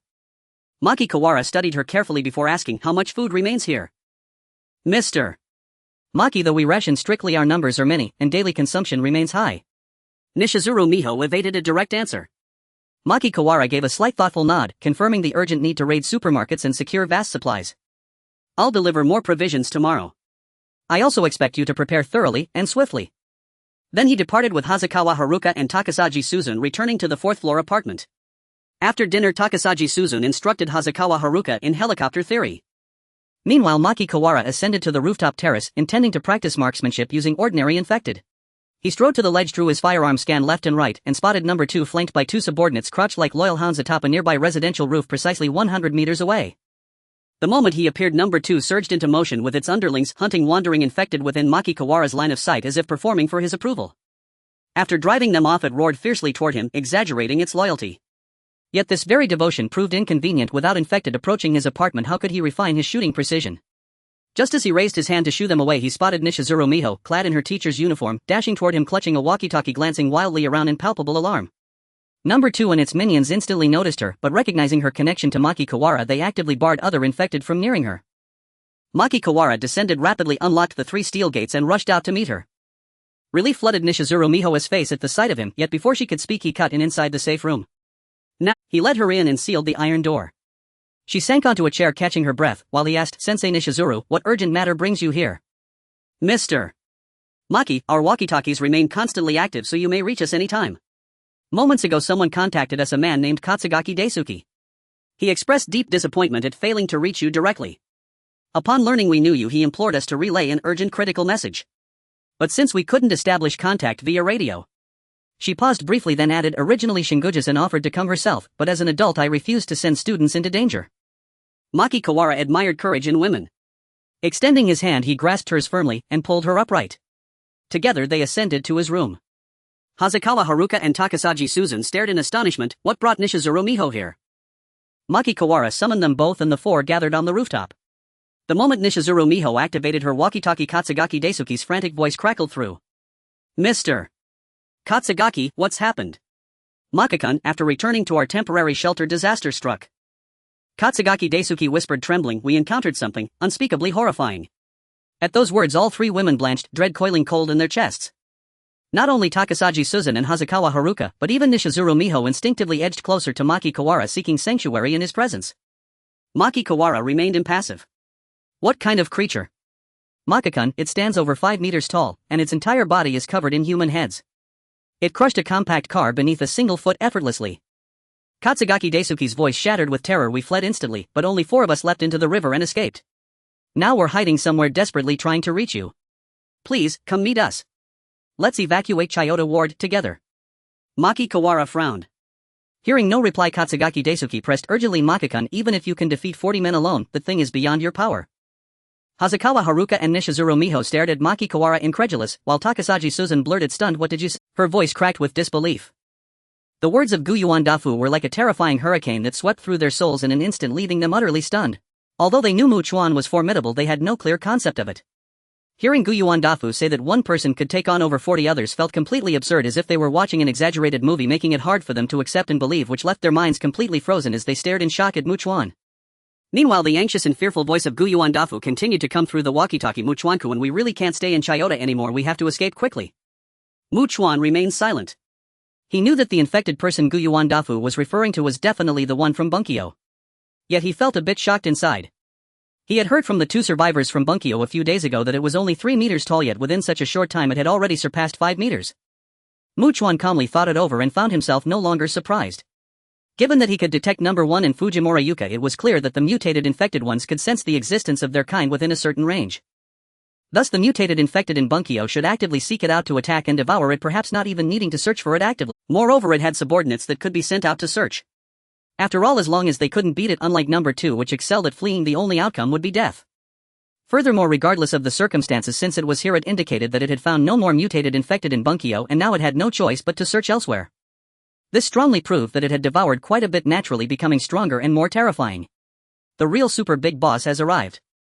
After taking a deep breath and finishing his thoughts, Chuan's mind was extremely grave. He knew he had no way to flee.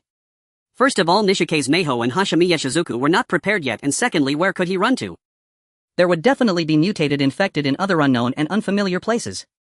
So even if he were to run, he could only take Takasaki Suzu and the others to Bunkyo, which might temporarily be free of mutated infected. But even if he were to do this, it couldn't be now. He had to know that the monster had come from Bunkyo, and he had no idea where it was heading or where it was staying. They didn't even have that information, and if they rashly set off for Bunkyo, they might just run straight into it. Moreover, Chuan intended to attempt resolving the issue rather than avoiding it. Even in the worst-case scenario, if it couldn't be resolved temporarily, he would need to find a way to lure it away further from his safe house. "Mr. Guyuan, I will not meet up with you," Chuan finally said. "Then Chuan-kun, please tell us where you are and we will come to find you." Guyuan Dafu immediately replied, "We only want to stay with a strong person like Chuan-kun. It is much safer to be by your side. You know I am a helicopter repairman and you seem to be looking for a helicopter." Chuan interrupted him. "Mr. Guyuan, my team does not accept men." Guyuan Dafu was taken aback and exclaimed, "Chuan-kun, in such a dangerous and terrifying world, what use are women?" Their strength is less than that of men. He suddenly stopped speaking, seemingly realizing that there were women around Chuan and that saying such things would offend them.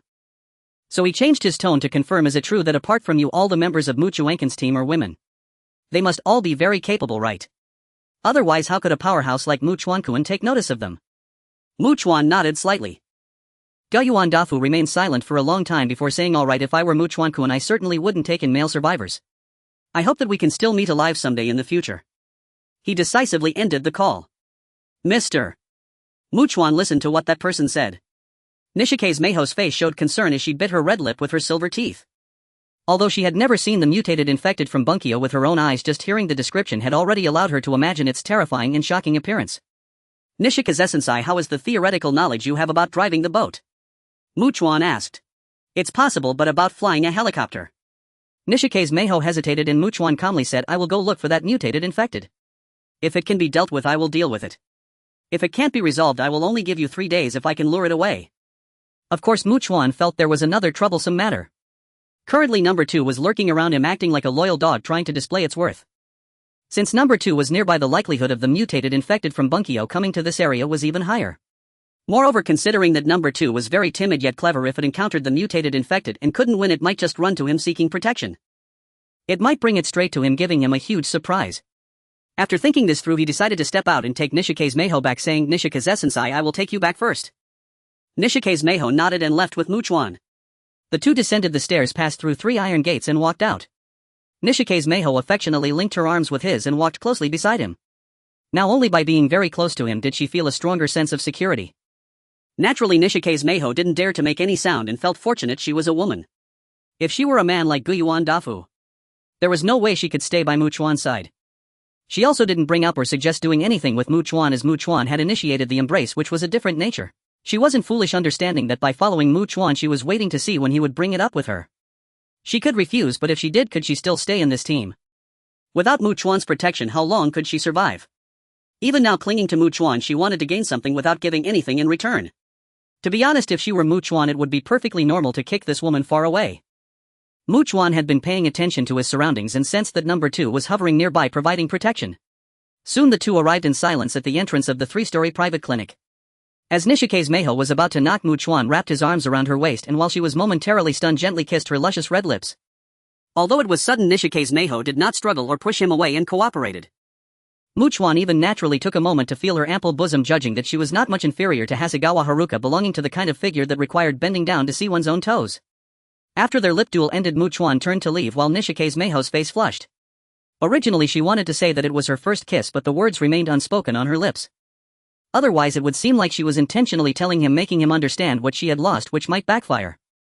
In any case, whether she was an experienced woman or not, Chuan could surely sense it. Watching Chuan leave, she raised her right hand to touch her red lips before turning to knock on the door. The iron door was quickly opened, and as Nishike's Meiho walked in, Shinami Maki closed the door behind her. Hashimiya Shizuku immediately asked with concern, Nishikaze-sensei, did Guyuan Dafu have any important urgent matter? He shared some very bad news, Nishike's Meiho said slowly. A very terrifying monster is coming to Chai. Almost everyone turned pale, looking at each other in shock. Only Hashimiya Shizuku calmly twirled her pen in her hand and asked in a steady voice, how terrifying is it? Over 5 meters tall, covered in human heads, and can crush cars with one step. As Nishike's Meiho spoke, she felt a chill run down her spine, while many girls gasped in horror. Hashimiya Shizuku immediately pressed on. What did Mr. Chuan say? He will go find the monster. If it can be dealt with, he will handle it. If it cannot, he will lure it away, Nishike's Meiho informed them. Many girls exchanged incredulous glances, wondering, is Chuan really that brave? Would he actively seek it out to try and hunt it down? Hashimiya Shizuku looked worried and said, from Nishikaze-sensei's description, that monster is evidently beyond what a human can handle. She didn't continue, but the other girls were filled with deep concern that something might happen to Chuan. Because they all understood that regardless of how many people were in this team, if the most important and central figure Chuan was gone, they would eventually meet their downfall. If he was fine, everyone was fine. If he was not fine, everyone was not fine. Hashimiya Chuan is extremely powerful. Even if he can't resolve it, he should be fine coming back alive. Nishike's Meiho seemed to say this with some confidence, and a hint of curiosity surfaced on their faces. Hearing this, Hashimiya Shizuku couldn't help but say, Nishikaze-sensei, even if Mr. Chuan is strong, he must have his limits right. He can take on a dozen people, which is already. At this moment, on the other side, in a room on the 4th floor of an apartment building, Yuchuanqing turned her head while blowing cool air from the air conditioner and called out, Suzu's sister. Qingxian, what's wrong? Takasaki Suzu asked. How about tonight I wear your police uniform and you wear my nurse outfit? Chuan blinked her watery eyes and suggested with hands clasped together, shall we give Mukawa a little surprise? Upon hearing this, Takasaki Suzu's face turned slightly red, exuding a hint of charming allure as she silently nodded. However, to be honest, she felt something was wrong with herself. She realized that tonight Mukawa would definitely be alone with the two of them, and surprisingly she was indifferent to it. It seemed she no longer wanted to face Mukawa unknown, otherwise she would be embarking on a journey to heaven first and then to hell. She even thought that any woman daring to challenge Mukawa had no idea how powerful he truly was and was utterly ignorant of the world. The moon was bright and the stars sparse. Mukawa walked down the street. No matter where he looked, no building emitted light. Everything appeared increasingly desolate and eerie under the veil of night. Even the traces of human civilization were unknowingly setting the stage to be completely buried by nature. Although it wasn't numerous yet, there were indeed patches of weeds slowly beginning to grow on the streets. After stopping, Mukawa patiently waited and sensed that number 2 and its subordinates were approaching him without daring to come too close. He turned his head to look. Number 2 was approximately 50 meters away in a straight line, and its two subordinates were blocking in front of it like shields. Mukawa raised his right hand and made a gesture to shoo them away. Of course, he felt that number 2 might not understand such body language. To his surprise, number 2 let out a roar, and immediately one of its subordinates, as if receiving an order, turned around and jumped onto the roof of a nearby house. Number 2 raised its right hand again, pointing at its subordinate and seemingly asking Mukawa if it should let them go. Mukawa nodded, and upon seeing this, number 2 jumped onto the roof of another house, followed by its other subordinate, and the three infected individuals left together. This flesh-eating creature is surprisingly more intelligent than I imagined. Mukawa mused, so it probably won't do anything to provoke me. It shouldn't encounter that mutated infected individual from Bunkyo Ward who would run here to bring me trouble. Moreover, if I actually go hunting, number 2 might even show up and attack alongside me. He had such firm reasons. First of all, the mutated infected individual from Bunkyo Ward poses a significant threat to number 2. If it spots number 2, it would definitely want to devour it. Secondly, perhaps number 2 could take advantage of the chaos to find an opportunity to consume some flesh and blood, becoming a bit stronger. After all, although number 2 was weak, it had proactively attacked both number 1 and Yoshikawa Yuka before, indicating that it harbored the desire or instinct to become stronger. If he could seize this opportunity, perhaps he could eliminate 2 mutated infected individuals at once. Yes, even now Mukawa still had no intention of controlling number 2, but rather wanted to eliminate it. He deeply understood that number 2's fear and dread of him was only because it was a clever but weak creature. Once it became strong, it would no longer exhibit this servile demeanor. After driving away number 2, Mukawa returned to the apartment where he lived. Upon reaching the rooftop terrace, he took out his firearm and began practicing to improve his shooting skills. Until around 9 at night, after firing a large number of bullets and gaining some experience, Mukawa felt he had made some progress before finally returning to his room. To his surprise, Takasaki Suzu was dressed in a nurse's outfit, her legs adorned in white stockings, her beautiful face slightly flushed as she turned to the side. Chuan was in a police uniform, her legs clad in black stockings, smiling. Now they truly gave him a fresh yet distinctly different charm, making it impossible for him to tear his gaze away from them. Nukawakan Suzu's sister's face is all red, Chuan teased. Clearly Suzu's sister seems like a carefree person, but sometimes unexpectedly has a bit of a youthful vibe. It feels like we're role-playing, Takasaki Suzu said with a hint of embarrassment. Especially before the apocalypse, I was a real police officer, and given my traditional family background, it feels incredibly shameful to purposely wear such clothes. At this point, Mukawa curiously asked, how did you end up swapping outfits? We discussed it together and decided to give Mukawakan a surprise, Chuan said, standing tall with a smile. Mukawakan, what do you think? Do I look like a police officer? Does Suzu's sister look like a nurse? You do, Mukawa replied, stepping forward to thoroughly assess them from head to toe. He also decided to pay attention to stores selling skincare products in the future, bringing back some items for them as gifts. Women naturally need these things. A woman who takes care of herself and one who does not can easily show their differences at a certain age. Just like when he visited the big villa and saw Nakahara Ryoko, who looked exceptionally young and beautiful, making it hard to believe she had a daughter the same age as Chuan. This was the effect of consistently maintaining oneself. He could also browse women's clothing in hosiery shops to find various outfits to bring back. Seeing them dressed beautifully would be a pleasing sight even if he was just watching. Especially when handling serious matters while dressed a bit, it actually has its unique pleasures. I'm going to take a shower, Mukawa started to say when Chuan, like a newlywed wife, gently and dutifully said, I'll run some bathwater for you, Mukawakan. Immediately she unveiled her long alluring legs wrapped in black stockings, her high heels clicking as she entered the bathroom. Mukawa then asked Takasaki Suzu, haven't you two taken a shower? After all, if they had showered, they certainly wouldn't want to waste the bathwater and would want to use it for laundry or something. Although there's quite a bit of water in the tank, water resources are precious, so how could we shower every day? At most, if you take a shower, we won't waste the water. Takasaki Suzu had just started to say this when Mukawa raised his right hand and grasped her hand. She hadn't even realized what was happening when Mukawa signaled, then let's do it together. Takasaki Suzu seemed to suddenly understand something, her face turning crimson as she exclaimed, "Hey Mukawa, you don't mean? 3 people having a water fight should be quite fun, right?" Mukawa smiled. The next morning upon waking, Chuan dressed himself and walked to the dining table to have breakfast. With his level up from defeating Fujimura Yuka, his body experienced considerable enhancement. Yusue Chiharu and Takasaki Suzun teamed up against him, and with 2 against 1 he found himself completely unable to withstand their onslaught. Now he was somewhat worried. What if his physical enhancement value exceeded 400 or even broke 1,000? How much would this battle, which he envisioned to be exhilarating and enjoyable, actually require? Shaking his head, he filled himself up, took a crowbar, went downstairs and retrieved several large backpacks from his storage space, filling them with supplies to deliver to Nishikawa Miho and the others before setting off to find the mutated infected individual from Bunkyo district. For convenience he referred to it as number 3. He also created profiles for them in his mind. Number 1 was the strength type, number 2 was the agility type. Fujimura Yuka was likely of the regeneration type, and the girl from Sakura Akira Private High School should belong to the same category as Fujimura Yuka, right? After all, they all had cysts on their bodies, just in different colors. However, its left arm was quite long and its physique hadn't undergone any drastic visible changes like Fujimura Yuka's. For now he still categorized them broadly as one type. As for number 3, it seemed to be a true giant. As long as it could continuously consume the mutated infected, it should grow larger and perhaps even surpass 10 meters or even 20 or 30 meters.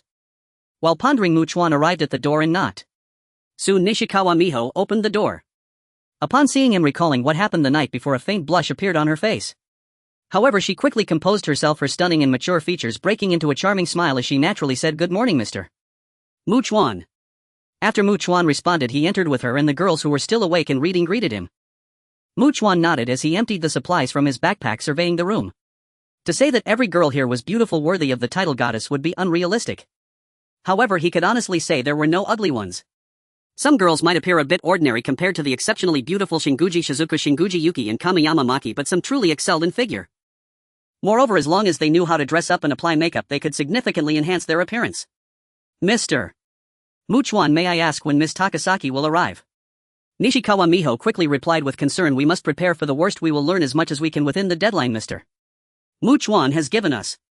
"When she wakes up," Chuan replied casually before turning to leave. After he departed around 9:30, Yusue Chiharu and Takasaki Suzun finally arrived. Both of them appeared quite well, their complexions rosy and radiant, exuding charm. They understood that this was largely unrelated to the quality of the food, rather it was because they could travel to paradise every night. As Chuan walked, he kept a keen eye on his surroundings and passed by a relatively large shopping mall. Moving closer, he knew that even though there was online shopping in Sakura country, most people still preferred physical stores for better service and a superior shopping experience. Moreover, Chuan believed that compared to supermarkets, convenience stores and residences scattered throughout the streets were actually the top priority for survivors. After all, the area was limited and the dangers could be discovered at a glance. Supermarkets, on the other hand, were different. It was impossible to easily discern how much danger lay inside. Furthermore, even if a supermarket had abundant supplies without storage space, how much could even dozens of survivors take away? Of course, holding a crowbar, Chuan was not in a hurry to enter the mall, but instead circled the entire building, both sensing if anything moved inside and observing the surrounding terrain to find the best escape route should anything go wrong. Before entering, he needed to ensure he had a good escape path. He then stopped at the west entrance of the mall, carefully searched the area and picked up some stones and other objects that could be thrown. He then threw them with all his might from outside. Bang! As he smashed the mall's glass, creating continuous noise, he sprinted toward the west entrance, sensing the situation inside. Around 11 infected individuals were approaching the west entrance. This meant that within the range where the sound could reach there were only these. Chuan truly found that number to be quite low.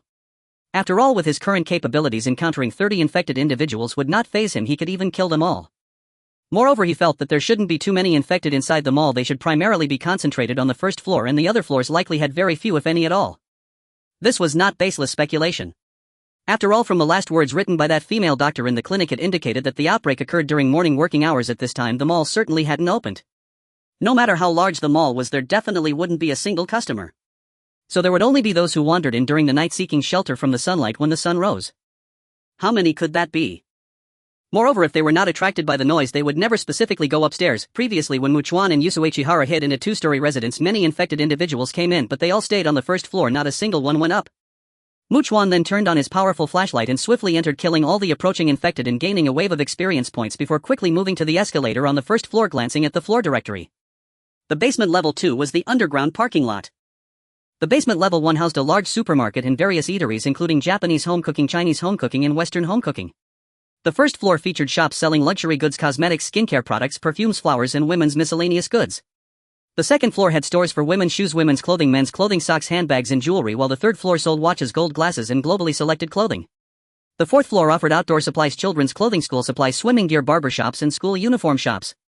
There were many floors totaling 13, with the top floor being a food street and a rooftop garden. Chuan then decided to start at the supermarket on the first basement level and then move up to clear out the entire mall.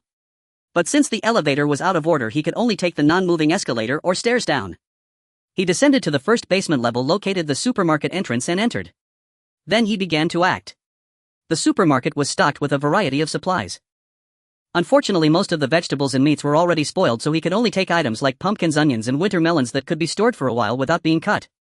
Next, Chuan went to the fruit section, collecting apples, lemons, pomegranates, watermelons, grapefruits and pineapples, fruits that wouldn't spoil even if left at room temperature for a week or two, even in summer. When he returned, he could place the watermelon in the fridge for a while, then take it out and enjoy a bite of chilled watermelon. That feeling would be absolutely delightful. Now Chuan scavenged wherever he went, not forgetting to check the supermarket warehouse and continue collecting. Afterwards, satisfied, Chuan returned to the first floor, continuing his actions. Anything he saw, regardless of its usefulness to him, he left nothing behind, filling his storage space with it all. Wherever he went, nothing remained, everything was emptied. Of course, it came as no surprise that apart from a few infected individuals on the first floor, there were no infected on the second floor. Clearly the infected were not attracted and would not specifically go upstairs. Chuan swept through the place like a whirlwind, reaching the rooftop garden where he suddenly noticed movement. Chuan carefully discerned that there were 3 survivors instead of infected ones. He decided not to approach them and turned to leave. However, he then saw 3 women emerging from the side, coming toward him. One of the women spoke as she walked. Earlier we heard the sound of continuous glass shattering from downstairs, and as we approached the staircase leading to the 12th floor, we heard your footsteps getting closer. We then hid back, seeing that you were alone. I'll get straight to the point. Are you sent by Mr. Gu Yuan? Mr. Gu Yuan. Upon hearing these words, Chuan realized that they had a walkie-talkie which allowed them to communicate with Gu Yuan Daifu. He also took a closer look. 2 of them were dressed in suits and had neat short hair, clearly resembling bodyguards. Then he glanced at the one who had just spoken. She was exceptionally beautiful, likely around 25 or 26 years old, similar in age to Takasaki Suzu. She wasn't wearing high heels and was approximately 1 meter 80 tall, slightly taller than Yuzekawa Haruka, very slender and appearing quite delicate. Although her figure wasn't the type where you couldn't see her toes when looking down, it was indeed quite impressive. Just by looking at her, one could sense that she was certainly of high status, with a significant background exuding confidence and dominance. To be honest, this could indeed provoke a man's desire to completely conquer her. The 3 of them looked quite well fed. Evidently there was a food street on the top floor and they weren't lacking in food. Hello, my name is Tsukishiro Shirori. You must have heard of Tsukishiro Bank and Tsukishiro Electronics. This mall is also one of my family's properties. Since the business situation isn't great, I came here early this morning. I'm Chuan. I'm not Mr. Gu Yuan's person, I'm just a passing survivor, Chuan interrupted. From her description, Chuan understood that this woman was not a rich girl who came from a family with several companies before the apocalypse, but was indeed a true heiress of a conglomerate. Anyone who knows a bit about the countries of kimchi and cherry blossom must be aware of how terrifying conglomerates can be. It's no longer a matter of wealth influencing power, one could exaggerate that it could even move mountains. Mr. Gu Yuan said the Chiyoda district is very dangerous with terrifying monsters active. His team suffered heavy losses in hopes that we survivors can unite and stay away from Chiyoda district. I thought about it, and staying here is akin to waiting for death. Tsukishiro Shirori crossed her arms confidently and elegantly, stating, we would like to invite you to join us. Her proactive invitation to Chuan was not due to his courage in entering the mall alone, but primarily the intention of her 2 female bodyguards. Unlike her 2 female bodyguards were not inexperienced. Her background had led her to have very high standards, and to this day no man had caught her eye. Her bodyguards, on the other hand, understood the pleasure and enjoyment of certain experiences and could also relieve significant mental stress. After all, in a world where today may not guarantee a tomorrow, it was indeed unrealistic to cultivate feelings before taking any action. Doing so would indicate a serious lack of judgment. Thus, for her bodyguards, as long as one's looks, figure and certain capabilities were satisfactory, that was all that mattered. Tsukishiro Shirori actually had no choice. Her bodyguards still listened to her because they recognized her abilities and intelligence, understanding that she was smarter than them. Otherwise she wouldn't be able to command them at all. She was acutely aware that she was no longer the heiress of the Tsukishiro conglomerate. Yet even so, she still looked down on Chuan. Chuan silently glanced at her a few times, shook his head to indicate rejection, and then said, from what you said, it seems you don't intend to join Mr. Gu Yuan's team. That's right. I cannot be a leader in Mr. Gu Yuan's team. After all, many men from the cherry blossom country inherently possess a sense of male superiority. Even if their capabilities are far inferior to a woman's, they would never admit it and absolutely refuse to accept a woman's leadership. Tsukishiro Shirori gently nodded. Moreover, from my conversations with Mr. Guyuan via the walkie-talkie, I must say he lacks the ability to manage people. He has no idea who to place in positions of responsibility. A person like him can only serve as a minor manager in a small company at most. Oh. I think he hasn't just contacted me, he must be trying to reach out to others as well. It seems he wants everyone, he simply believes that more people mean greater strength, ha. Tsukishiro Shirori chuckled lightly, raising her right hand to play with her black hair, her tone carrying an indescribable sense of superiority as she evaluated, do you think this is the behavior of a smart person? Mu Chuan, upon hearing this, was also contemplating some matters. He indeed lacked the ability to manage others effectively, being capable of utilizing only those he could control.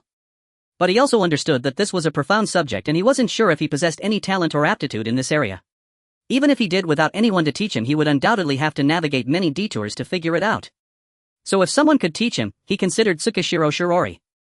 He understood the status of women in the cherry blossom country, and reality being from a conglomerate did not help. Generally, women couldn't directly intervene in managing family businesses. Their families would rather find a capable son-in-law to take over as the new head. The mere fact that she could directly intervene in this mall indicated her exceptional capabilities, and her family had made an exception for her. Her abilities were unquestionable. If he could truly learn a lot about managing people from Tsukishiro Shiori, he could maximize the potential of Yuzekawa Haruka, Takasaki Suzu, Nishikawa Miho, and Hashimiya Shigeru. After all, in such a world, having strong leadership skills and knowing how to utilize people is undeniably important. Mu Chuan could confidently say that it was crucial for a team. Thus he straightforwardly asked, would you like to join my team? If she agreed to join after he learned her skills in managing people, he would retain her if he discovered he could control this strong woman. If he found he couldn't control her, he would set her up with a safe house and provide her some supplies as a learning fee. Tsukishiro Shirori raised her eyebrows in surprise. However, she didn't ask the boring question of why he was alone if he had a team. Instead, she smiled gracefully and proudly stated, I refuse. If you join our team, we take the lead, whereas us joining your team means you take the lead. It was evident that she was indeed a woman who loved to be in control. She did not want to be subordinate to anyone or take orders from anyone. Goodbye. Mu Chuan waved his hand dismissively and turned to leave. Tsukishiro Shiori's two female bodyguards looked regretfully at Mu Chuan's disappearing figure. One of them then said, Miss Tsukishiro, let's first contact Mr. Guyuan Daifu, who cannot accomplish anything. Tsukishiro Shirori said decisively, let's gather information about the outside world through them before making plans. We shouldn't make it clear that we absolutely won't join them. This way he will still have hope and will tell us everything he knows. Immediately one of the female bodyguards opened the walkie-talkie to try to contact Guyuan Daifu. After establishing a connection, Tsukishiro Shirori recalled Mu Chuan and asked, Mr. Guyuan, have you encountered a lone survivor named Mu Chuan? Mu Chuan. A surprised voice came from the walkie-talkie. Miss Tsukishiro, you encountered him too? Yes, he even invited us to join his team. Tsukishiro Shirori said nonchalantly, but I declined. Hearing this, Guyuan Daifu and those around him were stunned into silence, unable to react. Honestly, they wished they were women so they could join Mu Chuan's team. To think that Tsukishiro Shirori had such a great opportunity akin to a pie falling from the sky, yet she rejected it. They had no idea what they had missed out on. Guyuan Daifu momentarily forgot how to speak. Now his sudden and strange silence made Tsukishiro Shirori and her two female bodyguards instinctively look at each other, each seeing the confusion reflected on the other's face. Yu Changshiji and her female bodyguard sensed that something was amiss and tried calling out to Mr. Guyuan, seemingly wanting to know the reason for his sudden and eerie silence. However, once he regained his senses, Guyuan Daifu chose not to explain. Since they had missed the opportunity, there was no need to let them understand, as that would only serve to manipulate their emotions. As they continued to gather information about the outside world from Guyuan Daifu, Mukawa had already descended to the first floor of the mall and stepped outside. He glanced at his watch. It was almost 1 in the afternoon. He decided not to return to the safe house today. Mukawa made his way through the buildings, searching for infected individuals to eliminate while actively moving towards the direction of Bunkyo Ward, guided by the street signs. He personally believed that heading in this direction would increase the likelihood of encountering number 3. After walking for an unknown distance, Mukawa had leveled up to level 22, gaining 30 attribute points, which he quickly allocated 6 points in strength, constitution and perception, and 12 points in agility. Then he checked his stats. Strength 84, constitution 85, agility 157, perception 83. Mukawa continued to walk and kill, and by around 4 in the afternoon he surveyed his surroundings, noting the towering skyscrapers. Had he arrived at a commercial district? But it was getting late and he needed to decide on his place of stay for the night. He immediately began searching for low-rise buildings while cautiously observing the terrain. There was a subway entrance nearby. Mukawa squinted. The subway in Sakura Country's Tokyo was always crowded, especially since the infected tended to avoid sunlight. Perhaps there were many infected lurking beneath his feet. While pondering this, Mukawa passed by a ramen shop. Although it wasn't a concrete structure but rather wooden, it still met his requirements. He approached the entrance, making some noise. 3 infected individuals rushed out, and after Makawa easily defeated them, he tossed their bodies onto the street, doused them in gasoline, and set them ablaze before entering the ramen shop to conduct a thorough inspection.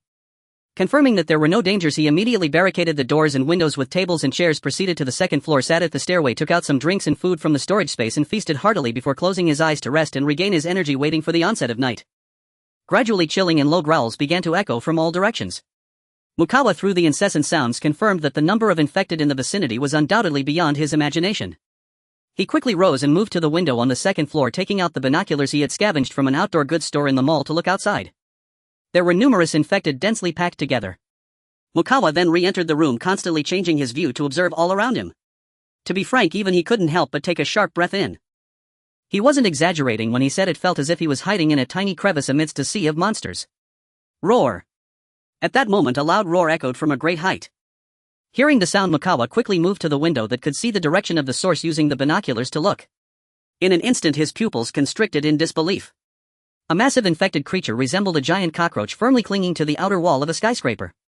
Its body was nearly covered in human heads. Through the binoculars, Mukawa could clearly see that on its legs, arms, back, and other visible parts there were heads. Moreover, the eyeballs of each head were frantically darting around, seemingly searching for something. Soon Mukawa shockingly discovered that, like number 1, it had enormous eyeballs on its body, but instead of one it had 4. One on its neck, one on its back, and one at each ankle. There were even eyelids. Currently, all 4 enormous eyeballs were tightly closed. Moreover, there were black cysts on its body comparable to basketballs. Seeing this, Mukawa felt very uneasy. In his eyes, these were characteristics of restorative regeneration. Additionally, it had a tail approximately 7 to 8 meters long, resembling a long whip with a sharp tip akin to a terrifying stinger. Mukawa swallowed hard. Based on his experience, to completely eliminate it, he would need to destroy all the heads, the 4 enormous eyeballs, and the cysts. If he were to engage in close combat with a weapon, there was simply no way for him to kill it now. He could only lure it into a closed steel cage, much like he did with Yoshika Fukimura, and then burn it with gasoline. At that moment, Mukawa saw number 3 extend its tongue. It was incredibly long, over 10 meters. It was almost comparable to a lizard's tongue, capable of easily ensnaring prey from 10 meters away and swallowing it whole. Mukawa fell into deep thought. Facing number 3, it was best not to act rashly. He should first cautiously gather as much information about number 3 as possible. After all, he had no idea how many mutated infected individuals number 3 had devoured in Bunkyo Ward, but at the very least he felt that number 3 likely possessed the special abilities of those mutated infected it had consumed. At this moment, number 3, crouching on the outer wall of the skyscraper and looking down at everything, seemed to sense something and was drawn to it, swiftly climbing down. Observing this, Mukawa speculated that number 2 must have come near him again, attracting number 3's attention.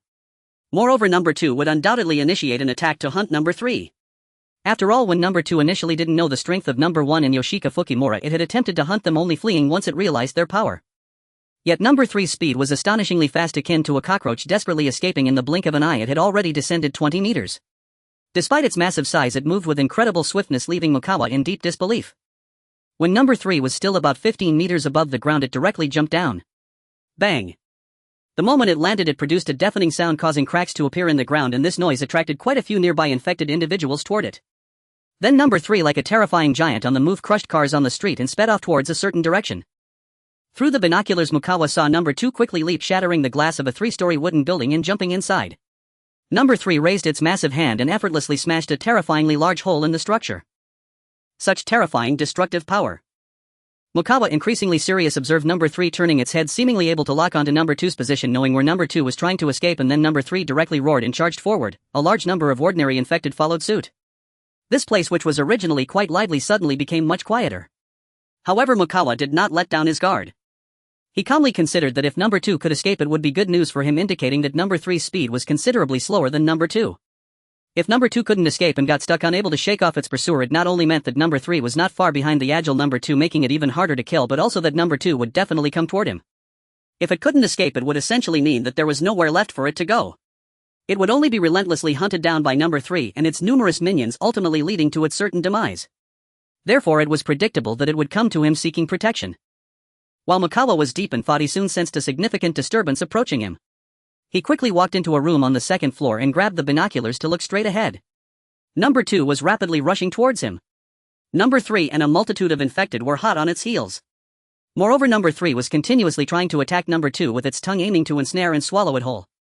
Mukawa was somewhat moved. Number 3 had speed, strength, and could even climb walls. As for its life, how many lives would it take? The terror of number 3 far exceeded his imagination. The situation was extremely urgent. He had no choice but to flee in a world filled with even more violent and ferocious infected beings during the night. Chuan did not hesitate at all. He took out 2 grenades from his storage space, jumped down from the 2nd floor of the ramen shop, landed and broke into a full sprint. The air was filled with the howls of the infected, which made Chuan feel as if he were trapped in a frenzied abyss. At this moment, No. 2 had also leaped onto the rooftop of the ramen shop where Chuan had been, quickly closing the distance. However, the wooden structure was nothing but paper in front of No.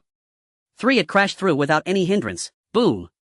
Fragments flew everywhere and dust filled the air. Hearing the loud commotion behind him, Chuan saw a horde of ordinary infected approaching at breakneck speed. Each of them far surpassed ordinary humans, akin to elite athletes. From all directions, many infected were clawing and leaping towards him, launching their attacks. Chuan had no choice but to leap while sprinting at full speed. He leaped over their heads and landed more than 10 meters away, but infected were still rapidly approaching from all sides. The situation was dire. The most critical issue was that No. 2 seemed intent on sticking closely to Chuan, seeking his protection, and was rapidly closing in. This naturally drew No. 3 and its subordinates along. No. 3 charged through with overwhelming force, either knocking aside or trampling the infected that blocked its path, ruthlessly pursuing. Remaining calm under pressure, Chuan arrived at the subway entrance, raised his right hand and pointed ahead. No. 2 seemed to understand and quickly changed direction, disappearing inside. Chuan continued running forward, then paused to turn around. No. 3 pursued No. 2, but its massive size kept it from entering the subway entrance. However, it was evidently not foolish and quickly crouched down. Moreover, the 4 previously closed massive eyes suddenly opened.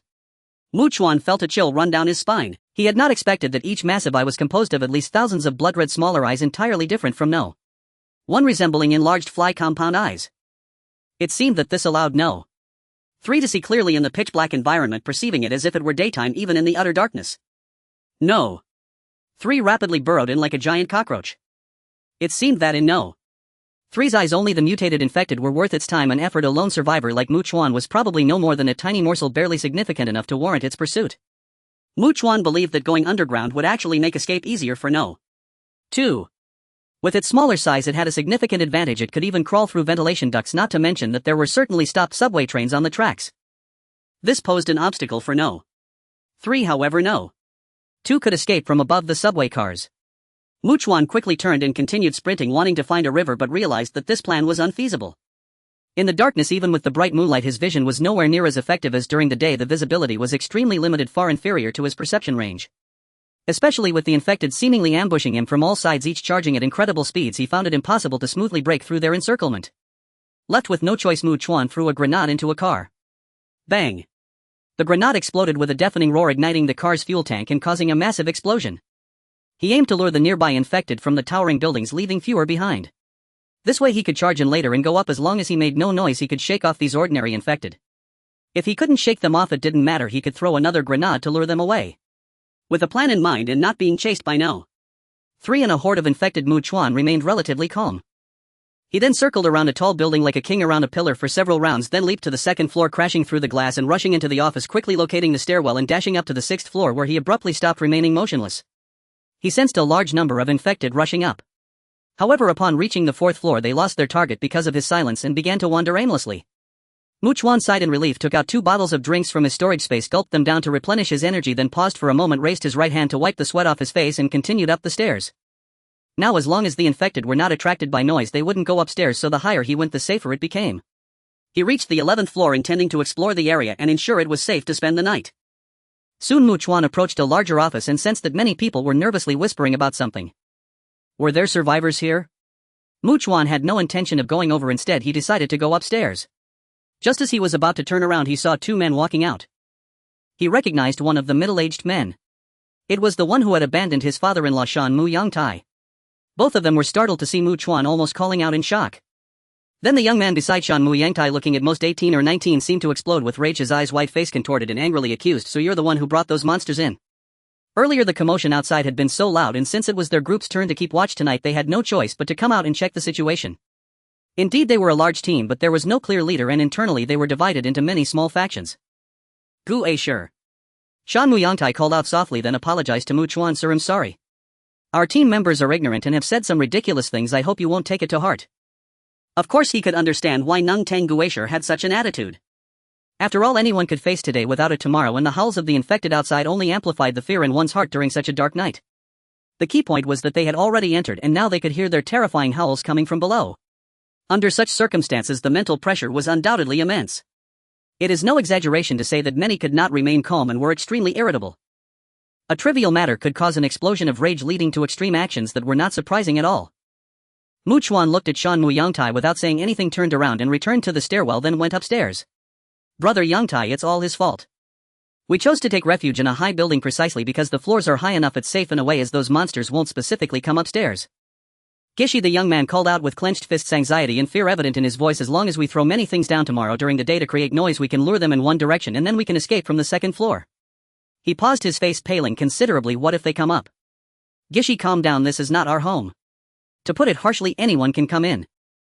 Shan Yangtai, older and more experienced, reminded, moreover, considering the earlier commotion outside, this guy has survived and escaped in here, he must be quite capable. There's no need to offend him. Of course, if Guisher was not part of his small faction he wouldn't have bothered to say any of this. Nang Teng Gishi, still very anxious and worried, let out a frustrated snort and walked with Shan Yangtai to the window of the corridor. After a brief glance at the situation below, they quickly retreated back into the larger office. Someone saw them and sharply asked Shan Mukun, did the monsters find us, which is why they came in? Others were shivering, their faces showing despair. Everyone can rest assured the monsters shouldn't come up, Shan Yangtai said in a deep voice. After all, it's our group's turn to keep watch tonight. If there's any noise we will. At this moment Nang Teng Guisher gritted his teeth and declared angrily, it's not that the monsters found us, it's that a guy escaped in here and brought those terrifying monsters into this high building. If they come up we are all dead because of him. Upon hearing Nang Teng Gishi's words, many people's faces in the room involuntarily displayed expressions of shock and anger. They were originally doing well here, but because of one person's reckless intrusion it led many infected individuals to enter, intensifying their mental pressure and fear. How could they not feel any anger or resentment in their hearts? Shan Yangtai's expression changed slightly as he quickly spoke. Everyone knows how great the commotion outside was, and can that person really survive in such circumstances without any capability? The crowd exchanged glances, many of them secretly agreeing with Shan Yangtai's words. Moreover, since the situation has already occurred, blaming Chuan and causing trouble for him is futile. It would be better not to offend a capable person. So what if he is powerful? Are we so many men afraid of just one man? Nang Deng Guisher angrily retorted, he brought in quite a few monsters, making our situation more dire and dangerous. We cannot afford to relax for even a second. Shan Yangtai knew Nang Deng Guisher was inciting others. Nang Kuan, it's better to avoid unnecessary trouble.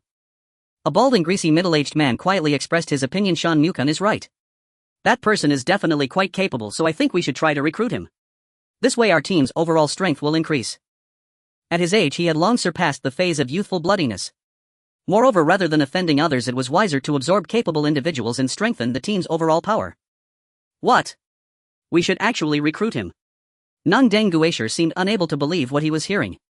I am the first to object. The bald middle-aged man's gaze was oddly scrutinizing Nang Deng Gishi, feeling that this inexperienced young man was quite naive. To not recruit a capable person, what was he thinking? Of course he could understand. In this world how could everyone be smart? Where there are clever people there are also those who are not so clever. Otherwise where do terms like fool, idiot and simpleton come from? Clearly Nang Deng Guisher belonged to the impulsive and foolish category. However, such people are often less scheming, relatively loyal and easily incited to act rashly without considering the consequences. If he had no merit, Shan Yangtai would not have kept him. In the end, in an apocalypse, being relatively loyal and trustworthy might just be the greatest virtue. Now Shan Yangtai took out a cigarette from his pocket, lit it, took a puff and said, Gishi, at your age with such youthful vigor and in a world like this it's understandable to feel great mental pressure and be easily angered, but Shan Mukun is right. The bald and greasy middle-aged man agreed. I think we can send some of the prettier women from our team tomorrow to have a word with him. As long as that man likes women, those beautiful women will always find it easy to strike up a conversation. Nang Deng Gishi's face turned ashen, his hands clenched into fists, his nails digging into the flesh of his palm as if he were completely unaware. I want to find him. At the very least he should properly apologize to us and offer compensation. Nang Deng Guisher said this and turned around, storming out. No one stopped him. After leaving the office he was all alone and the outside was pitch black. The corridor felt extremely eerie with the continuous screams of the infected echoing from below. Nang Deng Gishi's face suddenly turned extremely pale, beads of sweat breaking out all over him, trembling with fear, unable to move forward, ultimately having to turn back. Only then did Shan Yangtai ask, Gishi, do you now understand that someone who can remain composed in such darkness is definitely not an ordinary person? Upon hearing this, Nang Deng Guisher gritted his teeth, saying nothing but feeling as if he was being openly mocked and ridiculed for being a coward compared to others, causing him to feel even more frustrated, and he was eager to vent his feelings. A night passed without incident.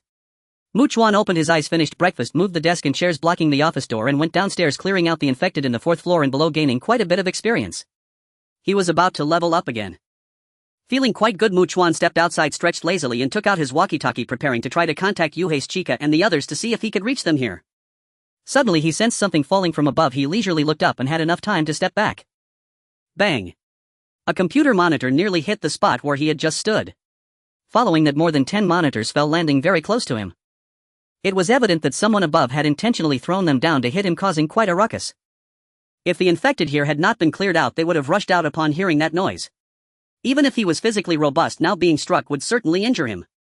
With a cold gaze, Mu Chuan turned back with the crowbar in hand, making his way up to the 11th floor, arriving outside that office, pushing the door open and walking in. Shan Mu Yangtai, the bald, greasy, middle-aged man, and others were all quite surprised to see Mu Chuan. Many of the women present brightened up, with some instinctively murmuring, "So handsome and charming. And so tall. May I ask what business you have?" Shan Mu Yangtai immediately inquired.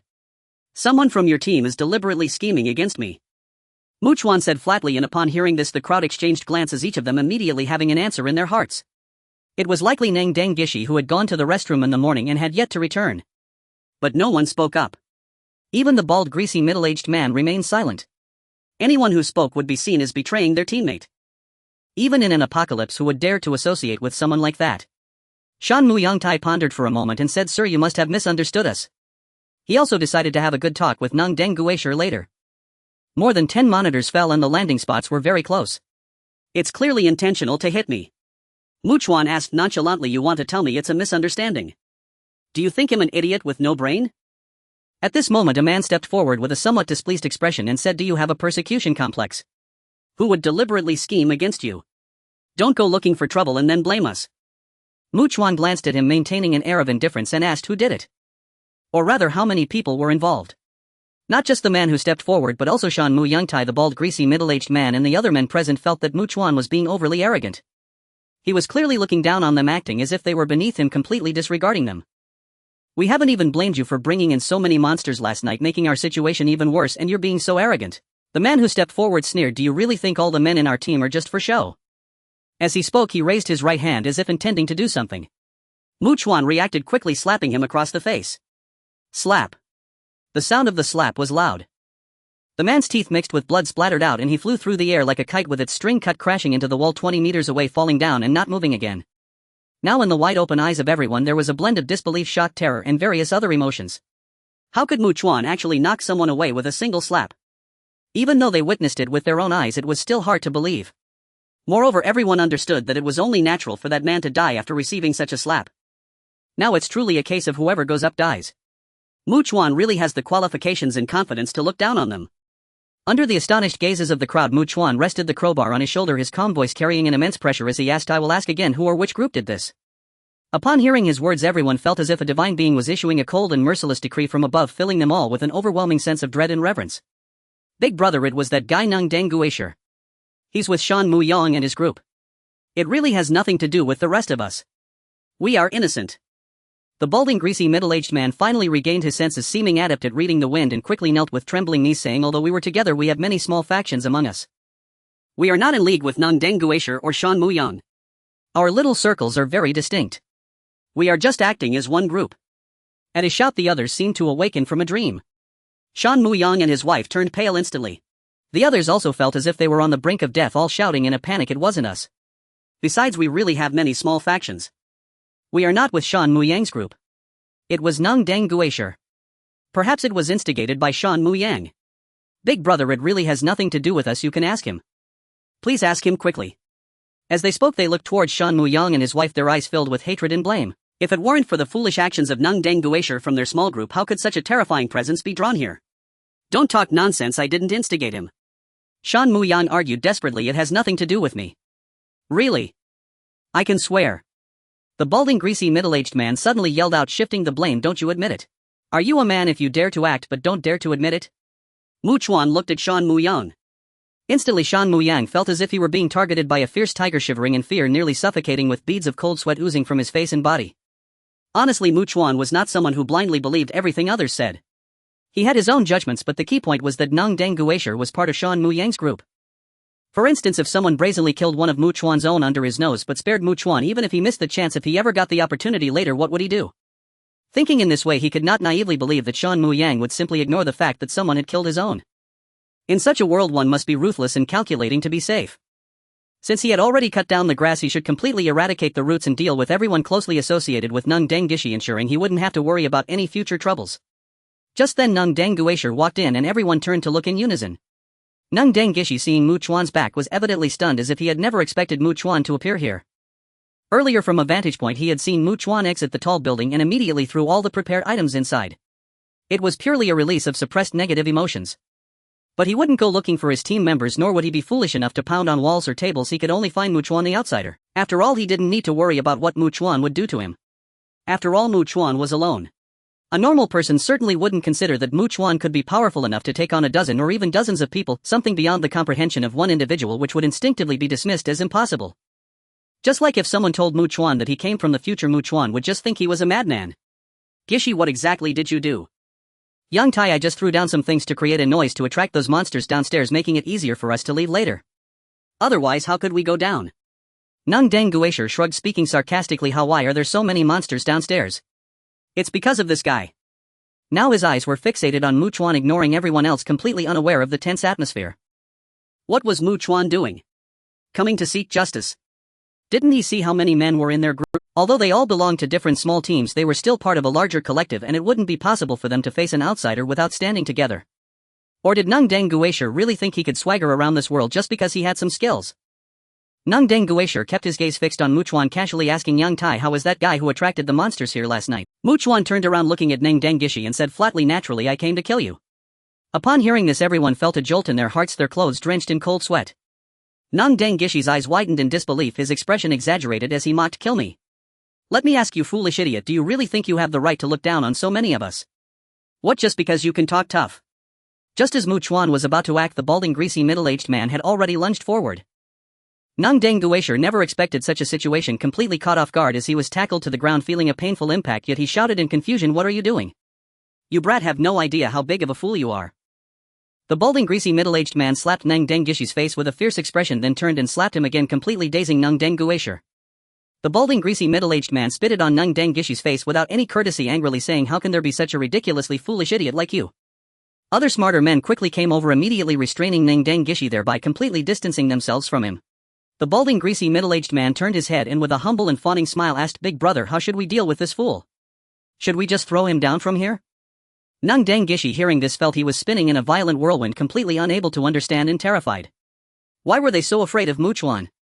But upon hearing that he would be thrown down, not wanting to die, he immediately sparked a will to survive, struggling desperately while shouting, Yang Tai, save me. You were the one who instigated me to do this.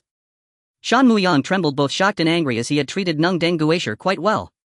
Why was Nung Dengguisher deliberately trying to harm him at this moment? Under everyone's gaze, Mu Chuan approached Nung Denggishi, who was struggling desperately, his eyes filled with despair and his pale face marked by fear, and directly pierced Nung Denggishi's head with the crowbar as he opened his mouth, seemingly wanting to speak. Nung Dengguisher didn't let out a single scream before dying on the spot. Everyone felt a chill in their hearts, realizing this was the consequence of provoking Mu Chuan. This was the price of offending Mu Chuan. At that moment, the bald, greasy, middle-aged man wore a fawning smile and said, Big brother, you are truly formidable. It is an honor for me to witness such a valiant side of you. Big brother, I am but a humble shipbuilder. Big brother, it's like this, our shipyard has just held the launching ceremony for a luxury cruise ship named Oceanic. He rubbed his hands together, bowing low, and continued, if this news is useful to you, I would be immensely pleased. If not, just consider it as me rambling nonsense. He spoke this way because the land was extremely dangerous, with infected individuals roving about. If he could acquire a ship that could distance him from the land, it would be better than having none at all. He believed that Mu Chuan was not a fool. Furthermore, Mu Chuan was exceptionally capable. To be honest, what others dared not think of, Mu Chuan might just dare to conceive and execute. In any case, if Mu Chuan was interested, at least should he encounter danger in the future, considering the events of today, if Mu Chuan happened to see him, he might be willing to save him once. Mu Chuan listened, scrutinizing the bald, greasy, middle-aged man. This was indeed quite unexpected news for him. The shipyard would undoubtedly be significantly safer than the port, there would be relatively fewer people. Especially just after launching, it could be ensured that not a single infected person would be aboard that ship. It would be a completely empty vessel. After all, Mu Chuan knew that larger cargo ships and cruise ships are typically launched sideways, and the moment they touch the water there is a severe rocking. People cannot stay on board during that time. Moreover, whether there are infected individuals on the large cruise ships or cargo ships at the port is still uncertain. Even if they are brand new, their lifespan is naturally longer. If given a choice, he would certainly choose the new over the old. So Mu Chuan asked, where is the shipyard? Upon hearing this, the bald, greasy, middle-aged man immediately revealed the location. Chuan took out his backpack, reached in, pulled out a pen and paper and noted down the place he mentioned before glancing at Chuan Muyong-tai and walking over. Since he had killed the person, he must eliminate the route. 10 minutes later. Chuan left the tall building and had not gone far when he sensed something. Turning around, he discovered No. 2 accompanied by 2 subordinates. The appearance of No. 2 without No. 3 inside indicated that it had indeed managed to shake off No. 3 after entering the subway entrance. Moreover, No. 2 seemed calm and collected, apparently not worried at all that No. 3 could find it. Chuan pondered for a moment and approached the subway entrance where No. 3 had entered. As he got closer, he could hear an incredibly eerie and piercing roar emanating from deep within. It was as if the gigantic No. 3 was stuck, completely unable to move, exuding an extraordinary sense of helplessness. Chuan immediately thought perhaps this was a good opportunity to burn No. 3 to death with gasoline. After all, No. 3 with so many subordinates aiding it would have long escaped if it could easily break free. Thus, while No. 3 might eventually manage to escape, it would certainly not be a simple task. However, Chuan still chose to abandon that idea. He decided to take advantage of the time he had left to construct an iron cage specifically to send No. 3 on its way. No. 3's massive size meant it could not fit through ordinary doors. Furthermore, with No. 3's strength, if the iron door was too flimsy, it might be smashed aside or even deformed by No. 3. Therefore, this iron cage needed to be exceptionally sturdy and thick. A safety room like the equipment room of the Sakura Ming private high school gymnasium would simply not suffice. Moreover, if he could manage to get No. 2 into the iron cage prepared for No. 3, perhaps he could kill 2 birds with 1 stone and send both of them on their way. Because No. 3 had been eyeing No. 2 and had suffered considerably at its hands once No. 3 broke free, it would undoubtedly pursue No. 2. Thus No. 2 would serve as the best bait for luring No. 3 into the iron cage. Chuan then raised his right hand, pointing towards the subway entrance, and then at it, signaling it to keep an eye on No. 3 here. No. 2 seemed to understand. Chuan grew even more wary of No. 2. It was simply too clever. Should it gain immense power, it would gather even more subordinates, which would be a terrifying prospect. Whether there were many infected individuals like No. 3 was of little concern to Chuan. He merely hoped that there would be as few like No. 2 as possible. After Chuan left, he entered a building several hundred meters away, went to the top floor and observed No. 2 through binoculars. It lingered near the subway entrance, opening its gaping maw and producing low growls as if taunting and provoking No. 3, mocking its plight. It was clear that No. 2 showed not the slightest hint of fear or trepidation towards No. 3. If he kept No. 2 around, should he one day find himself in a predicament like No. 3's, No. 2 would likely adopt a similar demeanor, wouldn't it? He did not linger long and soon left, contemplating where he could create an iron cage to burn No. 3. Chuan's mind raced and he quickly thought of a location. The criminals led by Jin Cun Jianwu had once set up a temporary camp there, and it was where he killed No. 1 and first encountered No. 2 in the underground parking lot. Given No. 3's size, as long as it crouched down, it could indeed enter through the exit.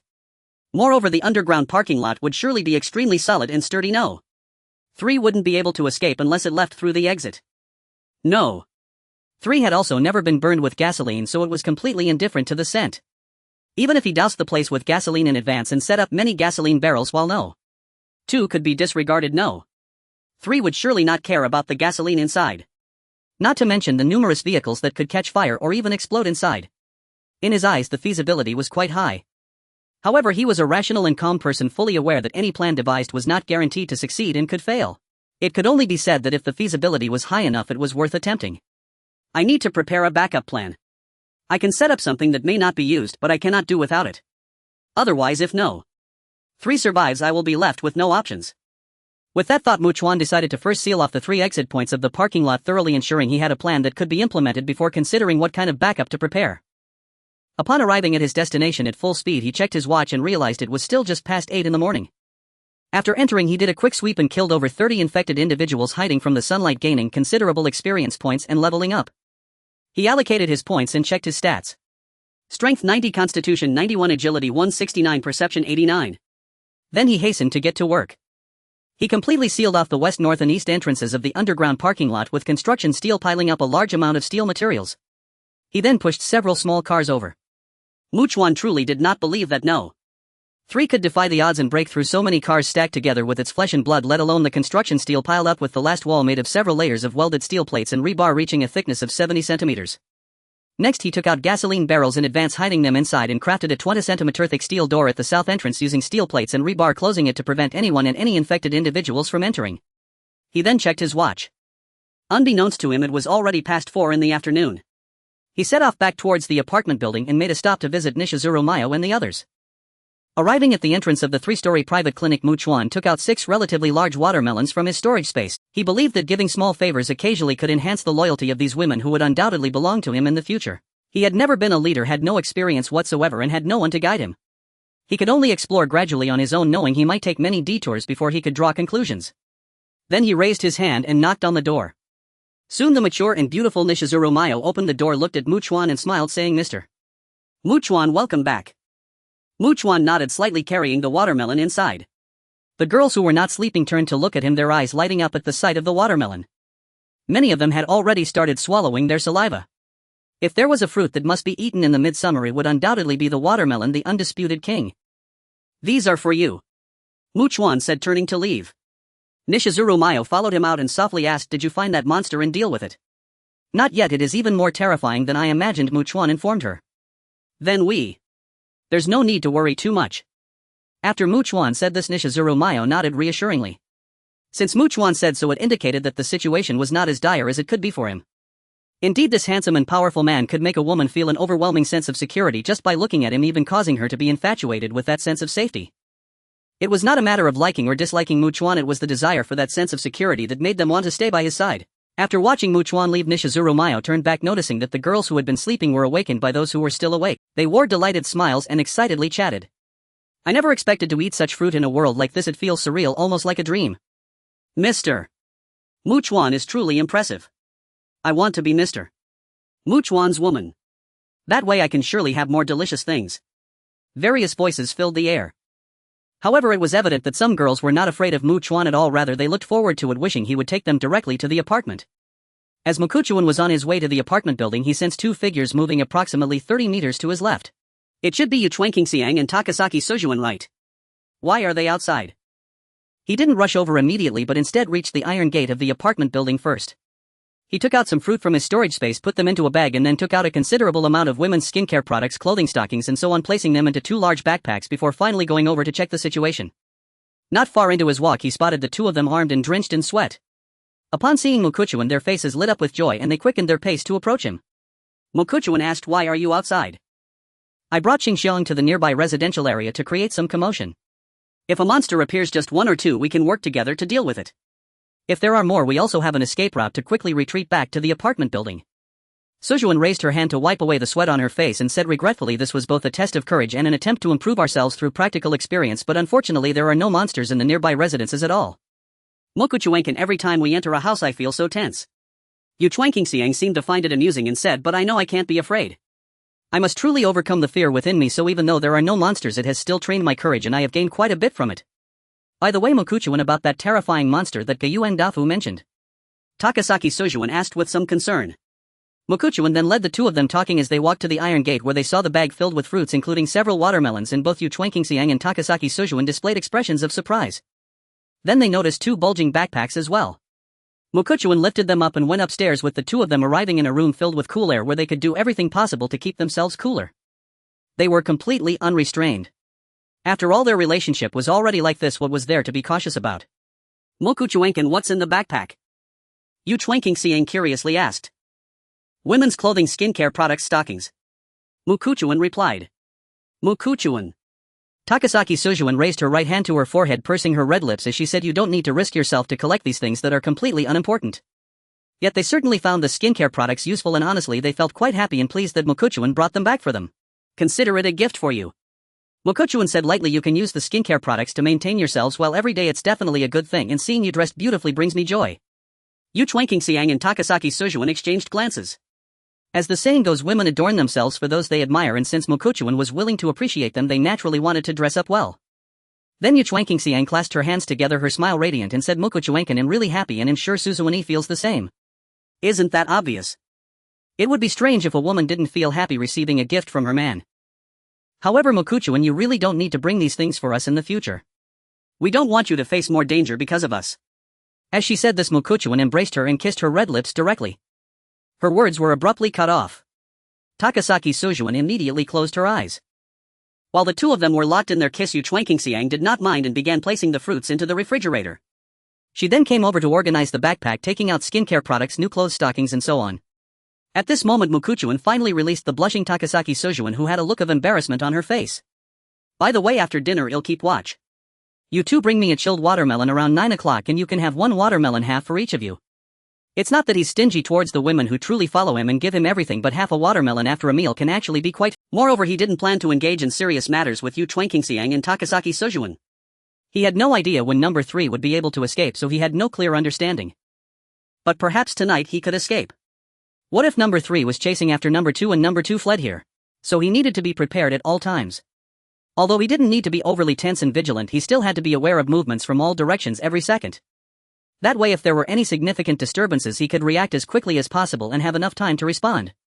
Furthermore, he had to carefully think about what backup plan he should have if he couldn't successfully take down number 3. Upon hearing this, Yu Chuanqingxiang, who was organizing her things, looked up and she and Takasaki Sojuan exchanged glances without saying anything. Then Takasaki Sojuan squatted down to help Yu Chuanqingxiang finish organizing and they went to prepare dinner. An hour later, after eating several large bowls of fragrant white rice and delicious hot food, Mokuchuan stepped out of the room while Yu Chuanqingxiang, who was quickly washing the dishes, said with some concern, "Suzuani, the situation should not be too good, right?" Takasaki Sojuan fell silent for a moment before softly replying, "What we are facing is completely different from what Mokuchuan is dealing with. Suzuani, I plan to accompany Mokuchuan. Once I can't keep my eyes open anymore, I'll come back to sleep. Right now there are still things I can do." Ha! Takasaki Sojuan looked at Yu Chuanqingxiang in surprise, noticing her blink and say, "Mokuchuan brought me many useful gifts and I'm really happy and excited, but I also want to do something in return. For example, while Mokuchuan does his thing, I will focus on honing my abilities, striving to improve." Takasaki Sojuan was clearly taken aback by this and looked at Yu Chuanqingxiang with some confusion, seeing her make a gesture. She had seen Yu Chuanqingxiang do this during their joint battles and she immediately understood, her face turning bright red as Yu Chuanqingxiang gently said, "This way I won't be too much of a hindrance to Mokuchuan and I can also help him relax while keeping him company. Looking at it this way, it's truly a win-win situation. Do you want to join me, Suzuani?" Takasaki Sojuan did not respond immediately. However, she had also faced death directly before, and if it weren't for Mokuchuan, she would have died. Without Mokuchuan, how long could she live? Moreover, Mokuchuan treated her quite well. So if it would make Mokuchuan happy, she was willing to do it. Then Takasaki Sojuan cleared her throat and said awkwardly, "Qingxiang, I can teach you, Suzuani." Yu Chuanqingxiang raised her right hand to her cheek and smiled, saying, "I didn't expect that I would become a little teacher for you, and we should also dress up nicely." While the two of them were chatting, Mokuchuan was already on the rooftop with a silenced weapon, watching as the night fully descended, the bright moon hanging in the sky while the low growls of the infected echoed from all directions. Mokuchuan was like a very patient hunter, remaining completely still until an infected approached the apartment building about 20 meters away when he shot it down from above. He didn't manage to hit its head. He fired 7 more shots. A bullet pierced through the infected's forehead, exploding its head. It fell and no longer moved. Mokuchuan also gained experience points. To be honest, he no longer had to worry about running out of bullets. He could use a large amount of ammunition to quickly improve his level, and since his physical abilities far exceeded those of ordinary people, he didn't have to worry about recoil. His progress was rapid. Then another infected wandered nearby, seeing its dead companion and approaching to feed. Mokuchuan didn't shoot immediately. He waited until it crouched down to start feeding, focused solely on eating, making it easier to hit its head before he fired and killed it. Moreover, he didn't need to change his position at all. More and more infected were dying in that spot, and those wandering nearby would come to feed upon seeing it. As long as he guarded this direction, he could continue to shoot and kill. He didn't know how much time had passed when Mokuchuan heard footsteps approaching. He first took out several magazines from his storage space and placed them on the ground before turning to look. Takasaki Sojuan and Yu Chuanqingxiang, with their beautiful and exquisite faces adorned with light makeup, wore new slightly tight-fitting dresses that accentuated their figures even more. Both of their long legs were clad in black stockings, their feet in strappy high heels. They exuded an enchanting charm, their captivating eyes holding countless emotions. Only the fact that they were each holding a cut watermelon slightly affected the breathtaking beauty that could make one focus intently to appreciate. Mokuchuan also planned to take a rest. He sat down and Yu Chuanqingxiang thoughtfully handed him a spoon, then shared another with Takasaki Sojuan. Mokuchuan scooped up a small piece of chilled watermelon flesh and put it into his mouth. Sweet, crisp and cool. This is truly delightful. This is what life is all about. He continued to eat with great enthusiasm, but soon he noticed that Takasaki Sojuan's expression seemed a bit strange. Then Mu Chuan was busy with his tasks while Yu Chuan Xianxiang and Gao Qi Lingyin were engrossed in their training, even taking time to help pass down magazines from time to time. By the time it was past 11 at night, Mu Chuan closed his eyes and felt the night breeze. He began to think about the need to be prepared just in case there was a need for contingencies. Perhaps he could lure No. 3 to the rooftop of a skyscraper 30 floors high. If No. 3 fell from such a height. But upon careful thought, the feasibility seemed too low. Firstly, No. 3 could climb walls. Secondly, if it could indeed regenerate like Fukura Yuka. Even if it were shattered to pieces, it might still recover its original form. Of course, he could clearly sense what was happening around him, and he could even hear Yu Chuan Qianxiang teasing Lingyin, saying things like, "You're too clumsy, it should be done this way." Mu Chuan paid no mind, and after contemplating realized that there were actually very few feasible methods. Because against No. 3, the only surefire way to deal with it was to burn it. He might as well prepare a steel cage. He actually had a suitable place, the underground parking lot of that shopping mall he had scavenged before. Then Mu Chuan gently stroked the long, dark and beautiful hair of Gao Qi Lingyin and Yu Chuan Qianxiang, deciding to take action early the next morning and head to that shopping mall. It was only after 1 in the morning that the two of them finally left to rest in their room. Mu Chuan also planned to sleep here, but he had no expectation that his sleep quality would be good while remaining vigilant to the sounds around him. The long night slowly passed. Morning. In a residence. Yuzuki Shiori, with a face full of fatigue and yawning, turned to look at the 2 female bodyguards who were still asleep. The 3 of them had left the shopping mall. They had listened to what Gu Yuan Daifu said and felt that the later they left, the harder it would be to escape from Chiyoda district. The situation outside was indeed far worse than they imagined. Of course, they had come down directly from the shopping mall stairs and had not noticed that the entire mall had been emptied and that the corpses of the infected killed by Mu Chuan lay scattered. They also did not go to the supermarket. The supplies on the rooftop food street were too much for the 3 of them to carry. But after coming out, Yuzuki Shirori had to watch the night every day, and her 2 female bodyguards would give her 3 to 4 hours of additional sleep after they woke up. Now she had no right to object. After being woken by her 2 female bodyguards, they got up, and Yuzuki Shirori didn't care about etiquette, simply collapsing on the ground just about to sleep when she heard a female bodyguard carrying a backpack say, "Miss Yuzuki, we need to go out to gather supplies." Yuzuki Shirori fell silent for a moment before responding, "Okay." Even though it was daylight without anyone watching over her, how could she dare to sleep soundly? What if survivors came in? But what could she say? She knew clearly that they were not consulting her, merely informing her. Not long after, her 2 female bodyguards went downstairs, and Yuzuki Shirori kept tossing and turning. After a long time, she could no longer withstand the overwhelming tide of sleepiness and finally fell asleep. She didn't know how long it had been when she was suddenly awakened by the sound of a scream not far away. She abruptly opened her eyes, quickly stood up and walked swiftly to the window to look. Suddenly a deep sense of horror appeared on her stunningly beautiful face, her pupils almost shrinking to pinpoints. Her 2 female bodyguards were being chased by 20 or so infected. One of them had even been knocked down by an infected, nearly 10 of them surrounding that female bodyguard, tearing off chunks of flesh and continuously devouring her. The heart-wrenching screams continued.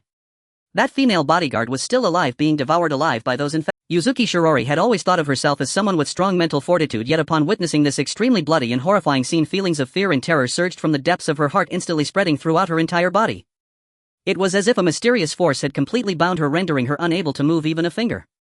Then she clearly saw another female bodyguard, still alive, frantically fleeing, also being chased by the infected. There was no need to elaborate on the outcome.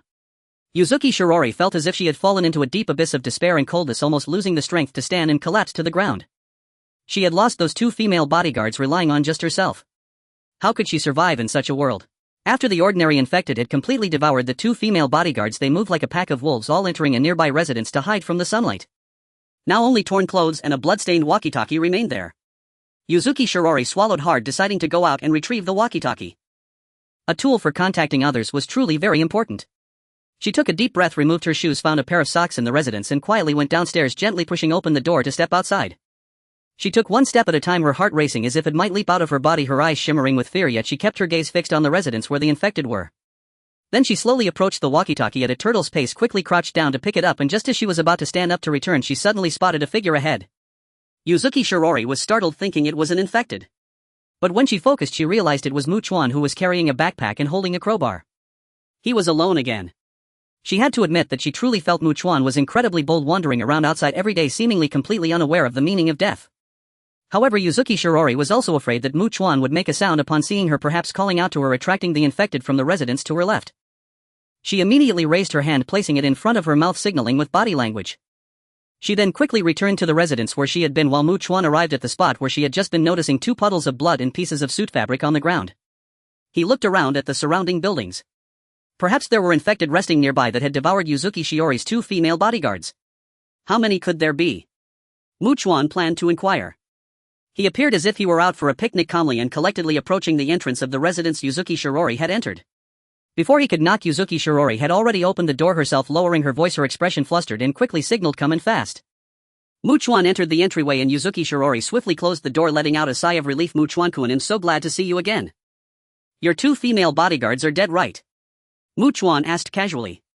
Hearing this, Yuzuki Shiori's expression darkened considerably as she silently nodded.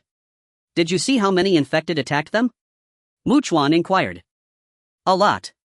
Yuzuki Shiori felt her scalp tingle, seemingly overwhelmed by intense fear, causing her to lose control of her volume as she trembled. More than 20. After saying what she considered an astonishing number, she realized that Chuan's expression hadn't changed even a bit. He remained extremely calm and composed. To be honest, Chuan Shirji is a young lady from a wealthy conglomerate, and given her status it is natural that she has met many people by now. Although she doesn't claim to be exceptionally good at reading people, she believes she is certainly not someone who is blind to the obvious. As she gazed at Mukawa, Chuan Shirji felt that the more than 20 infected individuals were utterly insignificant in his eyes, posing no threat whatsoever. Recalling the sudden and strange silence of Gu Yuan Daifu earlier, Chuan Shizi's heart skipped a beat and a shocking thought surfaced in her. Could it be that Mukawa can handle so many infected individuals by himself? How is that even possible? Even if we assume Mukawa has overcome his fear of the infected and can kill one with a single strike, there is no way he could handle so many at once. Who doesn't understand the principle that 2 fists cannot defeat 4 hands? Coming back to her senses, Chuan Shirji decided to stop overthinking and took a deep breath. Then she promptly declared, Mukawa-kun, I want to join your team right now. If I join, I will definitely work diligently for the entire team in the future, and I would never do something so foolish as to leave a team where I know everyone well to join a completely unfamiliar one. After saying this, there was no hint of embarrassment on her beautiful, delicate face. However, she felt a bit nervous inside. She had just refused earlier. Yet now she had become a different person, fully aware that she had no means of self-protection. Moreover, to be honest, she had only encountered a man like Mukawa who was relatively well-behaved. If she were to meet some unscrupulous men, given her beauty, tall stature, and excellent figure, what fate would await her? How could she not be aware of that? Furthermore, Mukawa was the leader. The character of the leader largely determines the overall atmosphere of the team. The other men in Mukawa's team should be restrained by his presence, and it would not be possible or wise for them to act out of line. Unbeknownst to her, Mukawa's team consisted of only him as the man, so in Chuan Shizi's view, being able to join a team where she wouldn't have to worry about being forced by men was already quite good. Mukawa looked at her, remaining silent. The knowledge and skills Chuan Shirji possessed regarding personnel management were indeed valuable to him. After all, he was the actual leader of the team. Especially since any woman in his team would undoubtedly obey him. How to maximize the value of each of them depended on his capability. Thus, if Chuan Shirji could teach him, he would truly avoid many detours and save a lot of time. However, after their previous conversation, he was well aware that Chuan Shirji was actually a strong-willed and confident woman who liked to be in control and disliked being constrained. In short, she was a strong woman. Therefore, truly mastering and controlling Chuan Shirji would not be a simple task, and he wasn't keen on wasting his precious time and energy on such matters. To put it bluntly, with the time and energy he had, he would rather use it to eliminate more ordinary infected, gain experience points, level up, and become stronger. So he simply wanted to learn Chuan Shizi's skills. If he succeeded and she remained compliant and truly willing to listen to him, he could keep. If he found that she was not compliant, trying to gain some authority or decision-making power from him, or if she attempted to form cliques within his team, he would give her something as a reward for learning and then kick her out. Although Mukawa remained silent, Chuan Shirji was not anxious. If Mukawa truly had any intentions towards her, he wouldn't need to express it as a demand. He could do as he pleased. Could she really resist a man like Mukawa? Moreover, a man so bold and daring would surely not be of such low caliber. He would certainly still be drawn to beautiful women, but he wouldn't be so pathetic as to lose all control, acting as if he had never seen a woman before. If it were otherwise, how could Chuan Shirji dare to open the door for him?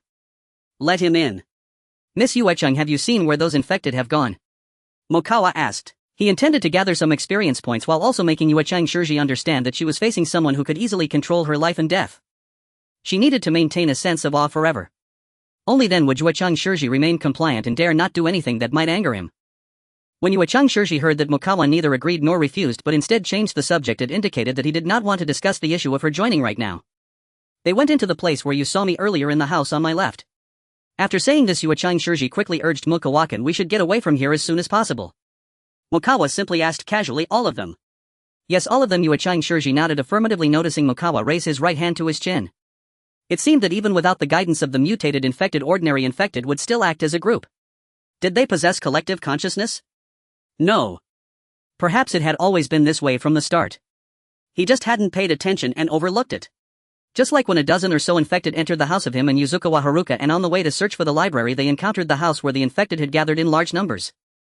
Given this, Mukawa could fully anticipate that as time went on he would likely frequently encounter a large group of ordinary infected together, perhaps facing hundreds or even thousands at once. Then Mukawa said lightly, "Miss Yuacheng, goodbye." Yuacheng Shizi's expression changed slightly, her tone somewhat unnatural as she asked, "Mukawakan, are you leaving?" She could see that Mukawa was not pretending to be dramatic but genuinely intended to leave, and he had no plans to take her with him. She hurriedly asked, "What do I need to do to join Mukawakan's team?" Mukawa said nothing and simply pushed the door open and walked out. Yuacheng Shiji gritted her teeth and immediately followed him without losing her composure. Mukawa did not drive her away. After all, he could observe her reaction when danger approached. This was the best time to see a person's true nature. Once outside following Mukawa, Yuacheng Shiji noticed that he seemed to be heading towards the house with 20 or so infected individuals. No way. He should be intending to pass directly through the street outside the house, right? Knowing there were many infected inside, shouldn't he choose to take a detour and avoid it? Yuacheng Shizi's mind was in turmoil, flooded with countless thoughts, but she made no sound and silently followed Mukawa. Before long she saw Mukawa come to a stop. Instinctively she halted as well, shocked to see Mukawa turn around and approach the house with infected individuals. Yuacheng Shiji felt an overwhelmingly terrifying force surge towards her as if it would tear her apart. Was Mukawa really intending to kill so many infected? If he truly planned to do that, he must be insane. Yuacheng Shizi's beautiful eyes widened in disbelief and she instinctively rushed forward, grabbing Mukawa's arm, her face filled with shock as she whispered, "What are you? What are you planning to do?" Yuacheng Shiji stared nervously and anxiously at Chuan's face, holding her breath, her pale face covered in beads of sweat. After all, it was precisely because she had some understanding and had guessed what was happening that she felt even more terrified. "Go kill them," Chuan said calmly without a hint of fear on his face. Upon hearing this, Yuacheng Shizi's delicate body trembled and she felt herself falling into a violent whirl of chaos. He truly intended to do something so crazy and terrifying. Yuacheng Shiji was strongly suspicious that Chuan was actually someone who enjoyed excitement, loved danger, and was incredibly bold and insane. Indeed, such a person exists in this world, one who likes to leap back and forth on the edge of danger, reveling in the thrill that quickens the heartbeat. Moreover, at least in Yuacheng Shizi's eyes, she truly had reason to believe that any sane person, knowing that there were so many infected individuals in that residence, would definitely keep their distance. How could anyone like Chuan actively approach? And to plan to kill? She was even more convinced that how could Chuan possibly handle it alone? This was no longer a matter of 2 fists against 4 hands, but rather 2 fists against dozens of hands. Yuacheng Shizi's heart raced to the point of almost bursting. She hurriedly advised Chuan, "With so many of them, how could you handle it alone? You mustn't go insane, let's get away quickly." However, she found that Chuan easily broke free from her grasp on his arm and continued to move closer. This gave Yuacheng Shiji an indescribable feeling. It was as if he was merely going to crush an ant, while she absurdly panicked in a foolish manner. As she stood there in a daze, not knowing what to do, Chuan had already arrived at the door that had been broken open, using a crowbar to strike the ground of the entrance. In an instant, Yuacheng Shiji, who was on the street, heard the low growls that were very close and rising one after another. She was filled with immense panic, cold sweat pouring out, her teeth chattering. Despair, fear. Various emotions surged and clashed within her heart, stirring up waves of turmoil. She truly wanted to run far away. But instinctively she took a few steps back, then stopped, unable to move any further. She knew that if she ran she would either encounter infected individuals or survivors. If she encountered the infected, she would have no strength and only face death. And as a beautiful and well-endowed woman, if she met other men, could they possibly treat her with the same decorum as Chuan? Would they refrain from touching her? She could very well end up as a pitiable and tragic plaything. But to be honest, with her arrogance and perspective, if she were to be subjected to some indecent actions by some unsavory men under circumstances where she couldn't resist and being thoroughly insulted, she would choose suicide rather than live like that. Perhaps death is also a form of relief. That thought emerged in Yuacheng Shizi's mind. This way she wouldn't have to live in daily fear and anxiety, trembling and terror, feeling that living was not beautiful at all, but rather like enduring torment and suffering through torture. Especially since before the apocalypse arrived she was truly the daughter of a wealthy family, possessing privileges, money and status that many did not have. It is no exaggeration to say that the entire Sakura country was like her garden. Even her daily life, the food and clothing she used, were beyond what ordinary people could imagine. Yet now she had lost everything. She had fallen from a great height in a tragic manner, and if her heart wasn't strong enough, how could she truly accept such a tremendous change? She even had to keep her spirits up, living in a world filled with terrifying and violent monsters that might not allow for a tomorrow. Her mentality had completely collapsed. Yuacheng Shiji slowly closed her eyes, waiting for the arrival of death. Meanwhile, Chuan sensed that not all the ordinary infected individuals in the residence rushed out one after another from the entrance. Many were actually coming out from the sides of the house. Would they divide into 3 groups and approach the source of the sound from 3 directions? Chuan felt this was a change worth noting. Then as the ordinary infected rushed out from the entrance, Chuan struck through one's head. At that moment the sound of gaining experience echoed in his mind and another infected attacked from his left. Without changing expression, Chuan slightly stepped back, leaning his upper body back to evade the attack, and then swung the crowbar with a lightning-fast offensive. The crowbar pierced through the infected's jaw, emerging from the top of its head, instantly causing a head explosion. He swiftly withdrew the crowbar and struck toward the right, easily exploding the head of another infected. His movements were extremely graceful and fluid, possessing a beauty that captivated the onlooker, making one involuntarily immersed in the scene. Moreover, the chaotic growls of the other infected drowned out the sound of the head explosions, failing to draw Yu Shizi's attention. Chuan of course sensed that Yu Shizi was standing still, neither approaching nor distancing herself. Her not running made him regard her with slightly more admiration. This indicated that she was not the type to completely fall apart in the face of danger, disregarding everything and fleeing in panic. Following this, Chuan once again attacked with the crowbar. He killed another ordinary infected. He leveled up. Now at level 24 he gained 30 attribute points, but he could only finish off this batch of infected before distributing his points. While dodging attacks, he continued to strike. It was evident that being surrounded by over 20 infected posed no danger to Chuan. He could easily handle them and quickly kill them one by one.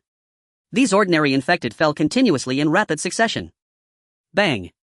After killing the last remaining infected, Chuan began to allocate his points. 7 points to strength and physique, 10 points to agility, and 6 points to perception. Now his strength was 97, physique 98, agility 179, and perception 95. He had become stronger.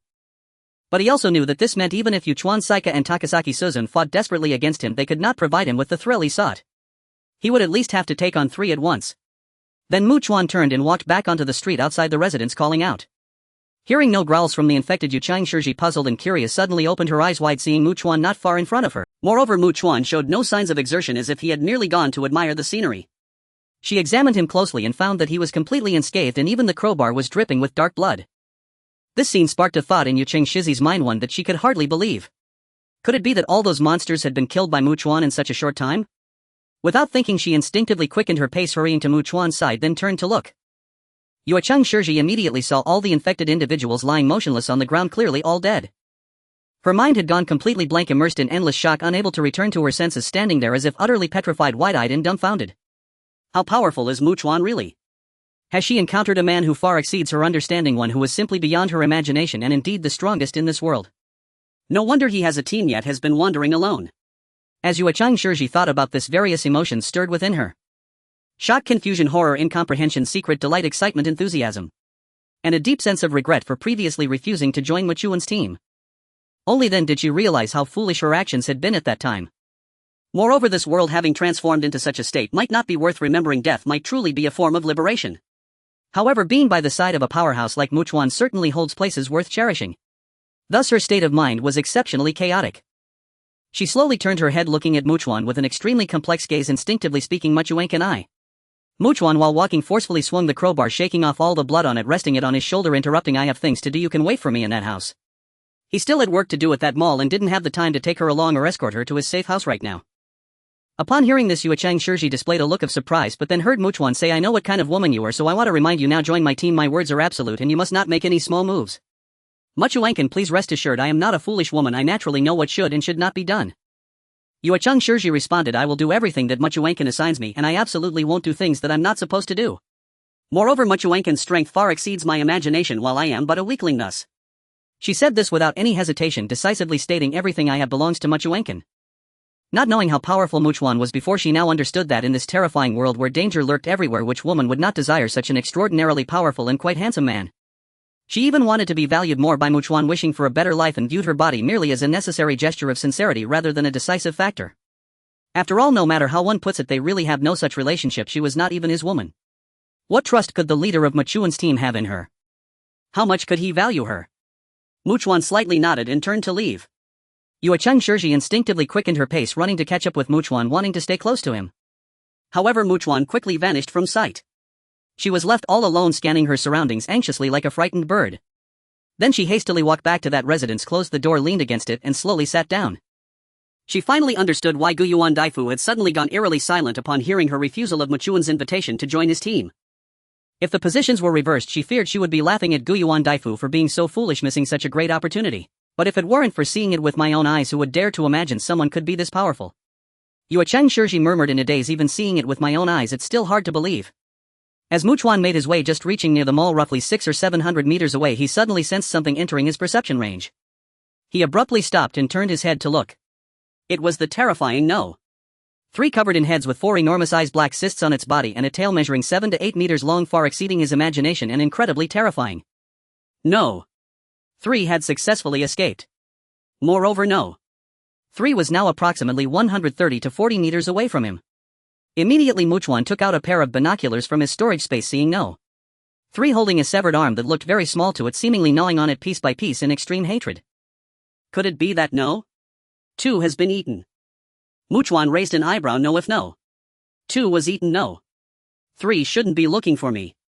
It clearly failed to kill No. 2 and is venting its anger knowing I have a connection with No. 2, so it's specifically looking for me to take out its rage. Or does it think it can use me to lure No. 2 out? Chuan didn't dawdle, immediately stowing the binoculars and turning to run. But he was calmly thinking No. 2, heavily injured and depleted of energy, should have fled into the subway entrance. However, No. 3 had been through the subway entrance before and had suffered quite a bit. It shouldn't have gone in to chase No. 2 again. Otherwise it wouldn't have specifically come looking for him. Which was not good news for him. Because this fully indicated that No. 3 would learn from its mistakes. How could No. 3 easily lie down and crawl into the iron cage he had prepared for it underground? While pondering, Chuan also heard the deep growls of a large number of infected individuals converging into a wave of sound continuously rising. Like thousands of horses following their commander, about to rush forth and trample everything. Such a loud noise easily attracted nearby infected individuals who were not No. 3's subordinates, rapidly gathering from all directions. This left Chuan unable to walk in a straight line without obstruction. He had to weave back and forth, changing directions, and where exactly should he run? Soon Chuan had a destination in mind: the rooftop of that mall. He was not worried about being surrounded. The scent-eliminating wristband could still be used twice, and if necessary he could purchase invisibility liquid with his points. He even had about 10 hand grenades in hand if he could utilize them well. If the hand grenades could cause No. 3 to be blasted down to the ground, even if No. 3 didn't die from the fall, it would certainly make No. 3 extremely furious and hate him, perhaps allowing No. 3 to temporarily forget its learned lesson. Thus the possibility of him personally luring No. 3 into that iron cage would become greater. After all, when a person is consumed by rage, they disregard everything, how much more so a beast of low intelligence. Furthermore, Chuan really wanted to confirm whether the black cyst characteristics on No. 3 were the same as those on Fukumura Yuka. Either way, he needed to gain a comprehensive understanding of No. 3 to know all the abilities No. 3 possessed. Knowing oneself and knowing the enemy ensures victory in every battle. As Chuan, being pursued and cornered, had to change his escape direction, he glanced back. He saw the terrifying No. 3 leap into the air, its jumping ability astonishing. Even when No. 3 landed, it truly detonated like a heavy bomb. Faced with the enormous figure of number 3 at such close range, Chuan felt an overwhelming sense of terrifying oppression, as if he were being engulfed by a raging flood. In an instant, number 3's long tongue, akin to that of a lizard, shot out, cutting through the swirling dust to ensnare Chuan's body. At the same time, number 3 charged forward. With his exceptional agility, Chuan swiftly evaded the attack of number 3's long tongue, spotting a building. He leaped powerfully, jumping to the 3rd floor and quickly moving forward. Bang! Boom! A cacophony of violent sounds erupted from behind. Chuan turned to see number 3 crouched against the exterior wall of the building, sweeping everything away with its extraordinarily long tail, easily sending debris flying. Number 3's unique attack methods: the long tongue and tail. But at my current speed I can react completely and won't be hit. Moreover, if its black cyst behaves like Fujimura Yuka's abilities, it would spray a corrosive black liquid, but certainly in limited quantity. Chuan contemplated: since I can't confirm if they are the same, it's best to keep my distance from number 3. However, it seems that those 4 huge eyeballs composed of numerous small eyes can only assist number 3 in adapting to extremely dark environments. Calmly analyzing the situation, he dashed to the other side, leaping from the building. Upon landing, he ran forward and while turning noticed number 3 jumping down from the building, crushing several ordinary infected individuals into a pulp. As Chuan was already in a sprint, he leaped towards the shopping mall. To be honest, apart from number 3, ordinary infected individuals posed no obstacle for him. After a brief moment, he finally entered the shopping mall. Having been here before and having gone on a frenzied shopping spree, he was very familiar with the layout. As he ascended the stairs quickly, he took out some construction steel from his storage space and threw it down, blocking the stairway to prevent the ordinary infected under number 3 from coming up. Following Chuan to the landing between the 7th and 8th floors, he heard a large number of ordinary infected rushing and frantically searching for a way upstairs. The noise below was enormous. Chuan immediately sensed that something was rapidly approaching him from below. Number 3 was climbing the wall in pursuit. He glanced at the window of the landing without changing his expression and noticed that number 3's massive body completely blocked the relatively small window, plunging the area into darkness. A dozen heads on its body stared at him with wide eyes. Just as Chuan's heart tightened, number 3's long tail like a terrifying whip shattered the window and shot directly towards him. Chuan took 3 steps back to dodge the strike, but the taut long tail swept in with thunderous speed. Bang! The stair railing was effortlessly broken by number 3's tail. Chuan leaped lightly and continued to dash upward. Number 3's tail was like a spear pursuing him, attacking his back with incredible speed. Upon reaching the 8th floor, Chuan did not continue up the stairs. This way there would only be a wall separating him and number 3, which was too close. He lunged forward, crashing through the stairway entrance into the interior of the shopping mall, landing and rolling to avoid the strike from number 3's tail. He quickly got up and aimed to ascend the motionless escalator inside the mall. He moved swiftly, simultaneously devising a plan to achieve his desired outcome. Given the urgency of the situation, it couldn't be complicated. The simpler the better. An idea suddenly struck him. He could take out the phone from that private clinic's female doctor from his storage space, crank the volume to the max, set a timer for 5 or 6 minutes on the clock interface, toss it at the edge of the rooftop garden of the mall, and then quickly head downstairs. At that point he would stay at the landing between the 6th and 7th floors, forcing the enormous number 3, which couldn't enter, to climb down the. Then he would preemptively explode the heads clinging together on number 3's body. When only 2 or 3 seconds remained on the timer, he would unleash 5 grenades.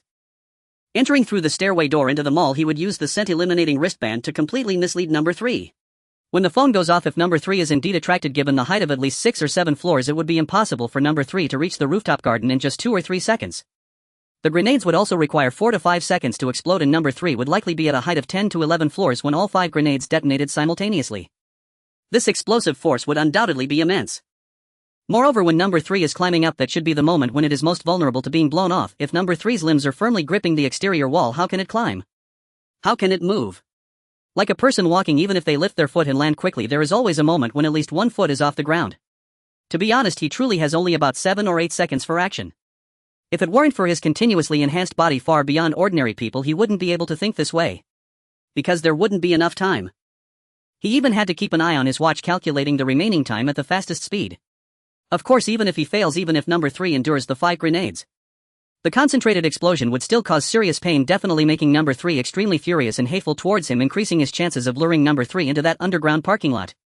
Now it depends on how much he can actually earn based on this minimum guarantee. Chuan then raced at full speed to the rooftop garden where he had previously encountered Tsukichijo Shirori and her 2 female bodyguards. Number 3, resembling a massive cockroach, crawled up the exterior wall and charged towards Chuan. Seeing this, Chuan immediately began to execute his plan, holding the phone, setting a 5-minute timer, quickly checking his watch and turning to head downstairs, stopping at the landing between the 6th and 7th floors. He sensed that number 3 could not enter and had to climb the exterior wall, reaching a spot just a wall away from him. Once again it resorted to the old tactic, using its extremely long tail to launch wide-range attacks. Chuan dodged, but the tail was like a frenzied whip, striking wildly everywhere. The stair railing was battered to a sorry state, a pitiful sight. While dodging, Chuan approached with a crowbar in hand, acting swiftly to shatter the dozen heads clinging to number 3, creating an opening to insert the grenades. He prepared the necessary arrangements and evaded the incoming tail strike. Then he stored the crowbar in his storage space and took out the grenades. He did not immediately activate the grenades. The explosion would take 4 to 5 seconds. He had to control it precisely. He planned to wait until the last few seconds of the phone timer before acting and pull the pin on the grenades. Then he would store the grenades away. He wanted to give number 3 2 or 3 seconds to climb up, allowing it to be at a greater height for a brief moment. Every second felt like an eternity, making him feel tormented, and he had to continue dodging number 3's attacks. After a while, Chuan looked at his watch, only 7 seconds left. 6 seconds. 5 seconds. 4 seconds. Finally he moved swiftly, his high agility and sudden burst of speed allowing him to close in on number 3 in just 1 second. Then he pulled the pin from the grenades, quickly placing them into the heads that had been opened up, dodging the tail's attack and turning to rush up to the 7th floor, swiftly entering the interior of the mall and immediately activating the scent-eliminating wristband. Unable to smell Chuan, number 3 completely lost its target, failing to retract its tail and continuing to attack wildly. When the phone timer ended and the sound rang out, number 3, having lost its target, was indeed successfully lured and began to climb upward at a rapid speed. Only 2 seconds had passed. Chuan heard the simultaneous deafening explosion of the 5 grenades and the harrowing, piercing screams of number 3 as it seemed to suffer a severe injury. However, Chuan did not hear the system's notification of experience points gained. He was not surprised at all. A terrifying variant infected like no 3 would not die so easily, it was far too fragile. Immediately a loud crash echoed as a massive object fell from the building. Many ordinary infected individuals who had entered the mall quickly fled towards the fallen no 3. Chuan decisively approached the window by the corner of the staircase platform, leaned out and took out his binoculars to look down. The simultaneous explosion of thunder concentrated its power, blowing off many heads from No. 3, while a few that remained intact were now bleeding profusely from their orifices. Moreover, much of No. 3's flesh and blood were blown away, exposing its ghastly white bones. It was a sight that could send chills down anyone's spine. No regeneration. Chuan suddenly realized that the injuries on No. 3's body were not healing at a visible speed. He recalled that previously, after piercing Fujimura Yuka's hand with a sharpened steel bar, her wound quickly vanished and healed. So it seemed like it was the same type of being, yet the characteristics were completely different. This was indeed an unexpected delight for Chuan. The heavy damage No. 3 had sustained was undoubtedly beyond his expectations. Its condition was extremely dire. Now No. 3 lay there seemingly unable to move, only able to howl in pain. Chuan then saw No. 3's subordinates moving like ants, collectively lifting No. 3 and quickly retreating to an open area devoid of buildings. Is it trying to escape? Chuan narrowed his eyes and hurried downstairs, not even bothering to block the steel materials in the corridor, opting to jump directly from the 4th floor. At that moment, all of No. 3's enormous eyes were wide open, and since Chuan had not concealed himself, No. 3 naturally spotted him. The lifted No. 3 immediately let out a howl. At once a dozen ordinary infected subordinates rushed towards Chuan. He raised an eyebrow, sensing that something was amiss. There were only a few dozen infected carrying No. 3, yet No. 3 had many more subordinates available. Why did it only send out a dozen to cover its retreat? Wasn't that too unusual? Moreover, they were heading to an open area. Chuan suddenly heightened his vigilance, however, since No. 3 had sent a dozen subordinates. It was essentially delivering experience to him. He took out a crowbar and began to attack. After rapidly killing 5 ordinary infected and gaining experience, he sensed something and abruptly turned his head. The battered No. 3 stood up and charged towards him. Chuan quickly understood that No. 3 had been pretending to be gravely injured and immobile to lure him closer or to let its subordinates divert his attention. Was it trying to attack him when he was off guard? After all, if too many covering subordinates were sent, what if Chuan turned around and ran back to the mall? It could actually devise strategies. If Chuan had not been cautious enough and felt puzzled, he might have fallen right into the trap, surrounded by No. 3 and its 2,000 to 3,000 subordinates in an open area devoid of buildings. If he couldn't enter the buildings and No. 3 did not fight him unknown like Fujimura Yuka with no rivers nearby, it would be incredibly difficult for him to escape. However, Chuan also noticed that No. 3's current state was undoubtedly poor. Its speed had clearly slowed down significantly, like a severely injured person unable to run quickly. Chuan chose not to retreat to the mall, but instead to lure No. 3 into the steel cage he had prepared for it. No. 3 would definitely hate and rage against him, wishing to crush him to ashes, and it would not let him go. Chuan turned and ran, but he was not fast. Now in a state of scent elimination, No. 3 could not detect his scent. It had to see him with its eyes to track him. No. 3, accompanied by roughly 2,000 to 3,000 subordinates, came charging in a grand manner. The sheer volume of infected screams was terrifying, and the sound of so many rushing and trampling over vehicles was overwhelmingly loud. Before long, even Suki City Shiori, who was hiding anxiously in a closet at home and felt utterly insecure, heard it, causing her to feel as if she was about to crack. What on earth was happening outside? Suki City Shiori was drenched in cold sweat, her hands tightly gripping her arms as if shivering in freezing weather, her face pale with her eyes tightly closed. She wished that the extraordinarily powerful and handsome man from the Celestial Dynasty, Chuan, was right beside her, holding her tightly and taking her away. Meanwhile, Chuan remained calm as the effect of the scent elimination bracelet ended. His speed increased significantly as he dashed towards the underground parking lot, pushing open the 20-centimeter thick steel door at the southern entrance, fully opening it and taking out a powerful flashlight to enter. The smell of gasoline inside was overwhelming. Many places were filled with gasoline barrels, and there were also many vehicles that could catch fire. Once ignited, this fire would undoubtedly send No. 3 on its way. Then Chuan noticed that No. 3 seemed not to have come down, but many of its subordinates had. However, because the ground was slick with gasoline, having been drenched by Chuan the day before, and with them rushing in, they all slipped and fell, then got up, carefully scattering around. Chuan also found it hard to run due to the gasoline underfoot, making him prone to slipping and falling, unable to charge in to kill. Soon he realized that this group of infected had likely come to scout the terrain. They all left to report to No. 3. Chuan, bold enough, approached the southern entrance and found that not many of No. 3's subordinates had come down, only a few dozen. Could it be because the space here wasn't very large? Too many of No. 3's subordinates entering would hinder its movements. Would they accidentally injure its own subordinates? Or was it simply because the ground was covered in gasoline, making it too slippery for No. 3's subordinates to run at all? As he speculated on the reasons, he suddenly heard the thick steel door slam shut with a loud bang. Then wielding the flashlight, Chuan saw No. 3 crawling down in a prone position with all its enormous eyes wide open, helping it adapt to the pitch-black environment. Indeed, No. 3 was filled with immense anger and hatred towards him, disregarding everything else. However, instead of immediately pursuing him, No. 3 first dragged nearby vehicles, seemingly attempting to block the entire entrance with them, creating a thick car wall to prevent Chuan from escaping. Chuan squinted. No.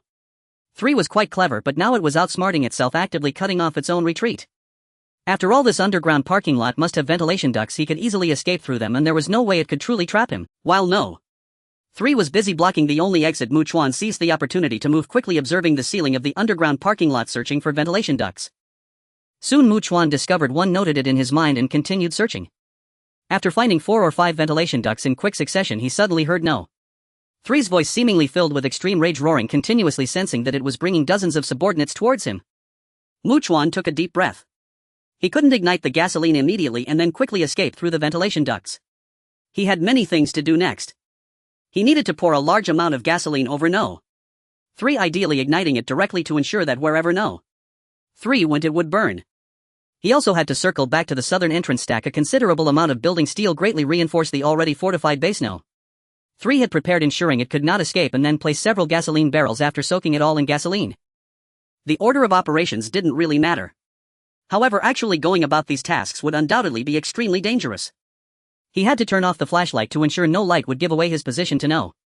3, plunging him into utter darkness. He could only rely on his memory of the underground parking lot to navigate. Moreover, he needed to eliminate his sense so that No. 3 could neither see him nor smell him, losing track of him. Otherwise, No. 3 could keep its eyes on him. In a situation where he couldn't run, could he match the speed of the massive No. 3 even by taking a single step. However, the scent elimination bracelet only had a 10-minute duration. He only had this short window to act. As Chuan was about 30 to 40 meters away from No. 3, he immediately turned off his bright flashlight and decisively activated the scent eliminating wristband. No.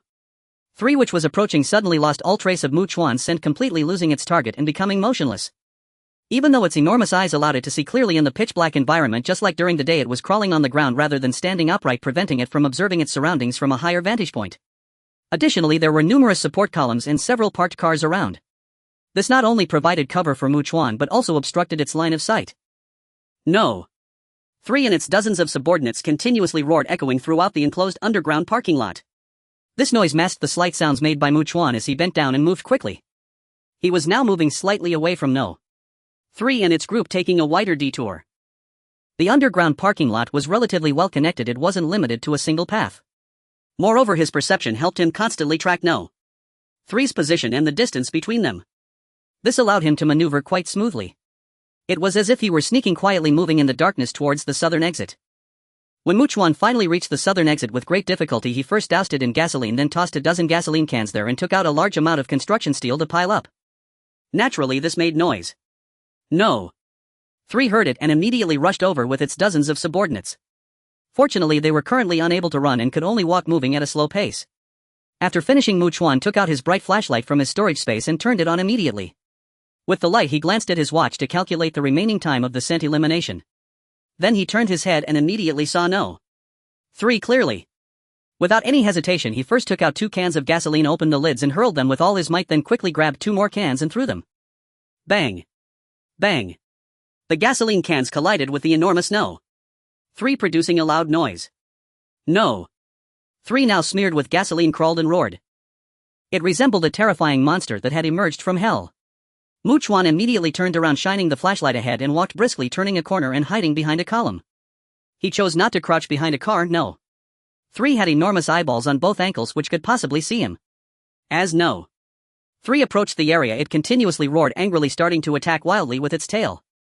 It seemed to know that Chuan was nearby and wanted to force him to reveal himself. The sounds of shattering car windows and alarms echoed around. Taking this opportunity, Chuan once again took out a can of gasoline from his storage space, opened the lid and swiftly threw it at No. 3. Bang. As it made a noise, Chuan quickly moved forward, sensing that No. 3 and its subordinates were rapidly closing in on him. Had No.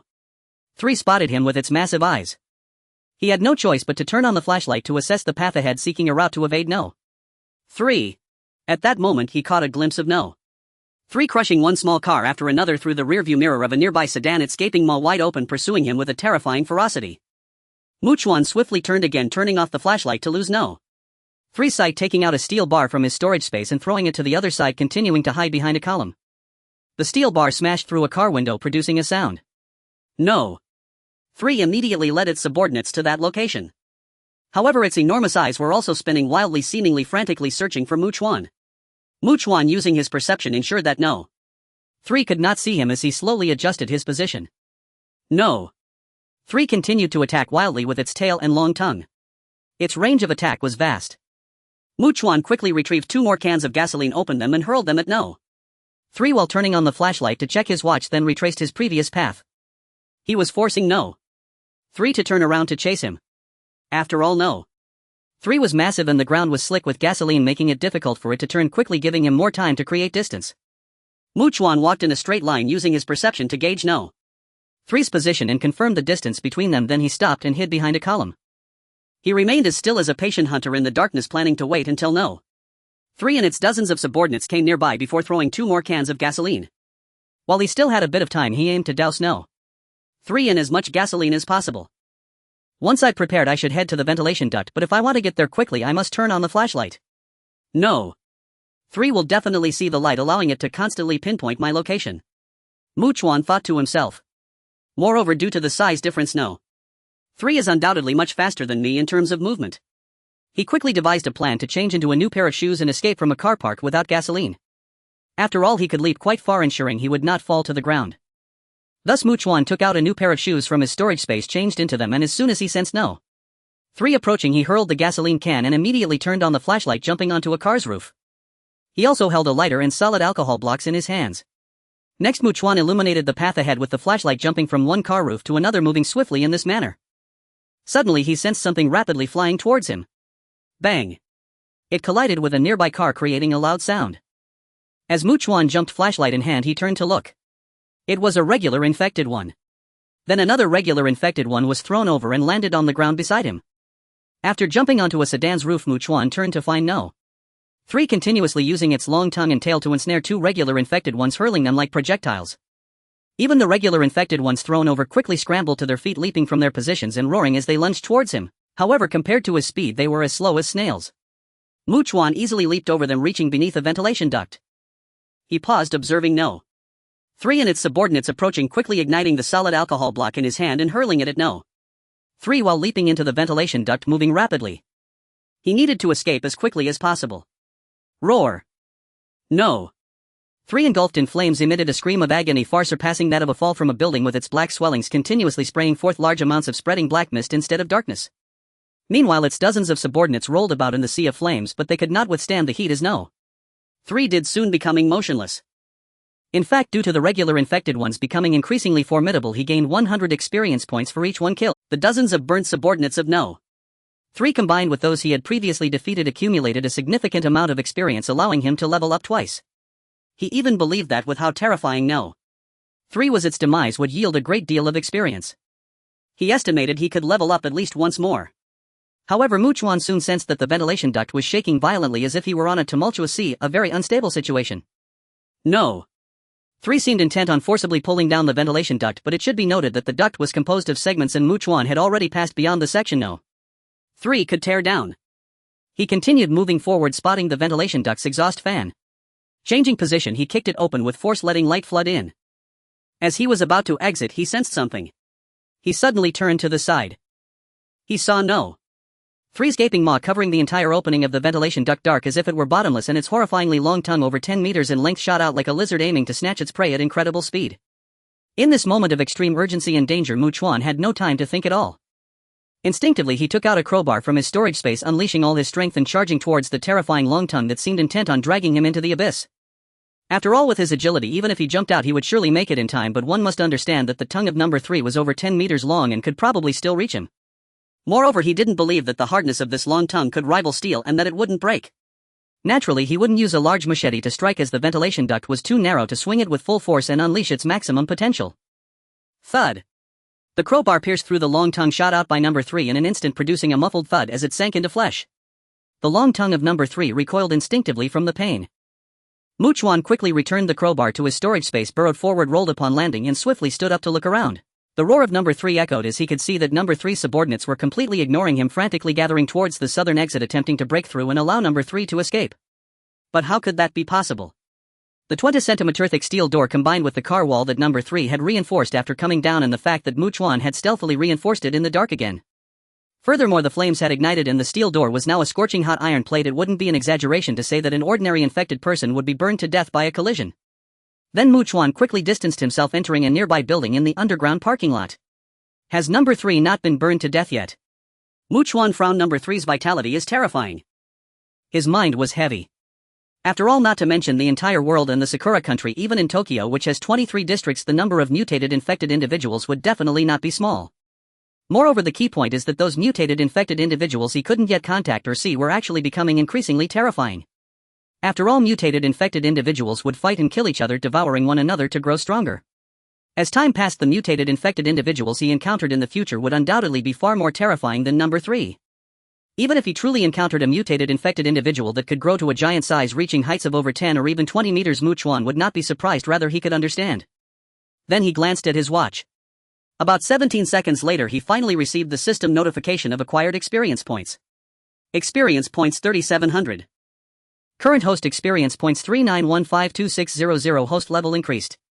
Current host level LV27. Experience needed for upgrade 13152700. Although Chuan knew that killing number 3 would definitely secure his next level up, the experience gained from number 3 truly exceeded his personal expectations. Thus one could see how terrifying number 3 was. Of course, he had also leveled up twice just now. Now he had 90 attribute points. Chuan decisively allocated the points, 20 points each to strength, constitution and perception, and 30 points to agility. Now his strength was 117, constitution 118, agility 209 and perception 115. He wondered if he could enjoy a Onion 3 fight now. But to be honest, leveling up 3 times and eliminating the huge threat of number 3, Chuan felt quite pleased. Then he planned to first go to the mall to collect the construction steel blocking the corridor and the rooftop garden's mobile phone and conveniently bring back Tsukishiro. He immediately set off, first heading to the mall for collection, then to the residence where Tsukishiro lived, going up to the second floor and calling out, "Miss Suki, come with me." He heard the sound of the closet door being moved. Tsukishiro hurriedly walked over, opened the door, and upon seeing Chuan, her beautiful and delicate pale face finally showed some color and the tremors of her delicate body were not as severe. Chuan turned and went downstairs. Tsukishiro quickly followed, stepping onto the street outside and nervously and fearfully asked, "Did you hear the terrifying commotion before Chuan-kun?" After saying this, she seemed to be in a state of panic. Trembling, as she described it, was like many monsters had completely gone mad, howling and crashing everywhere as if they had been subjected to some intense stimulus. It felt like the terrifying demons from hell were rampaging and trampling everything on earth. "No," Chuan said casually, leaving Tsukishiro stunned. The noise was so loud, yet he hadn't heard it. Was he not nearby at that time? Had he gone somewhere else? However, she didn't say much more but nervously looked around and asked, "May I ask how many people are in your team, Chuan-kun?" "Including you, a total of 29. Chuan informed her. Nishikawa, Miho, Hashigami, Shiori and the others totaled 25 people, plus himself and Hayasekawa Haruka and Takasaki Suzu, along with Tsukishiro he was bringing back. Tsukishiro froze for a moment, realizing it wasn't actually a large team. But Chuan didn't seem to be the type to take in survivors at first sight. So Tsukishiro understood that Chuan would invite her to join. Being a beautiful and tall woman might be one reason, but for someone as powerful as Chuan it would not be a decisive factor. It meant that Chuan definitely needed her for something. She was genuinely useful to him. Just as she was about to express her thoughts, Chuan continued, "Aside from me, all are women. I am the only man." Upon hearing this, Tsukishiro abruptly stopped in her tracks. What? 1 man and 28 women. This. Then Tsukishiro came to her senses and voiced her concerns. Chuan-kun, when there are too many men and few women, women naturally become a precious resource that needs to be fought over, but it can be the same the other way around. Oh. Now you are a resource that needs to be fought over in the eyes of women. Although I haven't done certain things, I can't truly understand what it feels like. The channels of understanding and related matters in this era are simply too many who can be pure as a blank sheet of paper. Especially in a world like this where everyone has a lot of mental pressure and needs to vent, otherwise accumulated issues will eventually arise. However, there are very few truly effective ways to relieve pressure. As Chuan looked at Tsukishiro, she continued, "Moreover, it's not only men who have physiological needs, women have them too. Women are not made of stone or wood. So I personally think that the women in your team will easily have conflicts over minor issues in the future. Unless what? You have the ability to satisfy everyone's needs, just like if everyone is starving they will naturally fight for the little food left, but if everyone can eat their fill then there is no need to fight. It's just that. Tsukishiro coughed lightly. Although I know Muchuan-kun is very powerful and not something I can imagine, battles can be completely different at times and the physical structures of men and women are different. If some things happen too frequently without moderation, it can actually be okay for women, but it will definitely have some impact on men. That's not difficult. Muchuan casually replied. For him whose body would continuously strengthen, it was not difficult at all. Ha! What did he just say? Tsukishiro momentarily thought she had misheard, her beautiful eyes widening in shock as she looked at Muchuan. In the heart of Yuecheng, Shiji was overwhelmed by turbulent waves, unable to walk calmly alongside Muchuan. How could he be so absurdly exaggerated in every aspect? Soon they arrived at the safe house where Shihime Sui and Xing Gongshu were staying, and Muchuan raised his hand to knock on the door. Before long, Shihime Sui opened the door. Seeing the two of them, she asked in surprise, Mr. Muchuan, who is this? Shiji remained silent. The question was directed at Muchuan, not her, so she didn't need to respond. Of course, she was also assessing Shihime Sui, astonished in her heart. She hadn't expected to encounter a woman whose beauty was on par with her own and whose figure was even more impressive. It was truly the kind of figure where one couldn't see their own toes when looking down, possessing a breathtakingly mysterious power that could captivate the heart and mind. This is Shiji from Yuecheng. I met her outside. She is a survivor. Muchuan simply stated before stepping inside. Shiji glanced around. Apart from Shihime Sui, there were only girls of similar age.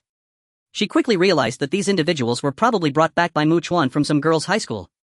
Teacher Shihi, has Haruka and Lingyin returned? Muchuan inquired of Shihime Sui.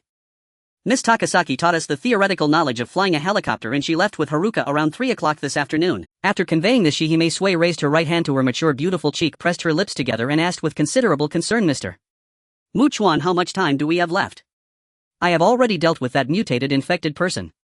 As Muchuan's words fell, Shiji noticed that Shihime Sui, Shingongshu and the others were all wide-eyed, filled with shock. Yet no one uttered a sound. It was eerily silent. The quiet made her feel both puzzled and anxious. What was wrong with them? Why this reaction? Moreover, I have other matters to attend to, so you still have some time to solidify your theoretical knowledge. Muchuan intended to visit the shipyard to check the internal conditions of the luxury yacht and inspect things like fuel gauges. What if there was no fuel at all, or only a little fuel, making it impossible to travel far? It's better to be safe than sorry. He was extremely cautious, not wanting to face the absurdity of a scenario where they couldn't refuel the luxury yacht in time. He might escape alive, but the others would certainly perish. Thus it was necessary for him to personally verify this crucial matter first. He also needed to photograph the control panel in the cockpit with his phone so these girls could familiarize themselves with the equipment through images.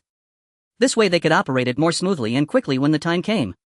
Especially since it was parked in the river, all that was needed was to ensure they could drive straight forward. No need to turn, no need to make U-turns, no need to worry about other large cargo ships or luxury liners obstructing their way, avoiding relatively complex maneuvers. The difficulty of driving had already been minimized. Moreover, the shipyard was in the harbor area where the number of ordinary infected was not merely in the thousands or tens of thousands, but at least in the hundreds of thousands. But if he flew over in a helicopter, wouldn't it attract a large number of infected to follow? And the luxury yacht couldn't just speed off as soon as it started. Therefore, he needed to set up various obstacles in advance to block the infected from approaching. He had no choice. If he wanted to take all of them, he could only go by helicopter, as it was completely impossible to walk. Not to mention that he had never been there, had no route, and taking so many people would surely involve many detours, increasing the dangers encountered. Even if there was a route with mutated infected capable of summoning numerous minions and sensing the presence of living humans, Muchuan could only guarantee that he could survive the journey. He couldn't guarantee the safety of the others. So he could only take 5 or 6 people directly to the helicopter port, flying 3 or 4 craft to evacuate. Then he would return to pick up the remaining people and fly to the luxury yacht together. Moreover, knowing that it was parked in the river meant it wasn't too far from the shore. If there were agile ones like the second or third, they might even leap directly onto the yacht. Regardless, if he encountered mutated infected, killing one would temporarily reduce their numbers. Thus, considering it from any angle, he felt the need to visit the shipyard first. By the way, teacher Shihi, come with, Muchuan stated directly. Shihime's sweet, beautiful, mature face flushed slightly as she nodded gently. Even if it was just to seek that sense of safety that she craved, she was willing. She then looked around and noticed that nearly all the girls present were gazing at her with envy, seemingly wishing they could trade places with her. Miss Yuecheng, you will live here from now on. As Muchuan said this and turned to leave, Shihime Sui hurriedly followed, seemingly afraid that he would change his mind if she was a moment too late. Once outside the private clinic into the safe house, Shihime Sui immediately linked her arms through Muchuan's, walking closely beside him. Her heart raced with a mix of anxiety and excitement. Tonight she would become a true woman. They then entered the apartment building and arrived at a cool room on the 4th floor. Haruka and Takasaki Lingyin, seeing Shihime Sui arrive with Muchuan, immediately understood. However, neither of them displayed any unusual expressions. After all, they knew Muchuan's combat power better than anyone. To be honest, even if the two of them teamed up to fight desperately, they couldn't possibly match him, knowing what it felt like to be stuffed to the brim and not wanting to eat anymore. Currently he may sway under their gaze felt extremely awkward. Not to mention Takasaki Lingin, but Haruka had been her student 3 years ago when she was still in high school. To find out that the man they were both following was the same one made Hime Sui feel a whirlwind of emotions. After Mu Chuan and Shiji left, the girls quickly dismissed Shiji's presence and began whispering among themselves. I'm so envious of teacher Shiji. I also want to go to the apartment where Mr. Mu Chuan lives. I feel like Mr. Mu Chuan prefers women with good figures, right? Both Haruka and teacher Shiji have amazing figures, and Miss Takasaki is also above average. At this rate, even if I really did have that day, I would probably be towards the end of the line. I wonder who will be lucky enough to be next. Listening to their conversation, Shiji decided to ask about what she wanted to know. So she cleared her throat and gently clapped her hands before speaking. I would like to ask all you lovely girls, could you tell me about the mutated infected person that Mu Chuan mentioned? It was a terrifying giant monster about 5 meters tall, capable of easily crushing a small car with 1 foot and covered in human. Xingong Shiryu informed Shiji. Upon hearing this, Shiji immediately confirmed that this was definitely the monster mentioned by Gu Yuan Daifu. Especially since it was surrounded by many minions. According to her understanding, even 100 or 200 people working together, even with plenty of firearms, would probably be unable to deal with it. Who would have thought that even such a terrifying giant monster with so many minions would only find a dead end against Mu Chuan? To encounter such a powerful and handsome Mu Chuan. Shiji sighed. It seems that I, along with everyone, are very fortunate. Whether it was Xingong Shiryu or her twin sister Xingong Shuelai or even Kamiyama Maki and the other girls, they all nodded in agreement. On the other side, Muku Chuan, who brought Nishikake Misuho, did not stay in the room but went to his studio to polish a relatively thick and long solid steel bar into a long-handled weapon. Meanwhile, Yu Chuan, Xingxiang and the others were preparing dinner. After about an hour of busyness, Muku Chuan finally returned to the room and heard someone's stomach making continuous growling sounds. At this moment, Nishikake Misuho felt so embarrassed that she wanted to dig a hole and hide in it. After all, it had been a long time since she had smelled the aroma of hot food and white rice, so in this room filled with such fragrant scents, her stomach embarrassingly made a noise. In her eyes, this was very rude and shameful. She could only lower her head, unable to even see her toes, awkwardly and shyly looking at the ground. Muku Chuan naturally wouldn't bring up any uncomfortable topics. He walked over and sat down, and they followed suit. Then Yu Chuan Xingxiang took a bowl and served rice from the rice cooker. Nishikake Misuho received the bowl, politely said thank you, and heard Yu Chuan Xingxiang laughingly say, Nishikake Sensei, if you finish and still feel hungry, you really don't need to feel embarrassed, you can have more. Just eat to your heart's content. Ah yes, okay. Nishikake Misuho nodded, somewhat dazed as she looked at the steaming rice. She felt like it had been ages since she had eaten. Not only did she feel a deep sense of nostalgia, but just looking at it made her mouth water, bringing an unreal feeling as if she was dreaming. Then she picked up her chopsticks and took a bite of the rice and hot food. Before the apocalypse, such a meal would have been hard to call delicious, but now it truly felt like the most delectable feast. Just as she was getting a bit teary-eyed, she heard Muku Chuan speaking, mentioning something about going to a shipyard. She immediately snapped back to reality, focusing on Muku Chuan while continuing to eat. Muku Chuan is the shipyard located near the port area adjacent to Chiyoda district. Takasaki Suzuan opened a can of beer and drank quite a bit. Instead of advising Muku Chuan against going, she decisively stated, compared to Xingxiang and the others, I have practiced kendo since I was young and learned a lot in police academy, so I am the most combat-capable person here. I will go with you, Muku Chuan. Suzuan, you continue teaching those girls the theoretical knowledge of flying helicopters. When I return, I will conduct a test and select the best among them to go with us to the helicopter port. Muku Chuan rejected her offer. After all, he was going to an unfamiliar place he had never been to, unaware of the unknown dangers he would face. He wouldn't take anyone with him. He would be alone, so no matter what unexpected situations arose, he only needed to take care of himself. Yu Chuan Xingxiang then said, right now I have no combat ability. Going with you, Muku Chuan, would only hold you back. Besides, there's no need for us to pretend to be polite. I will study medical books diligently and strive to master more medical knowledge and skills. She was very clear that her role in the team was to be a doctor rather than a specialized combat personnel. Originally, Nishikake Misuho thought it was inappropriate for Takasaki Suzuan to speak so firmly, but after hearing Yu Chuan Xingxiang, she chose to remain silent. If Muku Chuan wouldn't take Takasaki Suzuan, who had practiced kendo since childhood and was a police officer, why would he take her? There was no need to feign politeness. Muku Chuan thought about it. He would be going away for at least 4 or 5 days. He could give Yu Chuan Xingxiang and Takasaki Suzuan a handgun and quite a bit of ammunition. This was naturally not meant for dealing with infected, but rather for surviving humans. By the way, how much do you know about the port area? Muku Chuan asked while eating. It seems there are many foreign embassies gathered there with a strong international atmosphere, a lot of foreign tourists, and it's easy to encounter foreigners, Nishikake Misuho immediately replied. And Muku Chuan should know about Tokyo Tower, right? It's right in the port area. Yu Chuan Xingxiang and Takasaki Suzuan also shared what they knew. Muku Chuan had a general understanding, instructing them to wash up after dinner. He quickly finished eating and went up to the rooftop terrace. He continued to improve his marksmanship skills and hunted more ordinary infected at night to gain more experience points. When a few infected wandered near the apartment building, Muku Chuan shot them while Nishikake Misuho and the others continued eating and chatting. Nishikake sensei, don't be so reserved all the time. Yu Chuan Xingxiang blinked her watery eyes, raised her left hand and gave a thumbs up. We've known each other for 3 years, so we're quite familiar, and Suzuan is not boring at all. She is lively and easy to get along with. Xingxiang, I think you saying that will only make Nishikake sensei feel more awkward. Takasaki Suzuan teased straightforwardly. After all, she must see Xingxiang as a very familiar junior, but, of course I think we have a good connection, which is why we can be good sisters under the same roof. Xingxiang, Miss Takasaki, Nishikake Misuho couldn't help but tentatively ask, I feel like you two don't care at all about my presence. Did they not mind Muku Chuan finding other women at all? Were they so magnanimous? Nishikake sensei, if you say we have no thoughts at all, that would definitely be impossible. But Muku Chuan is just too terrifying in combat ability. At least I truly have no intention of challenging Muku Chuan unknown, or else I would really experience the feeling of falling from heaven to hell at high speed. Takasaki Suzuan spoke bluntly. Moreover, even together Xingxiang and I cannot defeat Muku Chuan. We would be no match for him. We can't allow Muku Chuan, who always faces danger, to have fun and effectively release his mental pressure. Additionally, I have faced death directly before, so I have let go of many things. Nishikake Misuho looked at them in disbelief. It turned out that they usually operated as a trio. After feeling full, Yu Chuan Xingxiang opened the refrigerator door, took out a chilled watermelon and 3 apples.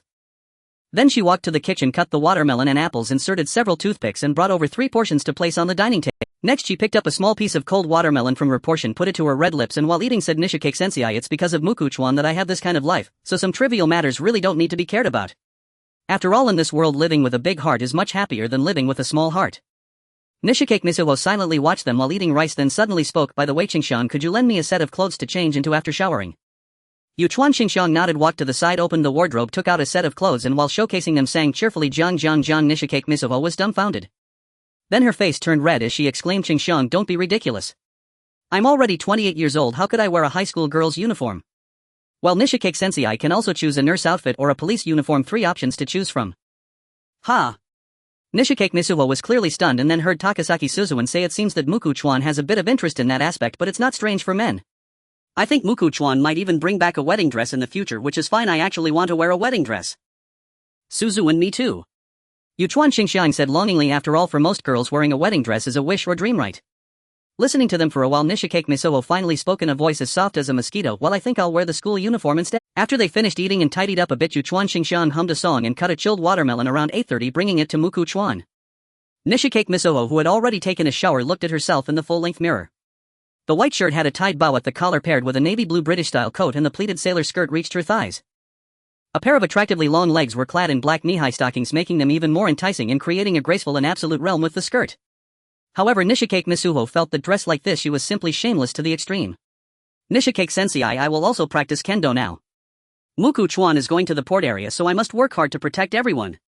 At this moment Nishikake Misuho heard Takasaki Suzuan's voice, of course Muku Chuan will probably return to the room around 10 o'clock, so Nishikake sensei, you can do whatever you want during this time, whether it's reading or exercising. In any case, even if it's just for yourself, it's best not to waste any time. Oh, okay. And Xingxiang and I will enter the room around 10:30 just to let Nishikake sensei know in advance. Hearing Takasaki Suzuan, Nishikake Misuho instinctively nodded and replied, I know, but she immediately realized something was off and suddenly exclaimed, her eyes wide in shock, wait. That night was destined to be unforgettable for Nishi Meiho. There were simply too many things that would leave a deep impression on her. Upon waking she realized she had no idea when she had fallen asleep, feeling as if her entire being was about to split apart. Now she slowly sat up and immediately noticed Mukawa sitting at the dining table, turning on a small lamp and eating breakfast. 3 boxes of milk, 7 or 8 vacuum-sealed bags of bread. It seemed he had also boiled hot water, prepared 3 bowls of instant noodles and fried a few eggs. There were also many other items on the table. 2 handguns, several magazines, a few watches, and spread out was a map of Tokyo from the Sakura country, among other things. While eating breakfast and studying the map he had scavenged from the store, Mukawa looked up and asked, Meiho, how are you feeling? I am fine. Nishi Meiho softly coughed, her face slightly flushed. After all, some things truly needed to be seen with one's own eyes to understand just how exaggerated Mukawa's claims were.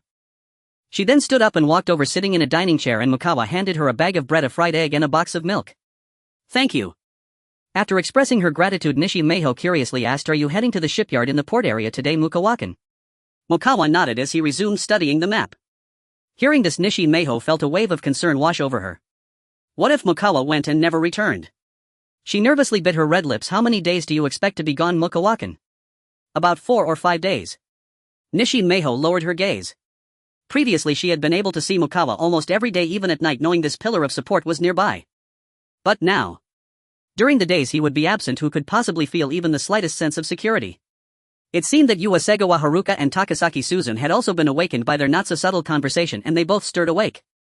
Nishi Meiho turned her head to see the two major forces from last night's battle now yawning and looking as if they could barely muster the energy to walk over and sit down. Their beautiful eyes were filled with reluctance and their faces were etched with concern as they looked at Mukawa. Regardless of how powerful Mukawa was, they naturally worried about his safety. By the way, Haruka Suzun, take these 2 handguns. During my brief absence, if any trouble arises, they might come in handy. Mukawa then added, also I've synchronized the time on these watches.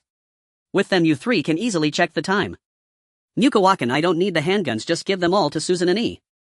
Uesegawa Haruka quickly waved her hands. I've never used a gun and my shooting skills are absolutely terrible. I would only waste precious bullets, so they would be best utilized in the hands of a professional like Suzun and E. When Mukawa said nothing in response, Uesegawa Haruka curiously asked Mukawakan, what time is it now? He glanced at his watch and replied, it's a bit past 4 in the morning, in a little while it will be dawn. Then that means we still have time to properly send you off, Mukawakan. Uesegawa Haruka gently clapped her hands, and not only Takasaki Suzun, even Nishi Meiho understood what sending off implied. By 8 in the morning, Mukawa finally stepped out of the apartment building carrying several backpacks filled with supplies to deliver to Hashigami Shigeru Kamiyama Maki and Tsukishiro Shirori. After sorting this out, he took out the map and compass to ensure the general direction would not be too wildly off and immediately set off. Not long after, as Mukawa passed the underground parking lot where the third one had been burned, he arrived at the southern exit and saw that indeed many ordinary infected had been burned to death by the iron gate. At that time their temperatures must have been very high. The other infected could not even swallow them, which is why their bodies were left untouched. He suddenly thought of a question. Why hadn't he gained any experience points from these burned ordinary infected? He stopped, analyzed, and arrived at a highly probable conclusion. Within a certain range, if the death of an infected was directly or indirectly related to him, only then could he gain experience points. Once outside that range it wouldn't work. Perhaps the judgment range for mutated infected and ordinary infected should be different. For instance, during the incident with Fukimura Yuki, some ordinary infected must have also been burned while trying to break through the steel materials blocking the school gym's equipment room, yet he received no experience points. However, when those ordinary infected were burned on the 4th floor of the police headquarters, they were very close to him and he received points. Similarly, the subordinates who died next to the third one in the underground parking lot were also quite close and he received points then too. Thus, looking at these two examples, if he wanted to set a massive fire to gain experience points over a large area, it was simply unrealistic. Mukawa then continued on his way. He was fast, and with his extraordinary stamina, running at high speed for several hours was no issue. Moreover, Chiyoda district was adjacent to the port area, so the distance was not far. By around 11 o'clock he arrived at the port area. He did not continue on but entered a 2-story residential building. Although he felt nothing out of the ordinary, he still prudently checked everywhere to confirm it was utterly safe. Then Mukawa took out his walkie-talkie, trying to contact survivors to inquire about the location of the shipyard and to eat and drink, replenishing his energy. Mukawa kept trying, and to his surprise he heard the voice of his acquaintance Katajiri Daifuku. "Mukawakan, you managed to escape to the port area too?" Katajiri Daifuku asked in astonishment. Because Katajiri Daifuku and his team had previously encountered the third one suffering severe losses, they felt they could no longer stay in Chiyoda district and needed to flee. So now, hearing his voice, Mukawa was indeed a bit surprised, but he also understood. "I came here for a bit of business. Do you happen to know where I can find a shipyard, Mr. Katajiri?" Mukawakan, I don't know. Katajiri Daifuku's voice came through, but I can ask the people with me to see if they know. Then he did not turn off the walkie-talkie, and Mukawa clearly heard him asking. After a while, Katajiri Daifuku said, "Mukawakan, someone knows. Mr. Katajiri, please tell that person that I will trade 3 large backpacks filled with supplies for a clear and detailed route map. If he is willing to make this deal, I will come find you all." Before Katajiri Daifuku could reply, a man's extremely excited voice came through. "I'm willing. Very willing. Then Mukawakan, we are currently at..." As Katajiri Daifuku's voice trailed off, Mukawa immediately sensed infected beings entering his perception range, now about 150 meters away from him. He quickly interrupted in a low voice, "Mr. Katajiri, there's an emergency here, I'll talk to you later." He swiftly put the walkie-talkie back into his storage space and calmly walked to the window. After all, being alone, even if he couldn't handle the danger, escaping would be absolutely easy. Mukawa then took out his binoculars and looked through them. Chuan found it quite hard to believe. The mutated infected he saw was actually wielding a rather long chainsaw used for logging. It actually knows how to use weapons. And why is it out during the day? After all, the sun is extremely scorching at this time. Infected individuals wouldn't come out unless attracted by some noise. Mu Chuan struggled to remain calm but observed closely without blinking. This creature was over 3 meters tall, considerably shorter than number 3. However, it appeared far more solid than the bloated number 3. Like number 1 and the crawling number 2, it was completely muscular with an impressive body strength and hardness. There was a massive red cyst on its chest, spreading dense red lines all over its body. Additionally, its skin was covered with numerous red cysts the size of shells, densely clustered like one protruding big red bump after another. Soon Mu Chuan saw something extending from its mouth. 6 slimy appendages resembling tentacles. Each one was also covered with smaller red cysts akin to an octopus suckers, and all of them suddenly extended, forming a grotesque flower-shaped blossoming open. Then they retracted back into its mouth. Mu Chuan's mind grew heavy. He knew this mutated infected must be terrifying, possessing a level of intelligence he couldn't yet gauge. However, considering it could use weapons, Mu Chuan felt that this creature's intelligence might surpass even that of number 2. After all, since number 3 had left the Wenjing district to seek mutated infected in the Chiota district, there surely existed equally terrifying and ferocious mutated infected in the Minato district. Even the mutated infected he encountered now could be summed up in 4 words: the survivor reigns. Otherwise it would have been eaten by other mutated infected and become food. To make it easier, Mu Chuan decided to designate this chainsaw-wielding mutated infected as number 4. Number 4 was clearly similar to the mutated infected from Sakura Main Girls High, with no ordinary infected following it in small or large numbers. It seemed to be a relatively solitary mutated infected. Its walking pace was slow and heavy. Furthermore, number 4 didn't seem to have noticed him and wasn't approaching. Did number 4 lack a sense of smell? Only sight. Mu Chuan felt it necessary to confirm. If he were within number 4's line of sight and it approached him, that would indicate it lacked a sense of smell, otherwise it would have detected his scent and come directly toward him. This was the simplest and most effective way to confirm. He wondered, will it start the chainsaw? Or will it merely swing it around? Mu Chuan mused, regardless, since it has no underlings, he'll first attack it with firearms to see how it defends and retaliates. I need to understand it clearly before luring it to an open area to try to kill it and gain experience points. With this plan in mind, Mu Chuan quickly climbed from the window onto the rooftop. He deliberately stood within number 4's line of sight. As a result, Mu Chuan found that after number 4's eyes locked onto him, it began to approach the residential building he was on, running over quickly. Bang! Bang! The heavy footsteps sounded oppressive. Mu Chuan was somewhat surprised. He hadn't expected number 4 to be smaller than number 3, yet its steps were more powerful, making louder sounds. Was number 4, despite being relatively shorter than number 3, actually stronger overall? He did not retreat but continued to observe. As number 4 approached the residential building, it attempted to jump onto the roof. Its jumping ability was decent, able to leap over 2 meters, but it couldn't make it up. Compared to number 2 and number 3, this was hardly impressive. Bang! Number 4 landed with a heavy thud. Mu Chuan took out his firearm, planning to shoot number 4 a few times to draw its ire. From Fumurakami Yuka and number 3, it was clear that these mutated infected possessed a sense of hatred. Once provoked, they would retaliate and become relentless pursuers, stopping at nothing. Mu Chuan fired several shots at number 4. He shot some of the shell-sized red cysts on number 4, seeing thick red liquid splatter out. Suddenly 6 long cyst-covered tentacles emerged from behind number 4, thrashing wildly. The rich pungent stench instantly filled the air. The surrounding residential buildings were struck by the shots, producing loud bang sounds and leaving long cracks in the wooden roofs. It was as if they had been forcefully sliced open by a sharp weapon. Indeed, these surviving mutated infected are incredibly terrifying.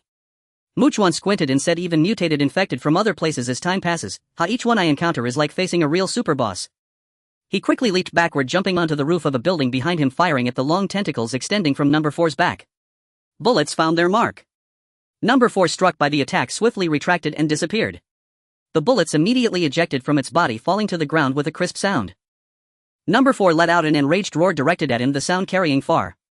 Mu Chuan immediately became extremely alert to the surrounding movements. It seemed that number 4 was not calling out to ordinary infected. Mu Chuan suddenly sensed something approaching rapidly from a distance, entering his perception range. He raised an eyebrow and turned to look east, his pupils narrowing sharply. Another mutated infected that looked almost identical to number 4. It was also wielding a chainsaw used for logging. So number 4 had companions. Honestly, Mu Chuan couldn't have imagined this. He felt another presence approaching from the west. Another one. Including number 4, there were a total of 3 mutated infected wielding chainsaws. They must have consumed the same thing and all mutated, thus they looked exactly alike. Perhaps that's why they didn't attack each other. Moreover, judging by number 4's previous behavior, it clearly lacked a sense of smell, and Mu Chuan estimated the other 2 likely did as well. To seek out food, they must rely solely on their sight for hunting, necessitating them to emerge more frequently for searches, which explains why they ventured out during the day, spreading out to search. This allows for a broader range and greater efficiency. Because they lack strong tracking skills, ordinary infected would certainly not be willing to follow them. After all, it would be difficult to get enough to eat. Even other mutated infected could detect scents, as demonstrated by number 1, number 2 Fu Murakami Yuka, and number 3 lacking a sense of smell is indeed rare. The three of them must possess a certain level of intelligence, understanding that if they did not band together once discovered by mutated infected, they would be picked off one by one. For them, unity means survival while division means death. For various reasons are they banding together in the Minato district. At this moment, Chuan watched as number 4 started the chainsaw. Chuan took a deep breath. If there was only one number 4, he could fight and attempt to kill it, but facing 3 mutated infected individuals wielding chainsaws with long slender tentacles emerging from behind, he wasn't that arrogant. Retreat first. He swiftly moved across the rooftops of the residential buildings, arriving at the riverside, jumping down directly and swimming quickly to the opposite bank. Turning around, he took out a telescope from his storage space to observe. Number 4 and its 2 companions stood on the other side of the river as if blocked by an impassable chasm, yet they stared at him with a united resolve. Moreover, the chainsaws in their hands had already been turned off, no longer operational. Chuan walked 10 meters, turned around and continued observing with the telescope. The three of them stood there like immovable stone sculptures. Then Chuan quickly left the riverside, entered a building, confirmed that the interior was safe, and continued to watch with the telescope. The chainsaw trio remained on the other side. After a considerable time, they finally left. Chuan took out his walkie-talkie and contacted Guyuan Dafu, asking, "Mr. Guyuan, where are you?"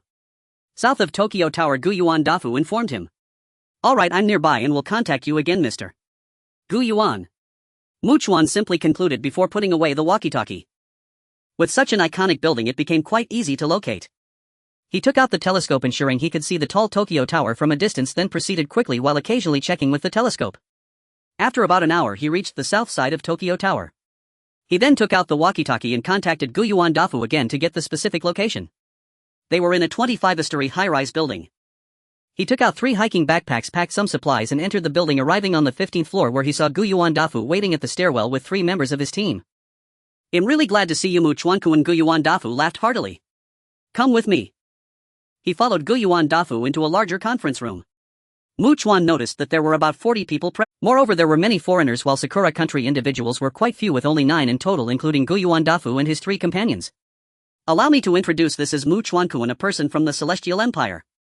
Guyuan Dafu enthusiastically introduced him, but most people reacted quite blandly. A blonde foreigner with deep-set eyes and a prominent nose raised an eyebrow, half smiling, and spoke in Sakura language, a person from the Celestial Empire. "Do you understand English?" In fact, many foreigners held a discriminatory attitude toward people from the Celestial Empire. Some might even openly make insulting gestures, pushing their fingers against their eyes to mimic slant-eyed looks. Chuan couldn't be bothered to respond. Seeing the cold atmosphere, Guyuan Dafu added, "Chuan-kun is very capable." Yet the atmosphere remained rather cold. The previously speaking blonde foreigner laughed disdainfully. "What does his capability have to do with us? Besides, can he really fight off dozens of monsters?" Guyuan Dafu, tired of arguing, turned to a middle-aged man and said, "Mr. Fujinaga, please give him the route map that Chuan-kun needs." The middle-aged man immediately stepped forward and handed the route map to Chuan. After placing down his hiking backpack, Chuan looked at the detailed route map. Starting from Tokyo Tower, he needed to head all the way to the area where Minato and Shinagawa wards meet, which is also near the sea. Several routes that could be taken were drawn for him. If he took the fastest route with his speed, he could arrive before 4 o'clock this afternoon. "Goodbye, Mr. Guyuan, Mr. Fujinaga." After saying this, Guyuan Dafu immediately followed him and said, "I'll see you off, Chuan-kun." After the two left the conference room, Guyuan Dafu spoke, "I really hate that I'm not a woman right now, otherwise I could join Chuan-kun's team. But to be honest, with such terrifying monsters active in Chiyoda Ward, I think you should take your team away as soon as possible." "Mr. Guyuan, I have already eliminated that monster," Chuan said in an extremely calm tone, leaving Guyuan Dafu visibly startled. His feet came to a complete stop and his eyes widened in disbelief as he stared at Chuan. Then Guyuan Dafu snapped back to reality, gasping in shock as he stammered, "I believe Chuan-kun is not someone who would joke about such things. Your capabilities far exceed my imagination." He escorted Chuan to the stairwell, then returned to the conference room, his mind still in turmoil, only to find many people surrounding Mr. Fujinaga. "Mr. Fujinaga, we're all part of the same team. Since you've received quite a lot of supplies, shouldn't you distribute them evenly?" The previously deep-set blonde foreigner spoke, "We are close partners in the same team, we should help each other, shouldn't we?" Others also watched with greedy eyes. If they could obtain some supplies, they could last another day or 2, perhaps even 3 or 4 days if they saved their food. After all, who would want to go out and risk gathering supplies if they didn't have to? "Mr. Curtis, isn't this inappropriate?" Guyuan Dafu asked. "After all, the items are Just as he began, a tall dark-skinned man with a shining body whose only white feature was his teeth punched him in the cheek, knocking him down. The black man gestured with his hands while singing mockingly, "Yo yo yo, is this a good time now?" Guiyuan Dafu felt a sharp pain in his cheek, dizzy and disoriented. "You dare to lay a hand on me?" The three members of Guiyuan Dafu's team rushed forward immediately. As a result, many people from the other side came forward, knocking the three of them down, starting to beat them up as if venting the immense psychological pressure accumulated from living in the apocalypse. Everyone attacked mercilessly, treating Guiyuan Dafu and his companions like punching bags. Guiyuan Dafu and the others were continuously beaten, having to protect their heads with their hands, letting out heart-wrenching screams as blood poured from their mouths and noses. Seeing this, Fujinaga hurriedly chuckled and said, I am willing to share the supplies, please stop. Wouldn't it have been better to say so earlier? We aren't making any unreasonable demands, we just want Mr. Fujinaga to share a little of the supplies, that's all. It's not a big deal. Mr. Curtis crossed his arms and casually gestured, let's give Mr. Fujinaga some face, just a few more punches and then we can stop. Immediately the people beating Guiyuan Dafu and the others kicked them several more times before finally stopping. Some even spat a few times and kicked Guiyuan Dafu in the head, causing his teeth to fall out mixed with blood. The scene was quite miserable and chaotic. As Curtis and the others began inspecting their backpacks as if nothing had happened, Fujinaga approached Guiyuan Dafu with a look of shame and concern, asking, Mr. Guiyuan, you guys. Just as he spoke, Curtis' voice rang out, throw them out. You want to kill them? Fujinaga stared at them in shock. Now that we've laid hands on them, are we supposed to let them go? How can we sleep soundly in the future? Curtis said in a tone as if it were the most natural thing, only after they are dead can we feel at ease. You dare. A battered Guiyuan Dafu yelled frantically, Mu Chuan-kun is extremely capable, we have a very good relationship with him. If you kill us, he will definitely avenge us. Hearing this, Curtis' words dripped with overt discrimination. Come on, don't say we're not giving you the chance to use the walkie-talkie to contact that Celestial Empire specialty yellow-skinned monkey. Guiyuan Dafu's hands trembled as he gripped the walkie-talkie, desperately trying to call for help, but found that he couldn't get through. Anxiety and fear filled his heart. Now some had already lifted his team members and were moving them towards the window. Brother Guiyuan, save me. Save me. I don't want to die. The frantic cries for help came incessantly. Fujinaga and a few others didn't dare to breathe, turning pale and looking away. Guiyuan Dafu, wanting to stand up with eyes wide in despair, found it extremely painful to move helplessly, watching as his team members were thrown out screaming as they fell. Following that, Mu Chuan's voice came through the walkie-talkie, Mr. Guiyuan, what happened? Before Guiyuan Dafu could answer, Curtis stepped forward, forcefully stepping on Guiyuan Dafu's head while looking down at the walkie-talkie, saying, this Mr. Guiyuan Dafu says that you, this Celestial Empire specialty yellow-skinned monkey, are quite formidable. If we kill him and his people, you will take revenge for them, so we'd like to let him contact you. He paused for a moment, a smirk forming on his lips as he mockingly said, you better not let Mr. Guiyuan down, don't dare not come. Of course, if you, this Celestial Empire specialty yellow-skinned monkey, do come, we could truly enjoy watching you screech and perform your monkey fist in a hilariously comical manner. After saying this, Curtis imagined such a scene, seemingly finding it quite amusing, and burst into uncontrollable laughter. Mukyuan watched the person fall from the sky and die upon impact. He recognized him as a member of Guiyuan Dafu's team, someone he had just seen moments ago. This was why he contacted Guiyuan Dafu to inquire about the situation. To his surprise, he heard such words. Even now the walkie-talkie transmitted the laughter and chatter of many people as if a lively celebration was taking place there, the atmosphere joyful and exuberant. Mukyuan's eyes were unusually cold. Yet his expression was terrifyingly calm, as if beneath the vast tranquil surface of the sea a terrifying current was raging. Now Mukyuan retrieved a gleaming large machete from his storage space, turned and ascended the stairs again, arriving at the 15th floor where he pushed open the conference room door. When Caritas and the others saw him, they all wore expressions of disbelief. Some seemed to think they were hallucinating, raising their hands to rub their eyes before focusing again. They truly could not believe it. After all, Mukyuan was alone, how dare he come here? Did he really not know how to write the word death? Oh my god, this yellow-skinned monkey from the Celestial Empire actually came. Even seeing him with my own eyes, I can't believe he would be so foolish as to come here to meet his death. I recall some sayings from the Celestial Empire about seeking one's own death, bringing about one's own destruction, and striking a stone with an egg. If there weren't such people, where would these sayings come from? Various voices continued to come. In the eyes of many present there was mockery, amusement, and astonishment, as if they were watching a true fool. Caritas raised his hands and clapped, making a sound as if he were enthusiastically welcoming Mukyuan's arrival. I am truly astonished that Celestial Empire people can be this stupid. Do you think you can deal with us just by bringing the knife you left downstairs? We are truly terrified. Someone squinted and mockingly shouted, does he think that with a brain the size of a walnut and a big machete he can act like a god of war? Everyone else burst into laughter. Guiyuan Dafu, battered and bloodied with wounds all over his body, felt a chilling sneer in his heart. Could Mukyuan, a man capable of handling over 40 individuals alone, not deal with this group? They had no idea what kind of existence they were truly facing. Now the two remaining members of Guyuan Daifu's team saw Mukyuan and felt like they had seen a savior, all breathing a sigh of relief. Fujiyoshi Kirin observed Mukyuan with a complex gaze. Karitas and the others had 3 guns. But he did not dare to voice this information. At this moment Karitas swiftly drew his handgun and 2 others quickly followed suit, 3 people aiming 3 guns at Mukyuan from different directions.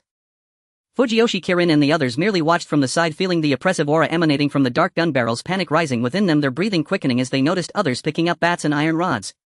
Karitas shrugged nonchalantly, saying, "Yellow-skinned monkey, you can't be foolish enough to think you can face modern weapons with cold steel, can you? You might as well put down the knife and kneel on the ground to perform a play where you bow and plead for mercy and then show us your monkey fist." He spoke arrogantly. After all, in a world like this we all bear immense mental pressure. Watching something interesting and humorous might relieve some of that pressure, and who knows, if we are pleased we might generously reward you with a precious bullet to send you swiftly to see God. Everyone present undoubtedly believed that no matter how powerful a person was, they would fear guns. How could anyone dodge bullets in the face of 3 guns aimed at them? This was reality. Not a movie or a novel. Such absurd and exaggerated scenarios could never occur. Guyuan Daifu and the 2 remaining members of his team felt both astonished and fearful. Although they knew Mukyuan was formidable, they had ceased to view him with the perspective of an ordinary person. However, upon seeing the guns they instinctively fell under the influence of common sense, subconsciously believing that no matter how powerful a person was, they could never match modern weaponry. After all, how could a modern person not understand just how powerful a gun is? This led to a glimmer of despair in their eyes. Mukyuan, unperturbed, calmly said, "Mr. Guyuan, did these few people from Sakura country speak? If they did, I will take care of them all at once." Upon hearing this, Fujiyoshi Kirin and the others were stunned, their scalps tingling as they gasped for air. How could Mukyuan, with 3 guns pointed at him, still say such things? Not just Fujiyoshi Kirin, but nearly everyone present began to seriously doubt whether Mukyuan was actually a true madman. "Mukwankan, no, there isn't," Guyuan Daifu hurriedly stammered. Karitas looked at Mukyuan in disbelief, thinking he must have misheard, and with an exaggerated expression turned to the person beside him, asking for confirmation. "Did I hear wrong? Could this yellow-skinned monkey really think he could dodge bullets? Did he underestimate the power of modern weapons? Was he living in the Stone Age? Oh no, a monkey. A normal person certainly wouldn't be able to speak such words with 3 guns aimed at them. This Celestial Empire person is definitely a true madman, huh?" Many stepped forward. The black man who had previously attacked Guyuan Daifu provocatively raised his hands, pushing his fingers against the corners of his eyes, making a mocking gesture. At this moment Karitas suddenly lowered his gun, aiming at Mukyuan's knee, and fired a shot. He was filled with Did Mukyuan really think he could dodge bullets? How could there be such a foolish idiot in this world? The bullet shot out at high speed in an instant, faster than the eyes could see. To everyone's astonishment, Mukyuan swiftly sidestepped and a loud bang echoed from the ground behind him, indicating the bullet had missed and struck the ground instead. Everyone was taken aback, their eyes wide in disbelief, unable to accept the reality, their minds going blank, thoughts completely frozen. This was a gun. A modern weapon. Especially at such a close distance, how could one possibly evade it?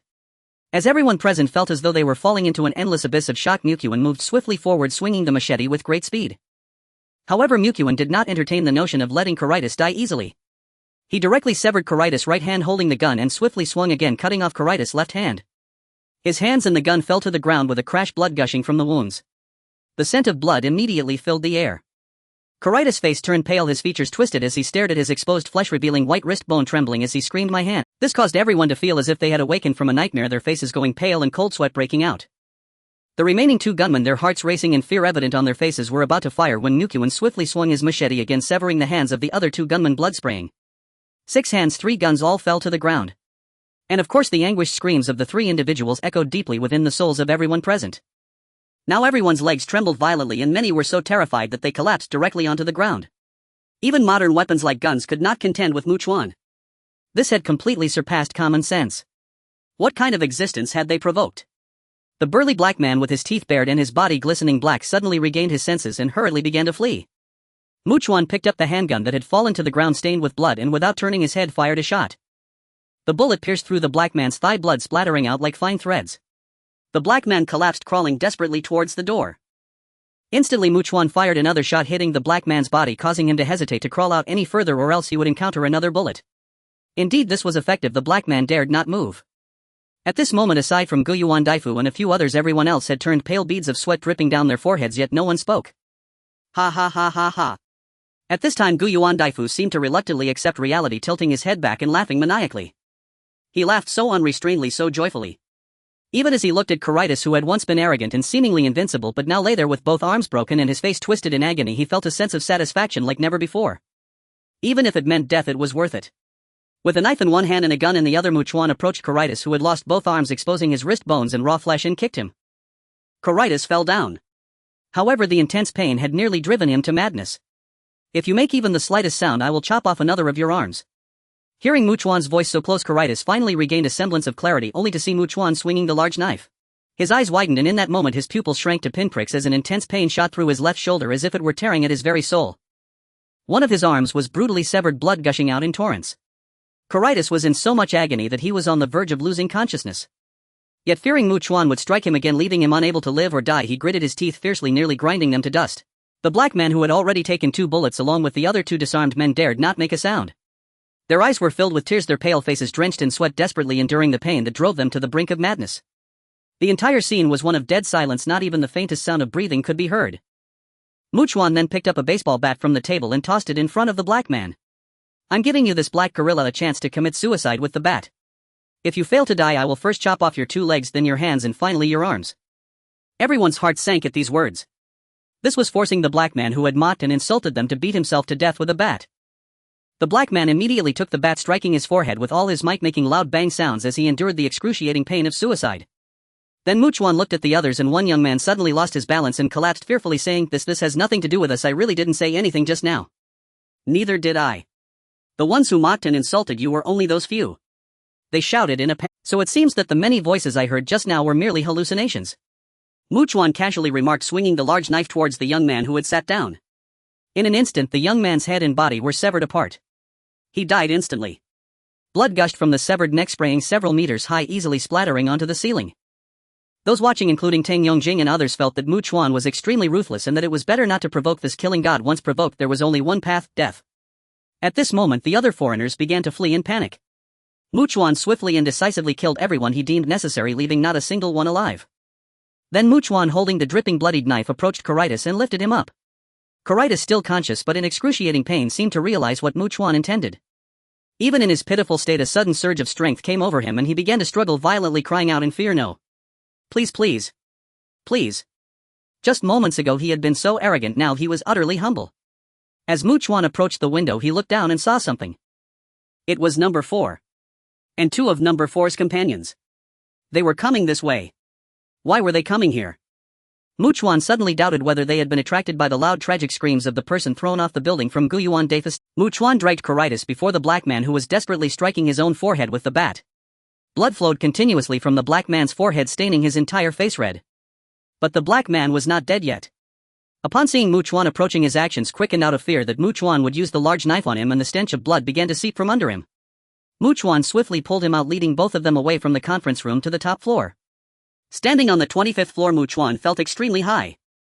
He first set them down and carefully observed with binoculars.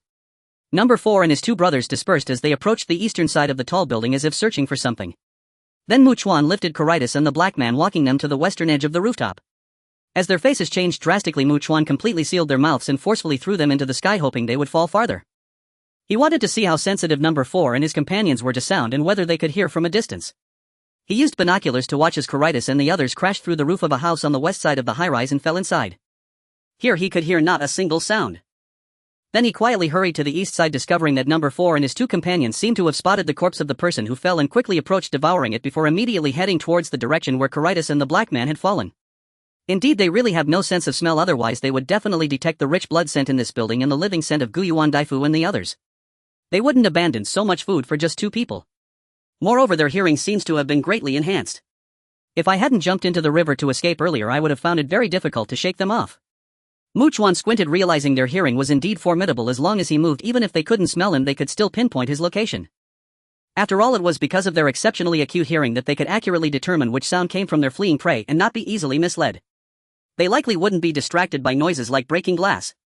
Then Chuan quietly walked to the other side, watching as number 4 and his companions quickly arrived near the house where Coritis and the black man had fallen. But what struck Chuan as strange from his observation through the binoculars was that they did not approach directly. Instead, they dispersed again, encircling the house from 3 sides, gradually tightening the encirclement. Was this to prevent the prey from escaping? But their accuracy in locating the sound source is truly astonishing. Chuan pondered, then suddenly saw them approaching the house from 3 sides, less than a meter away. Number 4 and his 2 brothers sprouted long tendrils that intertwined to form a net covering the entire house while they stood guard outside, and only then did number 4 enter. Chuan suddenly understood that number 4 appearing near him earlier was not a coincidence. They had heard the sounds he made and specifically came to hunt him. Even observing their previous actions, Chuan realized that at that time number 4 had indeed pinpointed his location in one of the houses by sound, merely refraining from carelessly coming over to startle the snake. It must have been patiently waiting for its two brothers to tighten the encirclement, then using their intertwined tendrils to create a net from which he could never escape. Perhaps his earlier leap to the rooftop had given number 4 the illusion that he was attempting to flee, prompting it to come hunting him. Then Chuan saw number 4 dragging the corpses of the black man and Caritas out. Its two companions immediately retracted their long tendrils and drew closer. The three terrifying man-eating monsters sat together, appearing to intimately share their food. On the rooftop, Chuan, holding binoculars, watched as number 4 and its good brother finished their meal cleanly, then stood up with a chainsaw, uncertain of where to go. He observed their retreating figures, quickly pulled out a map and compass, and found that if they continued in that direction they should reach Shinagawa district. This direction accounted for him as well. To be honest, Chuan secretly hoped that number 4 and the others would leave the port area and go to Shinagawa district to confront the mutated infected. In fact, he was somewhat reluctant to deal with the mutated infected anymore. Fighting the big bosses was simply too time-consuming and exhausting. With that time and energy, he could easily eliminate several ordinary infected. Then Chuan descended the building, greeted Guyuan Dafu, and mentioned that nearby there were 3 terrifying mutated infected known for their acute hearing and group behavior, before swiftly exiting the skyscraper and heading for the shipyard. He moved at full speed but stopped nearly 2 kilometers away from the shipyard. It was getting late, and even if he entered the shipyard now, he wouldn't have much time left to explore. He could only come back early tomorrow morning, and while there was still some time, he decided to enter the surrounding buildings, hunting ordinary infected while searching for a suitable place to stay. He prioritized buildings that were close to the river and relatively tall. After all, neither the mutated nor ordinary infected could swim. This way, if a great danger approached, whether he swam to the opposite bank or floated down the river, he would have a perfect escape route. Additionally, as night fell, he needed to stay high up to shoot down the ordinary infected wandering nearby, earning experience points. Of course, he originally needed just 1,400 experience points to kill number 3 and level up, which for Chuan amounted to eliminating 14 ordinary infected. Now, after killing some ordinary infected, he leveled up to 28, gaining 30 attribute points, 6 in strength, 6 in constitution, 6 in perception, and 12 in agility. Currently his stats stood at strength 123, constitution 124, agility 221, and perception 121.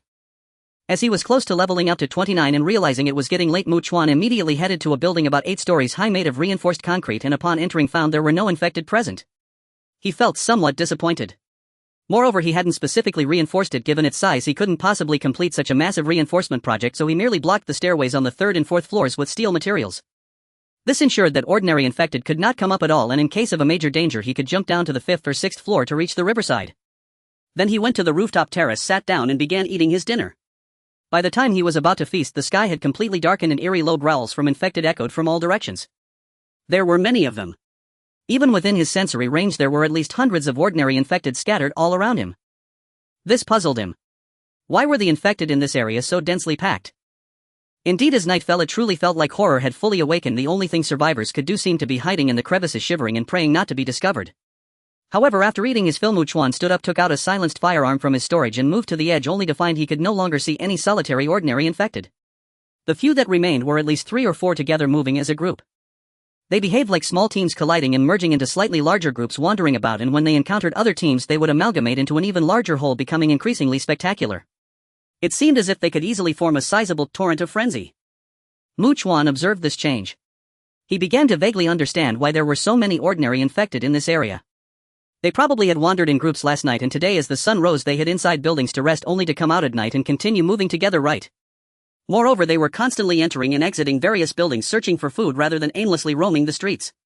The sound of shattered windows echoed from all directions. Chuan also heard the piercing cries of survivors being discovered. Then as some ordinary infected wandered near the 8-story building, Chuan opened fire, and after a headshot one of the ordinary infected fell down. The other ordinary infected that had come with it immediately crouched around it, beginning to devour the fresh corpse. They ceased their movement and focused on eating, making them much easier to shoot. Chuan continued firing, and he killed 3 ordinary infected in quick succession, earning experience points. Then he stopped shooting. Naturally, he wouldn't attempt to kill a large number of ordinary infected in a short time, as that would attract even more ordinary infected to gather and consume the corpses, potentially trapping him in a dire situation surrounded by layers of ordinary infected. He opted to kill a few, let them clean up, and then as they wandered away he would kill a few more. He wasn't greedy. He simply took a bit of toll each time. When Chuan glanced at his watch, he heard many ordinary infected entering the building, seemingly looking for food, but not many made it inside. He didn't care, but when he stood up to continue searching for suitable targets his brow furrowed as he sensed something was off.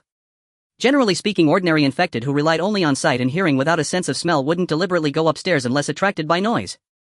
Moreover, he could ascertain that those coming upstairs were definitely not mutated infected. If they were, unless they were like number 4 and lacked a sense of smell, they would have discovered him by now through his scent and made a ruckus.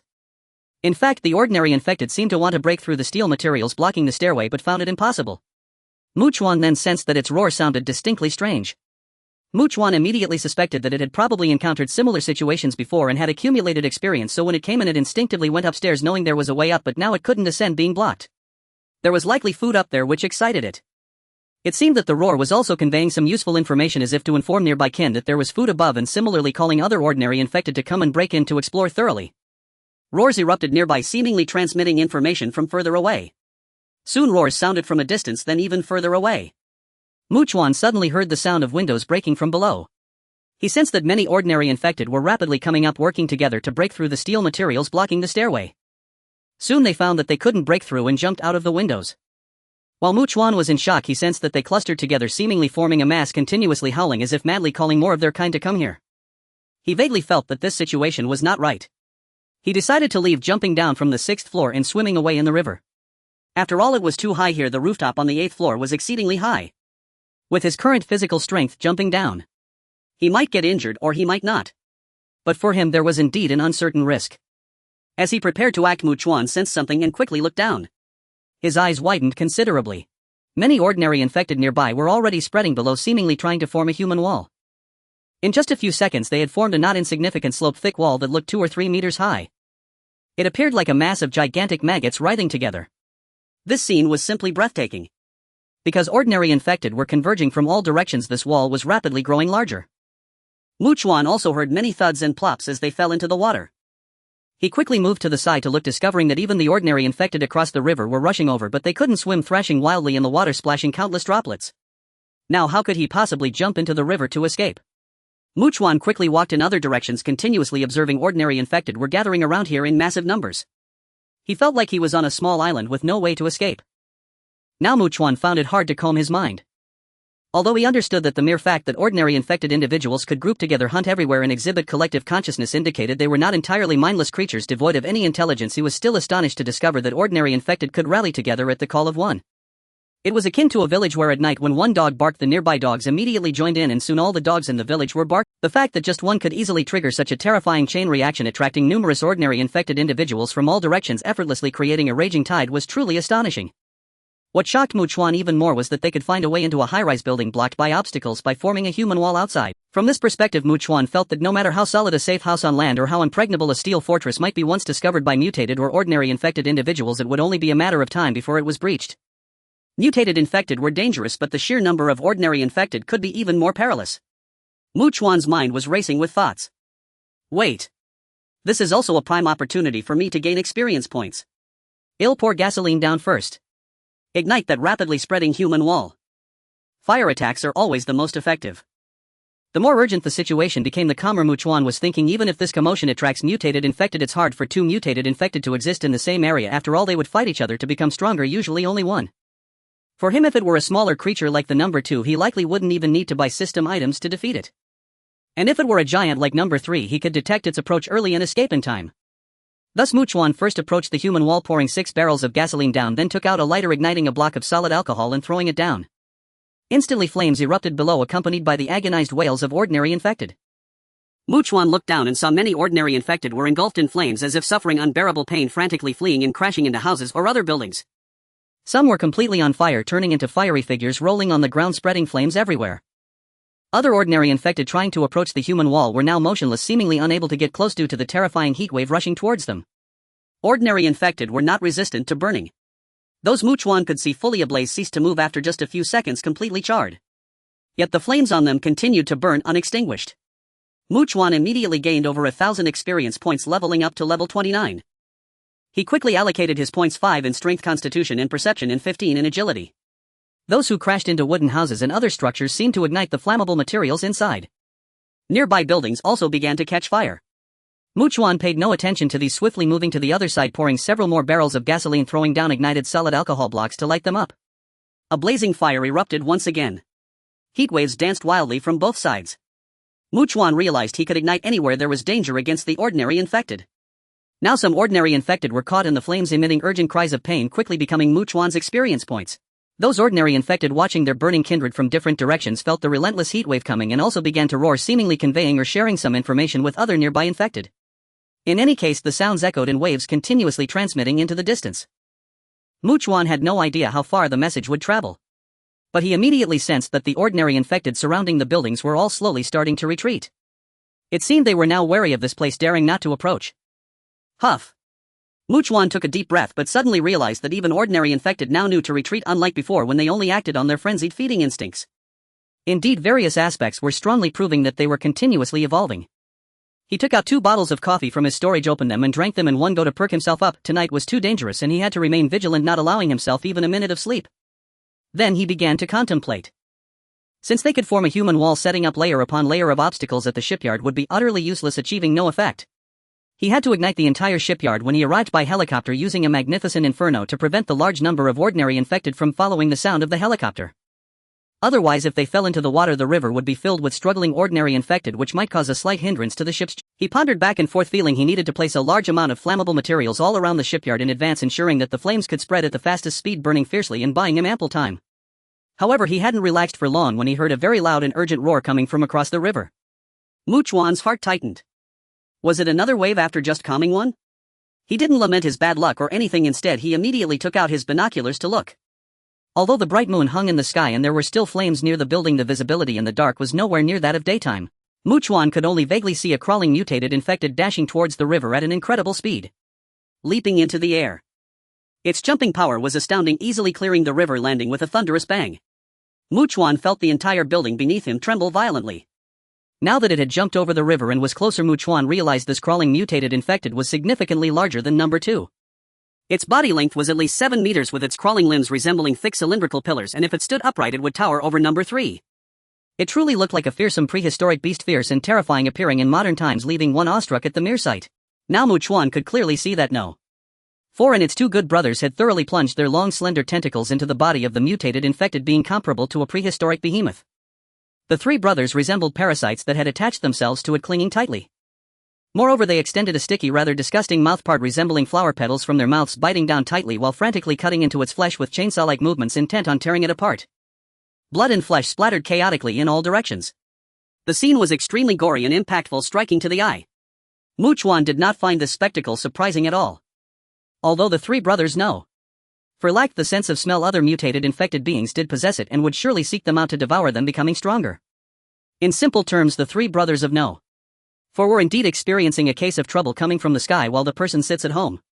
However, this enormous crawling mutated infected being seemed unable to deal with them, instead suffering quite a bit in return. It was howling in pain, desperately struggling to shake off the 3 brothers, but it was unable to do so and could only continue to struggle and dash forward. Its posture truly resembled that of a complete frenzy. Fortunately, there were large flames burning nearby. As the crawling mutated infected being approached, it seemed to sense the unbearable heat wave surging towards it and instinctively turned away, avoiding plunging into the flames. This scene further convinced Chuan that even mutated infected beings inherently feared flames and high temperatures. Perhaps it was precisely because they possessed intelligence beyond that of ordinary infected beings that they would not be foolish enough to charge into burning flames while fully aware of the approaching heat. Then Chuan used his binoculars to observe the direction they were fleeing, understanding that regardless of the eventual outcome of this battle, the victorious side would undoubtedly become several times more terrifying and fierce. He then noticed that a large number of ordinary infected beings had distanced themselves from the building. 2 hours passed, 3 hours, and even until dawn, astonishingly not a single infected being approached. There wasn't even one that accidentally wandered by within his sensory range. They had apparently begun to consciously avoid this place as a group. Chuan did not need to guess, he knew that other ordinary infected beings must have communicated the dangerous message to their kind. They could communicate with each other through their howls. Not just the mutated infected beings, even the ordinary infected beings. After shaking his head lightly, Chuan, who hadn't slept all night, drank a few bottles of coffee to perk himself up, had breakfast, and set off immediately for the shipyard. During the day, the infected beings seemed to have completely vanished from the world. He saw not a single one while walking down the road. The entire world was so quiet that one could hear a pin drop, and clusters of weeds began to grow everywhere. Most houses were in ruins, making it hard for him to find a building with intact doors and windows. The scene was infused with a chilling sense of desolation, as if emerging from a haunting silence. Moreover, he was certain that there were many infected beings hiding from the sunlight, resting in their surroundings. If any commotion were to arise, they would immediately converge from all directions. This made him feel as though he was not living in the human world but rather in hell. Of course, every time Chuan passed a gas station he collected gasoline and diesel. These substances were immensely useful to him. Gasoline could be used to kill enemies as well as serve as fuel. Additionally, Chuan knew that cruise ships and cargo ships generally used heavy diesel as their fuel. He moved forward scavenging and killing infected beings within buildings as he made his way to the shipyard. Chuan did not rush directly toward the cruise ship but instead took a look around, first discovering that there were ordinary infected beings resting and sleeping in the shipyard, but their numbers were far fewer than he had anticipated. He estimated that most of them had been attracted away by the howling noise from last night. After eliminating the ordinary infected beings in the shipyard, Chuan leveled up. He reached level 30. From now on, for each level gained he would earn 40 attribute points. Host level has reached level 30. System shop unlocks tire item purchase permission. Tire random items and permanent items available for purchase have been added. Would the host like to open the shop to view? Chuan immediately opened it. Invisibility cloak beginner permanent item can enter invisibility state for 3 minutes once worn, usable 3 times a day, price 200 points. Commander badge permanent item when worn by the host, individuals within a 100-meter radius deemed allies in the host's mind will receive some boosts in their attributes. Killing infected beings can enhance the badge's range and strengthen the effect of the boosts, price 40 points. Hunting tracking beacon permanent item once thrown onto an infected being it will vanish, allowing the host to continuously determine the location of the marked infected being for 7 days, price 1 point. Weakness scanner permanent item shaped like a phone can immediately scan all weaknesses of a mutated infected being when aimed at it. After each use there is a 24-hour cooldown, price 300 points. Chuan looked closely and felt a bit surprised. He hadn't expected the practicality of tire items to truly be increasing. The invisibility cloak, which could be used repeatedly, the commander badge to enhance team members' attributes when hunting infected beings, the beacon specifically for tracking and hunting fleeing mutated infected beings, and the weakness scanner. Please note host. Tire random items will be fully refreshed in 5 days. If needed, please refresh before making a purchase. The timing of the next refresh is uncertain. After hearing the system's prompt, Chuan arrived by the riverbank and saw a luxurious cruise ship. It was very new.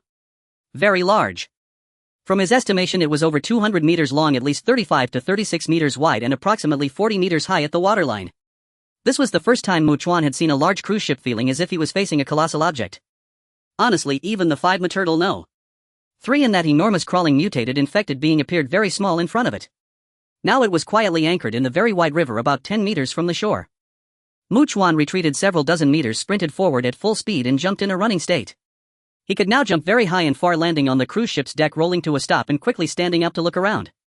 Everything was truly new, showing no signs of use. He then began to explore in detail. There were many guest rooms. They were divided into luxury cabins, high-class cabins, first-class cabins, second-class cabins, etc. There were even 2 levels, quite large duplex sea-view rooms. Each guest room was fully equipped with a television, air conditioning, refrigerator, electric kettle, etc. Chuan felt that these must have been installed after the launching ceremony. Otherwise, during the violent tilting and shaking of the launch, if everything inside were not securely fixed, it would definitely be a chaotic. There were also outdoor swimming pools, indoor swimming pools, a fitness center, an entertainment center, a large dining restaurant, a shopping street resembling a pedestrian street, a cinema, a children's playground, a theater. The interior was incredibly luxurious, truly complete. Even as he walked around, it felt much larger than it appeared from the outside. This greatly exceeded Chuan's expectations. But now this was something that belonged to him, Chuan. As Mokawa wandered through the grand cruise ship, he discovered that it had a considerable area designated for parking helicopters. He then entered the cockpit, retrieved his phone from the storage space, and began taking detailed photos of the control panel and other equipment while thoroughly checking items like the fuel gauge. After confirming that the fuel tank was full, ensuring that there would be no comical yet deadly blunder of running out of fuel, Mokawa continued to inspect the entire setup, examining the specifics of the power system. Next he exited the cruise ship, jumped onto the shore, and began filling the shipyard's buildings with gasoline, placing tightly packed open gasoline barrels around. Then he dragged out flammable items like sofas and piled them in a place that wouldn't get rained on, dousing them with a bit of gasoline and placing barrels that still contained a good amount of gasoline nearby. To be honest, distributing tightly packed gasoline barrels and flammable materials throughout the shipyard was quite a monumental task, and there simply weren't enough flammable items in the shipyard. Fortunately, Mokawa had previously raided a shopping mall and he had plenty of clothing, towels, sheets and mattresses to use as flammable materials. He didn't need to spend time searching for them. Once Mokawa was done, ensuring that once ignited the flames would rapidly engulf the entire shipyard with ferocity, creating an incredibly terrifying wall of fire, he, having not slept the previous night, noticed that the sky was darkening and decided to spend the night aboard the cruise ship, catching a little sleep. He would rush back at full speed tomorrow, quickly select people and set off the day after to the helicopter port, then take a helicopter back here. Of course that night Mokawa didn't sleep soundly. Even though the cruise ship was quite stable on the water, it still rocked lightly. Moreover, he instinctively remained vigilant, not daring to fall into a deep sleep and occasionally waking to observe the situation on shore using binoculars under the bright moonlight. He spotted a few ordinary infected individuals wandering by the riverside in search of food, but when they encountered the water they quickly retreated as if startled, turning away without knowing where to wander next.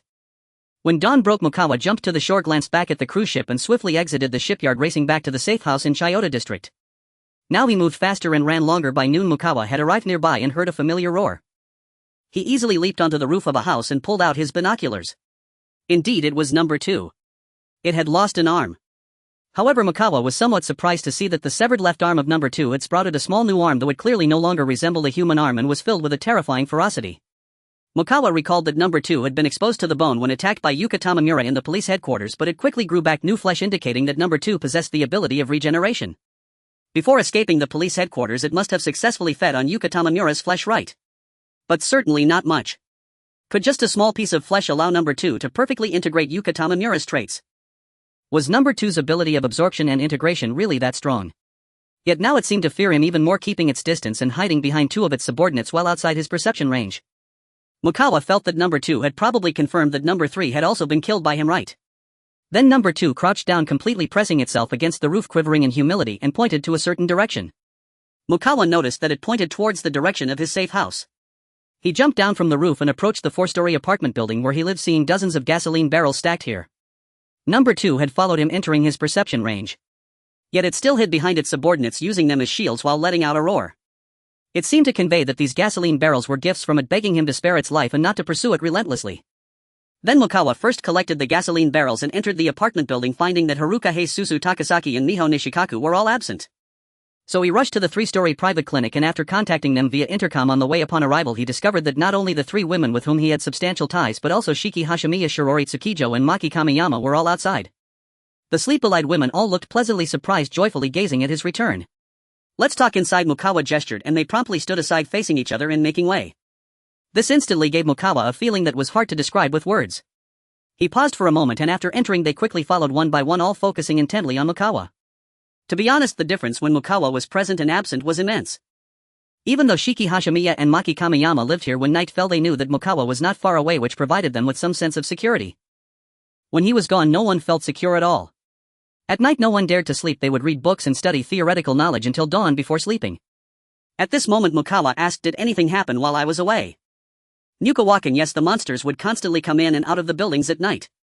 Haruka Hayes finally spoke, "We had discussions about this. It indicates that they know where food is most likely to be found. They must have accumulated experience and are capable of passing on that experience among themselves. There must be a specific language among them, perhaps something like whale song. And there's another incredibly astonishing thing." Suzu Takasaki chimed in with a strangely tone, "Even seeing it with our own eyes we still simply can't believe it." "Oh." Mukawa, uninterested in guessing, turned to her and scanned the others. "Many monsters also came to our place. However, one monster with a very small arm appeared. When it roared, most monsters would flee. Those who didn't leave still wandered nearby, and it directly attacked and killed them, dragging the corpses away. It even sent what seemed like 2 of its subordinates to squat at our safe house entrance during the night." Suzu Takasaki spoke in a rather peculiar tone, "Anyone who gets close is attacked. If its subordinates can't handle it, they'll roar and it will immediately come over. It seems to be protecting us, and by the way, it keeps delivering gifts to the foot of our apartment building, almost as if it's trying hard to please us. Naturally, no one present is truly foolish. They understand that the mutated infected might be trying to please them, but that is absolutely impossible. It could only be Chuan." They found it truly hard to believe.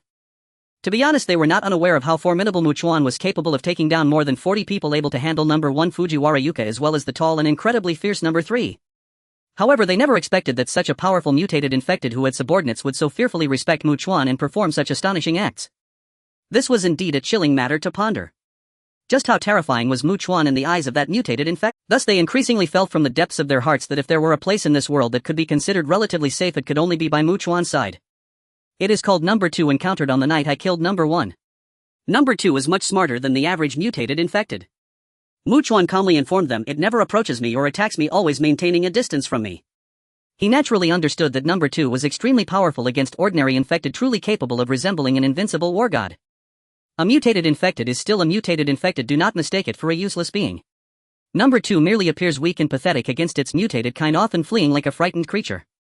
So he knew that number two's attempts to curry favor with him were not only for survival should a truly formidable and terrifying mutated infected come after it wanting to devour it, and if number two could not fight back or escape it would seek his help hoping he would intervene to save it. Mr. Chuan, do you not have any thoughts of taming it for your own use? Asked Hashigami Shiyu with curiosity. Hashigami, in the apocalypse not all humans are human, but man-eating monsters will always be man-eating monsters. It fears you and is afraid of you, knowing that if you truly set your sights on it you can easily kill it. Moreover, when I had number two keep an eye on number three, it could accurately understand the commands conveyed through body language, indicating its intellect is not low. Chuan said lightly, if you are a wise person facing someone who can determine your life or death, especially when you have no certainty whether that person will kill you one day, if you truly had the chance, would you choose to eliminate that person or remain under their control like a dog to that person? While Hashigami Shiyu was slightly lost in thought, Chuan continued, no matter how much time passes, if I attempt to dominate and control a man-eating and intelligent monster, it shows that I have become arrogant and conceited to a significant degree. I might one day pay an unimaginable heavy price for it. In this world fraught with danger, teeming with infected beings akin to hell, I must be cautious and prudent. But, Mr. Chuan, now that there is such a clever mutated monster that understands how to please, I feel the situation is increasingly awry, as if the situation is rapidly deteriorating. At this moment Nishikawa Meiho raised her right hand to her cheek, expressing her worries softly. It seems that the monsters are becoming increasingly intelligent and terrifying, but how long has it been since this started? Honestly, even a month or two from now I feel. Nishikawa-sensei, do not worry too much. If these monsters' sources of food are only us survivors and other creatures, realistically speaking, how could that be enough for them? As time passes, the food they can find will inevitably decrease and become harder to obtain. If they are truly starving and resorting to eating their dead kind, they may view their fallen brethren as easily accessible food. Their primary sources of food will gradually change, and if they cannot reproduce, they will only dwindle in number. Shirori Mochizuki interrupted, glancing at Chuan with a smile, that being set aside from the powerful team of Mr. Chuan, as long as other survivor teams can endure this most challenging period, the available space for survival will actually grow larger. Everyone present understood that if all the infected in the world relied solely on survivors as their food source, it would never be enough for them. Furthermore, now that survivors are dwindling, each loss is permanent, they cannot be replenished. Thus the infected in the world will inevitably face a severe crisis of insufficient food sources. This is a straightforward matter. So if they are starving, where will they set their sights? Or rather, what is the easiest food for them to find that will undoubtedly satisfy their hunger? Their fallen kind. Keep in mind they will feast upon their deceased kind, which indicates that even now they regard their dead as food. It won't be surprising for them to regard their living kind as food in due time. But Miss Mochizuki, if it truly comes to that, we can perfectly apply the jungle law of the survival of the fittest. The ordinary monsters that survive will undoubtedly be terrifying, and those mutated creatures will be beyond imagination. Nishikawa Yukari said weakly, the weak have already been eliminated, reduced to food. After the monsters undergo this transformation phase, the difference will only be between the strong and the stronger. But with the weak gone, the space for survival will increase, as even weak monsters are quite terrifying to us survivors. Mochizuki Shirori crossed her arms and said, this is like a mountain that has only one fierce tiger. No matter how powerful that tiger is, there can still be other animals' space for survival in that mountain. However, if it were all tigers, even if some were weak, would any other animals have even a bit of survival space? This.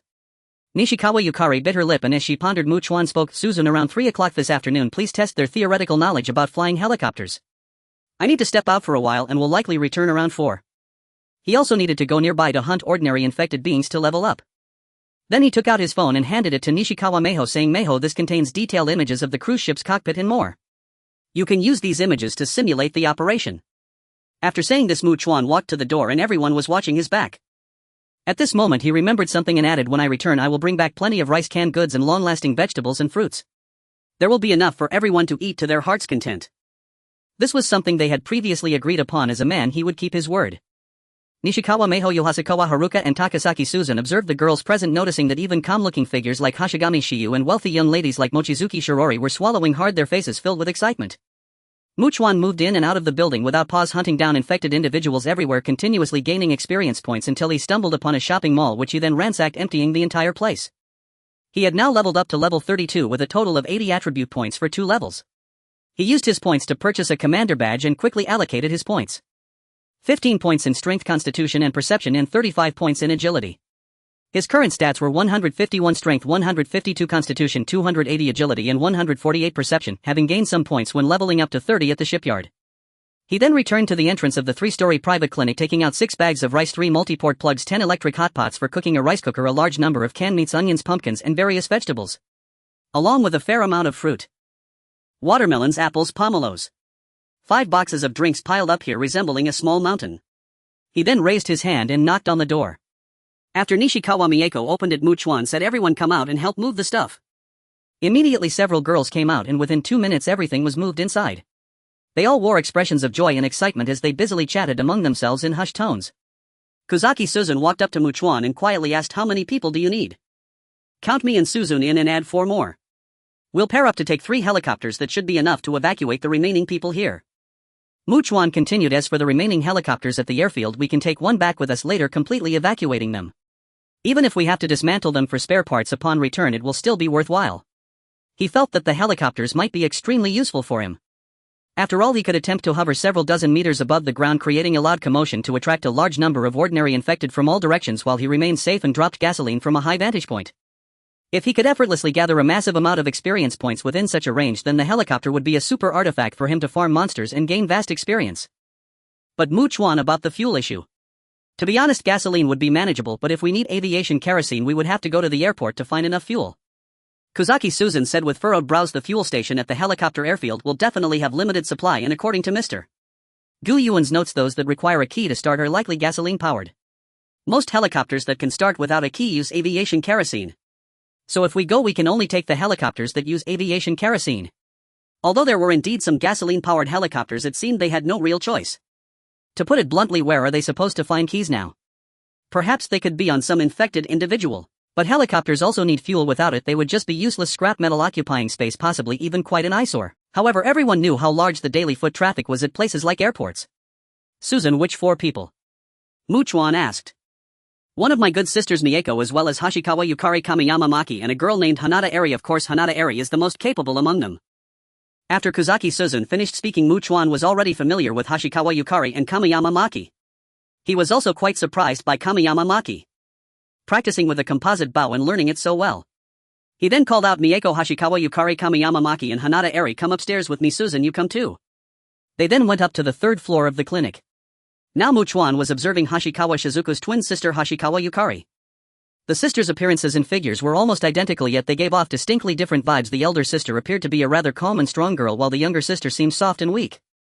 He also glanced at Kamiyama Maki, who was tall and had a remarkably beautiful face. She stood tall with her chest out, fingers interlocked behind her back, making her figure appear even better. Kamiyama Maki knew that being so proactive was less effective than waiting for Chuan to approach her. But the problem was, with so many girls here, if luck was not on her side she would end up being the last one. What if Chuan brought someone back from somewhere else later?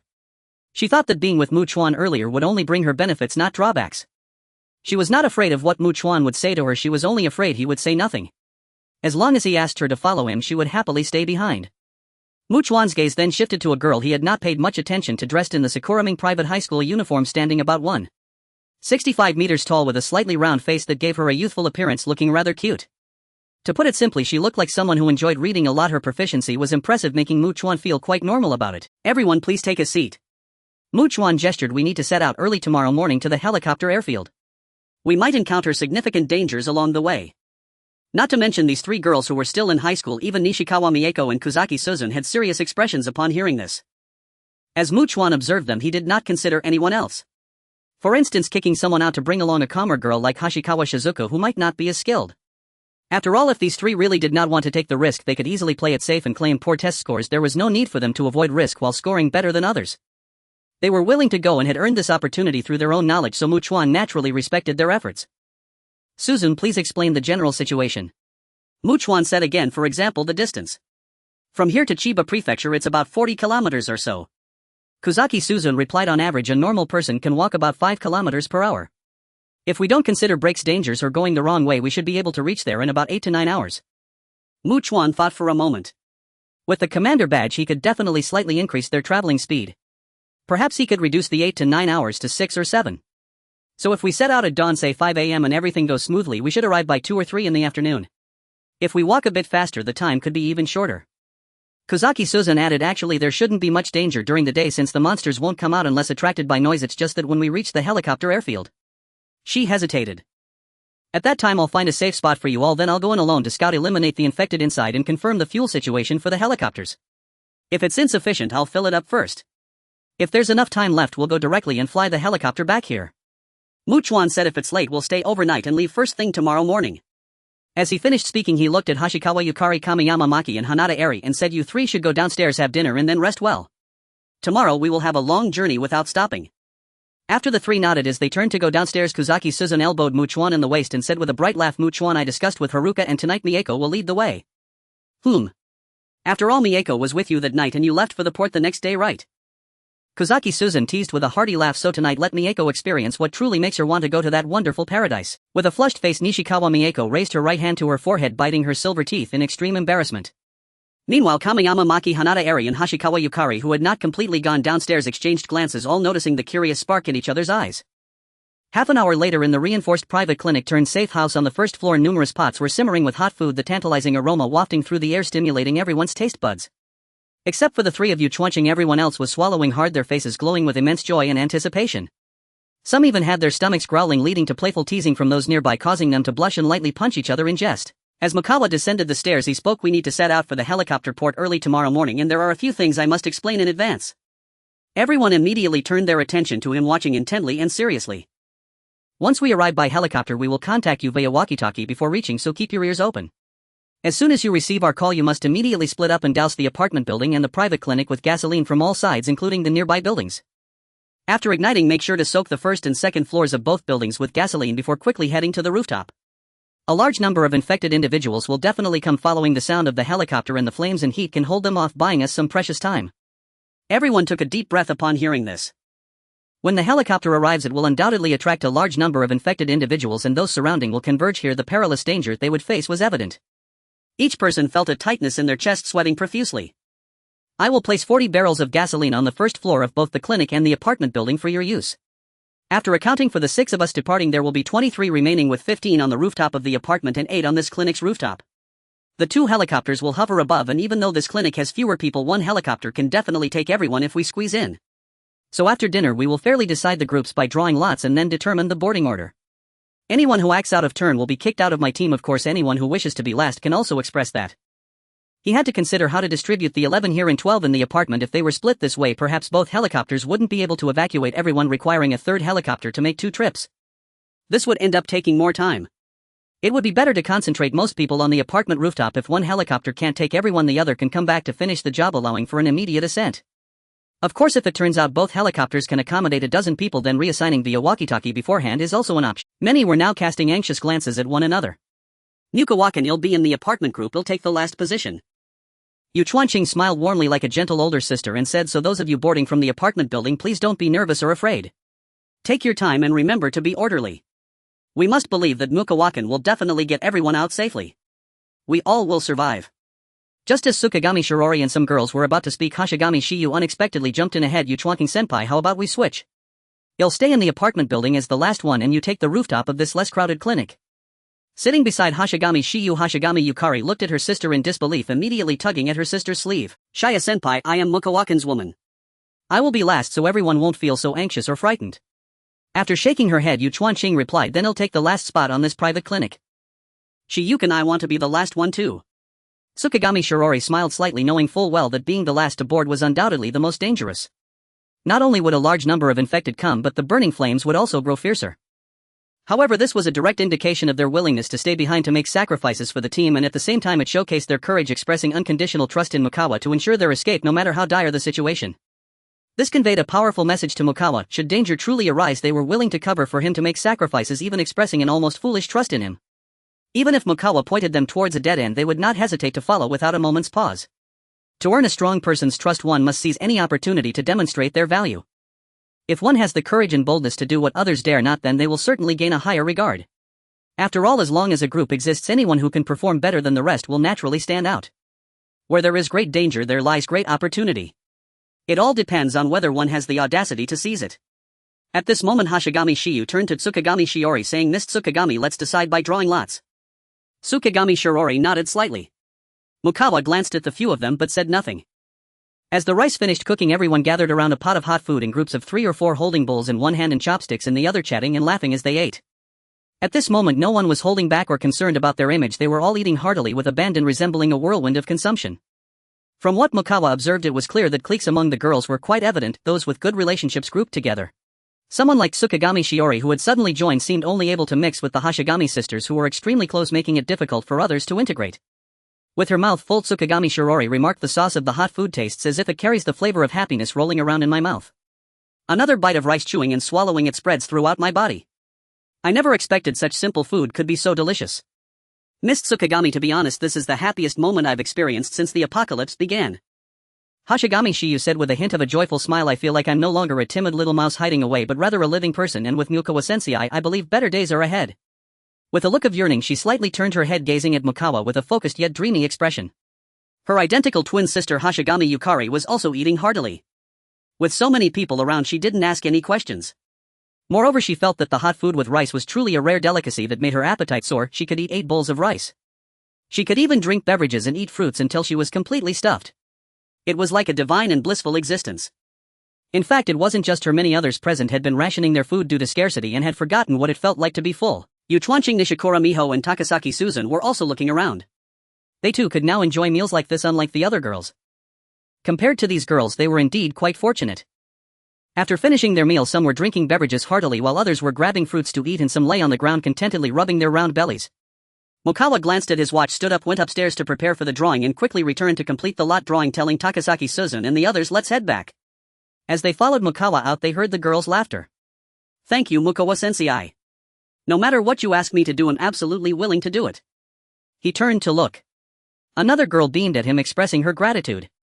Voices of thanks echoed from one side to another. Eventually another girl joyfully exclaimed, Mukawa sensei is back, we can sleep a little more peacefully tonight. Night was about to fall. This world was about to transform into a dark hell filled with infected. Without Mukawa by their side, it felt like being in a pitch-black hell where not even a glimmer of light existed, as if all were engulfed by dark. Moreover, terrifying and fierce monsters could emerge from the darkness at any moment. For all of them, Mukawa was the only hope in this apocalypse, the light that could dispel the unfathomable darkness. Mukawa finally turned around and left, returning to the air-conditioned room on the 4th floor of the apartment with Takasaki Suzun and the others. After Chuan closed the door, she cheerfully called out, Mukawa-kun, what's up? Our battle is about to begin at this very moment, Chuan said with her hands on her hips, exuding the aura of a battlefield valkyrie. Suzune-kun, Miho-kun, we must do our best. Together we will strive to defeat Mukawa-kun.